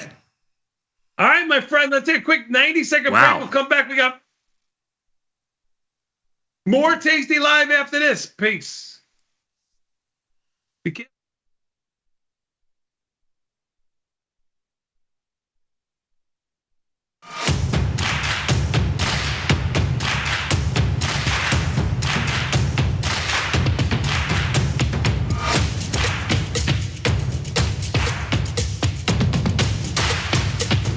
How we respond to the most difficult situations is ultimately how we learn to build on our successes.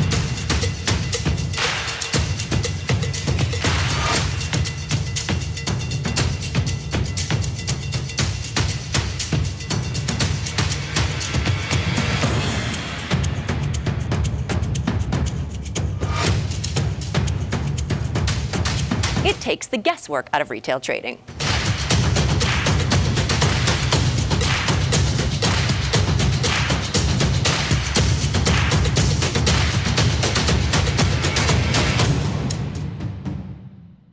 You can get up to $4,000 when you open and fund a new account with Tasty Trade. That's 4,000 buckaroos, 4,000 bills, or clams, 4,000 in dough or cheddar, not the cheesy kind. 4 large, 4K, 4 grand, which is no small thing. Open and fund a new Tasty Trade account and get on the platform for traders who just want to trade. And did we mention a bonus of up to 4,000 smackaroos? Tasty Trade. Make your move. We built Tasty Trade's web platform for today's traders. See it, click it, trade it. Research with fundamentals, endless forecasts, and more. Drill into data, find opportunity, and track the action with hundreds of indicators. Track your options profit and loss history over time per symbol. Note your progress and plan your tactics with a trading journal. See probabilities, max profit, and Greeks in one click. Fund your account and start trading right in the app. The tools, the data, the knowledge. See it, click it, trade it. Join the club. Tasty Trade.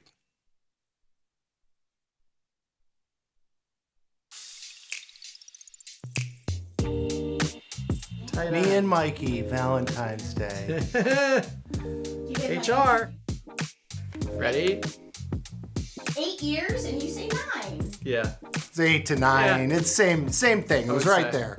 Right when we started. He was my friend first, clearly. Met at work. Yeah, at Tasty. We met here. Mike interviewed me for a support role right when I was starting off. So Mikey was here. That was where the Mike and his whiteboard came. He's nervous. He gets nervous sometimes when we're this close together. What I remember about Nick was his beautiful brown hair and brown facial hair, which no longer... Say it.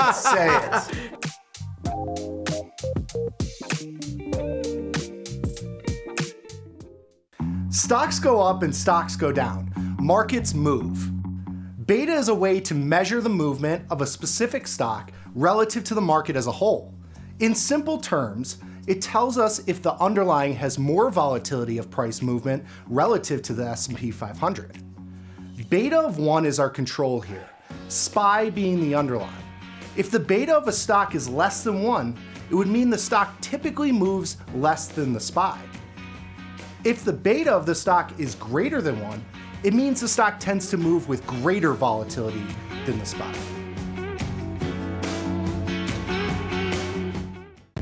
You can get up to $4,000 when you open and fund a new account with Tasty Trade. That's 4,000 buckaroos, 4,000 bills, or clams, 4,000 in dough or cheddar, not the cheesy kind. 4 large, 4K, 4 grand, which is no small thing.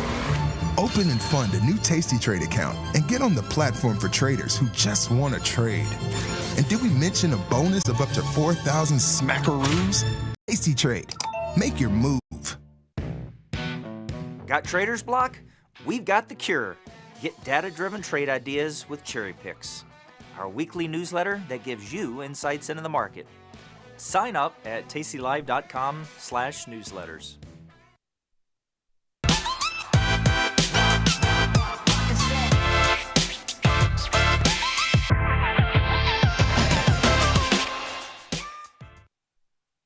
We are here on what is a very interesting day for markets, and unfortunately our representation of bullish sentiment out today, but we've swapped him out for another representation of some kind of sentiment. We'll find out what Mr. Mike Butler joining us, filling in for Chris Vecchio in Chicago is where Mike is. New York is where Chris Vecchio is. Dylan Radigan in Milan. Yours truly, Ilya Spivak in San Francisco. This is Overtime. Welcome, everybody, on a day when the Fed gave the markets all kinds of things to think about, and think about it they did. Gentlemen, how goes it? It's going well. It's a crazy move we got here. We were looking at the SPX expected move for this afternoon. It was like 25 points. I think it was 40 or 50 points for the rest of the week. And here we are down 220 points in the E-minis. Huge move. And if you look at it, why, Ilya? Tell us why. What's the problem, man? You got your rate cut. Just calm down. I don't understand the problem. So it's interesting because I thought the Fed was actually going to be more gradualist than what they ultimately did. But what they did was they basically lined up their forecasts to where market expectations have been. So when they came in September and said 100 basis points for 2024, same for 2025, the market said, yeah, no, that's not going to happen. And the reason they said it was because the economy was already heating up. And so they said, okay, fine, you'll do the 100 basis points for this year. We believe you there. But you're not going to do 100 basis points next year.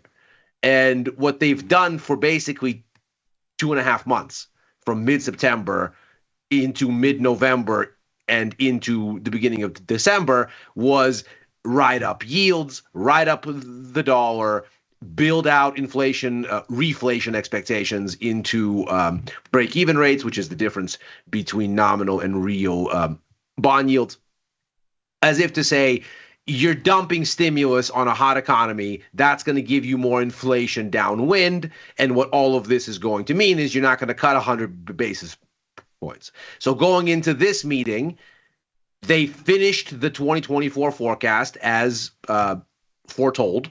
So we got the 100 basis points for this year. But the market had them only at 50 basis points for next, and they confirmed.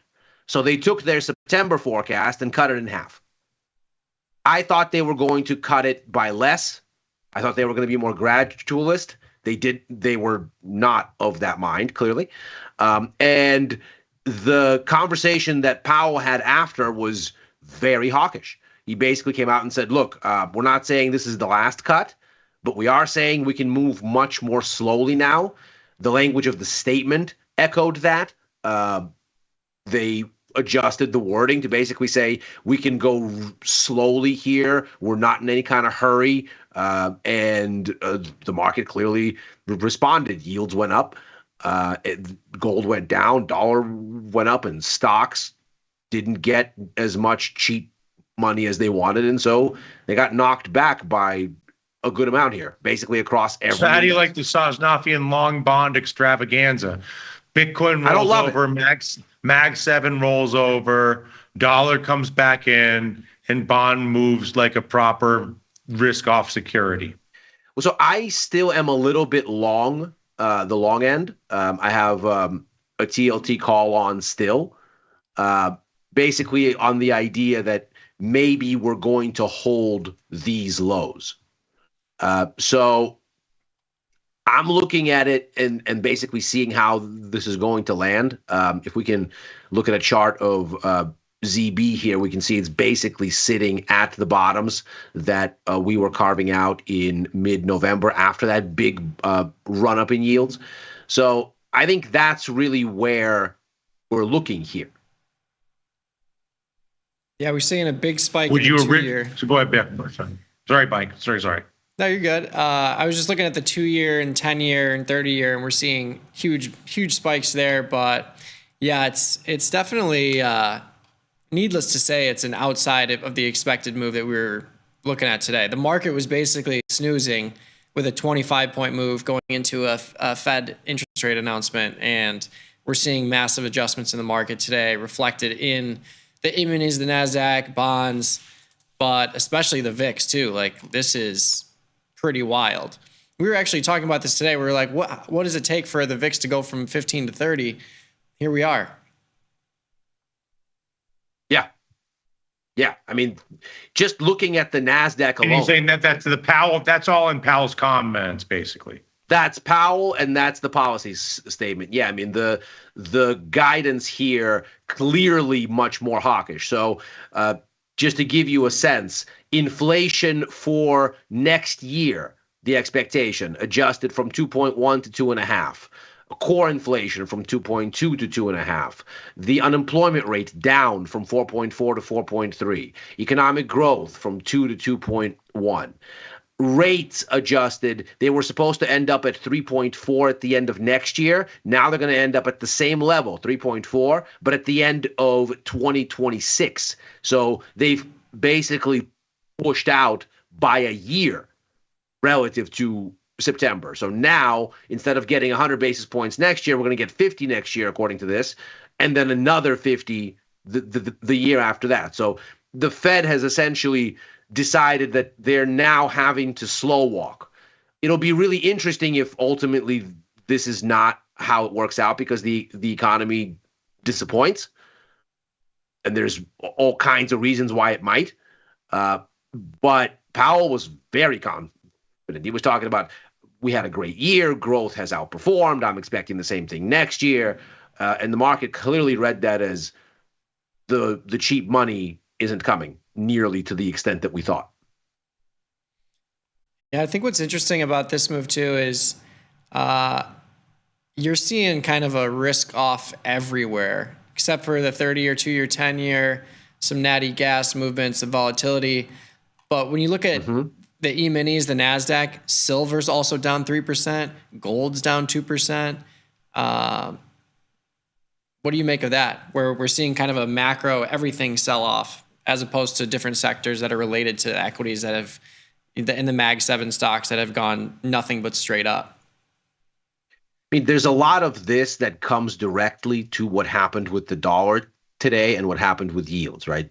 Gold absolutely hates a strong dollar and higher yields because it is a natural foil for fiat, and it is a natural foil for interest rates because it doesn't yield anything. So when interest rates go up and the dollar goes up, the appeal of gold is necessarily diminished. I think what's really interesting about this gold move is actually that it couldn't sustain the larger sell-off, which makes me a little bit happier to be a little bit long GLD here. I got long on this pullback from, let's call it, 4 days ago, 5 days ago. I got a little bit long once we got back into that congestion range, basically on the idea that gold was pulling back because of anticipations of the Fed, but it broke out because China restarted buying gold for their reserve accounts and ended up with basically the first increase in November of gold reserves since April. And from April, looking back, they were buying everything that wasn't nailed down in the gold market for 18 months straight, and at a crazy clip. So if they've basically found that the price is right for them to go again, I thought, okay, well, if gold goes on any kind of discount, let's see if we can take a shot, because that's a non-economic, non-macro sensitive buyer out there just scooping. So I'm pretty happy with that. But everything else, you look across the board and it's dollar strength and yield strength. Dollar denominated commodities down.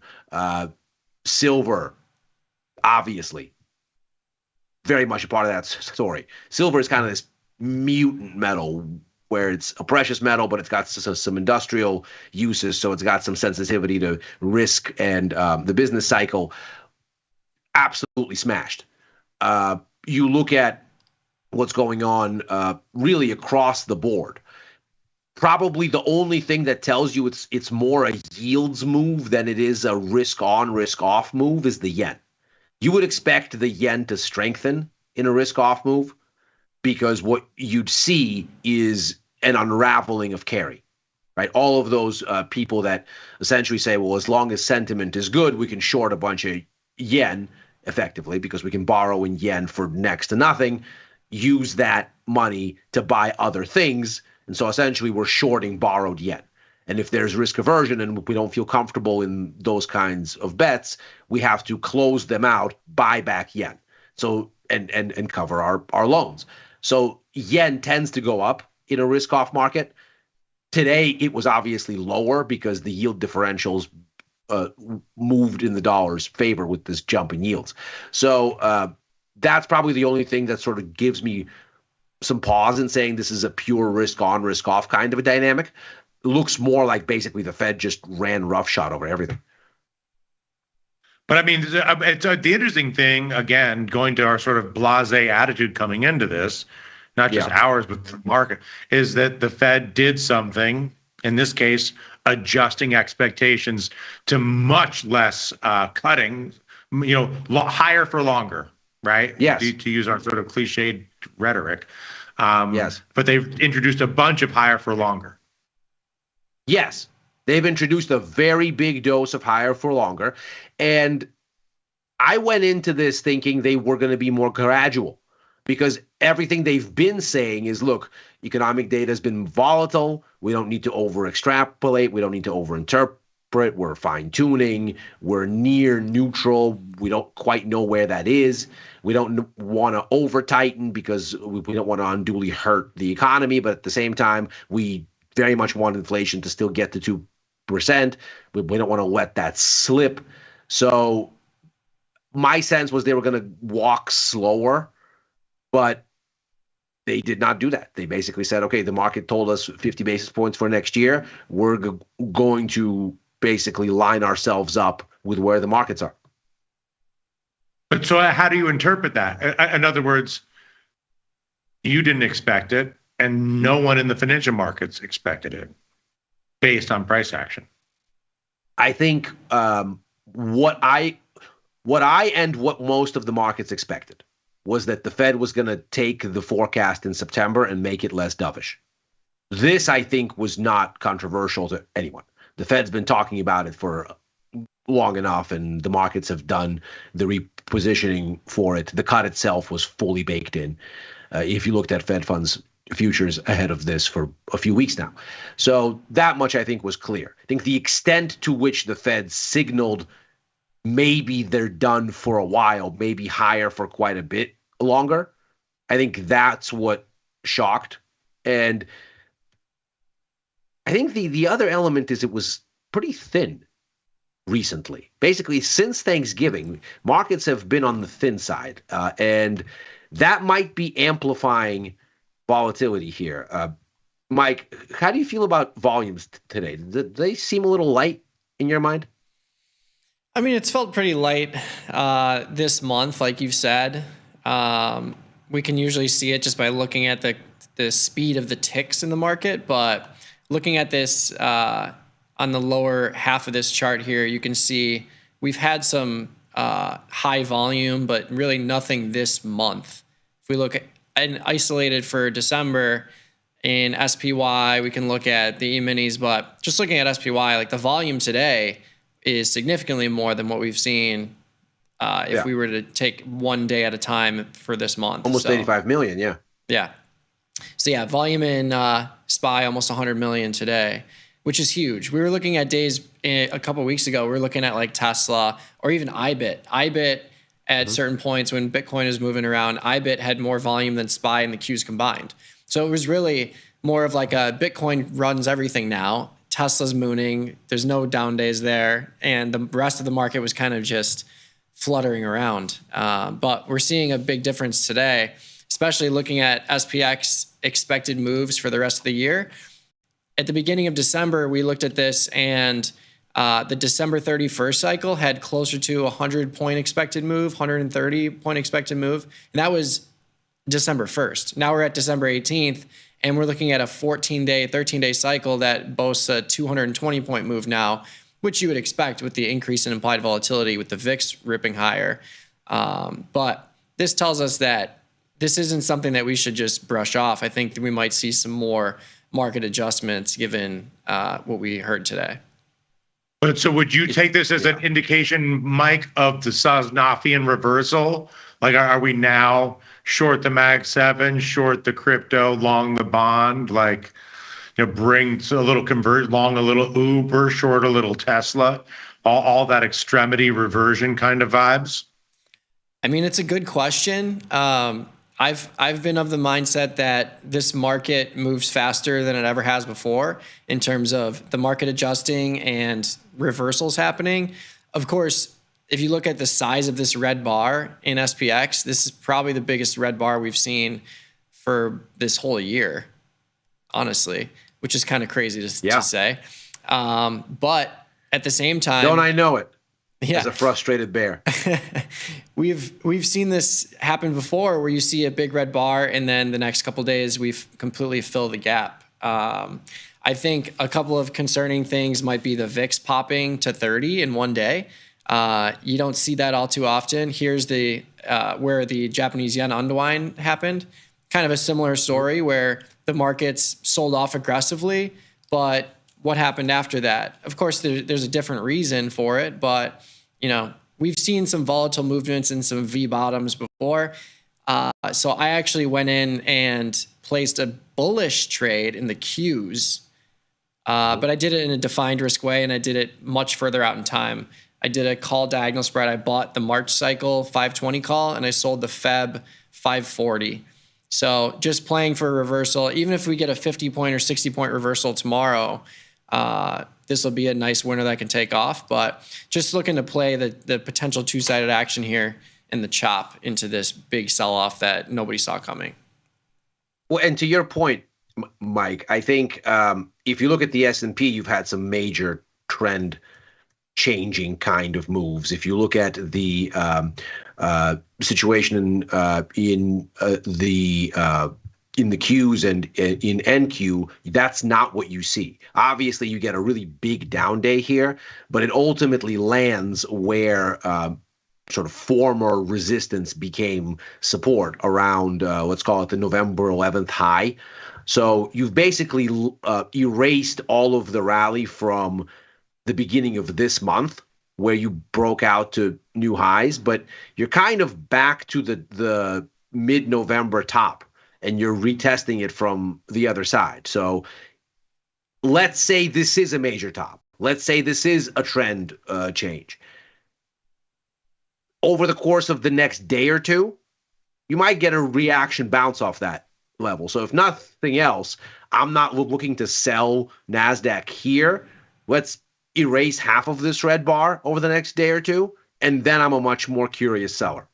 Although I did go into this with some put verticals in IWM and in and that one I've had for about 2 weeks already, but I put on some SPY ahead of the Fed as well, some put verticals. So that's happy thoughts for those of us of the bearish disposition. But NASDAQ, I'm not ready to make that kind of commitment to. I mean, can I ease you into a short NVIDIA, a short Tesla, a short Google, Mr. Spivak, my Russian friend? I'd rather trade the index. Okay, so can I ease you into a triple Q short? Let's erase half of this red bar over the next 2 days, or let's convincingly break down through the 11 November high. So let's say under 21 300, 21 to 250. And then, yeah, I'm in. Butler, triple Q short between friends. I can't get on board with that personally because I've been conditioned to buy every single dip that I see. However, the Tesla, I actually like the Tesla short. We've been talking about this one too. This The has first behaved, buddy short. Yeah, The first buddy short, I think, is the official name henceforth. this has behaved like a meme stock, really. I mean, it's ever since the election, we've seen it go straight up. But with that momentous rally, we've also seen implied volatility go up as well. So placing a short here, I think an interesting dynamic with this market in particular, what you could see is you could see Tesla come down in price, but also have a volatility collapse. So I kind of like the idea of selling a short call spread, or if you have the ability to, placing a larger downside trade where you can take advantage of that vol collapse. Because I think, when you have products that are moving this much to the upside with a vol expansion, you would expect to see a vol collapse into a down move, even though it's historically not how you would expect an equity to behave. Equities are different these days. When it comes to these specific ones like Tesla or MicroStrategy, they're very much like volatility products where if they're ripping higher, volatility is expanding too. Yeah. So long-winded way of saying I'm on board with the Tesla short for sure. It's down 40 points today. Are you on board with the Uber long? Are you on board with our Tesla Uber pairs trade, long Uber, short Tesla on the self-driving car convergence, reversal? I could get down with that. I mean, okay. Yeah, it's not hard the to get idea long there, Mike, at is that Waymo is way ahead of the game, and there's only so much that the first buddy can do to convince the administration to specifically put a target on Uber's back. It's fair. But yeah, I mean, getting long something at lows. I think another interesting product, we're talking about getting short NVIDIA and Tesla, but an interesting competitor is something like AMD. Yes. Or even MU. They had earnings today. They're down 10 points after the close, likely in sympathy of this market. But AMD is something has been participating normally in upside movements with NVIDIA, but not so much recently. Kind of a big disconnect there between AMD and NVIDIA. Yeah. I mean, one of them, I think some of these AI names are so heavily weighed in NASDAQ now that if you're going to do anything, you might as well go hit the index itself. Because if these things go, you're just going to get better liquidity in the index. You're going to get better fills. You have less idiosyncratic risk in case what happens in every one of these types of things before happens here again. And what I mean is, of course, every time you get this kind of a transformative technology breakthrough, kind of industrial revolution type of thing, be it railroads or telecoms or whatever, there's always a build out phase and a hype phase. And then it turns out everybody's overbuilt and overhyped. There's a crash of some amount. It doesn't have to be insane, but there's some kind of a reshuffling of the deck, and then the real transformation happens. And what happens in that reshuffling of the deck is usually the finding of the pets.com of the world.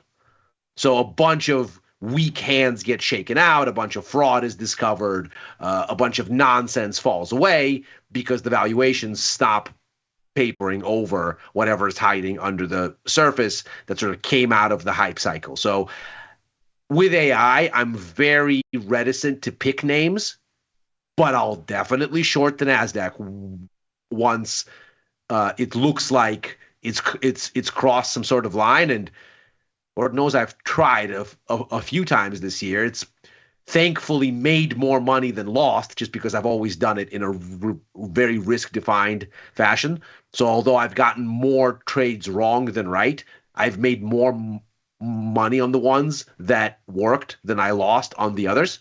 And that's been okay. It's not a huge margin, but thank God for risk management and defined risk verticals. So as I look at this now, I'd rather short the index than NVIDIA because it's basically the same idea, but with less individual But Ilya, or I said this is a question for all of us, but I'll pose it to both of you. Is the stock market this afternoon different than it was this morning because of the reframing from the U.S. Central Bank? It's certainly different because of the way the price action decided to react to the reframing from the central bank. And I think that's ultimately what you have to listen to.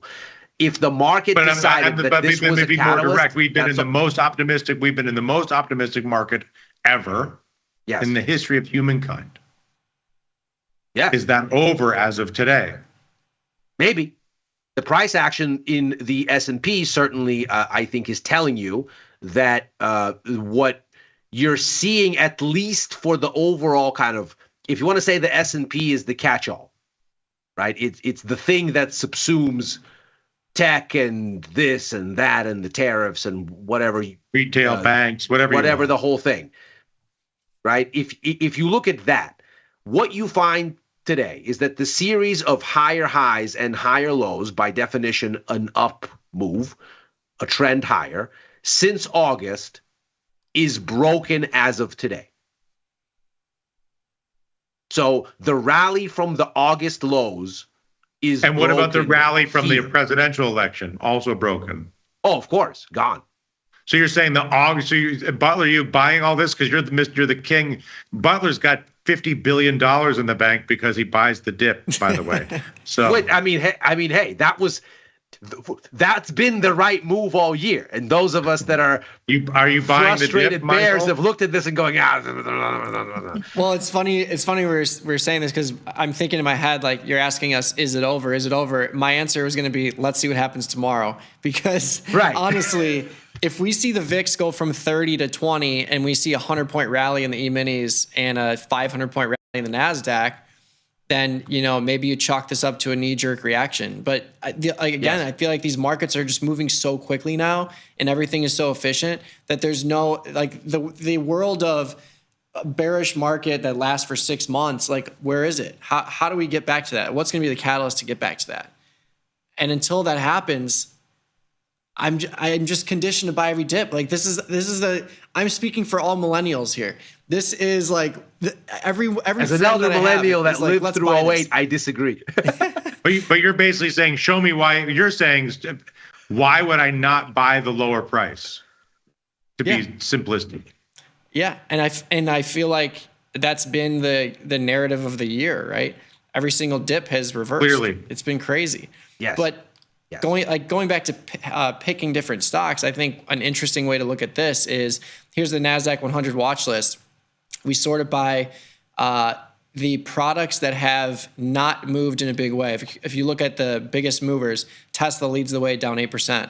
But here's NVIDIA on the other side, down 1% today into this huge sell-off. So does that make you feel like NVIDIA is a little bit more resistant to something like this, where there's less sellers in NVIDIA than there are in Tesla that's realized, obviously, the crazy rally? But does this make you more confident in getting long NVIDIA into a sell-off like this? For me, I would say, yeah. If you have a product that is top of mind for a lot of tech investors that's kind of ignoring this move today, maybe that means if there's a reversal, it's a more confident pick to see NVIDIA rally tomorrow or the next week if it does reverse. You should, by the way, to Mike's point, be looking at something that is not selling off in what is a basically bulldozer through risk sentiment, something that's sort of notably outperforming and going, well, that must be something that's really strong, because if it can't come down on bad news, then there's something under the surface there that obviously imbues the market with a lot of confidence. And NVIDIA is not up today, clearly. But the whole kind of tech artifice and NVIDIA itself are holding up much better than broader averages. I mean, Russell got absolutely shellacked. So did the S&P. So did the Dow. And obviously, it's a big down day in NASDAQ, but it could be worse if you sort of look at equivalents elsewhere. I think one of the interesting things here, if you look at the current active contract for NQ, so NQH5, because obviously we've made the switch already, what you see is if you then look at where the July 10th high is, and then where the November 11th high is, that sort of gives you a range of, let's call it 21.4 to 21.6. And that's a kind of former highs where we've had big rejections lower. That's holding at this point as support. So to me, that's the line in the sand. You get under that line, you're in a different world, just in terms of the way the price action has positioned itself. And in the S&P, this is a line we've crossed. So when we come back tomorrow, if there's not a big reaction bounce off these levels, I'll probably sell more SPY. And if NQ clears these levels, I'm probably going to be selling Qs. But while this is holding, tough to make the case that the risk reward, even just forget the directional bias, that the risk reward is attractive to be selling directly into support. No, I mean, I think that anytime you have an extreme price move, I mean, this is sort of a classic example because I have for sure been less profitable with my trading because I tend to be much more conservative. And if I had more Mike Butler in me, I would be much more successful. Whether that's Mike Butler, whether that and probably and Alford, and so and it's sort of but eventually you're like, well, one of these days Butler's going to be wrong and he's going to get his head ripped off. True. But is he going to lose more money on that than he's made the entire way up? Probably not. Probably not. No. And see, those of us that are elder millennials that are like right on the line and lived through 08 as market participants, but early in our career, like I started in the markets in 05, so 08 is very fresh for me, and the entire build-up into that, I think to some extent we're kind of conditioned bearish, and we have to constantly look at things that look weird and exuberant and powered by cheap money and be skeptical. And go, we know how this ends. This ends in tears. And the problem with that kind of this position is you're probably right, but the market can go in the wrong direction and against you by a lot before that happens, sometimes years. I mean, the 08 crisis was a crescendo on something that started like 2 years before, as far as its sort of expression in markets. So it's a thing to overcome. It would have been better, obviously, not to have been as reluctant to buy stocks this year as I've been. Thankfully, I've not stayed in shorts longer term. That would have been a disaster. But nevertheless, I mean, it's difficult to want to bet against a market that like stocks, likes going higher and prefers a direction and is biased, as opposed to, let's say, currency markets or commodity markets that are more a two-way equal opportunity sort of thing. Who knows? This could very well be absolutely nothing in 2 weeks. We shall see. Honestly, that's why I've liked these diagonal spreads, these big moves, because the VIX popping is a reflection of a 30-day-ish volatility spectrum, where these diagonal spreads, like I went out and I bought the March cycle for the Qs, which is still popping an implied volatility today, but not nearly as much as the 30-day or the 15-day or the 45-day. Sure. Like you can see it visually, and you can weigh it against the expected move. So like I'm buying this 24% IV with a 44-point expected move over 100 days, and I sold the 65-day implied volatility of 35-point expected move. So even if you just extrapolate this based on time, there's plenty of more premium in the 65-day or the 30-day even relative to the 90-day. So I like to buy the further out premium that's more time-based and sell the implied volatility that is popping today that's much more IV-based. And even if I'm wrong, even if the Qs drop tomorrow, there's still plenty of premium in this option. Like the raw value of this option, the 520 call was $2,300. The 540 call was $890. So reducing basis by 40% ish.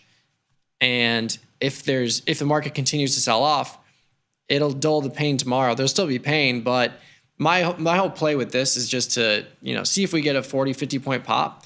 And if that happens, this will be a $100, $200 winner. You can take it off, and that results in a 15% return based on monetary risk.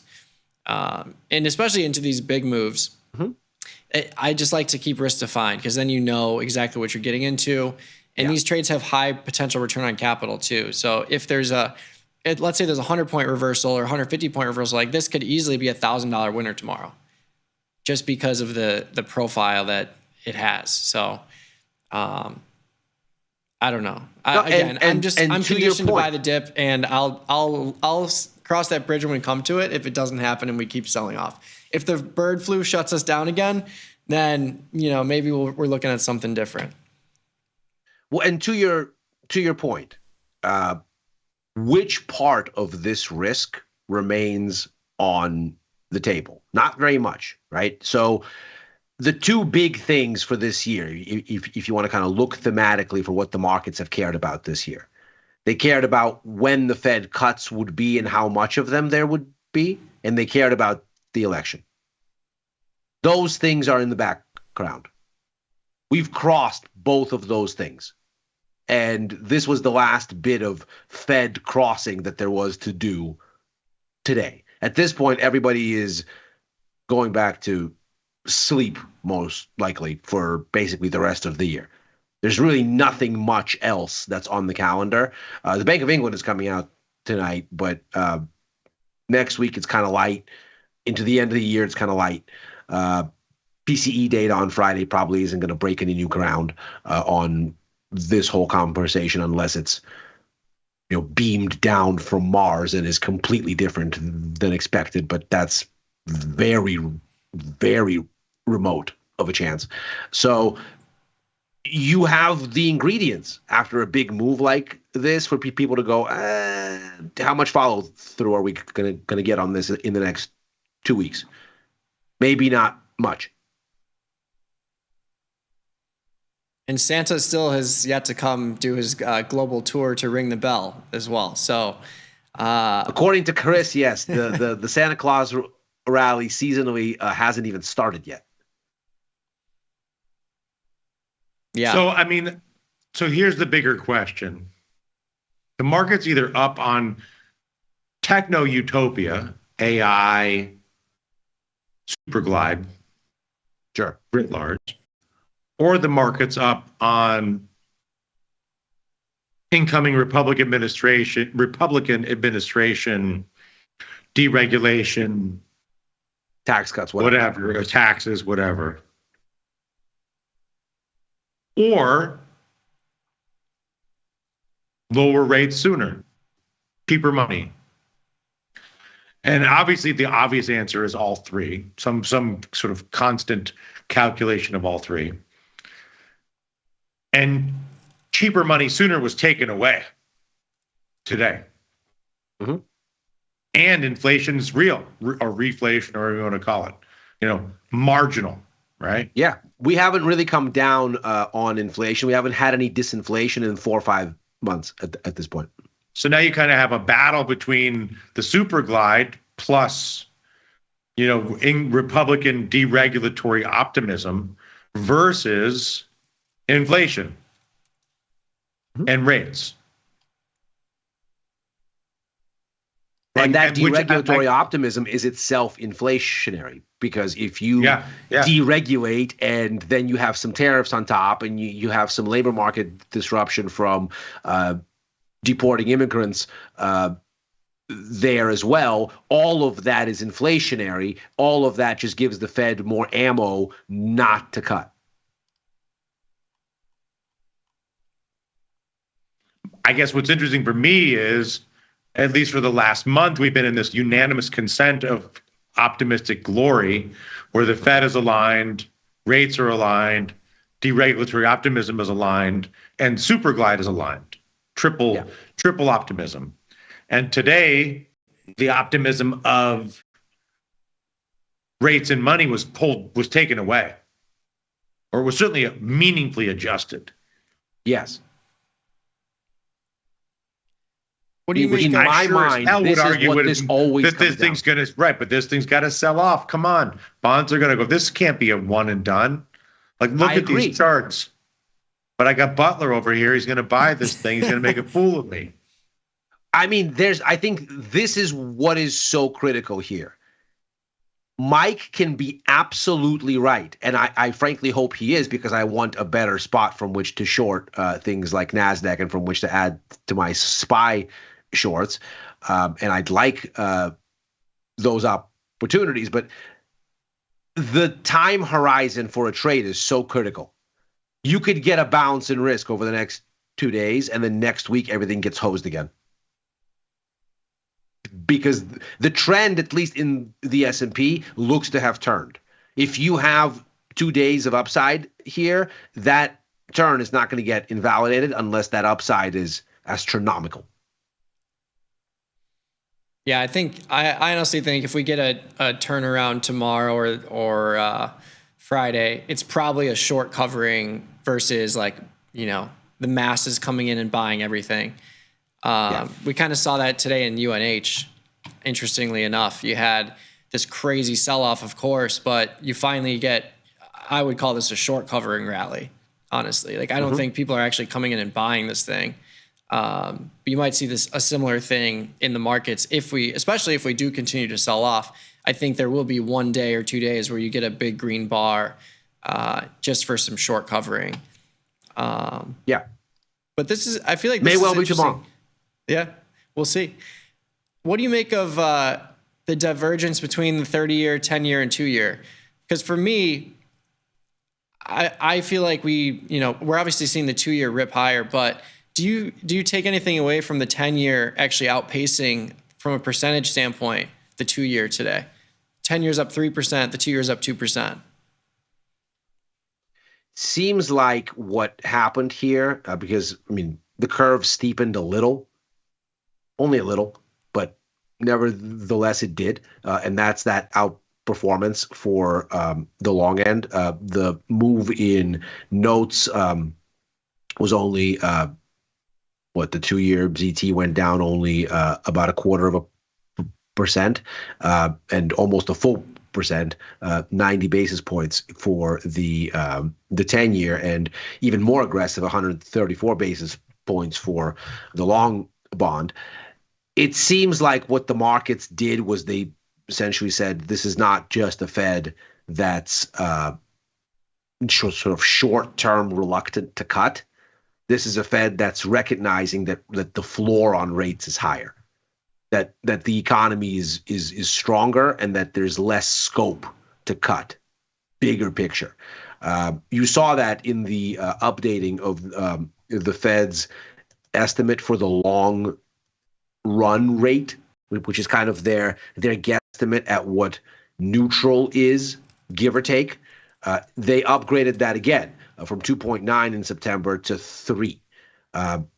3% neutral Fed funds rate after almost 2 decades of near zero rates in the U.S. until the most recent rate hike cycle.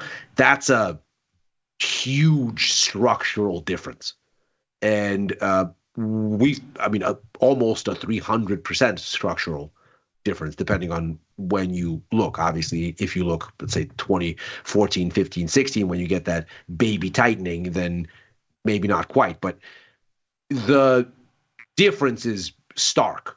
And it speaks to all of the many things that keep inflation higher in this environment, from deglobalization and trade wars, increasing the price of goods, to aging baby boomers, and their exit from the labor market, and that making labor supply more constrained and the price of labor higher. On top of, obviously, if you add a deportation scheme over the next 4 years, that issue only gets made worse. So I think the market looked at this today and said, it's not just that the Fed is reluctant to cut downwind, it's that they're looking at maybe there's less scope to cut in this cycle period.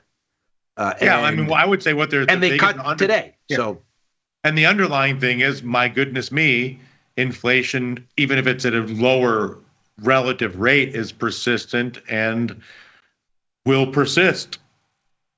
Powell talked a lot about that actually. Yeah, at the press conference, he said a lot about, people are responding to the change in price levels pre-pandemic versus now, rather than in inflation as a rate. Yeah, and we're already seeing, looking at the FedWatch tool, we're already seeing for January 29th of 2025, a 91% probability of staying at this current rate.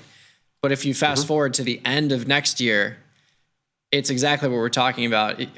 We're at 450, 475. There's a 23% chance we stay there, 40% chance we do a 25 basis point cut, 26% chance that there's actually a 50 basis point cut. So that's interesting. There's more of a probability that we only do 25 versus 50. And then there's a small 10% chance that we end up doing 3/4 of basis points. So, or 75 basis points, I should It's say. basically a coin toss through May, but once you get into the second half of the year, by June, you're leaning in the direction of another quarter point hike, and then it only escalates. So you have the full 50 basis points in the market now. The really interesting thing here, as ever, is the Fed is reacting to the last thing. It's fighting the last battle. When you look at the way that the markets have sort of read what the Fed is doing, the reason why they ostensibly said in September, you're not going to do 100 basis points in cuts next year, this is a hot economy, is looking at the way U.S. economic data was already starting to evolve. Not even in absolute readings, but relative to expectations. Already in late August, U.S. economic data started to surprise on the upside, and that started to escalate. There's a great Citigroup index called the Economic Surprise Index that measures the performance of data relative to forecasts and scales it by the reactivity of markets, usually currency markets, to that, and just sort of makes that a bigger jump in the index or a smaller jump in the index based on how reactive the markets were and how much they cared. So you see already in late August, the data is starting to heat up relative to forecasts. So by the time in mid-September, the Fed goes, here's all this easing that we're forecasting, the market goes, what, in an economy that's gaining momentum? No. What you're seeing since mid-November now is the opposite, where it's not so much that the data is weakening relative to forecasts. It looks like the forecasts are getting adjusted because they've been so wrong. They've been so pessimistic relative to reality over the preceding 2-3 months that obviously economists have gone back and they said, you know what, it's time to turn these knobs. Our models are wrong. They need to be stronger. And now the data is losing its ability to outperform against those new forecasts. So what you're looking at now is maybe, again, the Fed a step behind. And if the next thing that happens then is a round of U.S. data, it doesn't have to be weak. It just has to be softer relative to expectations. Markets don't move on strong or weak. They move on stronger or weaker relative to expectations, which are already baked in. So you get, let's say, over the next few weeks, a round of U.S. economic data that's a little soggier relative to forecasts, and the markets are going to go, the Fed got it wrong. They were way too hawkish. They're going to have to water this down, and you go the other way. A lot to digest, that's for sure. on a day where I didn't think we would have to digest really too much at all. So a nice surprise at the very least. No, I was expecting fireworks. I was expecting for the market to sell off in equities, but I was not expecting the drop in bonds, and I was not expecting the drop in gold. I was actually looking for both of those things to go the other way. So a mixed day for me, but ultimately, thankfully, those things didn't go nearly as far as equities did.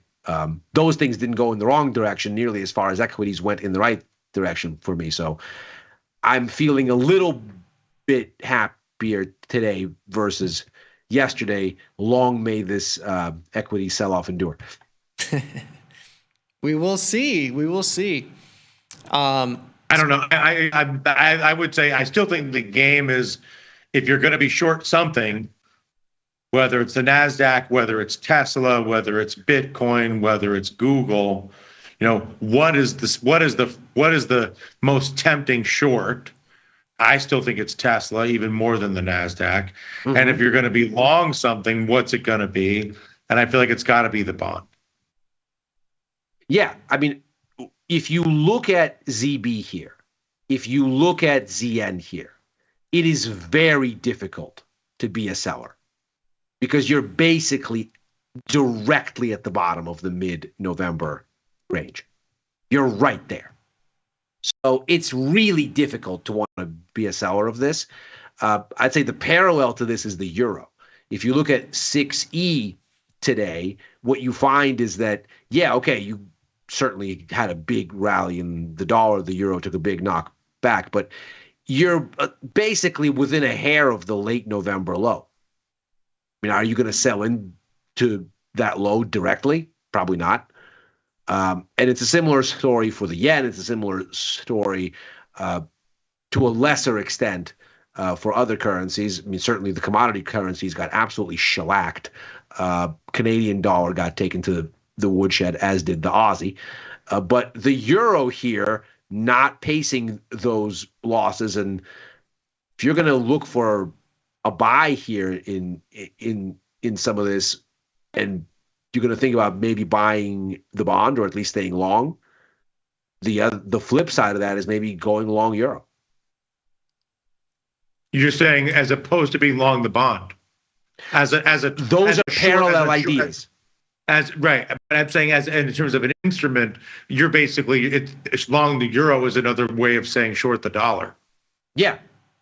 Long the euro would be the same thing as basically betting against the aggression of this yields rally in the U.S. and saying the dollar is riding high on a jump in U.S. yields, but maybe it's basically jumped face first into a wall. Yeah, I like the idea of placing a bullish currency trade, or even like ZB, I think is I don't want to say a layup. Don't quote me on that, but I mean, if you're looking to place money in a particular instrument, why not bond? Why not the 30-year bond when you're seeing, especially when the crystal ball is clear now. Like we know exactly what is laid out, at least from a probability standpoint. We had the sentiment today. You know, if you're going to be long something and you're not confident that it's going to be the equity world, I agree with you. And you could even you don't even have to use the futures. You could use something like TLT. This is exactly what I'm doing. Is I'm a little bit long TLT here. I have a little bit of a TLT call. I have a little bit of a euro long in the micro futures, just outright because it looks like maybe we shot the shot today. Yeah. And this is one of my favorite strategies, specifically in TLT, just a call zebra, where you're ultimately renting 100 shares of stock for $400 here in a $90 product. I actually have this on already. I went out to February and I bought 2 of the 88 calls, sold one of the 90s. You literally have 100 deltas here to the upside, and your risk, if you're wrong, is substantially lower than the notional value of TLT. And your buying power is the debit paid of $400 here. So you really can't beat this level of leverage. And the only way you can get it is because TLT's IV is 16%. And, we're seeing TLT move at a pretty high clip relative to 16% IV. So the realized volatility is there, and I think it could be there if this plays out to the upside. They had XDIV, I think, today as well. Yeah, I believe so. Let's see. Yeah, I don't know the exact date. I didn't look at this one too. It's weird. I think TLT has XDIV kind of back to back twice here this month, and so I'd have to check the dates. But yeah, you look at this and you go, okay, well, you've heard from the Fed. The next time you hear from them is late January. There's probably a mixed case at best for follow through here. And the move looks much less violent than do equities.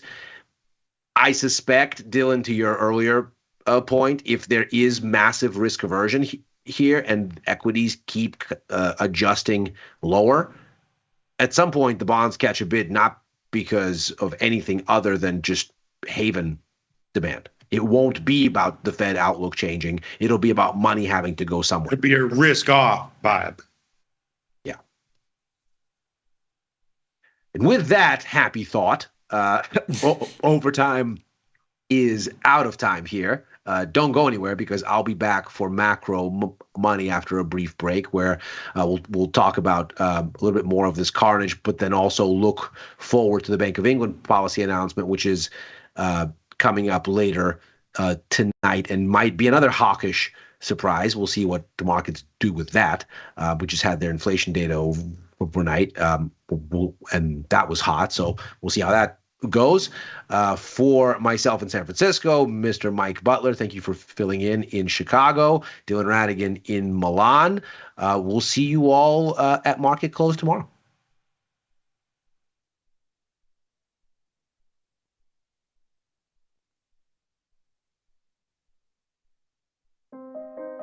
Hey Doc, your tips on diet and exercise have been illuminating. I'm sure busting my ass at the gym 5 days a week is going to be way quicker than just giving me the skinny shot. Sometimes it feels good to get smart. Get even smarter with live trading insights and some live taunting. Batten down the hatches, everybody. He's going on the skinny bitch diet. He's going to be hangry. From the smart mouths at tastylive. All right, yeah, I'll talk to you. There she is. Good, you found the place. Good, you're not stupid. I dated 3 stupid girls in my life. I loved every one of them. So maybe you're the next one. Having a good day? I'm having an awful day. But then it got really good again. Oh, good. So I'm feeling all right. Hey, where'd you go to college? I went to University of Penn State Community College. You didn't know they had one of those, did you?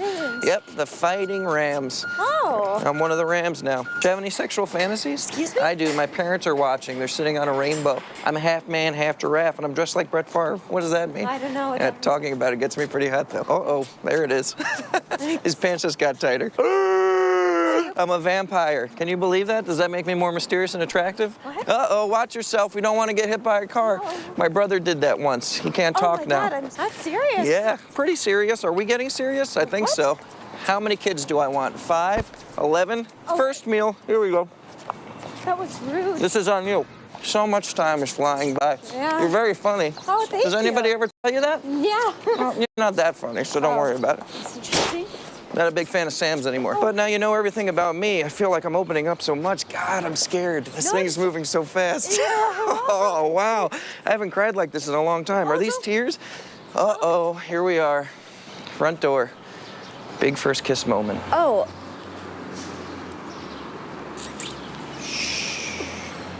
This is just moving a little too quick for me. You're a great kid.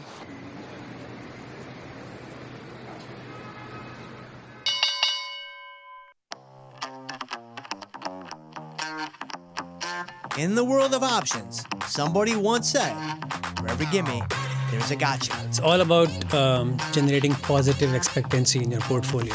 Welcome to Option Trades Today. I'm Tony the Bat Batiste, and I've got not one, but 2 trade ideas for you today. Exploring zero DTE. We promised you we would take a look, and here we go.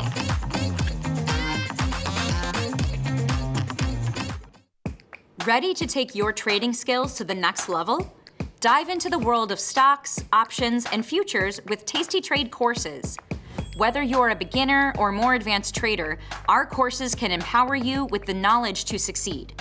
Watch as our team in Chicago shows you how to use the Tasty Trade platform and go over the basics of trading. Perhaps you'll learn about a new strategy or a potential product for your portfolio. To find our courses, go to the Manage section of our web platform or head to courses.tastytrade.com. Start taking control of your financial future. Visit our courses today.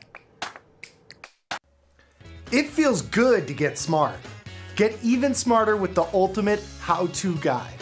Learn 31 different option strategies, covered calls, iron condors, jade lizards. Become a trading mastermind.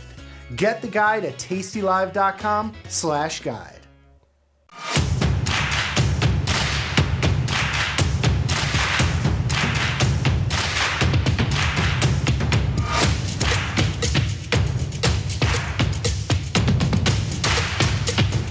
How we respond to the most difficult situations is ultimately how we learn to build on our successes.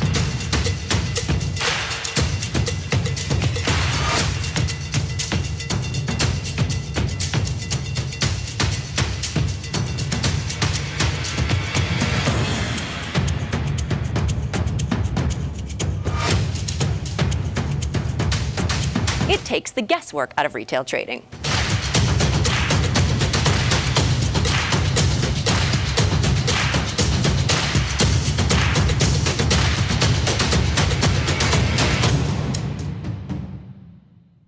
Dear Braden, big thanks to you and the nerds for the wonderful tech support. Of course I back everything up to cloud, because I'm 60 years old and I know what a cloud is. Yours truly, Larry. Sometimes it feels good to get smart. Get even smarter with live trading insights and some live taunting. No, your office is right near a different. You're like closer to the. Near what? Whatever. This is English. You should watch him read. From the smart mouths at Tasty Live. Having trouble understanding what your trader buddies are saying? Here's what a scalp is. We love those quick profits. A scalp is a trade opened and then closed in a short period of time, usually minutes or hours. A scalp is usually done for a small profit and is typically a very directional position. Scalps are most commonly done with future products because of the liquidity and added leverage they provide. But you gotta be careful, it's not always a profit.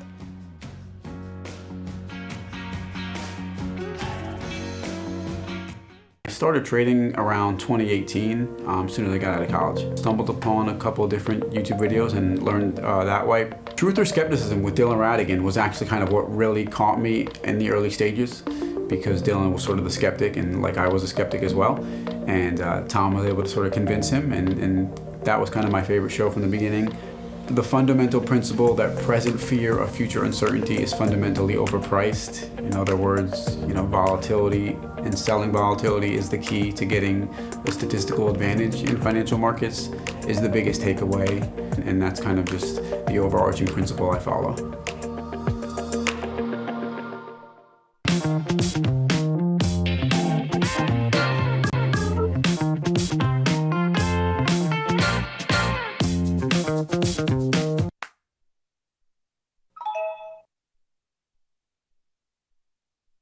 Your crypto needs a wallet, and crypto is better when it's tasty.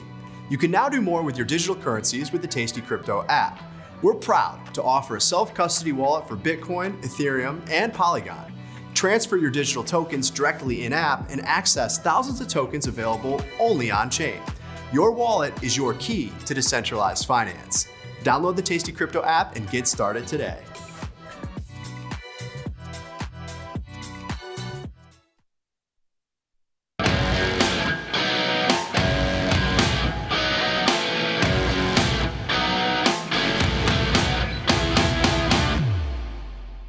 What a day, what a day. The Fed comes out and shocks financial markets. Ostensibly, they deliver exactly what the markets were looking for, at least looking at market pricing. But it looks like everybody, myself included, were looking for a more gradual Fed than what the markets were looking for and didn't get it. So carnage reigned.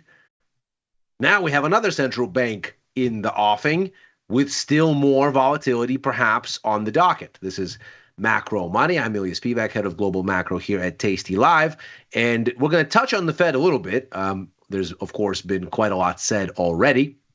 And I encourage everybody to check out the live stream on Tasty Live trending on YouTube of the conversation we just had on overtime around what happened with the Fed. And then tune in just 30 minutes after we're done with this show to that live stream. After this, we'll be talking with Victor Jones on the price of truth for a full 90 minutes and no doubt dig around the Fed in granular detail. But what we're going to do here today is focus on the Bank of England, which has a monetary policy announcement immediately following the Fed and perhaps going down the Fed's example and creating a bunch of volatility in its wake. So let's consider here how the table is set, what is expected, why it is expected, and where the vector for market action here may lead. Of course, we'll touch on the Fed a little bit as we go, because needless to say, after a day like this, we have quite a bit of context from U.S.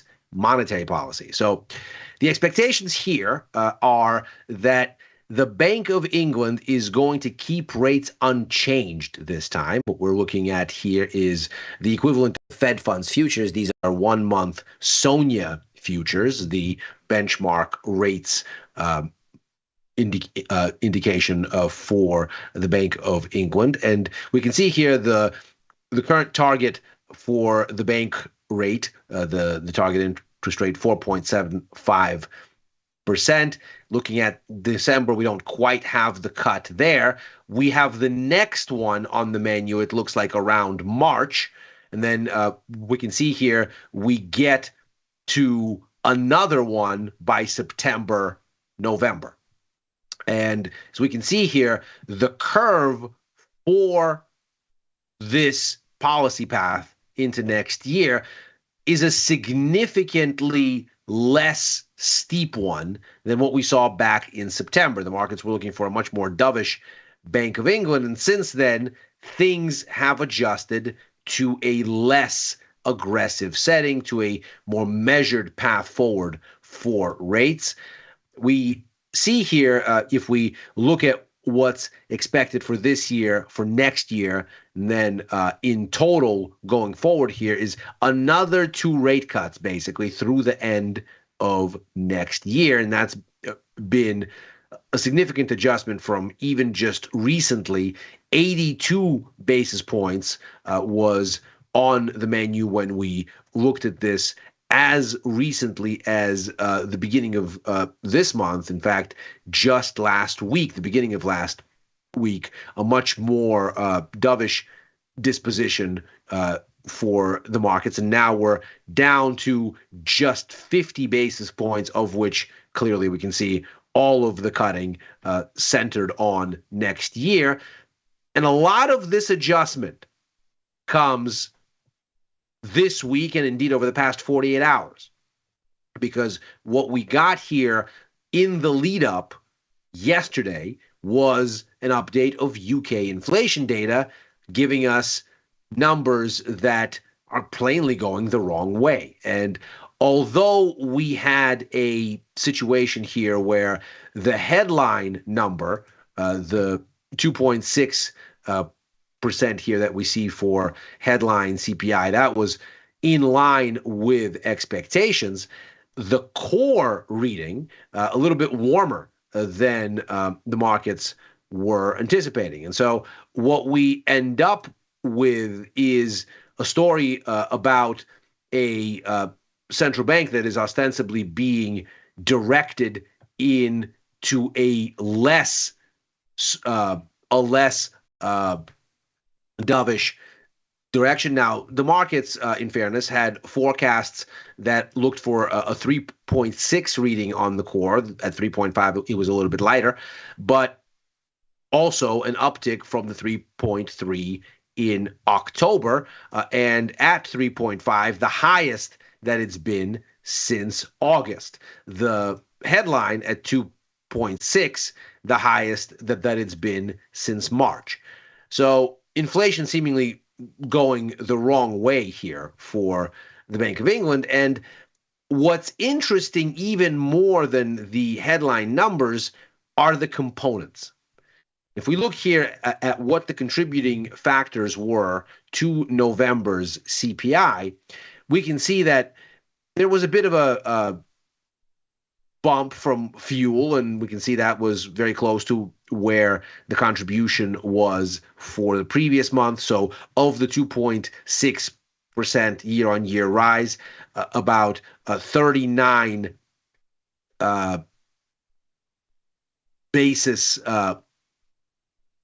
points was accounted for in essentially energy and fuel. But the real standouts, 51 or 0.51 percentage points, 51 basis points from recreation,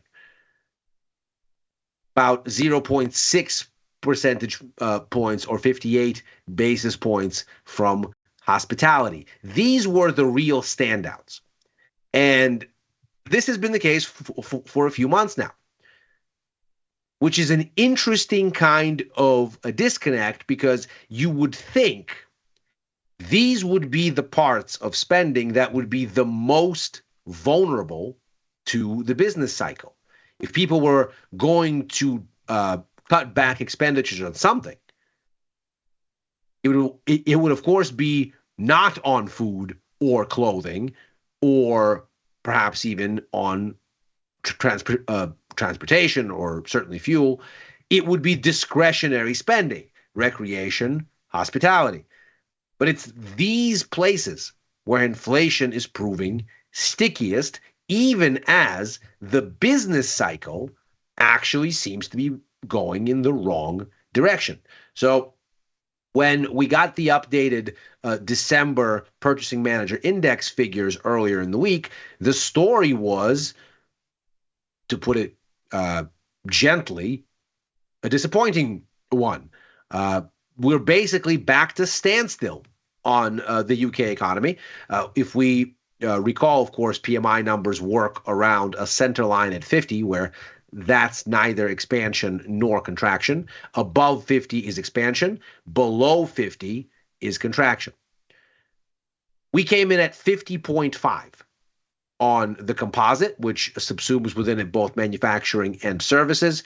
Services wiggled a little bit higher from November's lower reading up to 51.4, but the overall composite at 50.5, that is a rehash of what we saw in November, and that is the lowest reading on UK economic growth that we've seen since October of 2023. So we're talking about the weakest growth in well over a year.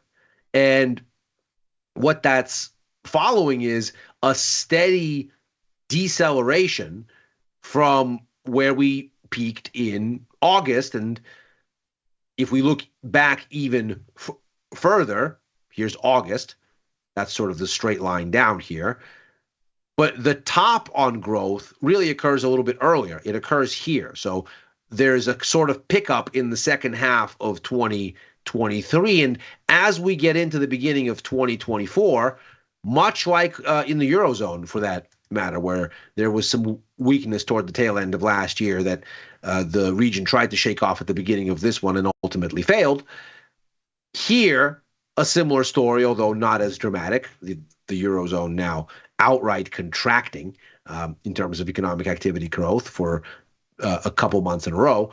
The UK has not gone that far, but the growth story is certainly disappointing. We've been basically trending toward weaker growth than since April or so.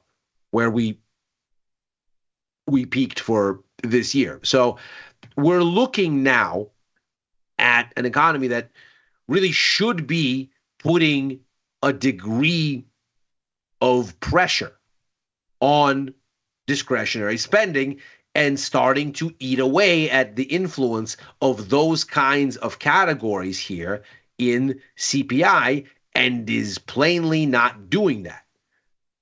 Moreover, if we look at the way that economic data has performed in the UK relative to forecasts, just to get a sense of economic momentum, here it is a story of deterioration also.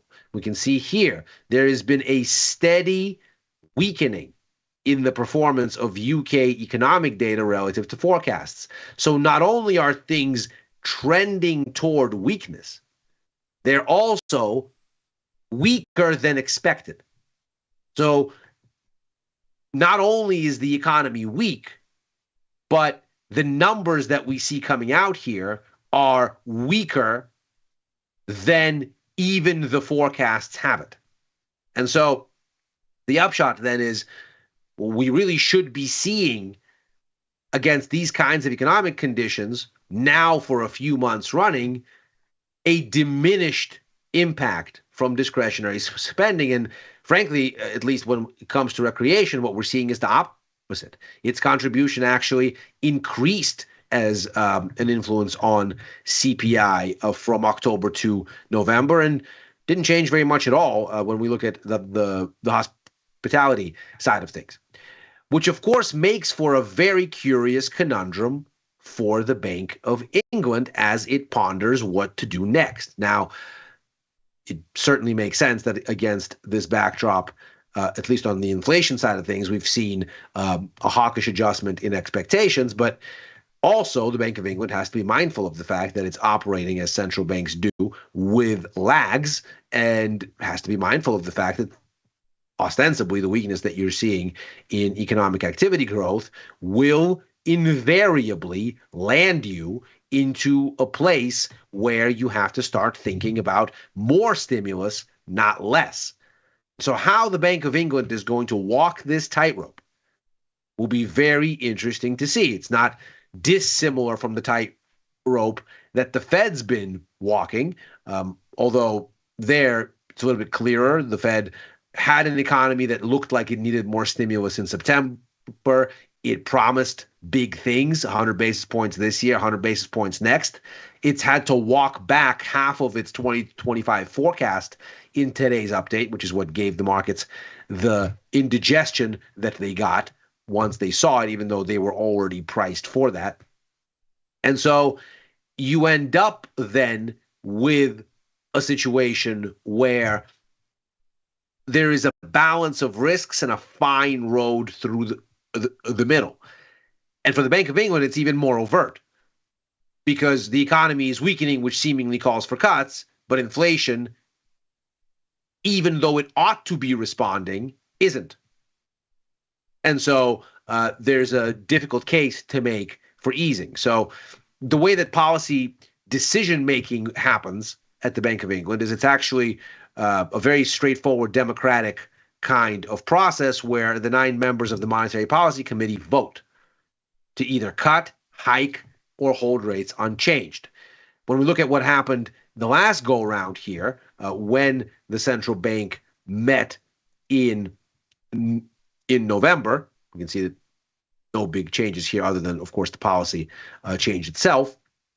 Then the vote was 8 of 9 voted for the cut, nobody voted for a hike, and 1 of 9 voted to hold. We're expected to see a perfect inversion of that this go-around, where 1 out of 9 votes to cut, 8 out of 9 vote to hold, and nobody votes to hike. The differences in these voting patterns will be very interesting for the way that the consensus is going to develop here. Now, if what we're seeing in recreation, if what we're seeing in hospitality basically speaks to baked-in labor costs that got nudged up there during the pandemic, much as those kinds of labor costs in these same areas got locked in a lot of the developed economies. If that's what's going on here, if this is basically service sector inflation that's stuck because of locked in labor that was hired at higher rates in the very tail end of the pandemic as things started to reopen, then the argument would be, well, what we need to do is we need to hold rates higher and squeeze the economy further to really get this inflation out. But of course, if the economy is already weakening and policy operates with a lag, you likewise don't want to overshoot. So how the Bank of England votes on this, which side of this policymakers are going to err on, that will be very important. And if the guidance seems like maybe even the 50 basis points next year look questionable, maybe the Bank of England isn't even prepared to commit to that, then another hawkish surprise similar to the Fed might be in store. And just to give us some context there, here was the response to the Fed. Shocking this should not be, considering how much of a hawkish surprise the markets seem to find here. We get about a close to 3% surge in bond yields across the curve. Big move in the 10-year, big move in the 2-year of similar magnitude. And then a similar magnitude decline in the S&P, a 3% down day. You likewise, of course, get a sell-off in the NASDAQ. That one's a little bit jumpier in general, and so not surprising that this percentage change is a little bit larger. You also get a sell-off in gold as the dollar rallies and yields rally. Euro off over 1%, yen close to 1%.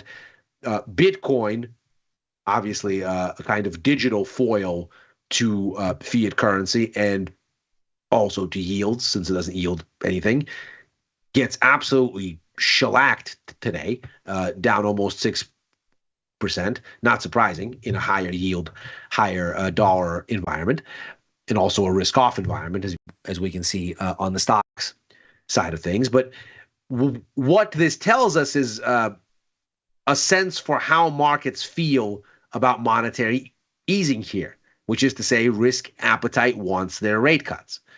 So if the Bank of England follows the Fed example to some extent and essentially says, well, we're not going to fight the Fed, nor are we prepared to say that inflation is doing what we need it to, because clearly it seems to be ticking in the wrong direction, and those things that need to be coming out of it are not, even as the economy slows.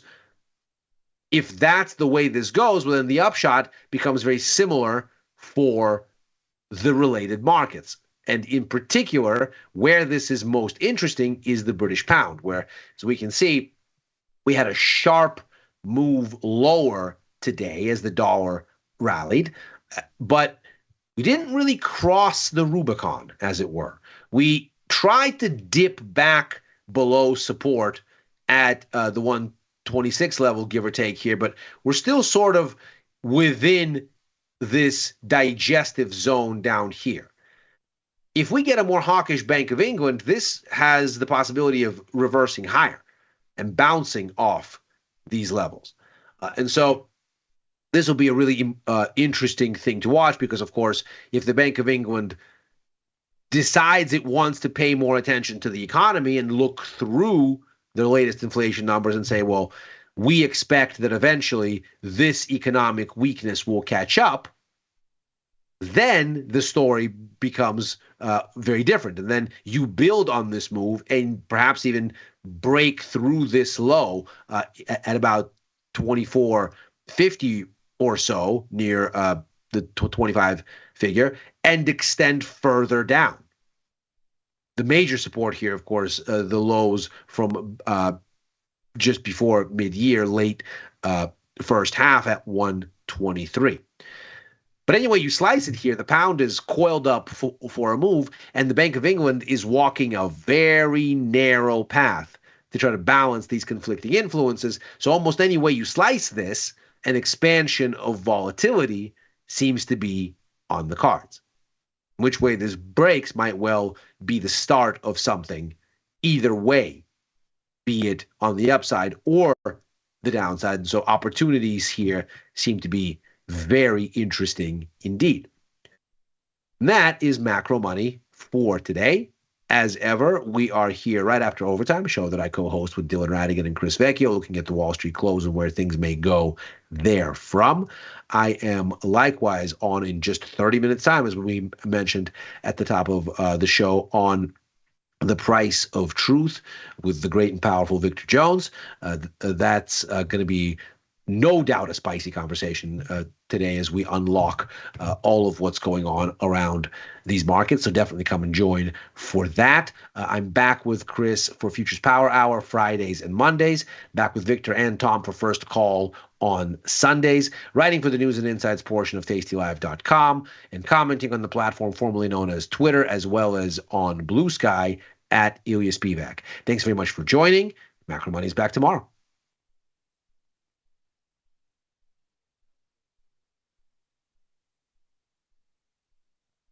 Got friends? Get $250. We'll give you a bonus for each qualified person you refer to Tasty Trade. So spread the word and earn rewards. Terms and conditions apply. Join the club, genius. Tasty Trade.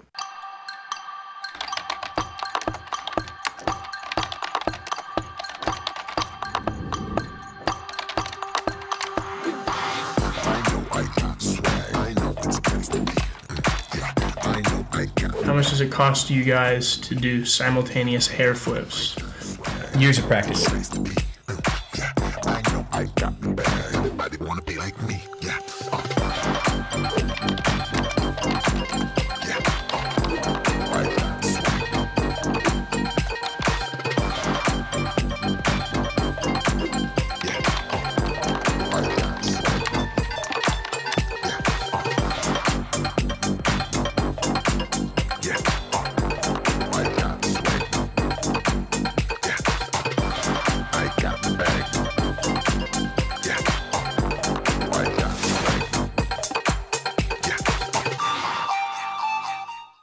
Get up to $4,000 when you open and fund a new account with Tasty Trade. That's 4,000 buckaroos, 4,000 bills, or clams, 4,000 in dough or cheddar, not the cheesy kind. 4 large, 4K, 4 grand, which is no small thing.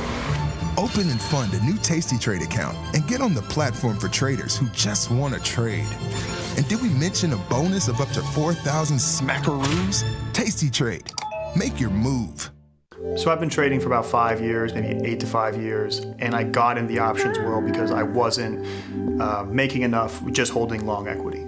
You know, there's not a lot of strategy. It's just sort of like buy it and then pray it goes up.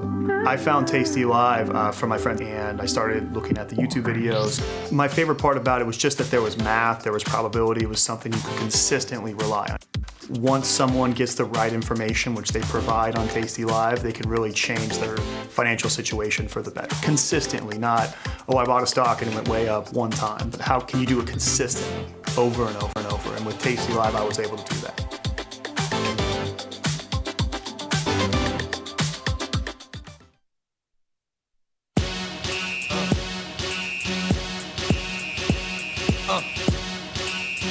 All right, we're back. Tasty Crypto Show. I'm Ryan Grace. With me today, of course, Katie McGarrigle. Where do I start? Crypto for Beginners, episode 9. Niner. How are you? I'm doing well. How are you? Yeah, pretty good. Yeah? We're getting through the week, right? It's hump day, Wednesday. Cruising? Yeah. We're I like not Thursdays. boozing, but we're cruising. Not boozing yet. I saw they popped some bottles out there.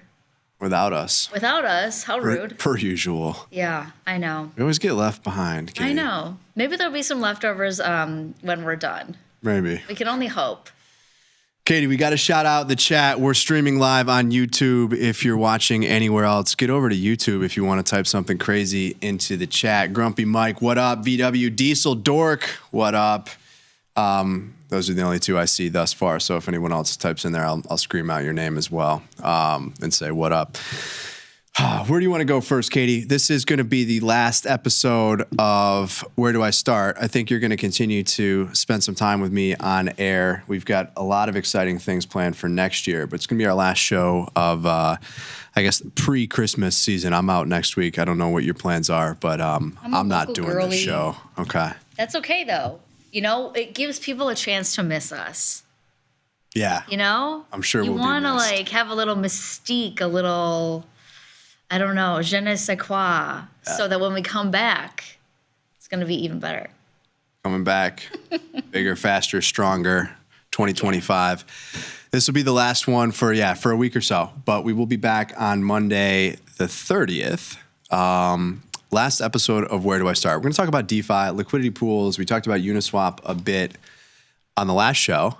Before we do that, though, a little bit of volatility in the market today, Katie. Indeed.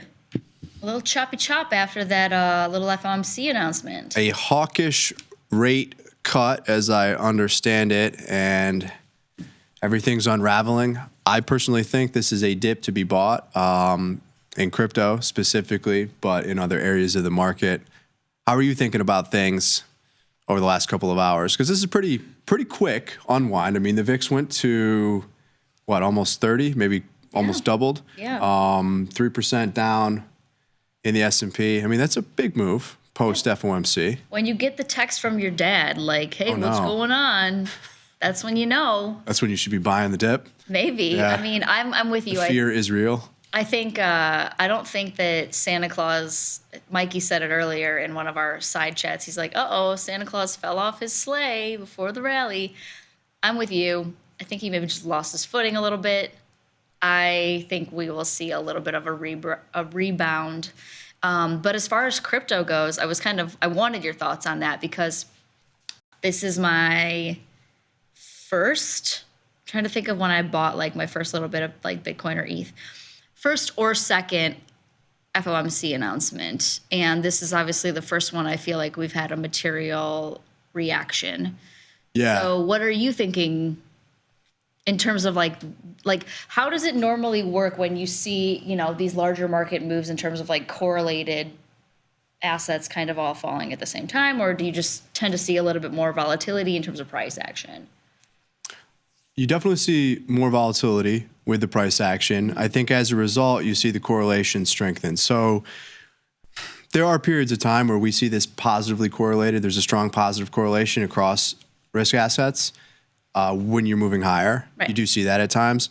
But like everything else, correlations go to 1 on those down moves. So you have a risk-off move.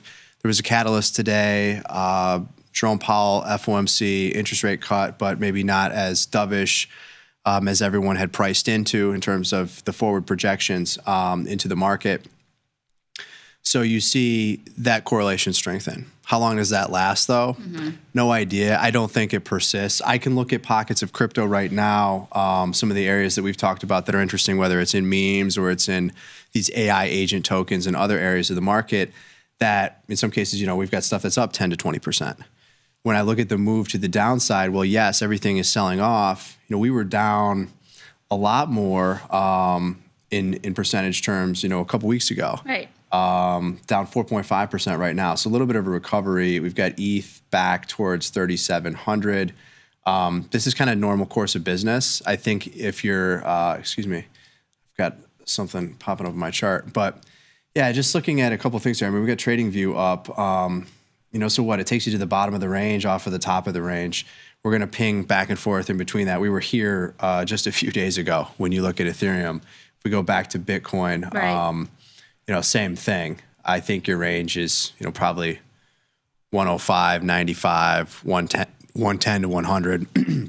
But I'm looking to buy pullbacks here. Okay. Still structurally very bullish. Aside from the fact that, maybe caught a little bit of levered longs off sides with the commentary here following the FOMC. I don't think anything has changed necessarily. Yeah.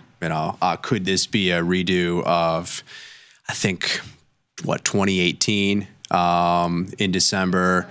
Yeah. We were, this was I think the Fed hiking or attempting to hike and then kind of had to reverse that. There was a little bit of volatility in the market. Maybe it's something similar to that. I don't necessarily think so. I think when you look at the kind of more macro picture, still pretty supportive from that kind of growth inflation perspective.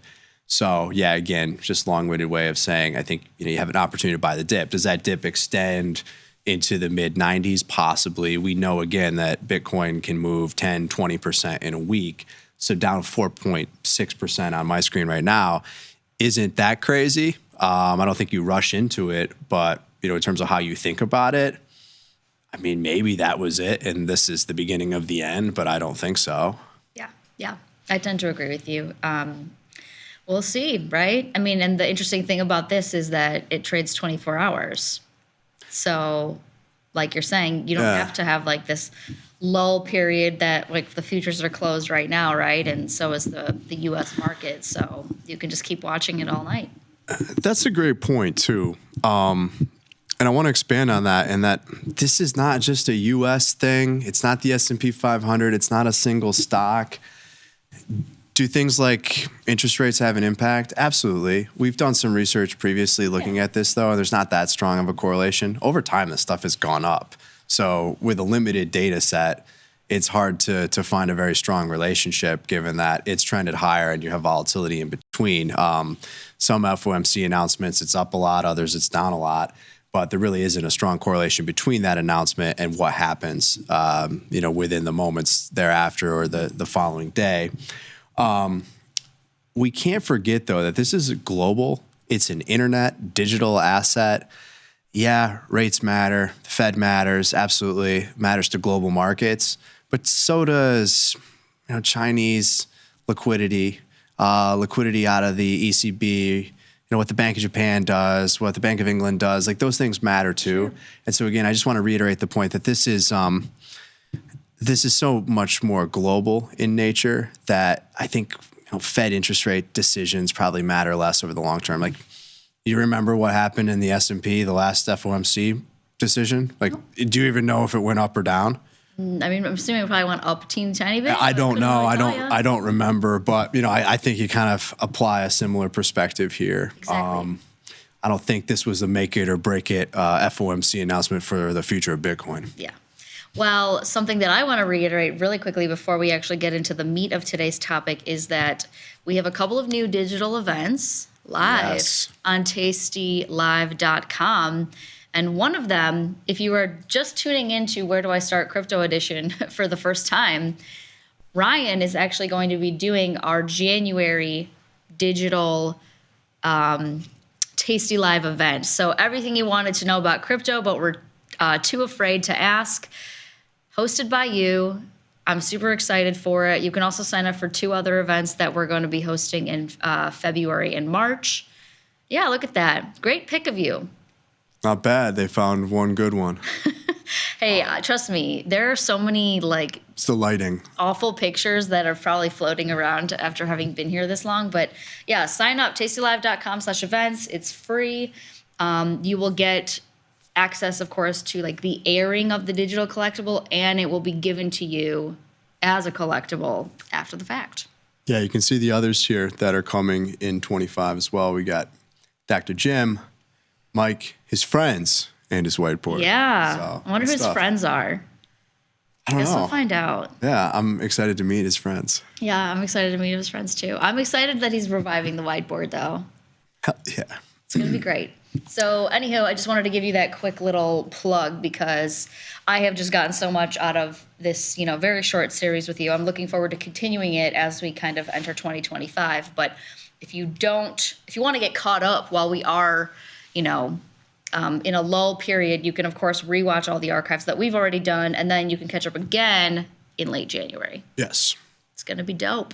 Well, you want to wrap things up, talk a little bit more about DeFi, Katie? Yes, I do, because it is still an elusive space to me. I sat in with a meeting with you and Shelly and Tom today, and Lawrence, and I think I got every third word. Okay. So I'm excited to continue to discuss all of the applications and uses of DeFi. So what are we kind of talking about today in that space?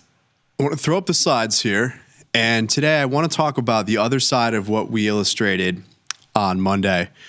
And that was decentralized exchange. On Monday, we talked about decentralized exchange, trading tokens on a permissionless peer-to-peer basis through a protocol, a platform, whatever you want to call it. But in this case, Uniswap, trading through the Uniswap decentralized exchange as being a very pure form of DeFi. What represents DeFi? We're talking about decentralized finance and this concept.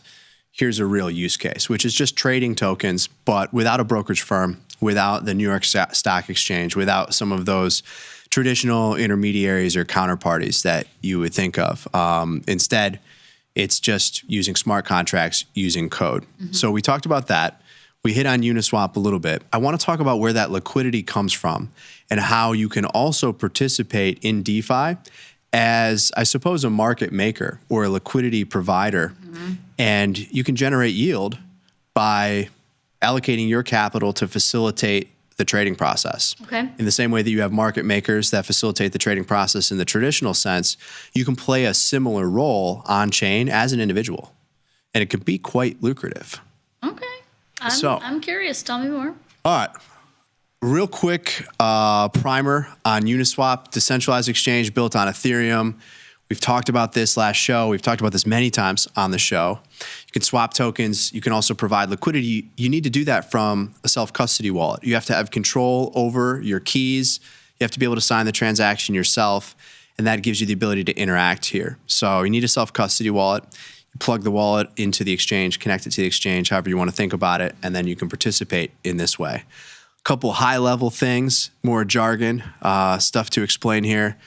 This uses an automated market maker model instead of a central limit order book. Okay. So there's not really a bid ask in that sense. You have a single price that's through an algorithm. Automated market maker is the model. So is there slippage? Is there arbitrage? There is, yes. Okay. Yep. All those things exist. And all those things help to, in some ways, keep the market in line. Arbitrage opportunities do for sure.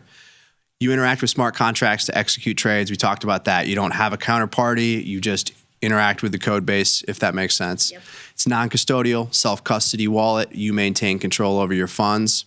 So you don't have this risk where the exchange is the custodian in the way that FTX was, right? So you are always in control. You're just using this application, but you remain in control of your capital. It's trustless and it's permissionless participation. You simply just connect and you use it. Okay. So that's Uniswap. Liquidity pools are one of the ways that you can participate. The liquidity pools themselves facilitate this automated market maker model.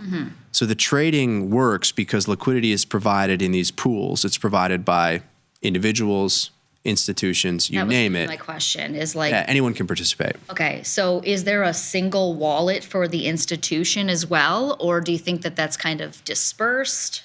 It's the same for everybody. Now, you might have infrastructure that has varying degrees of security that's internal to that firm and its own risk controls. Sure.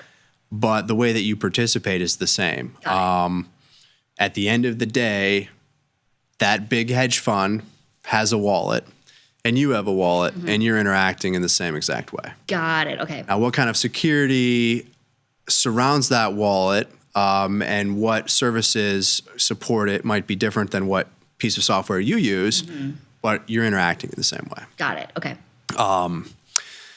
So where are we? So liquidity pools and liquidity providers facilitate this whole process. To do this, to facilitate the process, you deposit a pair of tokens into the pool. I'll show you this and it'll make more sense in a second when we look at Uniswap. But if I want to provide liquidity for people to trade Ethereum against US dollars, so just ETH priced in dollars, I've got to have some Ethereum, I've got to have some US dollars. I bring both to the table, put them in the pool, that facilitates the trading process. Okay. When people use the exchange, they're either buying or selling one of those tokens. So if people want to buy ETH, what's actually happening is that they're selling USD and they're buying ETH, or in this case, USDC, the stablecoin. So that pool is going to reflect that for every trade. There's going to be more or less of each one of those tokens coming into the pool. It's called a constant product model, which is going to be used to calculate the price. But at the end of the day, the output is a price of the token based on how much of each one is in the pool, or a price for the pair. In this case, what's the price of Ethereum? Sure. So in the pool, if there's less Ethereum because people are buying it and they're putting dollars in, they're selling dollars, the price of Ethereum in dollar terms should go up. Right. If it doesn't, well, then that might present an arbitrage opportunity that you could take advantage of. Because over here, you can buy something that's cheap relative to where the rest of the market might be. Okay. I know that's a lot, but we'll make it real in a second when we take a look at the protocol.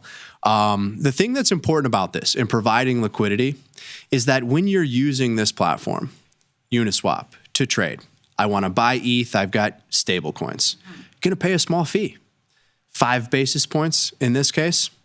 When you trade at tastytrade or any other brokerage firm, Yeah. maybe you pay a commission, there are some associated fees. Sure. The difference here is that those fees go to the people providing liquidity. Okay. Those fees are charged on the notional value of the transaction. Those fees do not go to a company. They don't go to a brokerage. Yeah. Go to you, the Right. user.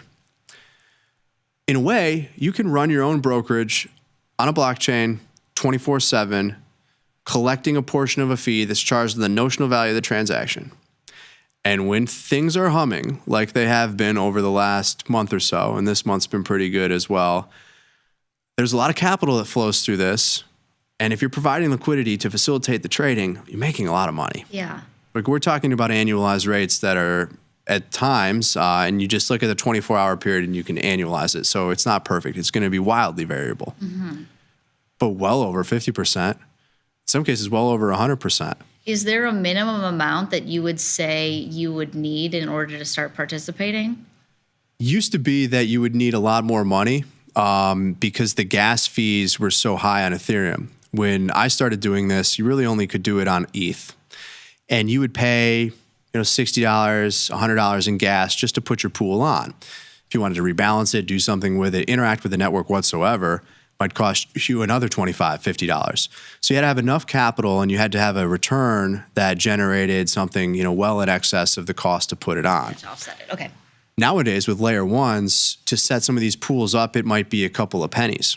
So $500, $1,000, I think is a pretty good starting point. So a minimal amount of capital on a layer 2 like Base, Polygon. You could do some similar things on Solana, but we're talking about Ethereum here today.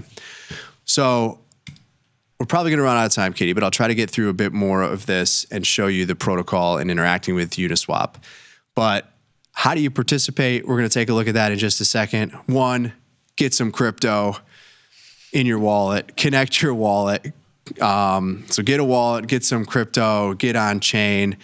Once you're on the Uniswap protocol, you select your token pairs, you set up your pool. I mean, it's pretty straightforward. I'll show you the interface in a second. And then once you do that, you're in. Yeah.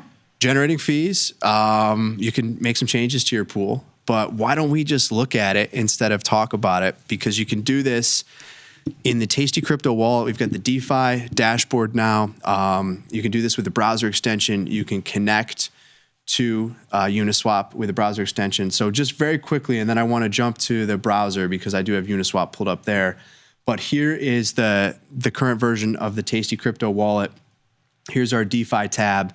Click on Uniswap, and that'll take you to the protocol. You can connect the wallet. We're working on this automatically connecting. Oh, sure. But you still have to go through that step and connect the wallet. But you can do that in the upper right corner there. Either with like your phrases. Oh, no, this is just a pop-up and you hit another button. Oh, beautiful. It's just signing a transaction and basically logging in. You can think of it that way. Okay. What we'd like to do to make it easier for people is just push the button and you're automatically logged in. Yeah. You can see on here a few other ways that you can interact with DeFi. So a lot of exchanges, Aerodrome, PancakeSwap, Radium, and Jupiter. Those are on Solana. So you want to trade some of these memes and other things that we've been trading. You will go there. OpenSea, you can buy NFTs, that sort of thing. But Uniswap is what we're talking about today. That said, let's jump into the browser. And I want to show you the other side of this, the liquidity pool side. Because if you recall, we were looking at swapping through this interface last time. The wallet is connected here. So you can see we've got a little bit of capital in here. Probably can turn this into dark or light mode, maybe a little bit easier to see if we turn it into the dark mode. So our wallet's connected. Straightforward process though. You just click the connect button and then click wallet connect if you're using Tasty Crypto. You can find the Tasty Crypto app on there, or if you use something like MetaMask, whatever, some of those bigger ones pop up first. But point being, connect your wallet. Once your wallet's connected, the app is able to read what's in that wallet. So it knows, how much of each one of these tokens we have.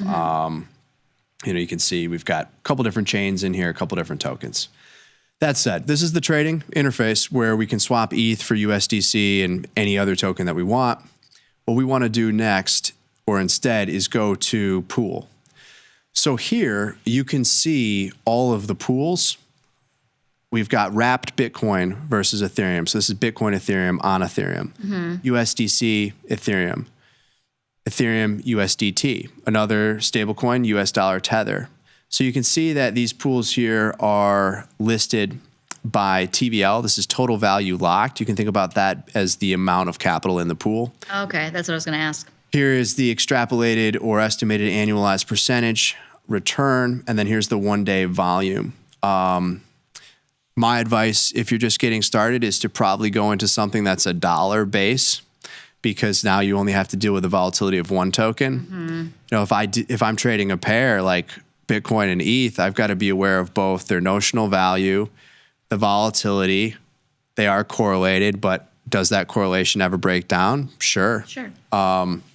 So if you just trade ETH versus dollars, or you provide liquidity that way, it's a little bit easier to get started, and you remove the volatility from one side. Sure. It's like trading, kind of like a micro currency future or something along those lines, as opposed to a cross, right? Where you're like, Euro sterling or Aussie Canada. So I get like not wanting to overcomplicate it right away. Yes. Okay. Yeah, I would stick with this, and I would go into something that's got a decent amount of both TVL and also volume. And so you can see here that TVL is 143, but volume is almost 4 times that. So this is turning over quite a bit, which means that a lot of trading activity, a lot of fees. In the last 24 hours, this pool of $143.9 million generated almost $250,000 in fees. Decent. Yeah. Decent return. You can see the makeup of the pool and some other details, and you can just watch as the transactions go through here. So you can see that there's a lot of trading activity that occurs on here. It's not anywhere near what you see in traditional markets, but it's growing, and there's trades that occur frequently enough that you can generate some yield. So all that said, Katie, I want to now set up a pool, or kind of just walk you through how you think about it. Very easy to do that. Here we can see some details about the different pools and then what chains they're on. Here we can create a new position.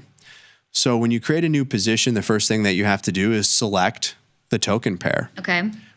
Which two you're going to be entering into the pool. Exactly. Got it. In this case, I want to do this on Base because it's a lot cheaper. So I need both Ethereum and USDC on Base, which we have a little bit for this example, like $40, $30, somewhere around there.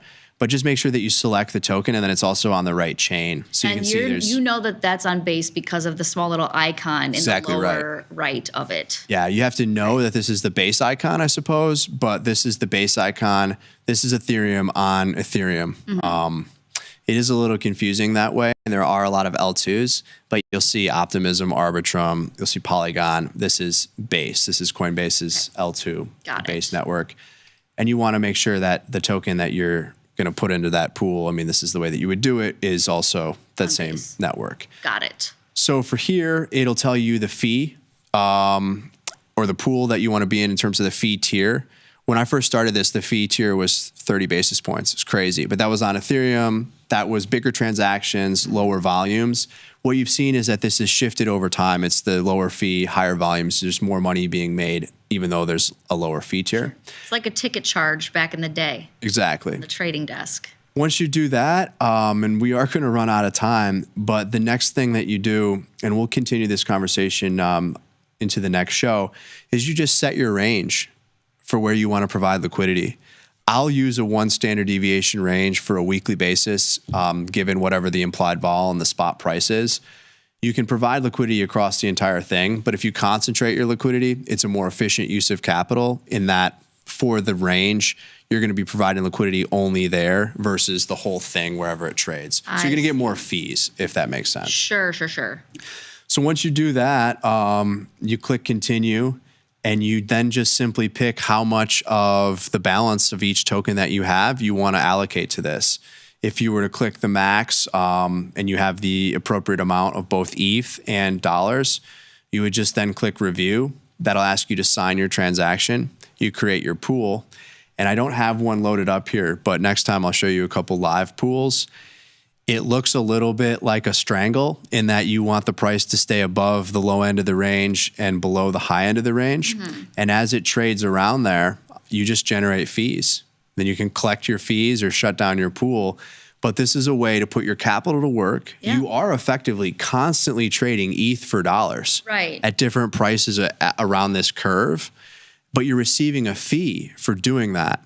And so if you're bullish ETH, and you put this pool on, this looks a lot like a covered call because you limit your upside. When it goes out of range to the upside, you've basically sold all your ETH, so you just have dollars. Yeah. So you're out of range, but you've generated that return off of not only the price appreciation of ETH as it's gone higher in the range, but also the fees that you generate as it just chops around and trades going up there. It's not a straight line necessarily. A lot like a covered call. You have a yield in terms of the premium from selling the call option. You cap your upside. You are bullish. You do want it to go up to that short call strike. But here, you're participating more like a market maker and constantly generating fees as it goes both up and down and chops around versus a static premium received for selling the call option. Okay. Yeah. This is super fascinating to me. One really quick question. So if you were to flip-flop those and do USDC on top in this example, and then ETH on the bottom, that is a different pool? Nope, same thing. Okay. Yeah, you can look at it and set it up that way too. So I could set the price range up as USDC or ETH, just depending on how I want to look at it. Okay. To me, it's easier to see it priced in dollars. Yes. But yeah, it's the same thing. So the ETH USDC is the pair. You might have people that are buying ETH, selling dollars, or vice versa, buying dollars and selling ETH. Got it. Okay. So selling ETH for dollars. Right. You're just there on the dance floor. You're the market maker. Yeah. The market maker is the algorithm, but you're providing liquidity for the algorithm to make markets. And the algorithm, people can read the white paper. They can learn a bit more about how this works. There's a lot of similar mechanisms across decentralized exchanges. But the fact that you, as an individual participant, can allocate risk capital to facilitate the market making process and then generate fees as a result, I think is pretty interesting and real use case here of DeFi. Ryan, I'm very, very excited for what is to come as we close out. Where do I start? My learning journey is not over. Yeah, we're going to naturally keep this going, and we'll be back on Monday the 30th. But I think we're going to start to trade a bit more, actually do some of these things that we've talked about, put our money to work, talk markets a bit, and I'm sure there will be almost this educational component to it, even though it's not where do I start. Yeah. You'll have a lot of great questions. Hopefully I'll be able to answer some of them, and we'll go forward. I'm sure you will. All right. Well, if I don't talk to you, have a lovely, time off. Thank you. Away. You too. You deserve it.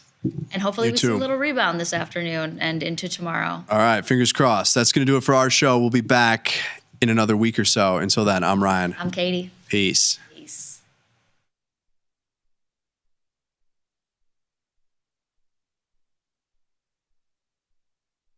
You can get up to $4,000 when you open and fund a new account with tastytrade. That's 4,000 buckaroos, 4,000 bills, or clams, 4,000 in dough or cheddar, not the cheesy kind. 4 large, 4K, 4 grand, which is no small thing. Open and fund a new tastytrade account and get on the platform for traders who just want to trade. And did we mention a bonus of up to 4,000 smackaroos? Tastytrade. Make your move. The beauty of Thinkorswim was that we were different. From the name to the front end technology was clearly what we wanted as traders. Second time around, I think we did a better job. Yes, we are known for our ability to support complex derivatives traders, but we also have the tools for somebody who's brand new who wants to come in on the first floor and work their way up to the top of the building.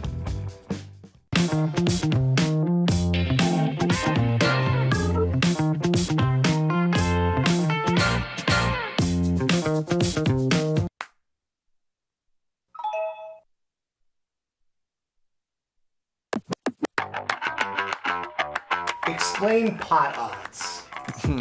Pot odds is my favorite term, but pot odds in the poker world or gambling world refers to having a greater payout than your implied odds would suggest. So let's say I have 3-to-1 odds to win a pot, but the pot is giving me 4-to-1 odds to make that bet. I would have a positive expected value over time.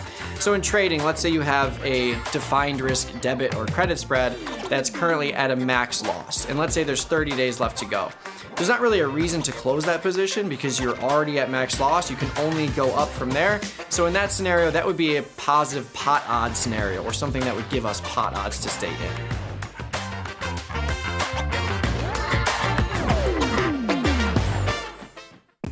Ready to take your trading skills to the next level? Dive into the world of stocks, options, and futures with Tasty Trade courses. Whether you're a beginner or more advanced trader, our courses can empower you with the knowledge to succeed. Watch as our team in Chicago shows you how to use the Tasty Trade platform and go over the basics of trading. Perhaps you'll learn about a new strategy or a potential product for your portfolio. To find our courses, go to the Manage section of our web platform or head to courses.tastytrade.com. Start taking control of your financial future. Visit our courses today.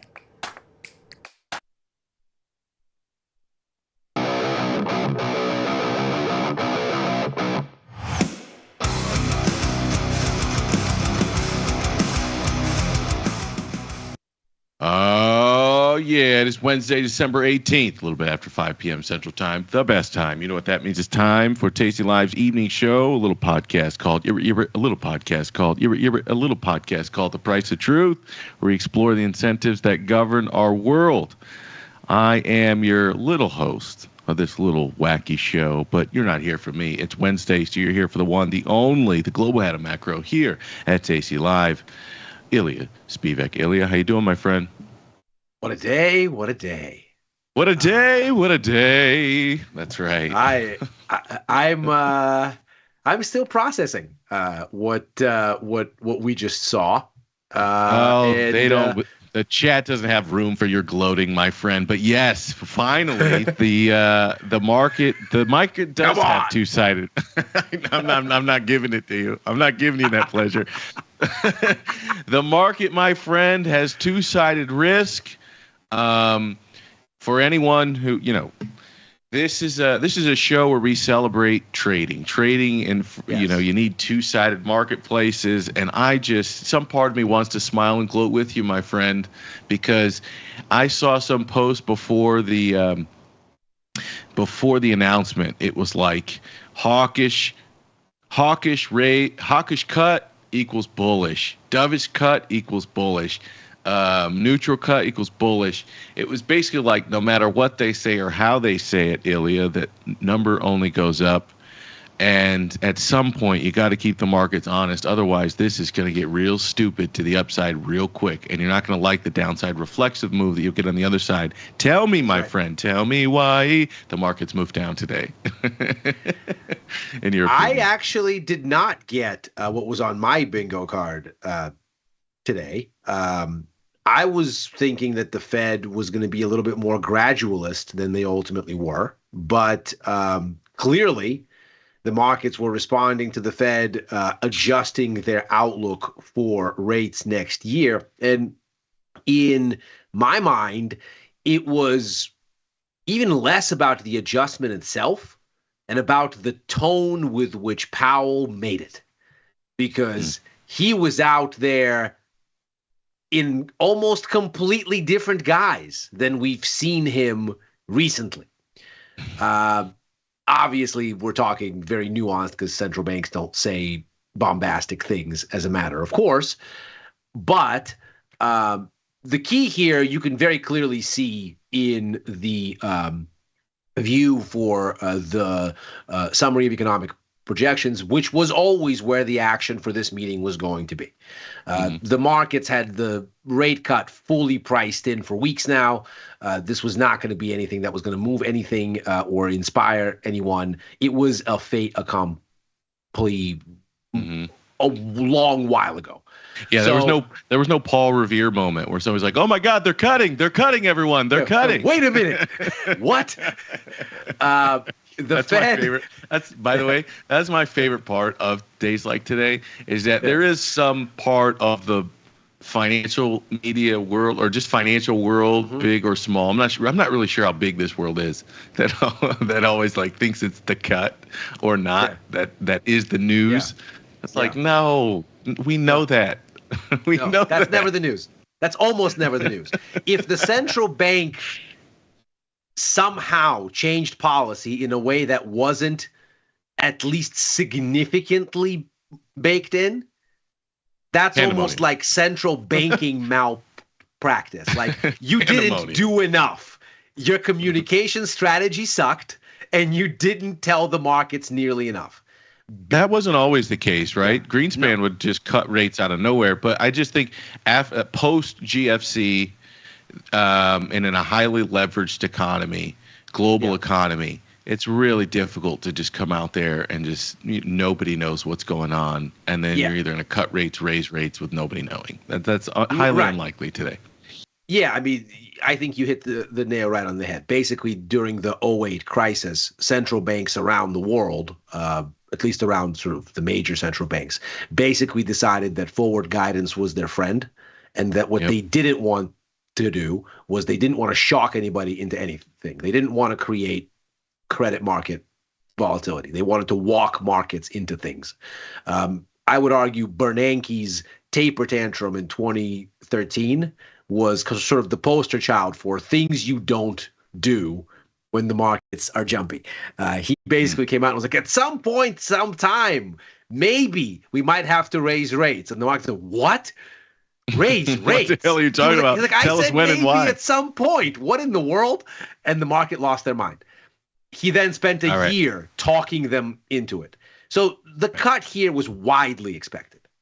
The Fed basically came back in September and said, we're going to give you 100 basis points in cuts this year. Here's half of it up front, and there's 2 meetings left for the year. Wink, wink, nudge, nudge. There was almost no stretch at all to say, okay, so you gave us half, so you give us another 25 basis points in November, another 25 basis points in December. There's not enough time for you to change your mind. These things are done. And indeed, the big change was next year. Agreed. So let me set that part of the conversation up. Again, if you're just tuning in and you just see the big red candle on your screen or the candles on your screen, the NASDAQ was down, and this is the cash market. The NASDAQ was down 3 2/3%. The Dow Jones was down 2.5%. The Russell was down 4 2/5%, and the S&P was down nearly 3%. So it's a pretty nasty, a decent nasty day to the downside. A big red candle. We haven't seen one of these in a while. The big catalyst today was the FOMC announcement. So effectively, we got a statement from Jerome Powell today. We got a rate cut today. We had a summary of economic projections, which we're going to go over in just a minute. We also had a Q&A, a question and answer session with the Federal Reserve chairman and pretty much the most trusted journalist from the Fed's point of view, the most trusted journalist to ask questions. Is slightly after that. So we had been talking about what to expect in this summary of economic projections. I think we said likely there's not going to be much change to growth. There really wasn't.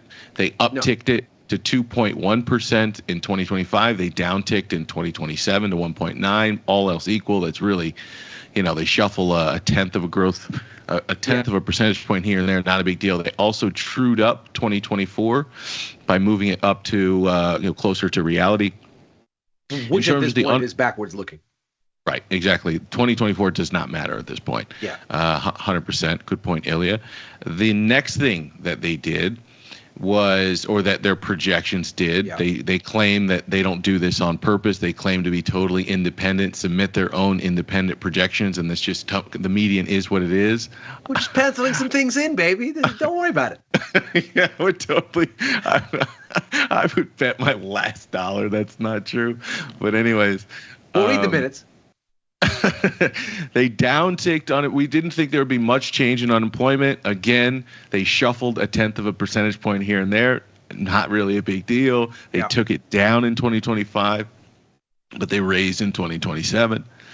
PC inflation, we said this is one where we'd see a decent amount of change to the upside, just given that we've seen a re-acceleration of inflation. It did not get down to those September projections. They're going the opposite direction, and this is a big one. 2025, they moved up from 2.1% all the way up to 2.5%, which is somewhere closer to where we are right now. That's a meaningful. It is a big one.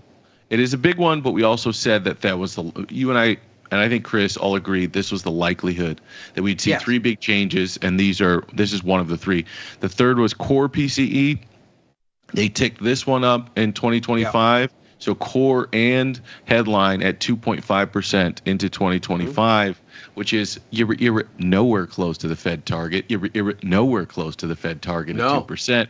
We're going the opposite direction. The way Powell direction. talked about it in the press conference today was pretty funny too. He was like, maybe we'll get there in the year. Maybe we'll get there in 2 years. Who knows when we'll get there? But are we on track? Of course we are. This is going to be the new carrot. This is going to be the new thing that 2.5 is just going to keep moving out in time. And then this was the big one. We had said this is going to be the big change. 3.4%. You can't do 3.4. The last time they put out 3.4% as their Fed funds the Fed funds rate projection. Yeah. When they did that last time, Ilya, in September, we kept calling this out. Let me put it in front of people. We had a very different rate scenario, right? The 2-year and the short end of the curve was down at 3.5%. Yes. So it made sense at that time to say in September that the median path for 2025 for the Fed funds rate is 3.4%. That made sense. That was in the ballpark of reality, and that's what the market projected. Yep. And that's what the Fed came in at. In a world where the 2-year is now at 4.2% coming into today, that's not possible. So we had said, I had said on this show, I said 4% is your midpoint. If they want to be super hawkish about this, it's 4.1. If they want to give themselves some room here, it's 3.9. And 3.9 is where they came in. I'll pat myself on the back. But those are, I was very happy with what happened in September. Those were a great 2 months for me. When it came to the numbers, when it came to what actually was in this SEP, for us and for anybody watching this show, there's basically no surprises, man. There's no surprises for us in what they said. I mean, if you've been looking at implied Fed funds market, what the implied, they just basically blessed the implied market. They did it again. Ilya? This is bizarro September. They did it again, only now in the other direction. Explain what you mean by that. Fed comes out in September and gives the markets all of their dovish myth-making and goes, all right, you know what? Here's 100 basis points for this year. Here's 100 basis points for next year. Everybody's right. The Oprah method of central banking. Yeah, everybody gets a car. Everybody gets a car. You get a car, and you get a car, and you get a car. You get a 25 basis point cut. You get a 25 basis point cut. Yeah. We got a tiny Hyundai for all of you. So the story in September was the Fed basically talked themselves into a real sort of dovish state of mind. And this is why it's so important to watch economic data. When people come out there and go, economic data doesn't matter, you just want to hit your head against the wall. Because this is what ultimately moves the markets to bet this way or that relative to the Fed, and then what gets them to change their mind and bet the other way, because the Fed is not on the same reaction function as markets, and markets oftentimes front run the Fed. And very rarely is the Fed actually opposed to this. The Fed wants the markets to front run them because they don't want to shock the system. So what happens in September? Why is the Fed? What you just said is the most important realization, which is the markets are front running the Federal Reserve's reaction function, but also the Federal Reserve is banking on the market front running their reaction function as a shock absorber to the volatility that we're in. That's the level of reflexivity and two-way sort of game theory happening now is wild. Agreed. It's a dance. This thing is a dance. So everybody coming out there screaming, "Oh, the Fed was wrong," and the Fed goes, "Oh yeah, we were wrong." Wink, wink, nudge, nudge. Maybe. Okay. Yeah. So what happens? Why is the market so dovish going into September? And why does the Fed then bless them? Because from mid-April or so into that meeting, U.S. economic data is going the wrong way. It's weakening relative to forecasts. And the markets go, oh, my God, the Fed's going to miss the boat here. The recession is coming. They've tightened massively. This is the most aggressive rate hike cycle, at least since Volcker, and maybe even more aggressive than Volcker, ultimately, in terms of how fast everything occurred. They're going to kill this economy. And yeah, they're going to kill it with a delay because the cost of borrowing didn't bite as hard in this tightening cycle because all these corporates hoarded on 0% credit during COVID. But it's coming eventually. These are 5-year loans and 3-year loans. They'll reset. And they'll reset 300, 400, 500% more expensive. Because these loans were incurred at basically zero. And now they're going to get refied at 3%, 4%, 5%. So they're going to kill this economy. Oh my God, the data is turning. That was the whole panic in July, where the Fed finally goes, okay, we're ready to cut. And the market goes, yeah, you're too late. You're already scrambling. The recession's here. And then the Fed comes out and says, here's all your dovishness that you wanted. Here it is. But by then, the economy has already turned the other way. Already by late August, things are heating up again, and quick. And the market goes, there is no way in hell that you are going to do 100 basis points next year. You just did 50, and you're going to do 50 more this year, and then 100 more next year? No. You're dumping stimulus on an economy that's going the other way now. What's going to happen is you're going to reflate the economy, and you're going to cut back on these rate cuts. You're going to change this. And so yields go on a tear. The dollar goes on a tear for 2 months. Real quick, just so the visual makes sense, what people are looking at as Ilya is explaining this. The yield curve in red is where we started on the Fed's first 50 basis point cut. So this lines up with what Ilya is saying.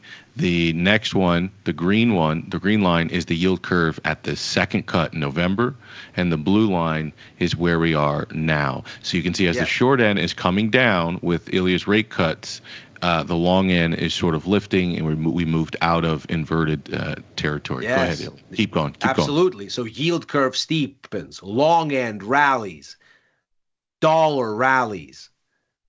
As the market goes, there's no way. No. You are not going to do 100 basis points next year. You're reflating the economy. And what ends up happening is by mid-November, we have this massive move in the dollar. We have a massive move in yields. And the market goes, okay, really it's like 50 basis points next year. That's what you'll do. The Fed helps along. Powell comes out in November. He gives a couple speeches. There's a policy announcement. And he's like, yeah, maybe we kind of got a little over our skis in September. The economy has been stronger, but we're not trying to extrapolate too much. The data has been volatile, but we're not on any kind of dovish autopilot. Take it easy. So he sort of endorses this rethinking that September was too far, that forecast was way too dovish.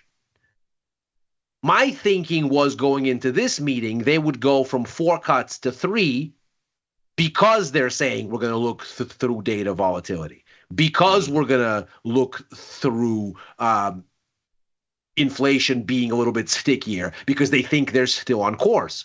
Reading their commentary, that's what they've been saying. And then instead, what they do is they go, no, the market's right, 50. Mm-hmm. And they basically go exactly where the markets are. And I guess I wasn't the only one that thought they were going to be more gradual, because the stock market looked at that and said, wait, they went the full 50? They cut it in half? Mm-hmm. Uh-oh. And in other words, Powell comes out and he's all kinds of combative, like, the economy is great, so much better. I expect another great year next year, la-di-da. And they go, oh no, the cheap money. Yeah. Where is the cheap money? And everything dumps. In other words, if you're playing the game that I think you're articulating, or you ascribe to the narrative that you are articulating, what you're saying is there are certain points in time. So the Federal Reserve has what they call basically a sledgehammer, and sometimes they need a scalpel. And so sometimes they need multiple tools, and that tool in the tool bag is jawboning. It's effectively their forward guidance becomes a tool without having to actually cut or add liquidity, remove liquidity, without actually having to implement QE or QT or raise it or lower it. They can use their words to try to implement or influence the financial conditions in the marketplace. And they're very successful at this. Yeah. Very good at it. What it seems like you're saying is precisely at a moment when the market, they felt they needed to add liquidity in the market. They did so. The market then reacts. The market reacts by saying, you're going to create inflation. And they start to tighten financial conditions by steepening up the curve. So rates are going higher and the curve is steepening a little bit. And that creates ever so slightly tightened financial conditions. But that's happening at the same time. It's happening they did this, if they were right, they did it just at the right moment, just at the inflection point of the economy, as the economy started to get stronger. Because what you would want as the economy starts to get stronger is you'd also want the curve to start steepening, rates to start rising to hopefully offset some of the strength in the economy. Yeah. And if this is working, we're just going to ping pong up and down from strength, hot to cool, hot to cool, hot to cool, until this sort of all this crazy excess liquidity can sort of burn itself off. We can normalize into sort of this sort of normalized range instead of going hot, cool, hot, cool, hot, cool. But we are every 3 to 6 months, the macro narrative is completely shifting. 6 months ago, we're on the 6 months ago, we're on the verge of recession, and everyone needs to potentially look at buying bonds. This is how markets think, right? Markets are jumpy. Yeah, this is how markets think for sure. And then on the other end, you're getting we're in the fourth industrial revolution. We're on the cusp of an AI breakthrough. We've got quantum computing. We've got biotechnology that does this, that, and the third. And so, I believe from Citrini on Twitter, a great Twitter follow. He basically said, if they get this, he goes, if the macro narrative is shifting every 3 months or so, from basically recession to euphoria, that's probably what a soft landing looks like. A soft landing probably looks like every 3 months you're in the complete opposite scenario and everyone's or a horrible crash. I don't think that's a soft landing. I don't think that's the definition of a soft landing. No. But I'm saying it's one of those things. Correct. Sure. Right? When sentiment is that volatile and people are that back and forth. Yes. Around this, either you've achieved one of the extremes. Either you've beautifully landed the ship. Or something is terribly wrong. See, but the problem is, and I never thought about this as we got into this. The problem of running these 6% debts, 6% deficits, is that you're almost forced to be a participant. So normally there's not a forcing function that keeps you invested if we're going on this crazy whirlwind, very volatile macroeconomic narrative with all these geopolitical risks and everything else. But the deficits, you don't believe this part, but the devaluing of money, that potential, that is a forcing function to keep people invested and not to run out and not to create the potential sort of stampede for the exits. And I never really appreciated that as a forcing function to keep people invested. I knew that it was there, but I never thought about it as conceptually as this forcing function that keeps people from running from the exits in a world of just this back and forth volleying of the monetary policy, of fiscal policy, of unknown geopolitics. You can't just take your ball and go home. You can't just take all your cash, put it in a pile of dollars, and just sit there. You have this forcing function that keeps you invested right now. Well, in a world of price stability, you would want to, but the pain of taking your money out, sitting in cash, and just waiting for some sort of watching the market normalization rise in your face. Right. But what I'm saying That's is the problem. that pain is much worse in a 2.5% inflation world, which the Fed just put on paper. Yes. Right? Oh, they yes. just put it on paper. Yes. And they gave it to you. They said, this is the world we anticipate you to be in. Well, in the 2.5% world, the risk of me putting my money in cash and going home is much different than in the 2% 100%. target world. 100%. And that's all I'm saying. No, that's I agree. what I'm saying. I totally agree. I don't think this has anything to do with the fiscal deficit per se. No. I mean, certainly. Okay. You're fair. Why we're in that world? Let's put that to the side. Yeah, we have sort of some differences. And by the way, the fiscal deficit is certainly a part of it because we're spending money like we're in the middle of World War II. Right? And to say that that's not a contributor to inflation being sticky is lunacy. Of course it is. Thank you, my friend. Of course it is.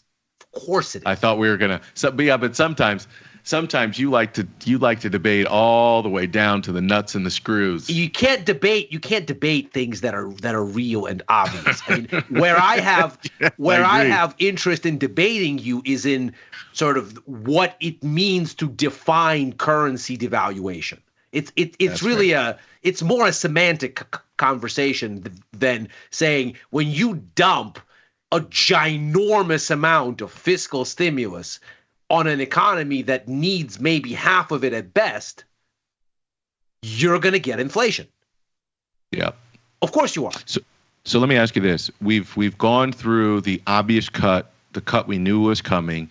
Yes. We've gone through the summary of economic projections. And it worked out pretty much the way I expected. I think what you're saying is the market and yourself didn't expect this. You weren't expecting 3.9. You might have expected 3.7, 3.8 is what you're saying. Yes. You expected them to leave the door open more. I thought they were going to put 3 cuts there, not 4. Fair. Here's how I've started to think about. You mean 3 cuts? Tell me if this resonates with you. Okay. What I'm starting to see in September and now here, the Fed is basically engaged in judo. What is judo? Using your body weight or using your own motion against you. Yeah. So your opponent charges you, right? And the natural tendency is to resist, right? The Fed's like, no. We're not going to resist. We're going to use the force of you running at me to throw you off balance. So good. That's so good, dude. That's exactly right. It's so good. This is judo. The Fed is doing judo. So the market goes, we want all this dovishness in September. And the Fed goes, okay. And the market goes, wait, what? You're supposed to push back. Now we have to push back. We have to do this ourselves. Yes. Uh-oh. And the markets trip over their feet.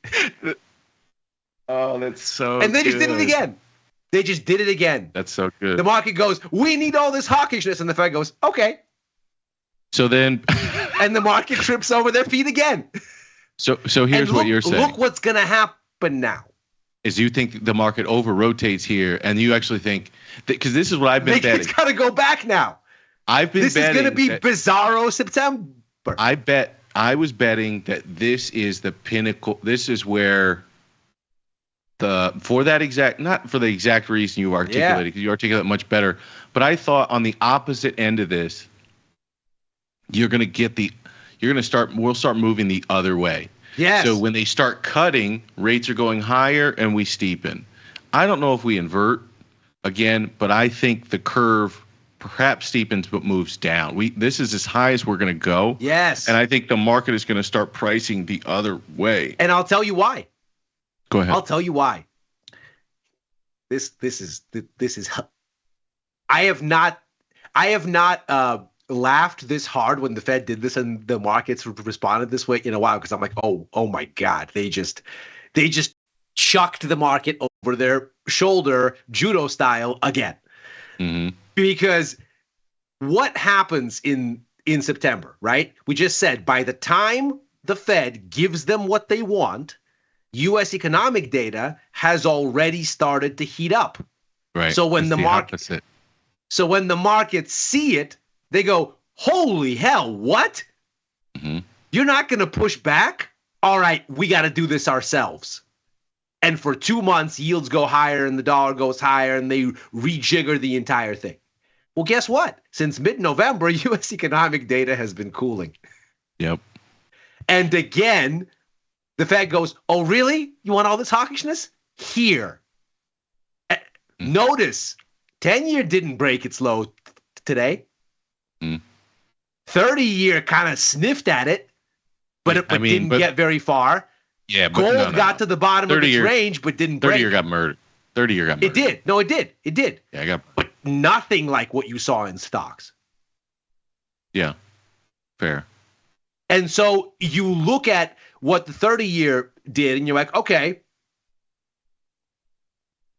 but did you really break out? You look at gold. Did you really break out? You look at the euro. Did you really break out? No.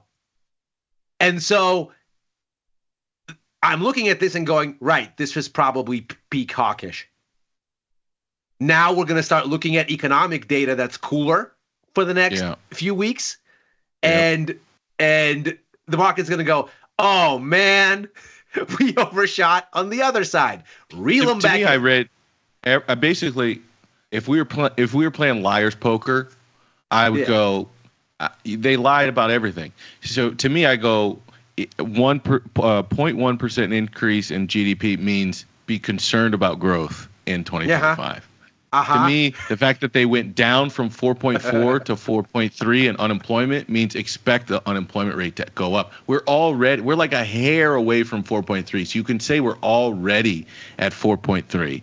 So I would say you expect the exact opposite of what you're seeing in this unemployment rate. I'm not going to go so far as to say that inflation's going to roll hard. I'm not going to go that far. Because I really don't have confidence in what inflation is going to do. No. Really, that's a conversation for like mid-year. I agree. But I would also bet the opposite on Fed funds rate. I think at some point we're talking something between these two numbers. Yes. We're not talking right 2 bet. cuts. We're probably talking 3. Yeah. But we'll see. I mean, obviously, and you heard this from Powell today, a huge set of wild card risk here, assorted wild card risk, is what comes out of fiscal policy. And the other one is what comes out of geopolitics. Because what's happened in Syria is important. And what's happening in Washington, D.C. vis-a-vis the tariffs, any disruption to labor markets because of a sweeping up of immigrants, anything like that. All of those things have implications for inflation. And so there's a lot of kind of weirdness risk going into next year. Dude, your phraseology is absolutely beautiful. All right, let's do this. Let's make this more actionable. So, what is it like? Do you think today is just markets were just offsides? Like, I can give you a couple of scenarios. I can give you scenario number one is the summary of economic projections surprised the markets, and the markets were offsides. I can give you that. I can give you scenario number two is this FOMC announcement ends up being sort of a pivot day where the market was pricing and positioning for one thing out into the future 3 months from now. And now, given what whether they cared what the Fed said or not, the point is we got a catalyst, and then the market sometimes on this a was catalyst the last will choose event risk of the year. They wanted to go down. They wanted to get to the other side of it. They're choosing to pivot into what they believe is coming or positioning in the next 3 months.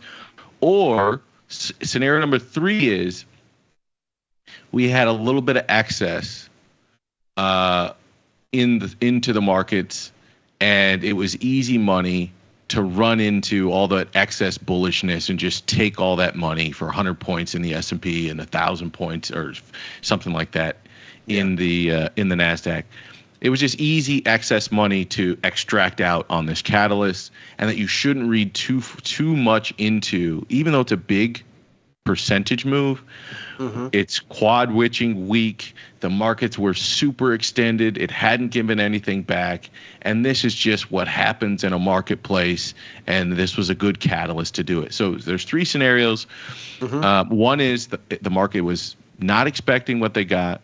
The second is this is a pivot point for the market to think about the next 3, 6, 9 months. And the third is this was just excess. Don't over-rotate on a changing narrative in the marketplace. We just got 3% of excess taken out because we had gone too far, too fast without anything on the opposite end. Which one of those three flavors would you bet on today being?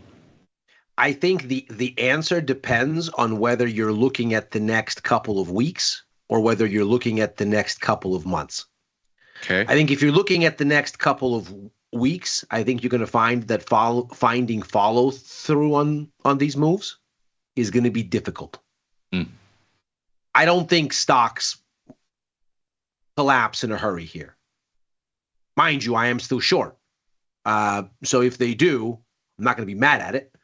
I put on the Russell short for basically 2 weeks now because it was the first to turn before anything. So thank you.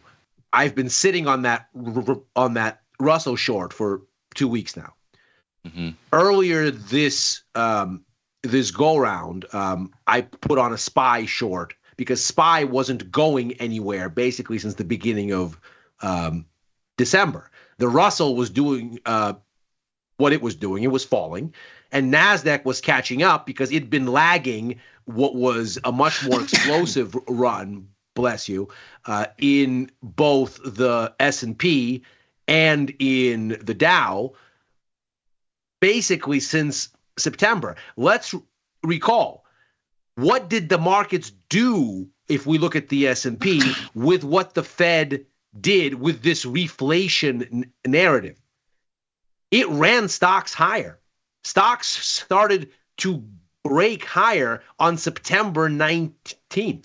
That was the day that the S&P really cleared July's freak out high. But NASDAQ didn't make that move. So December, NASDAQ was catching up. S&P wasn't going anywhere.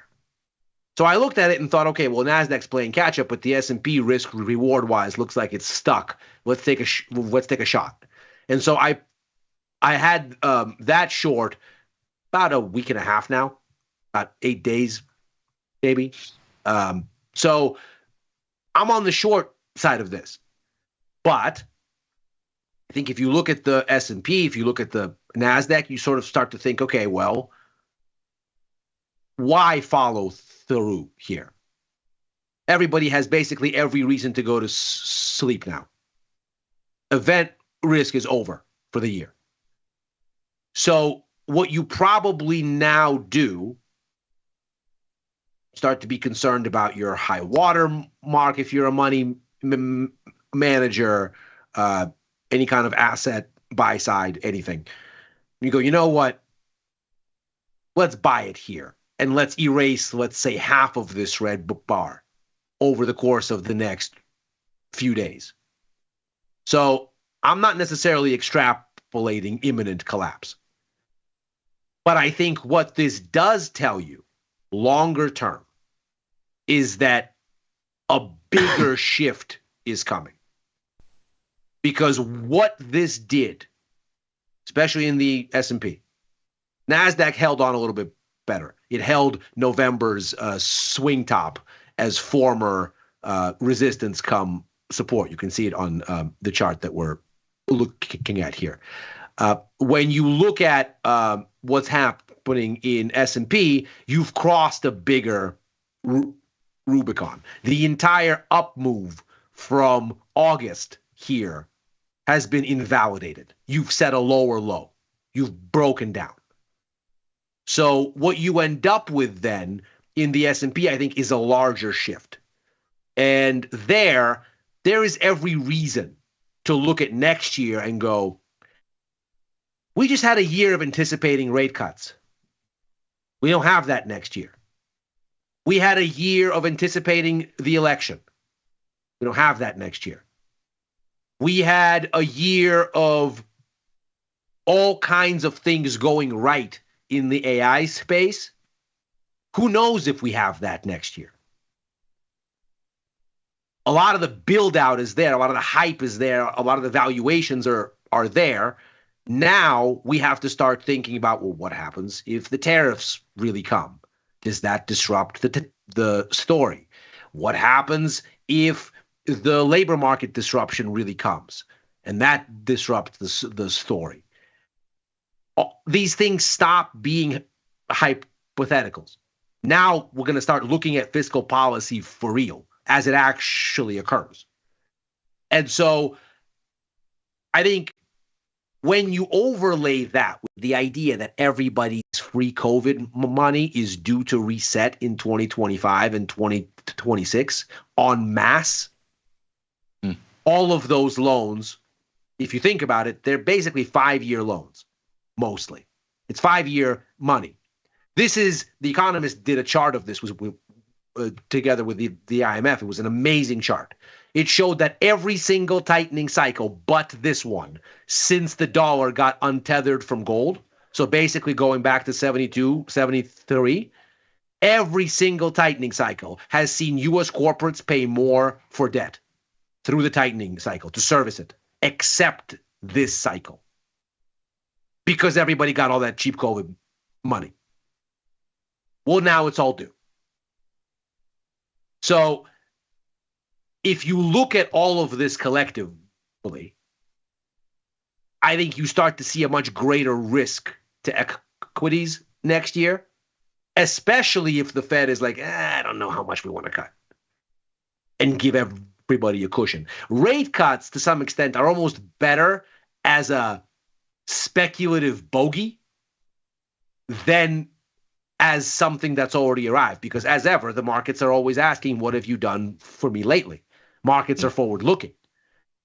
If the cuts are already here and the Fed is already going, I don't know, that's not nearly as good as anticipating, on the one hand, that you will get a cutting cycle any day now, and on the other hand, anticipating that you're going to get a business-friendly administration in Washington that's going to lower taxes on corporates, that's going to reduce regulatory burdens, and in all kinds of ways unchain corporates to go and make more money.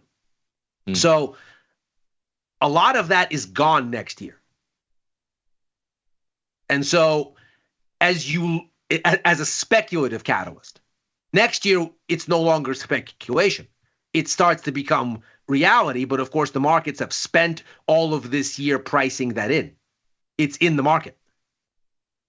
And if anything goes wrong now, let's say the tariffs have a bunch of unintended consequences, as they usually do, like retaliation. Let's say the sweep up of immigrants, if it were to occur or even be attempted. Let's say that creates a bunch of chaos because a bunch of states resist. And if they don't, you get a disruption to labor. Prices go up. The people start to wail.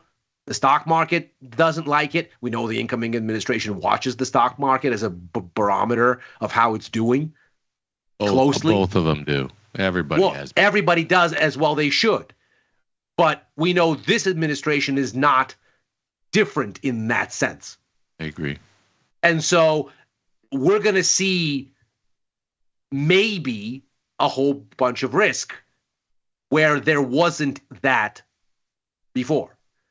So I think near term, I wouldn't go, oh my God, this thing is going straight down. We're in free fall. Good night, nurse. No. But as a preview of what the first quarter might look like, yeah. I want to say that like that. I agree with you. I look at what the VIX did today, 2760. But VIX futures didn't really move that much. At right around 19. I mean, I don't say they didn't move that much. They did move, but at 19.5, it's a very different picture of VIX cash versus VIX future. So the VIX futures curve is flat but not inverted, and cash is like well above future. So I would probably say this might be done. You know, you get that 4% move in a day instead of bleeding 1% over a week. You know, 1% down, a quarter percent up. The markets, I think these models are so efficient, they get to the right price, and then we just go there to the downside. So your 4% move happened in a day, and I don't know that I would bet on massive continuation here in the very short term, to your point. I would agree with that, and that's the way I would probably trade this. I've closed out some of my short futures, but because I was early, excuse me, there wasn't much profit for me on the future side. But luckily I had this trade on a different, I don't want to say luckily, I don't know if it's lucky. I wish I would have just had the option side of it on. Those things paid. But anyways, I want to ask you a question. Something came up in the chat, and I'm curious to get your reaction, because not only did you have the monetary policy, and I haven't even asked you about the Q&A yet, but you also had sort of the continuing resolution, this drumbeat of the continuing resolution happening in the background. And J.D. Vance and or Vice President-elect J.D. Vance and President Donald Trump put out a joint statement. Yes. It's a long statement. I'm going to read most of it, if you don't mind, just for context for everybody out there. Sure. Because I want your reaction to this. Sure. So they put out this joint statement today. The most foolish and inept thing ever done by congressional Republicans was allowing our country to hit the debt ceiling in 2025. It was a mistake and is now something that must be addressed. Meanwhile, Congress is considering a spending bill that would give sweetheart provisions for government censors and for Liz Cheney. The bill would make it easier to hide records of the corrupt January 6th committee, which accomplished nothing for the American people and hid security failures that happened that day. The bill would also give Congress a pay increase while many Americans are struggling this Christmas. Increasing the debt ceiling is not great, but we'd rather do it on Biden's watch. If Democrats won't cooperate on the debt ceiling now, what makes anyone think they would do it in June during our administration? Let's have this debate now, and we should pass a streamlined spending bill that doesn't give Chuck Schumer and the Democrats everything they want. Republicans want to support our farmers, pay for disaster relief, and set our country up for success in 2025. The only way to do that is with a temporary funding bill without Democrat giveaways, combined with an increasing debt ceiling. Anything else is betrayal of our country, and this is where it gets interesting. Republicans must get smart and tough. If Democrats threaten to shut down the government unless we give them everything they want, then call their bluff.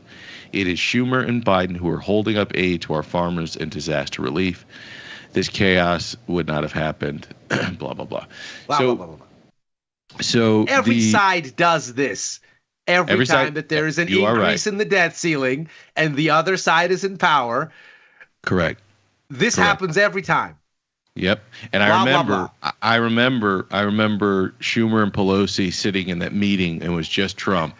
And Schumer tried to like set Trump up, right? And he said, "So you're saying that it's your responsibility. You'll be at fault if you shut down the government?" He goes, "Yeah." And Trump goes, "Yeah.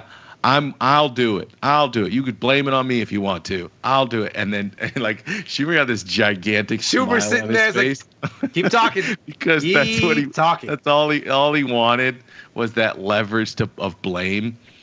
Yeah. But this is to your point, this is working the other way. My real question, and I do not want to go into politics here. My real question is, to what extent do you think this impacted the picture of risk today?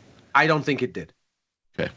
I don't think it did because I think the markets are smarter than this. I think the markets look at this and they go, you guys have this stupid thing which is completely antiquated and means very little to anyone because you raise it every time. And you raise it every time because of course you do, because that's the responsible thing to do. What kind of a fool would sit there and say, I am going to allow the world's most eligible borrower to flirt with default, not because we can't pay our debts, but because of a stupid statute that's on the books for no particularly good reason. Debt, as ever, is not about absolute levels. It's about your ability to pay. If you can pay the debt, then it's not too much debt.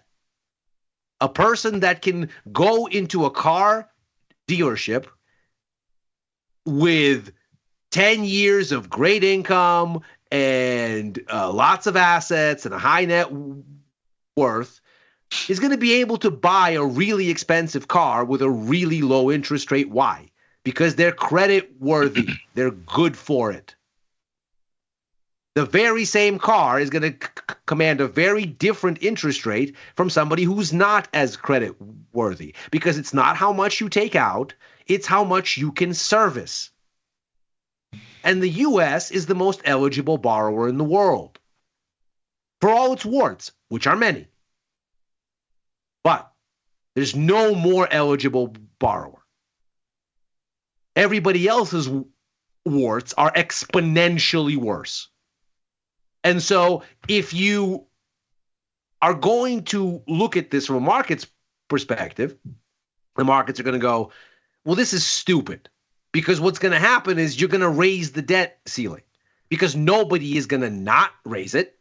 You're just going to jockey until the 11th hour, as you usually do, and try to score political points off each other and go on everybody's favorite networks, one side on theirs and the other side on theirs, and wag a finger and yell and scream. And in the end, you're going to pass this thing because nobody's trying to have the U.S. default or to claw back any level of meaningful spending. You'll get a deal done, whatever. This circus happens every time.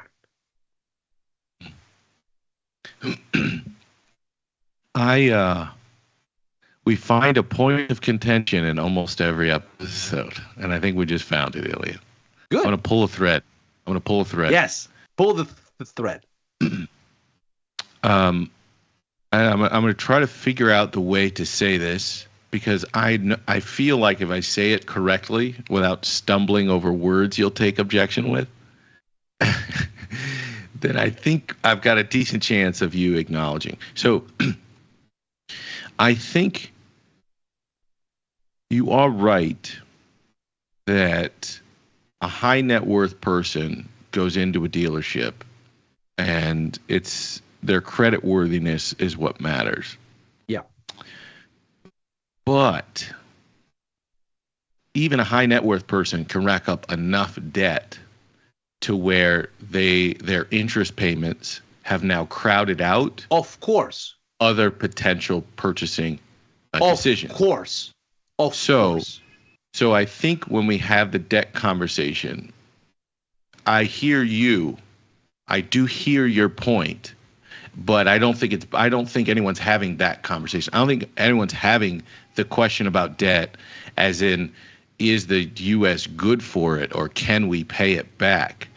I don't think that's the question. I agree, right? and rightfully so, which is why we're going to increase the debt ceiling every time, because the entire exercise is stupid. I'm not. Do we have I'm a agreeing longer with term debt problem? Of course we do. Yes, that's where I'm going. I'm not. No, of course we with do. your point. We agree there. Okay, cool. Okay. We I agree knew there. if I No. said it the right way, then we would. We agree there. find We agree there. I mean, Jay Powell would agree with you. Yeah. I mean, anybody who's watching the longer-term fiscal trajectory of the United States would tell you you have a problem. Because what you have is a crowding out. Correct. And you can't have that happen. And it's really funny how now everybody has learned the new talking points on this from every side of the equation, right and left. What do you mean? Well, everybody, have you noticed that everybody has started to come out there and say, what we really got to do is we got to grow our way out of it. Yeah. And that's become the new religion, right and left. And it's funny. It's always funny to watch politicians learn economics in real time. Yeah. Yes. with like a 20-year lag. Yes. Always funny. That's so true. I love watching politicians learn economics as though they knew it the whole time. Right? Like, so there's this wonderful book out there. It's by Marco Papic, who used to be an economics and geopolitics analyst at Stratfor, the same place that Peter Zeihan is from. And Marco Papic was sort of, I don't know if you can call him a Peter Zeihan understudy, but he was kind of in that world. And he was the younger guy, and Zeihan was the senior guy. And Marco Papic wrote this really great book called Geopolitical Alpha about sort of. I was trying to think, where's that? I know the name. It's a good book. I read that book. Good book. It's a good book. And one of the ideas that he talks about in terms of analyzing politics and their impact on markets is this idea of the median voter. And how the preference of the median voter rules, even in societies that don't vote. So you look at China and the end of the zero COVID restrictions. And in the end, people are in the streets. And this is China. You'd expect people are in the streets. Where's the tanks? No, we're just going to end zero COVID. Because at the end of the day, the people are too numerous. And no government can withstand what is the consensus. And if the consensus demands a view, right, left adopts the view. We see this in the attitude to globalization from both right and left. Used to be a wedge issue. Not anymore. We see this in the attitude toward immigration increasingly. Everywhere. Not just in the U.S. Used to be a wedge issue. Not anymore. Increasingly. All of a sudden, everybody wants to protect everybody's border. Right and left. Everywhere. Because the median voter in Western developed countries has spoken on a lot of these issues, at least for the next however many years. Their opinion will change, and then politicians will change again. But this artifice of difference between right and left on a lot of these issues goes away, and the debt is one of these things where all of a sudden, everybody's like, we got to grow our way out of this debt. Yeah, that's right. There's this thing called the debt to GDP ratio. And what we all saw as the fringe benefit of the inflationary spike, which hurt everyone, but had one positive externality. It made the debt more manageable because it inflated away a bunch of debt. And now, central banks have been busy beating back inflation because, again, the median voter everywhere said, our cost of living is out of control. You all are nuts. Go fix this. And all the central banks hiked a lot. And everybody all of a sudden, cost of living crisis. Rightfully so. That's where the median voter was. Everywhere. US, Eurozone, UK, Canada, Australia, Japan, of all places. Everywhere. So, okay, central banks said, right, we're going to go fight this thing. But now, no more inflation to beat back the debt. And debt to GDP ratios are starting to creep higher, and the only economy really growing in the world is the US. The UK is at a standstill, the Eurozone is shrinking, China can't figure out how to turn the car on, they've lost the keys somewhere, it won't even start. So at this point, it's like, well, what if the US missteps? What happens to global debt to GDP? It's a nightmare. And you can't hinge it on one economy. At this point, there's no safety net.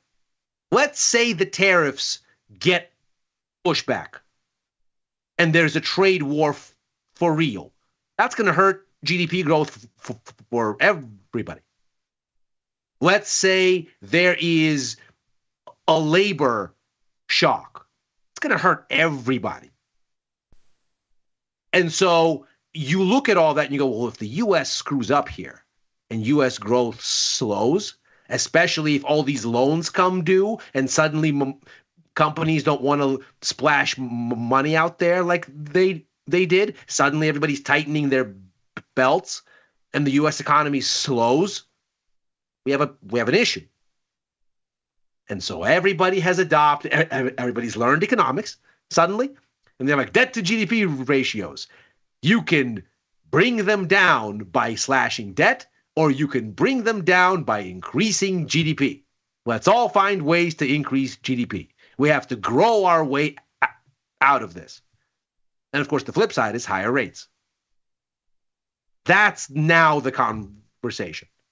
Everybody's going to start to look for ways to boost growth now, except Europe can't seem to get their act together. We'll see if maybe that's the big outlier. If the big surprise next year is Europe figures it out. I'm sort of I'm sort of looking at it. I'm a little bit long euro here. Would you only express that view through the euro and not things like VGK? Because that's one. We've been having this discussion about Europe for a little bit, and as they've been going on deeper and deeper discount, some of it erased in the last month or so. But that's one that's been on my shopping list of things to shop for outside the U.S. I don't think they've done enough damage to things like VGK, but I would like to get some more European exposure. Why would you specifically want your exposure to be in currencies and not any equity risk? I don't mind VGK. Okay. I think VGK is interesting and in fact more interesting than, let's say, FEZ or EZU, which is just the Eurozone. VGK is all of Europe, including the UK, including sort of non-Eurozone markets. This is interesting. It's at an interesting spot. It's at former resistance becomes support. It's holding it here. My concern is that there is a risk-off thing that makes correlations go to 1. Yeah. I don't think they've done enough damage. I think not yet. If I was looking to just pick some of this up, buy it, and forget it, I don't think they've done enough damage. But let me. You set up a really good point just a minute ago. I want to go back and pull a thread. The point you put out there is just how sensitive the global economy is, and that there is one economy that is stronger much stronger than the others. One ring and then to you, rule them all. Yeah. and you put out this but if. And the but if, there were a few there, but the two that you called out seem to be mostly Trump policy. So let me pull on this thread. Yeah. One was tariffs, that the threat of it potentially popping the balloon that is the U.S. GDP, the U.S. economic strength, that then is the final domino that creates this, this potential crisis scenario. And the second is labor, which you would get if you had this sort of mass deportation event. Maybe. So, and we'll see. Potentially. So let me pull these two. The threads that I would pull is from a market participant who has to hedge risk.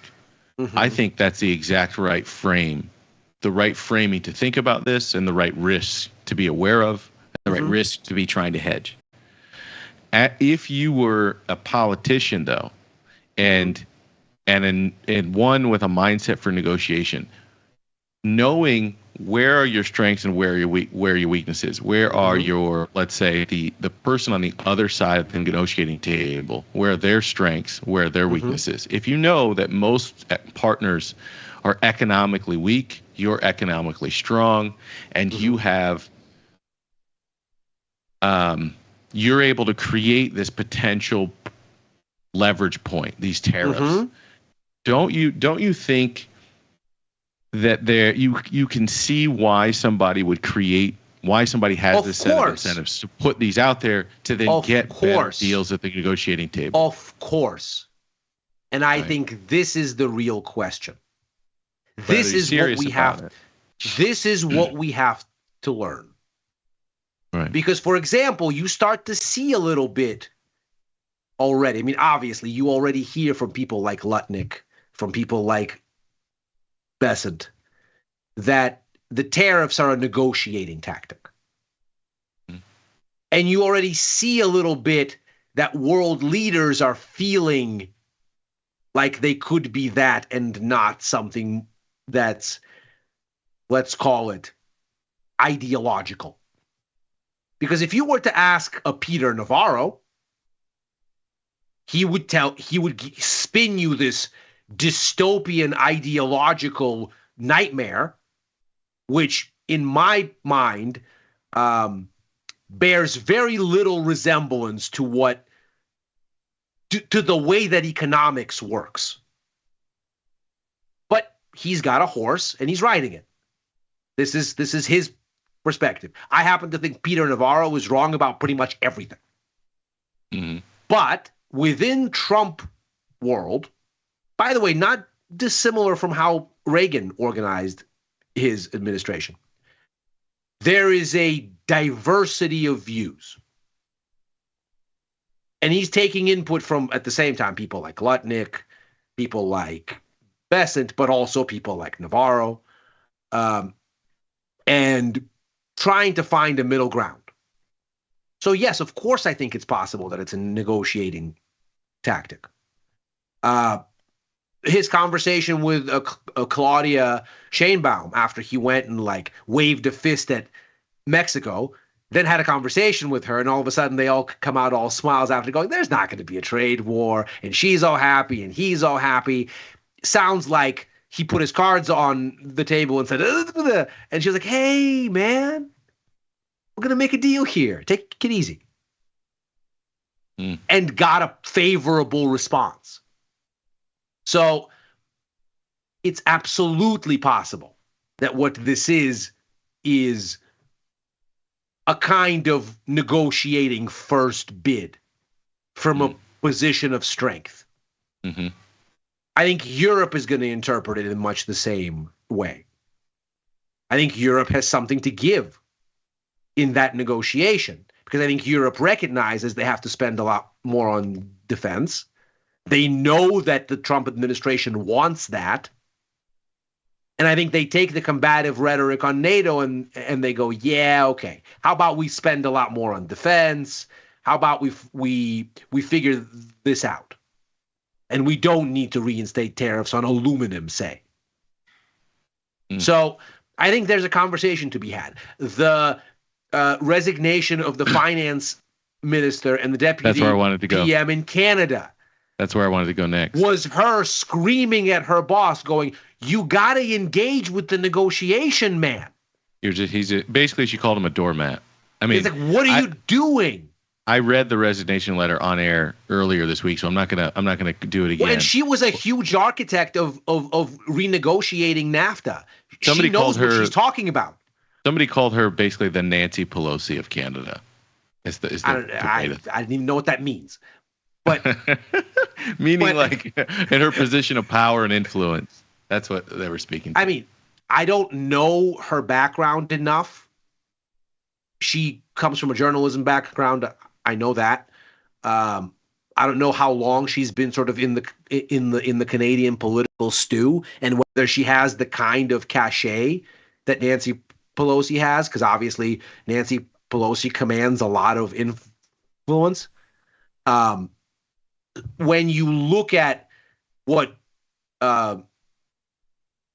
she did, though, what Friedland did here was very clearly like she looked at her boss and said, I'm out of here because you're playing gimmicks with baby giveaways instead of preparing the war chest for a negotiation, because that's what this is. Politically, the United States isn't adversarial to Canada. Right. That's crazy. Yeah. She damaged him politically. I'm curious. He was already so damaged. I'm not sure how much more damage there was to do. For sure, but this is brutal. I mean, so it's brutal. It went from he's going to lose the election in I think October 2025. He's going to lose to Pierre Poilievre. To is he going to make it? Like leave now, man. Yeah, that's what they're talking about. Just go. Just go, man. You've done enough. Is any of that tradable from your view, the CAD in the CAD? Yes. Like how does that play itself through? CAD looks like it's exceedingly weak. It would be crazy to try to pick this bottom, but it is something to keep very much on your radar. What would a Trudeau resignation mean for this? Would it, do you get an immediate reversal, kind of like a bad company whose CEO gets replaced and you get sort of this relief rally? Is that sort of the framework? It's the Liz Truss head of lettuce thing, right? Liz Truss goes out, she kills the British pound by being incompetent and by refusing to learn economics, even on the fly, the way politicians do. She puts out this bonkers budget, and all of a sudden the markets turn around and go, did you think that you all were the United States? You can't borrow with impunity. You don't have the global reserve currency. Who do you think you are? No, market discipline applies to you. We're not giving you more money if you're going to expand debt to this extent and not tell us how you plan to pay for it eventually. Get out of here. And she got run out of office. And the pound rebounded sharply as soon as that occurred. So this is, if I was playing basically a Trudeau early departure, which I think is highly unlikely, low delta. But if I was playing that, then I would play some dumb upside in the CAD here. Yeah. The Canadian dollar. Yeah. And I generally think currencies are better for this kind of thing than stocks are, because stocks have, first of all kinds of other things in the mix, and currencies are much more kind of attuned to these kinds of factors, bird's eye view, macro things. That's why I've had a really great time with bond markets and currency markets this year, and a frustrating time with equities. Because bonds and currencies have done what you might expect. They followed the macro clearly, but what you have in stocks has obviously been a pulling of the rubber band that's been a lot more dramatic. All right, so let's do this. We've got 12 minutes left. I'm going to go instrument by instrument. Everything we've just talked about, we're now going to go high octane, make everything. That's the context, the background context with which to understand your feelings on each instrument. We're going to go instrument by instrument and tell me if you have a position, and if not, if you have an opinion. Sure. Would you like to start with currencies here? Sure. Why I'm not? guessing. Okay. We'll start with the euro, my friend. I'm a little long. And that is because of your feelings about Europe and the potential opportunities there?